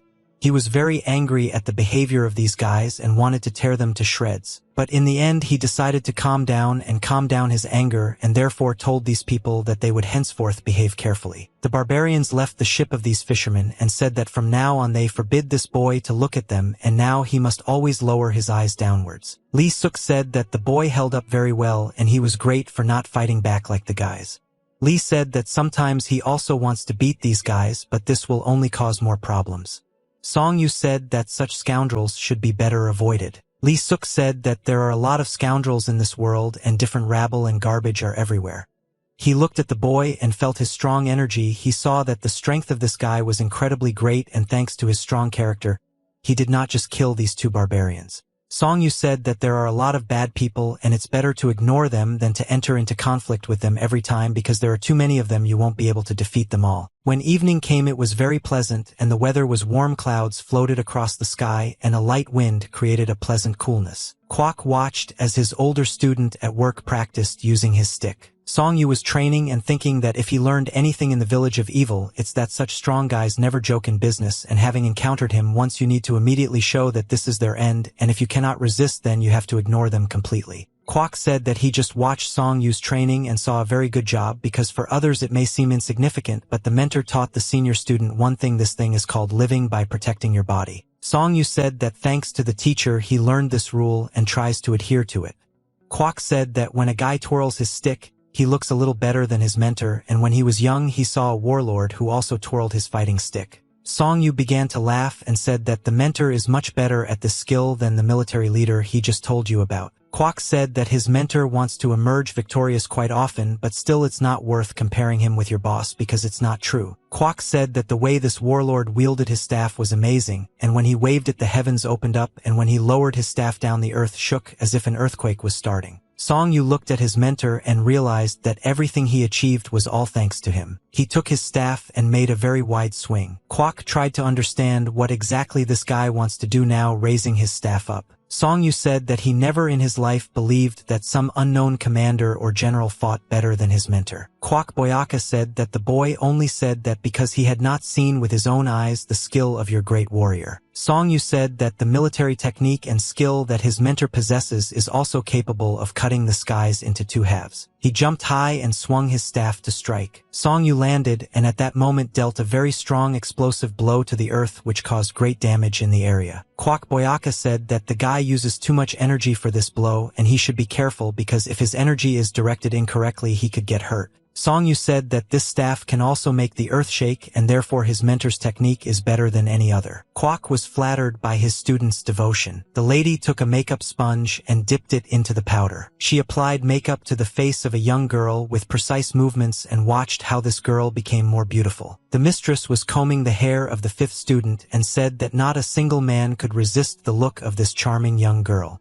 She thanked her mother for such nice words, but she was still sad. The mistress thought that she said something unnecessary because her words upset this girl. She looked at herself in the mirror and said that she had made a decision and thanked her mother for taking care of her all this time. The mistress told her that if she was ready, then they needed to go to the elder mother and inform her about it. In the central hall of this establishment it was very noisy and fun. Musicians played various instruments and girls danced and entertained the guests. The girl played her musical instrument and plucked the strings with her fingers. The main mother sat with her eyes closed and listened to music. Suddenly she heard some extraneous sounds and immediately reacted to them. She looked at the girl named Okewa and asked what happened and why was the music playing wrong. Wa said that she asks for forgiveness from her mother and apologizes for the fact that she made a mistake in a piece of music. Mother said that playing this piece of music is very exciting, but nevertheless it must be played as it should be, and she had already told these two girls that they could go home if they wished. Wa felt very guilty at that moment and almost started crying because her mother scolded her. The mistress heard other girls enter the room and immediately drew attention to them. She greeted the elder mother and said that she was very glad to greet her after a long time. The elder mother said that she was very glad to see her friend and praised her appearance because despite the time she still does not age. She replied that the elder mother flattered her and that in fact she was aging just like everyone else. She looked at these two young ladies and said that she heard that her friend kept the child for herself and she wanted to know who this girl next to her was. She asked her adopted daughter to introduce herself to the elder mother. Eun Young bowed her head and greeted the elder mother, after which she said her name and said that she was very pleased to meet such an important person. The elder mother understood that this girl came here with her own story, and often the stories of such children are very tragic. The gentleman was sitting in his office and studying the letters that were brought to him. His head started to hurt because he spent a lot of time studying these documents but still didn't learn anything. Suddenly Mr. Peck came into his room and asked the guy why he was staying at work for so long and whether he managed to find out anything else about this case. The gentleman said that he managed to find out several places in which to search, but the search area is too large. The gentleman said that this time the scale of their plan is very large and grandiose. The gentleman noticed that everything was exactly like this and the cases for this work were unusual, so it would be difficult for them to understand all this. He said that if the old people don't leave Chongryong,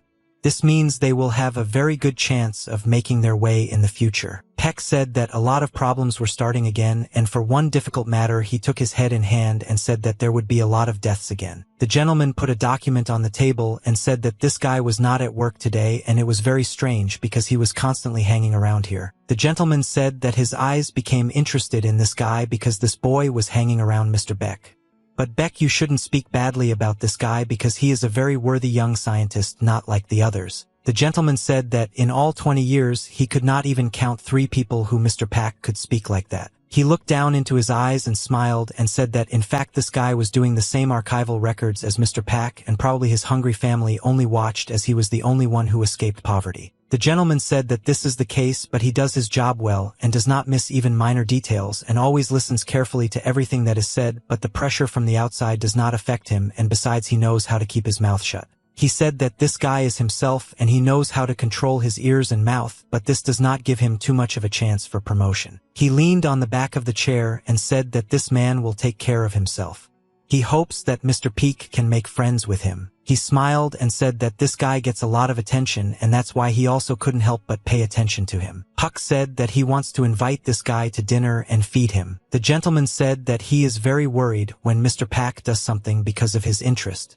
After all, if he is worried about something, he can even involve others inadvertently. Beck said that the young scientist Ramsoman still knows martial arts and looks like an amateur, but nevertheless he puts his whole soul into his movements. The gentleman said that this scientist is a very interesting guy and it will be interesting to deal with him. It was very quiet and calm in the valley and the clouds floated along the high cliffs. The mentor stood on the top of the cliff and watched his student climb up. He shouted to number 100 that he still could not adapt and he would not be able to get out and survive if he did not put in enough effort. The boy said that he was trying with all his might, and at that moment he continued to climb the mountain even more intensely than they had done before. He constantly repeated to himself that he could do this and he would definitely return home, and gave me all the tasks. The mentor watched this boy and understood that he had very good potential, and at this rate the decades needed to train a new fighter could be reduced by exactly half. He adjusted his mask on his face and thought that he might have overdone it a little when he forced his student to work twice as hard, and more than 10 years ago one of the followers had already taken revenge on his mentor, and since then he has been wearing a mask so that the students do not know his face. The boy climbed up and tried to complete this task as quickly as possible. He threw an empty flask containing water on the ground, and at that moment the coach told him that in a minute he had to train again. The boy immediately grabbed the flask and began to drink the water that was inside the flask. He wiped his mouth with his hand and said that you want to talk to the teacher. The guy's mentor told the guy that he forgot the rules about not talking to each other during training.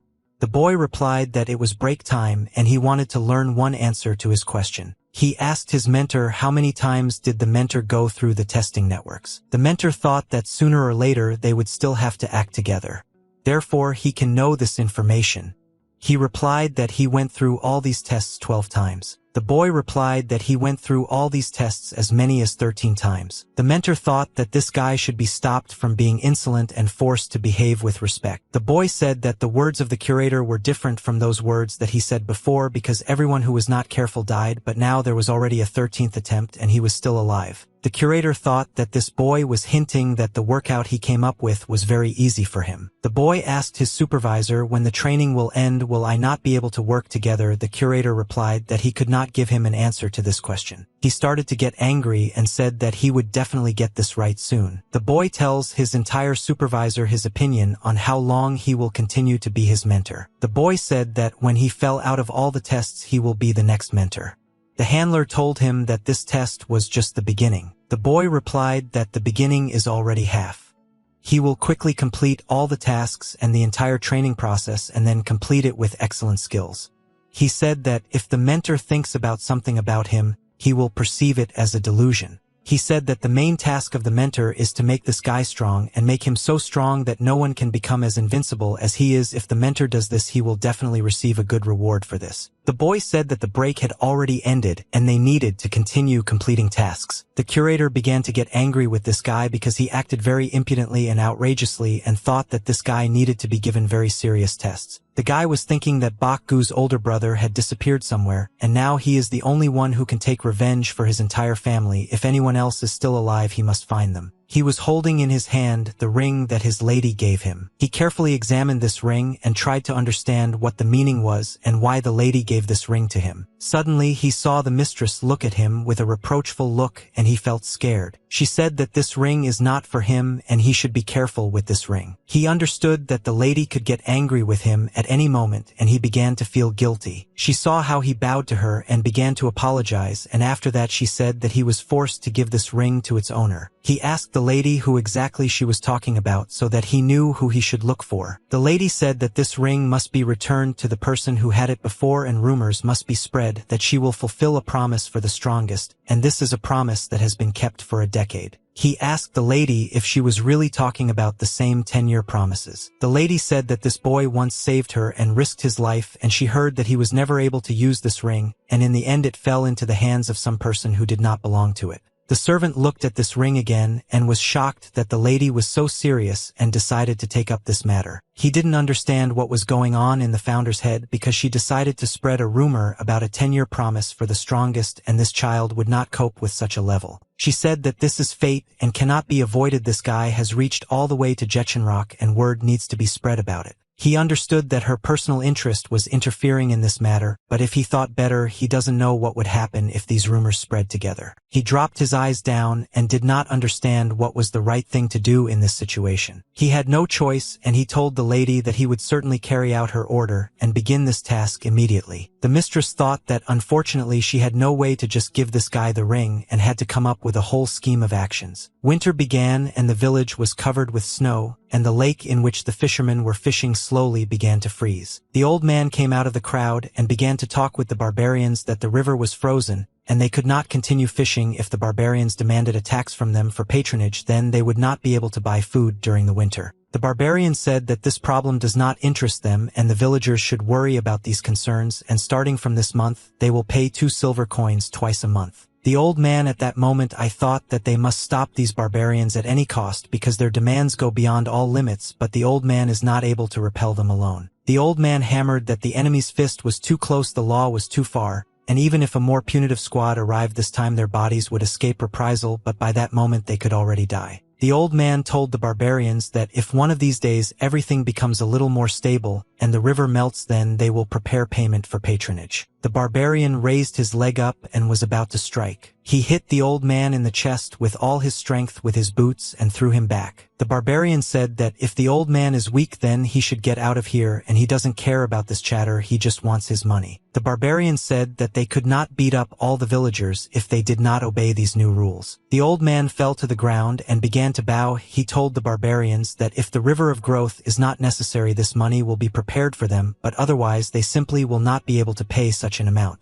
The barbarian began to get angry and said that in ordinary words these people do not understand and they will have to break their legs and arms in order for them to better understand this information. From the crowd above, the doctor said that if the barbarians chose this terrible craft like theft, then they need to choose a proper way to collect money for a long time. He said that they should be well aware that the river is frozen and the villagers have no income, but they again demand money, and they must understand that in this way all the villagers will be forced to leave. The barbarian looked at this talkative man who came out of the crowd and became even angrier. He accelerated and ran towards this man in order to deal with him and shut his mouth. He hit the doctor with all his might and ordered him to get out of here immediately and not irritate the rest of the barbarians. He swung his leg and began to knock down the doctor lying on the ground. The doctor lay on the ground and was afraid. He felt very bad because he felt severe pain. Suddenly the main barbarian was stopped and he froze in place before he could hit this doctor again. Another barbarian stopped him and said that he shouldn't hit the doctor because he often treats other barbarians and it is necessary to collect debts from these people, but he shouldn't touch the old man. The leader of the barbarians said that he cannot feel sorry for everyone who opposes them and he must silence them.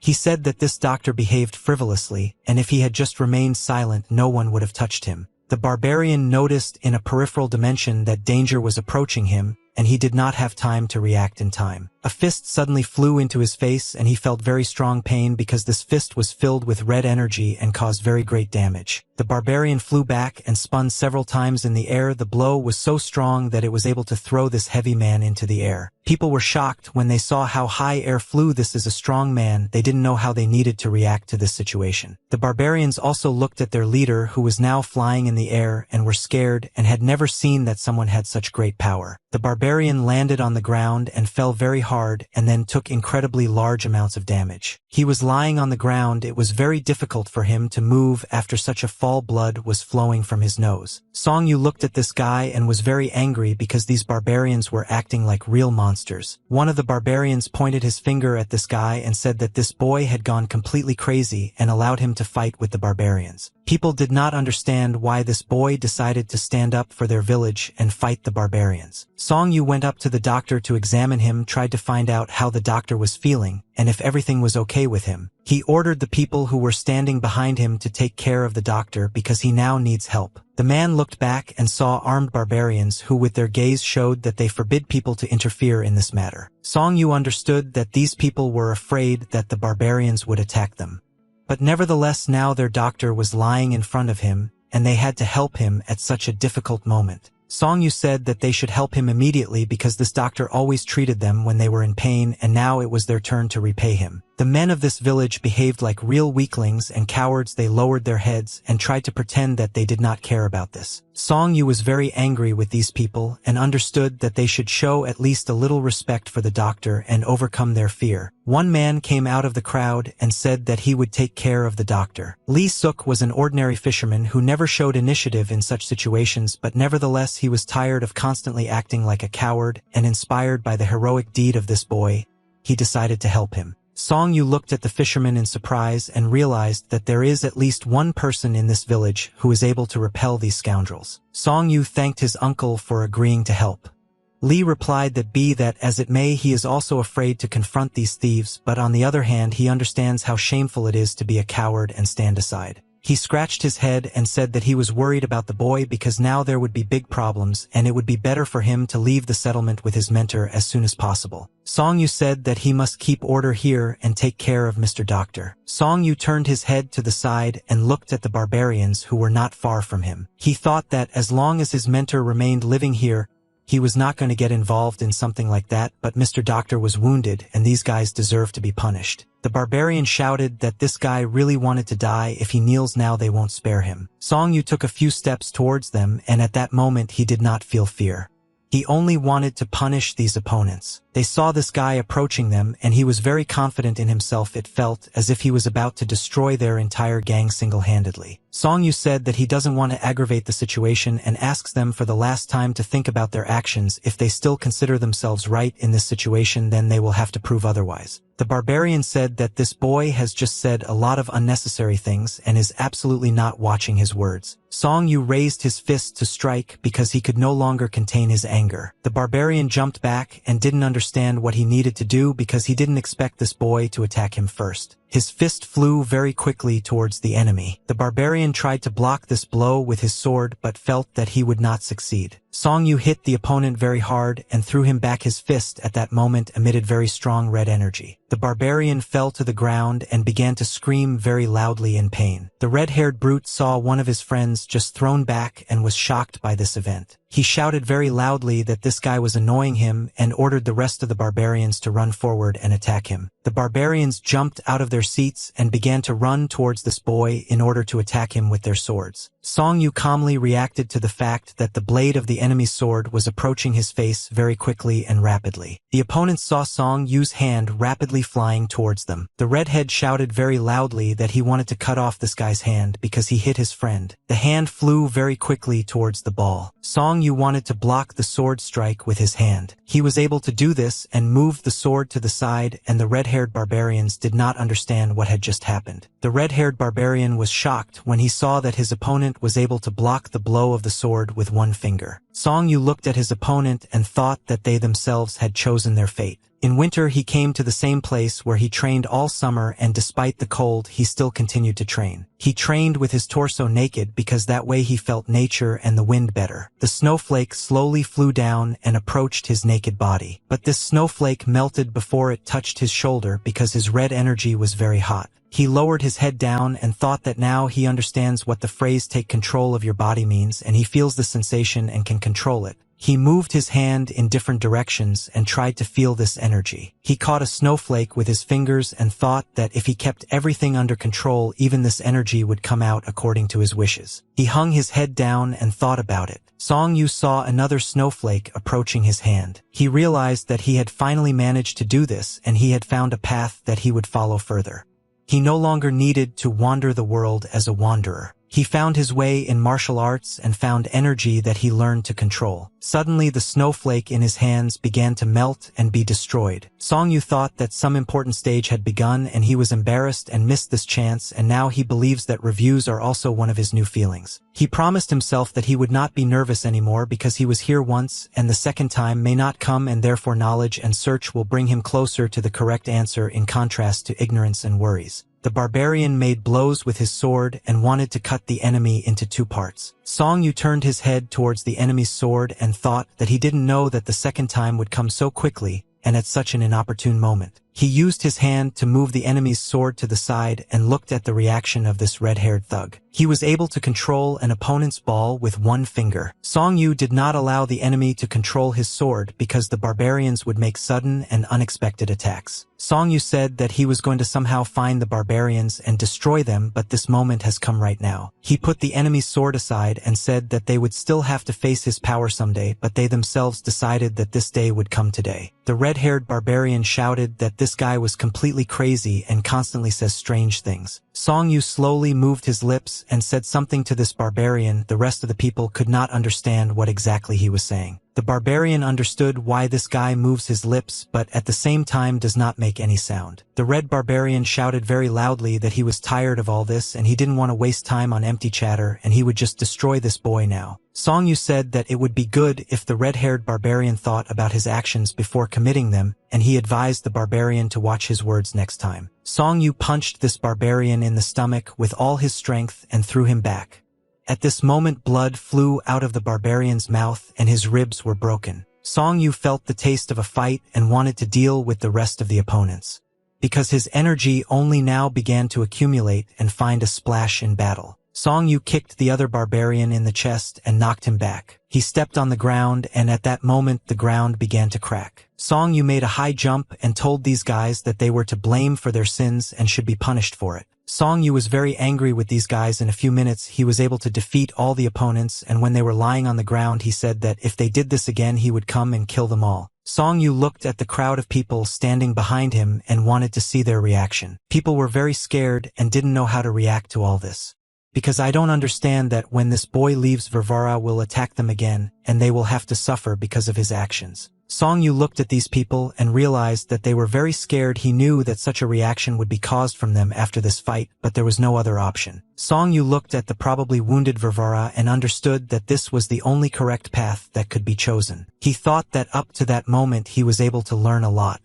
When I worked in the Black Tiger organization and when I was in the settlement of evil, but I didn't understand why he couldn't change for the worse. Song Yu worked for a very long time with various criminal organizations and was in the company of terrible people, bandits, courtesans, and thieves. But nevertheless he still remained kind and fair. The barbarian raised his head up and looked at this boy. He asked to spare him and not kill him. The barbarian said that he would never do that again. After this fight he would live kindly. Song Yu understood that unfortunately this person will not learn kindness and justice if he is not punished now. Song Yu hit this guy on the head with his boots. Song Yu continued to hit this man's head with his shoe and wanted this guy to begin to suffer. The bald barbarian begged to stop beating him and he promised that he would improve. Song Yu stopped and asked this barbarian where their settlement was located and how far it was from the village. The barbarian said that the settlement is far from here. Song Yu replied that this bald barbarian should lead him to the settlement right now. Song Yu said that if this Vervara refuses to accompany him to the settlement, then he will have to be killed here and now. The barbarian, gritting his teeth, answered this guy that he would accompany him to the settlement. In the forest you could see a river that flowed through the entire forest thicket. Blood appeared in this river and slowly flowed downstream. The blood in the river only became more, and it changed the color of clear water to red blood color. There was a fire in the village. The whole building was burning with a large fire, and this fire spread to neighboring houses, and the fire increased every second along the river. A large puddle flowed downstream, except the musician girls talked about the fact that the new girl who was brought to them was too old and was already over 20 years old. The girl who was in the center said that if you look closely at this new girl, you can see that she has wrinkles near her eyes and her skin is rough. She turned her head and decided along with her friends to look at this new girl. When she looked at her, she saw that this girl was actually already aged. Eun Young at that moment was sitting in the corner of the room and using a brush and ink to draw something on a white sheet of paper. She pretended that she did not hear the conversations of these little girls. Eun Young thought that she didn't know what these girls were thinking. They probably wouldn't be happy to go up to the third floor and give their body to some rich merchant with a pleasant character. Eun Young was thinking that she really needs to learn how to listen to the guys and then get out of here, but this will most likely take years of practice. She heard these little girls joking and saying that when Eun Young learns everything, she will already be over 30 years old. The senior mother came into the room and said that her younger students have disgusting discipline here, and now they have time for a lesson on nobility. Instead of studying this lesson, they constantly talk. If they don't want to do this, then they can get out of here immediately. She looked at these girls with a reproachful look and made them understand that they wouldn't be able to joke today. The elder mother looked at the girl who had recently been brought to her for training and saw that this girl was working hard and drawing. Eun Chung continued to draw silently and did not pay attention to everyone else. She was carried away by the process, and she really liked to draw a picture because it calmed her down. The old woman brewed her best tea for this new student and poured it into a cup. She waited until the tea was well brewed and then asked her to smell it. She said that you should first smell good tea and then look at it and only finally feel it with the tip of your tongue. Eun Chung thanked the elder mother for the delicious tea that she prepared, and after that she followed all the rules, and in the end she felt the taste of this tea only with the tip of her tongue. The old woman watched this girl and realized that this student was a real gift because this child was from God, and she had never seen girls with such a noble character before. The old woman said that she sees elegance in this girl, and even in her little children's eyes it can be seen, and it will certainly be felt as unconditional power. Eun Chung was very surprised when she heard such words from her grandmother. I didn't know how to react to them correctly. The eldest told the girl that if she doesn't believe her words, she can look into her old honest eyes and be convinced of everything. Eun Chung bowed her head and told the elder mother that she believed every word and did not dare to doubt her words. Mother said that it's far away, and the rest of the children behave very pitifully and tactlessly towards others. Not all girls are like Eun Chung. The elder mother asked the girl to never forget these words and asked her to take care of her beautiful and bright soul because she is as beautiful as her face. Afterwards she said that their conversation was over for today and the girl could go upstairs. Eun Young was shocked when she heard that the elder mother asked her to go upstairs. The old woman said that once the girl goes upstairs, and is there no one will be able to treat her with contempt or negativity. Eun Young said that she had already turned out really well, and there was no need to prove to others that she was worthy or should be better than others. The old woman reproachfully said in her voice that the girl got here and she is already here. She reminded that So-Yul's health is fine and the girl is feeling well. She once again repeated to this girl that she had to go upstairs and she had to do it for herself. Eun Young said that this is already above her moral principles, and they did not agree on this from the very beginning. It was raining outside. Kwok Boyaka sat on the veranda of the house and watched the heavy rain fall in large drops and break on the ground. He felt safe and calm when he watched it rain. Song Yu went to the door and told his mentor that he had already returned home. He opened the door to the veranda and saw that his mentor was sitting on the floor all alone and was frightened by this picture. Song Yu took off his fur jacket and gave it to the teacher, so that he would not freeze because it is very cold. Kwok said that he announced this on the veranda because he felt bad being constantly confined within four walls, and he understood that he was unlikely to be able to recover sitting in a room. Song Yu said that if an old man wants to get some fresh air, he should always tell his senior disciple about it. Song Yu each took an iron vessel in which they found firewood and coal. He carried this iron vessel to his teacher and said that Mr. Doctor constantly reminds the teacher that cold is bad for the body. Kwok replied that if I don't take care of him so much and diligently, the teacher will not have personal space. He placed an iron vessel with burning plaques closer to the teacher so that he could warm up.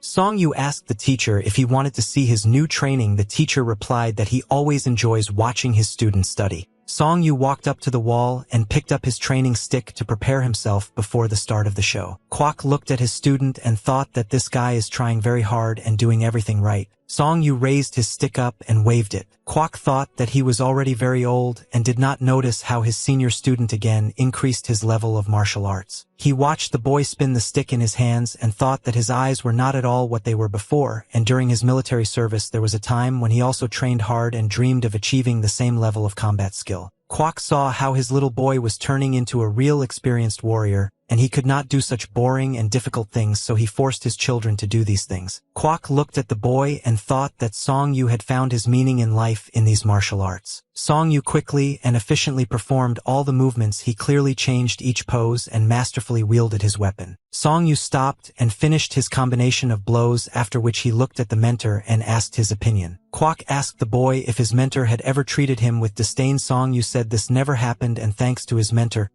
he lived in warmth and grew up without knowing hunger. They looked at each other and saw that each of them gave the other certain emotions and memories. Song Yu saw the mentor's eyes begin to change again, and he disappears again, and this has happened many times already, so he remembered this terrible state of the mentor. Kwok at that moment began coughing up blood and felt very ill. Song Yu ran to meet his mentor in order to help him and save him as quickly as possible. Kwok very quickly came to his senses and answered the student that everything was fine with him and he had blood stuck in his chest, so now his body is much better. Song Yu said that they need to go inside the house because the doctor said that cold air is harmful to the teacher. Kwok said that he doesn't want his student to force him home because he feels much better in the air. Song Yu told the teacher that he allowed him to take a walk but not for long. Kwok replied that the cold wind was really good but did not affect him and went to the edge of the veranda. Kwok said that if everything was okay with him, he would like to drink a glass before going into the coffin. Song Yu said that the teacher should not drink alcohol and the doctor forbade him to do so. Kwok replied that if only he had said what the doctor said, he would have died long ago from rot. Song Yu said that the teacher should not talk about this. Kwok said that he has been wanting to drink 1 glass of alcohol for a very long time, and now I feel that he has come to the very moment when he can fulfill his desire. Song Yu told his mentor that he really shouldn't drink and should restrain himself from such desires. Kwok replied that he would return to the room only after drinking 1 glass of alcohol. Song Yu said that he would allow the old man to drink 1 sip but no more. The old man replied that 1 sip would be enough. There was a small town hidden in the mountains. This city had a very small population and was home to the Wu-Tang clan. The man said that the house would soon be open and it would be possible to move there immediately. The Susami man replied that he did not see any problem in this because this time the house also did not have any direct connection with them. He looked at his interlocutor and said that this time it's better for them not to say that they are impeccable and have no competitors. Suddenly this man turned his head forward and saw something very strange. They noticed the boy standing in front of them and greeted their younger brother and disciple of the great master. Song Chong also greeted the older uncles and bowed to them. Man asked the boy where he is going to go at such an early hour and does the senior mentor know about it. Suddenly they heard the voice of a senior mentor who told them that they should not be interested in such matters. The men saw the senior mentor and immediately greeted him and bowed to him to show their respect. The mentor said that Song Yung is an older brother to them, and this is not the case as the real man below asks the older man where he is going to go. They bowed to the mentor and apologized for their post until they said that they would not repeat this mistake again. The mentor said that they should not apologize for this, but they should be careful. Song Chong Yu saw these 2 guys running away so as not to catch the eye of their mentor anymore. Song Chung told his uncle that when he says such things to the other students it becomes even harder for him. The mentor said that when there are people around he is his mentor, and when there is no one around he just becomes an ordinary uncle. Song Chong said that he calls his uncle a mentor in front of everyone in order to ruin his reputation in front of others. The uncle said that his student is very cunning and wise. Song Chong said that not together with his uncle is like a cat and a mouse, and the cat can catch the mouse but the mouse cannot catch the cat, so the uncle is a cat. They went into the streets and the uncle said that now he understands why the boy treats his brothers so well. This is all because he has a great talent for rhetoric. The boy replied that he could not compare with his elders in this. Sung Jong said that he will have to study a lot before he can go out. Teacher answer, because it all depends only on the boy. Song Chong asked if he would be beaten. The teacher smiled and replied that there was no point in this and that the strong could only hit the weak lightly. The mentor said that he needs to learn everything and not do it because it is a kind of feat, but no one will call to raise their hand against the boy because he will be killed. The boy said that his mentor constantly taught him that strong people can lightly hit the weak, but the world does not always work according to these rules. Song Chong began to laugh and said that his uncle is the strongest and he also wants to become as strong as his uncle. The mentor said that the boy must become strong because it's embarrassing to look at him now, and began to laugh. They saw that the elder head approached them and greeted them. Song Chong together with his mentor bowed at the head, who approached them and greeted him. The clan leader said that his brother's new nephew seemed to have grown even taller over the past few months. The boy replied that because his mentor and the head of the clan care about him. The head of the clan said that he would also listen to his brother and the great master because he wants to understand. This boy saddened him. Song Chong was shocked when he heard these words from the clan. He did not understand what the problem was and what bad he had done. The mentor asked his brother why he had been looking for his youngest student since the morning. The head replied that nothing special happened and he came with a good deed and thought to give the junior teaching something. The mentor thought that judging by the appearance of the gentleman and the way the head of the clan is now communicating and trying to praise them, this means that the task he brought will not be easy. He looked at his student and told him to immediately bow and thank the head of the clan for such praise. He bowed and the gentleman looked at him with respect. The head of the clan smiled and said that this boy is very smiling and friendly. The mentor didn't know what it all meant, but he was sure that it was something unusual and asked him to tell you about his business as soon as possible. The master understood that recently the students were surprisingly good at detecting his scent and realizing who he was. There was a small box with different patterns on the table. The mentor looked at this box and was very surprised. I don't understand why the gentleman decided to put this box today. He looked at his student and asked him to open this box as quickly as possible and see what was inside. Song Chong opened the box and saw that inside there was a blue capsule, and besides this capsule there was nothing else there. He was very surprised and did not understand what kind of blue capsule it was and why it was there. The mentor said that Song Chong should take this capsule and eat it, and this is a very good gift from the head of the clan. In the fishing village at that moment it was evening and it was very cold. The doctor took the needles that were in his hand and tried to insert them into the patient's body with gentle movements. Kwok lay on the bed and was inserted into his body so that he would recover faster. The doctor inserted the last needle and then wiped the sweat from his forehead. He said that inserting needles into a patient's body is always a very exciting process for him. The two of them were near the old man's bed and watched what was happening to Kwok now. Song Yu cried and could not stop his tears. He asked the doctor what was happening to his mentor now and if he had any chance of recovery. The doctor closed his eyes and was very decisive in answering this boy's question. Song Yu constantly said that the teacher was so sick because of him and that day he should not have given him anything to drink. The doctor tried to explain to the boy that it was not his fault, and if not for his devotion to the teacher, he would not even have been able to live up to this moment, and even if he had lived he would have lost his mind and would no longer be able to be that person. Song Yu said that he doesn't need to be reassured and there's nothing wrong with him, but he wants the doctor to save his mentor.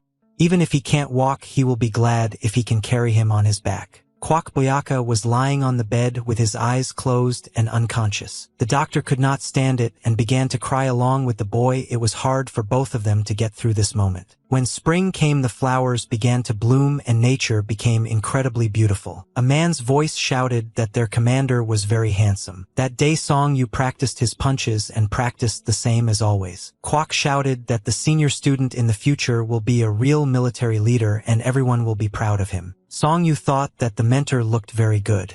He said that the boss Chung man about whom the teacher constantly talks was actually a wonderful person. The teacher said that everyone was saying that it was your boss who was the best of the best, and Kwok also insisted on this idea. Song Yu said that the mentor is very proud of this military leader and Song Yu will become several times better than this commander of yours. He asked the teacher to carefully observe his movements. Song Yu emitted very strong red energy from his body and tried to accumulate as much of it as possible. He concentrates the red sphere of this energy in his palms. After this, he made a rapid dash forward and was about to strike with the help of his sphere. He fired a red sphere forward. A red fireball flew out of his hands and flew towards the wall. After the collision with the wall, the ball damaged the surface of the wall and created many cracks. When the fireball completely touched the wall, an explosion occurred, and the stones scattered in different directions. Kwok said that he was delighted that his eldest student learned to use this secret skill, and he was very happy for his student. Song-yu said that until now he had never succeeded in this technique, but today he was able to do it, and thanks to constant training he was able to achieve success. Kwok said that his senior disciple has reached the level of a great general, and now he can defeat his enemy thanks to the ability of this technique and destroy him hundreds of steps from the battlefield. Song-yu smiled and said that if he had already learned how to use this fire technique, it means that soon he will be able to fly to the skies. Kwok said that all his life he dreamed of seeing a warrior who is capable of creating such incredibly strong blows, and now he is delighted because his student has learned to do this. Song-yu crouched down to push off the ground and make an incredibly strong jump. He had energy in his legs, and the earth began to crack under this pressure. Song-yu made a swift jump up and flew into the air. Kwok shouted that his senior student had mastered this skill perfectly and learned to fly into the air like a real martial artist. Kwok looked at the boy and thought that all his life he had dreamed of teaching him such techniques, but he did not know how to do it himself, and yet by the end of his life he was able to achieve this. Song-yu said that thanks to his teacher he learned to fly into the sky, and now he is a real professional in this technique. Kwok was delighted and could not restrain his emotions. He rejoiced like a child when he looked at the skill of his student. Song-yu looked at his teacher and realized that he had never seen a teacher so happy before, and wanted to see his teacher in such a happy state for as long as possible. Kwok said that all his life he did not know that the senior student would become an outstanding warrior and would be able to achieve his goals. Kwok raised his head up and looked at the sky. He said that you also want to fly in the sky and destroy stones just like his student. Song-yu looked at the teacher and thought that he must fulfill his master's dream. Song-yu told his teacher that his wish can be fulfilled. It is not very difficult to do. Kwok looked at the boy in surprise. Song-yu took his teacher's hands and said that in order for them to fly up, the teacher must hold on tightly to him. Song-yu grabbed the teacher's legs and back with his hands and lifted him up. Song-yu smiled and said that now the teacher's dream will come true and I will not be able to fly into the air. Song-yu ran forward with his teacher and picked up speed to make a high jump. Song-yu kicked off the ground and made a rapid jump upward. He and his master flew into the air and stayed in the air for some time, and the teacher was shocked that he was actually able to feel these emotions. Song-yu thought that he could lift his teacher into the air several times, and if the teacher wanted he could not fly like this all the time. Song-yu was ready to do anything to ensure that the teacher was next to him and enjoyed life. They flew in the air and constantly jumped from one house to another and flew over the city. The old man laughed loudly and shouted that he liked to fly with his student. They landed on the surface of the roof, and this had to be done in order to push off again and fly into the air. Song-yu pushed off the surface of the roof with his foot and made another jump. They flew very high at the level of the clouds, and the boy thought that he wanted the teacher to always be with him. Kwok said that he cannot believe that they are not in the air now and he is actually flying with his student. They kept jumping and moving in the air. Song-yu landed and decided to stop to rest a little and restore his energy. He looked at his teacher's face. At that moment you wanted to understand what was happening to him now. Song-yu said that right now he is not good enough to call himself a professional, but if he trains a little more then he can fly even higher and be even further in the skies. He saw that his teacher was tired and fell asleep during the flight. He said that when he learns this technique at this level, he will be able to fly with his mentor every day. Kwok was very sweet in the arms of his student and was very tired. Song-yu said that if his teacher was very tired and these flights tired him, they could return home. Kwok removed his hand from his student's shoulder and slowly began to walk. He stood up and began to move away from his student. Song-yu did not understand what was happening to his teacher and why it suddenly began to behave so strangely. Song-yu saw that his mentor was very tired and began to fall, so he grabbed him with his hands. He tried to understand what was happening to his mentor now. Song-yu began to accumulate energy in his legs in order to push off and jump again. He understood that something very terrible had happened to his mentor, and now he was most likely not just sleeping and could simply die. Song-yu began to scream very loudly, and waking up his mentor for all this was useless. He took several steps forward in order to win towards the house and return as quickly as possible possible and show the teacher to the doctor. Song Yu suddenly stopped and realized that this might already be useless and the teacher is now very bad. He looked at the old man and couldn't believe that this was all happening now. He took his teacher's hand in order to feel his hand and measure his pulse. The teacher's hand was cold and pale, which meant that something very bad had happened to him. Song Yu shouted to his mentor not to die and not to leave him because he would not be able to survive this. Song Yu began to cry very loudly and tears streamed down his face. On that day, his mentor abandoned his eldest student and passed away. After some time, a man was running in the forest and he had a very fast speed. This man saw a large branch in front of him and thought that it was ideal for pushing off from it and making a jump. He gave a push and then jumped off the branch and quickly flew forward. Song Yu flew forward very quickly and thought that he could not afford to waste time on grief, and on the contrary, thanks to what had happened, he must move on and Touchite would like the boy to develop and not regret what happened. He understood that soon what he was experiencing, and which he was not giving due time, should turn into violent anger. He wanted revenge on everyone who ever harmed his teacher and wanted to make all these people suffer. The lady constantly thought about the ring of demons and gods that she had in her possession. This ring was for a boy. In front of her was a large number of warriors who sat on their knees and worshipped Lady Guangmian. The head of the clan, Lady Guangmian, watched as her subjects bowed to her and praised her. But at that moment she only thought about the ring of demons and gods and about that boy, whom she had not been able to find for a long time. Did you know that the ring of demons and gods has a new name that sounds like 10 years of promises? Many people tried to get this ring. Many wars with incredible martial arts possessions, they wanted to take this artifact for themselves. This ring was the main reason why many warriors risked their lives and their fate in order to get this artifact. Guangmian understood that she was the leader of the largest martial arts organization in the world, and therefore she could master this ring. But she wanted to ask for only one thing, that she had one word that could solve any problem. A bright flash appeared in the sky and illuminated the darkness of the night. A ring of demons and gods flew in the air and was against the background of the moon. It radiated the same energy as the great moon. Guangmian wanted 10 years of promises to be fulfilled and this boy to get his artifact. Song Yu looked at this ring and did not understand what was so special about it and why so many people wanted to get it for themselves. He never understood why people are willing to give their lives for jewelry and an ordinary ring, even though this ring is a powerful artifact. He felt the presence of other people nearby and realized that someone was approaching here. Song Yu stood up and was about to leave here because he did not want to face opponents. Ram returned to his home after a long time and saw his old house, which looked terrible because no one had lived in it for many years. The gentleman told his friend that he returned here too late and they were most likely late. Ram did not understand what happened here. His body was afraid and he was experiencing terrible emotions at that moment. The gentleman said when he was given instructions to come visit the Ram family,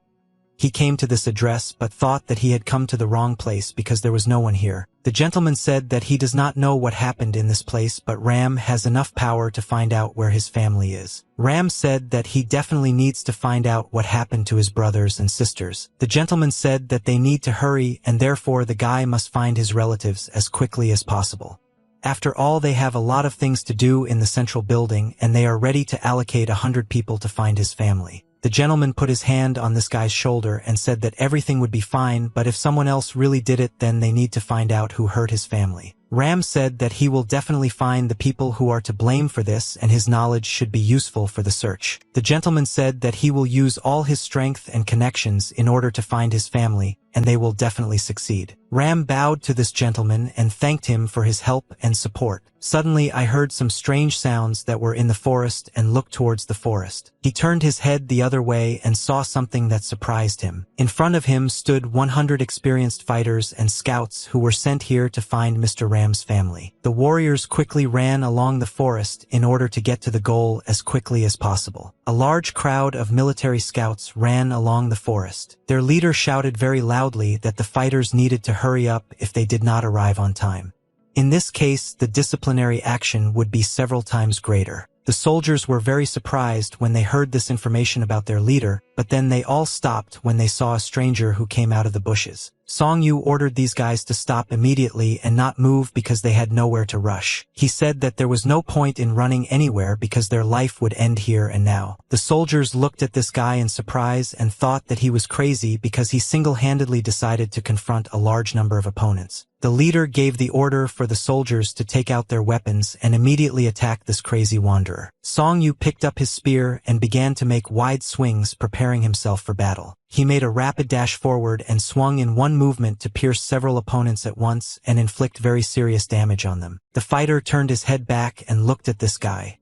He didn't even have time to notice how the stranger made his blow, but he saw a drop of blood flowing from his mouth. Song Yu twirled his stick in his hands and completed a combat combination of blows. Song Yu saw the enemy's deeds begin to splash out blood and gradually fall to the ground. He did not understand how these enemies managed to find him because he was very careful and did not give away his positions. He walked along the forest and thought that a lot of different strange things were happening to him, but he still doesn't understand how these soldiers were able to find him. He held a ring of demons and gods in his hand and understood that these people were hunting precisely for this artifact, and as soon as they received it, and then they would immediately want to sell it. He remembered the moment when his mentor died. He neatly folded his mentor's things. He tried to fold all his things as neatly as possible, but suddenly he saw that some strange ring had fallen out of his shirt pocket. This ring rolled towards the wall and he immediately drew attention to it. Song Yu understood where his teacher got such an artifact from. He looked at this ring and thought that this item belonged to his teacher, but most likely someone put this ring in his clothes. Song Yu suddenly joked about some strange feeling in his body, as if he was not alone here. He was sure that there was someone else here besides him, but he did not understand how he could not feel the energy of this person long before he approached. Song Yu turned to this man holding his spear in his hand and saw that in fact there would be a stranger here who was watching him. He felt the incredible energy of this man, and it seemed as if there were giant snakes behind him. The gentleman said that he finally managed to find this guy, and he was very glad that they met today.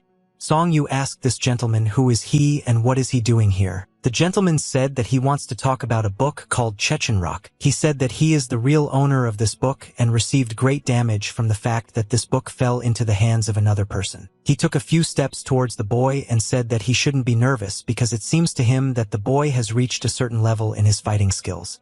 Well, he doesn't even imagine what kind of person is now in front of him. Sir, the guy himself must realize that he should not resist and give it to him. The gentleman looked at the boy with his red eyes and said that if everything was clear to him, then he should lower his spear point down. Song Yu quieted his teeth and didn't want to do this, but the gentleman who was in front of him looked very dangerous and he didn't understand what the right thing to do in this situation. Song Yu listened to the master's order and put his spear forward, otherwise he would quickly swing it. He shouted very loudly and distracted the attention of this gentleman with his scream. He didn't understand what was happening to this guy and why he was acting so strangely. Song Yu threw the master's hand aside and made a rapid lunge forward. He used his internal energy to quickly move in space and move away from this gentleman. Song Yu asked the stranger who is he and why did he come here. The gentleman said that this guy's martial arts leave much to be desired.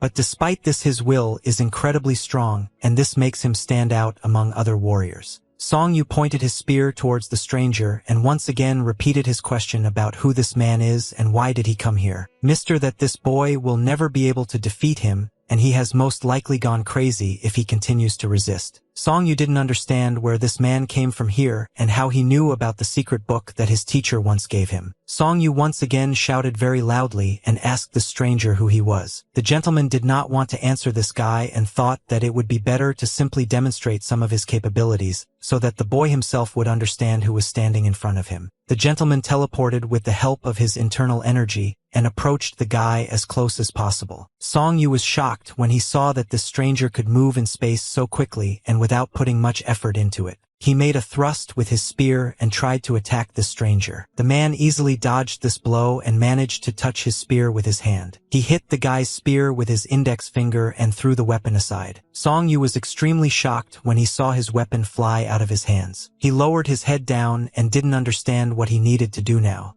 After all, he no longer had a weapon in his hands. Song Yu used the wind technique and began to spin around his body very quickly. He jumped very high into the air and took off with the help of the wind that he controlled. The gentleman looked at the martial arts of this guy and thought that many warriors could envy such strength of spirit. The gentleman saw that the guy was able to find his spear and tried to make a blow from above using the power of the wind. He didn't want to absorb the force of this guy's blow. He had no other choice. Song Yu understood that this opponent was an unusual person because he was able to absorb the force of a very powerful blow with one finger. Song Yu swung his spear and wanted to strike again. He turned his head to the side and saw that the enemy had moved very quickly in space and was already to his right. This stranger began to irritate the guy and cause in him a storm of negative emotions that overwhelmed him. Song Yu saw that this stranger was pulling his hand towards him and could not avoid it. Mr. put his hand on this guy's shoulder and pulled him down. Song Yu did not understand who this person even had to be in order to fend off his best techniques so easily. The gentleman said that for his young age this guy is a very good fighter, but he still doesn't deserve to know this gentleman's name. Sir, should he still remind the guy that he is the creator of the book Chechirok? The gentleman extended his hand and waved this guy to his feet. He said that this book could have fallen into the hands of anyone, but it fell into the hands of this particular boy. They were finally able to calm down and made a fire to talk about everything that is happening here now. The gentleman said that he wanted to give the guy a gift and would allow the boy to rest for the next 3 days. The gentleman asked how long would the guy look at him in silence and not answer anything. Song Yu apologized to the master for his excessive curiosity. The gentleman said that he thought that this guy was an ordinary stupid idiot, but he got used to it very quickly. He would be very unlucky if he owed money. Song Yu thought that whoever this gentleman was, he was one of the 5 rulers, the strongest martial artist in Murim, or he was an ordinary person with a license from the company allowing him to study this book with an official. Sir, that sooner or later the guy will have to bow before him. If he does not want to do this of his own free will, then he will have to force the guy to bow his head. Song Yu understood that this gentleman was not even trying to hide his disdain for martial arts, and he did not understand who was in front of him now. The gentleman bent down and looked at this guy with a malicious smile. He said that he did not expect such a guy to study from his book of martial arts. The gentleman asked how difficult it was for the guy to understand what was written in this book. Song Yu said that he thought it was just a list of rules to follow in order to become a master. The gentleman said that because of his master he had never touched this book and does not remember well what is written there, but according to the guy it turns out that studying this book is quite simple. Song Yu said that at the moment he has already completely memorized the entire book, but he is not sure how correct his skills are. The gentleman said that he could not believe that the guy was able to study everything that was written in the book so quickly. The gentleman said that the martial art that is written in this book is called perception, and such a thing cannot be comprehended by the usual methods of study. He stood up all the time and told the guy to immediately get up and attack him in order to test his fighting skills. Oh said that it doesn't matter to him how much this guy managed to understand, but if he was able to understand and advance at least a little in his martial art thanks to this book, he wants to see it with his own eyes. Maybe he shouldn't even risk everything he had when he fought with that old man. Song Yu said that he is not ready to fight the master.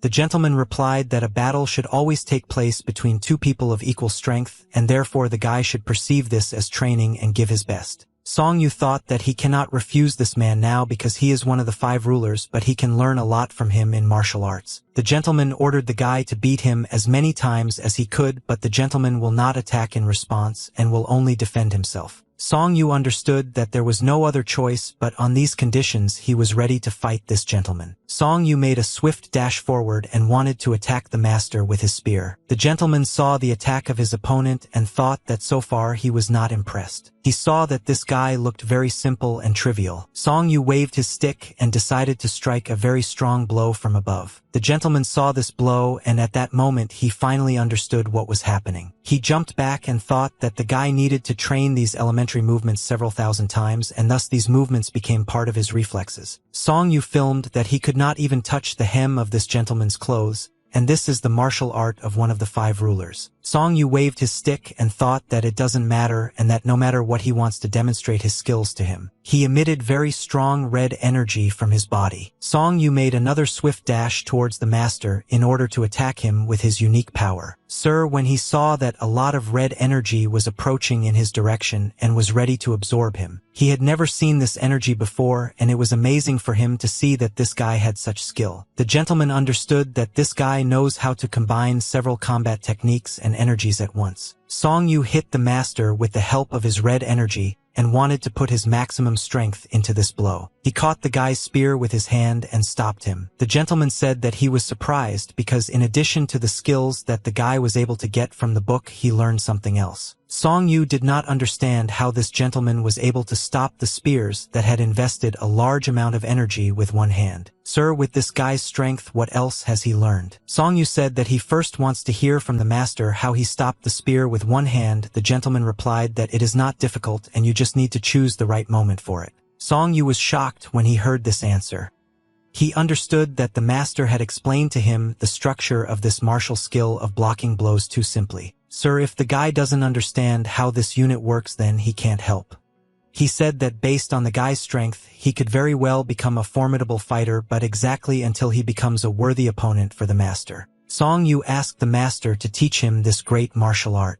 The gentleman said that he doesn't even know how to treat the guy and how to train him. He said that this guy reminds him of someone and that's why he agrees to teach him. He saw a stick that was lying on the ground and picked it up, and after that he said that the guy's movements became as natural as when walking or running. He had to bring his movements to automatism. This deserves praise. He looked at this guy and said that he rarely said this, but once he also started with this, and now he believes that he would rather die of boredom than finish what he started. He pointed the branch at the guy, and after that something began to happen in his hand. Song Yu saw a giant branch and did not understand what his master had just created. He jumped back because he didn't know how to resist such incredible force. Song Yu saw that this giant hand suddenly disappeared somewhere, and he did not understand where this gentleman got such strong martial skill. The gentleman said that even with such automaticity, the guy needs to clearly calculate his movements in order to calm down when he doesn't succeed or to deliver the final blow when he does everything right. Song Yu did not understand what exactly I meant. His master understood these words. The gentleman said that in order to do everything as it should be, he needs to monitor his movements. This is the only way he can objectively evaluate himself and his fighting skills, and of course this is a completely different level and this cannot be comprehended through training.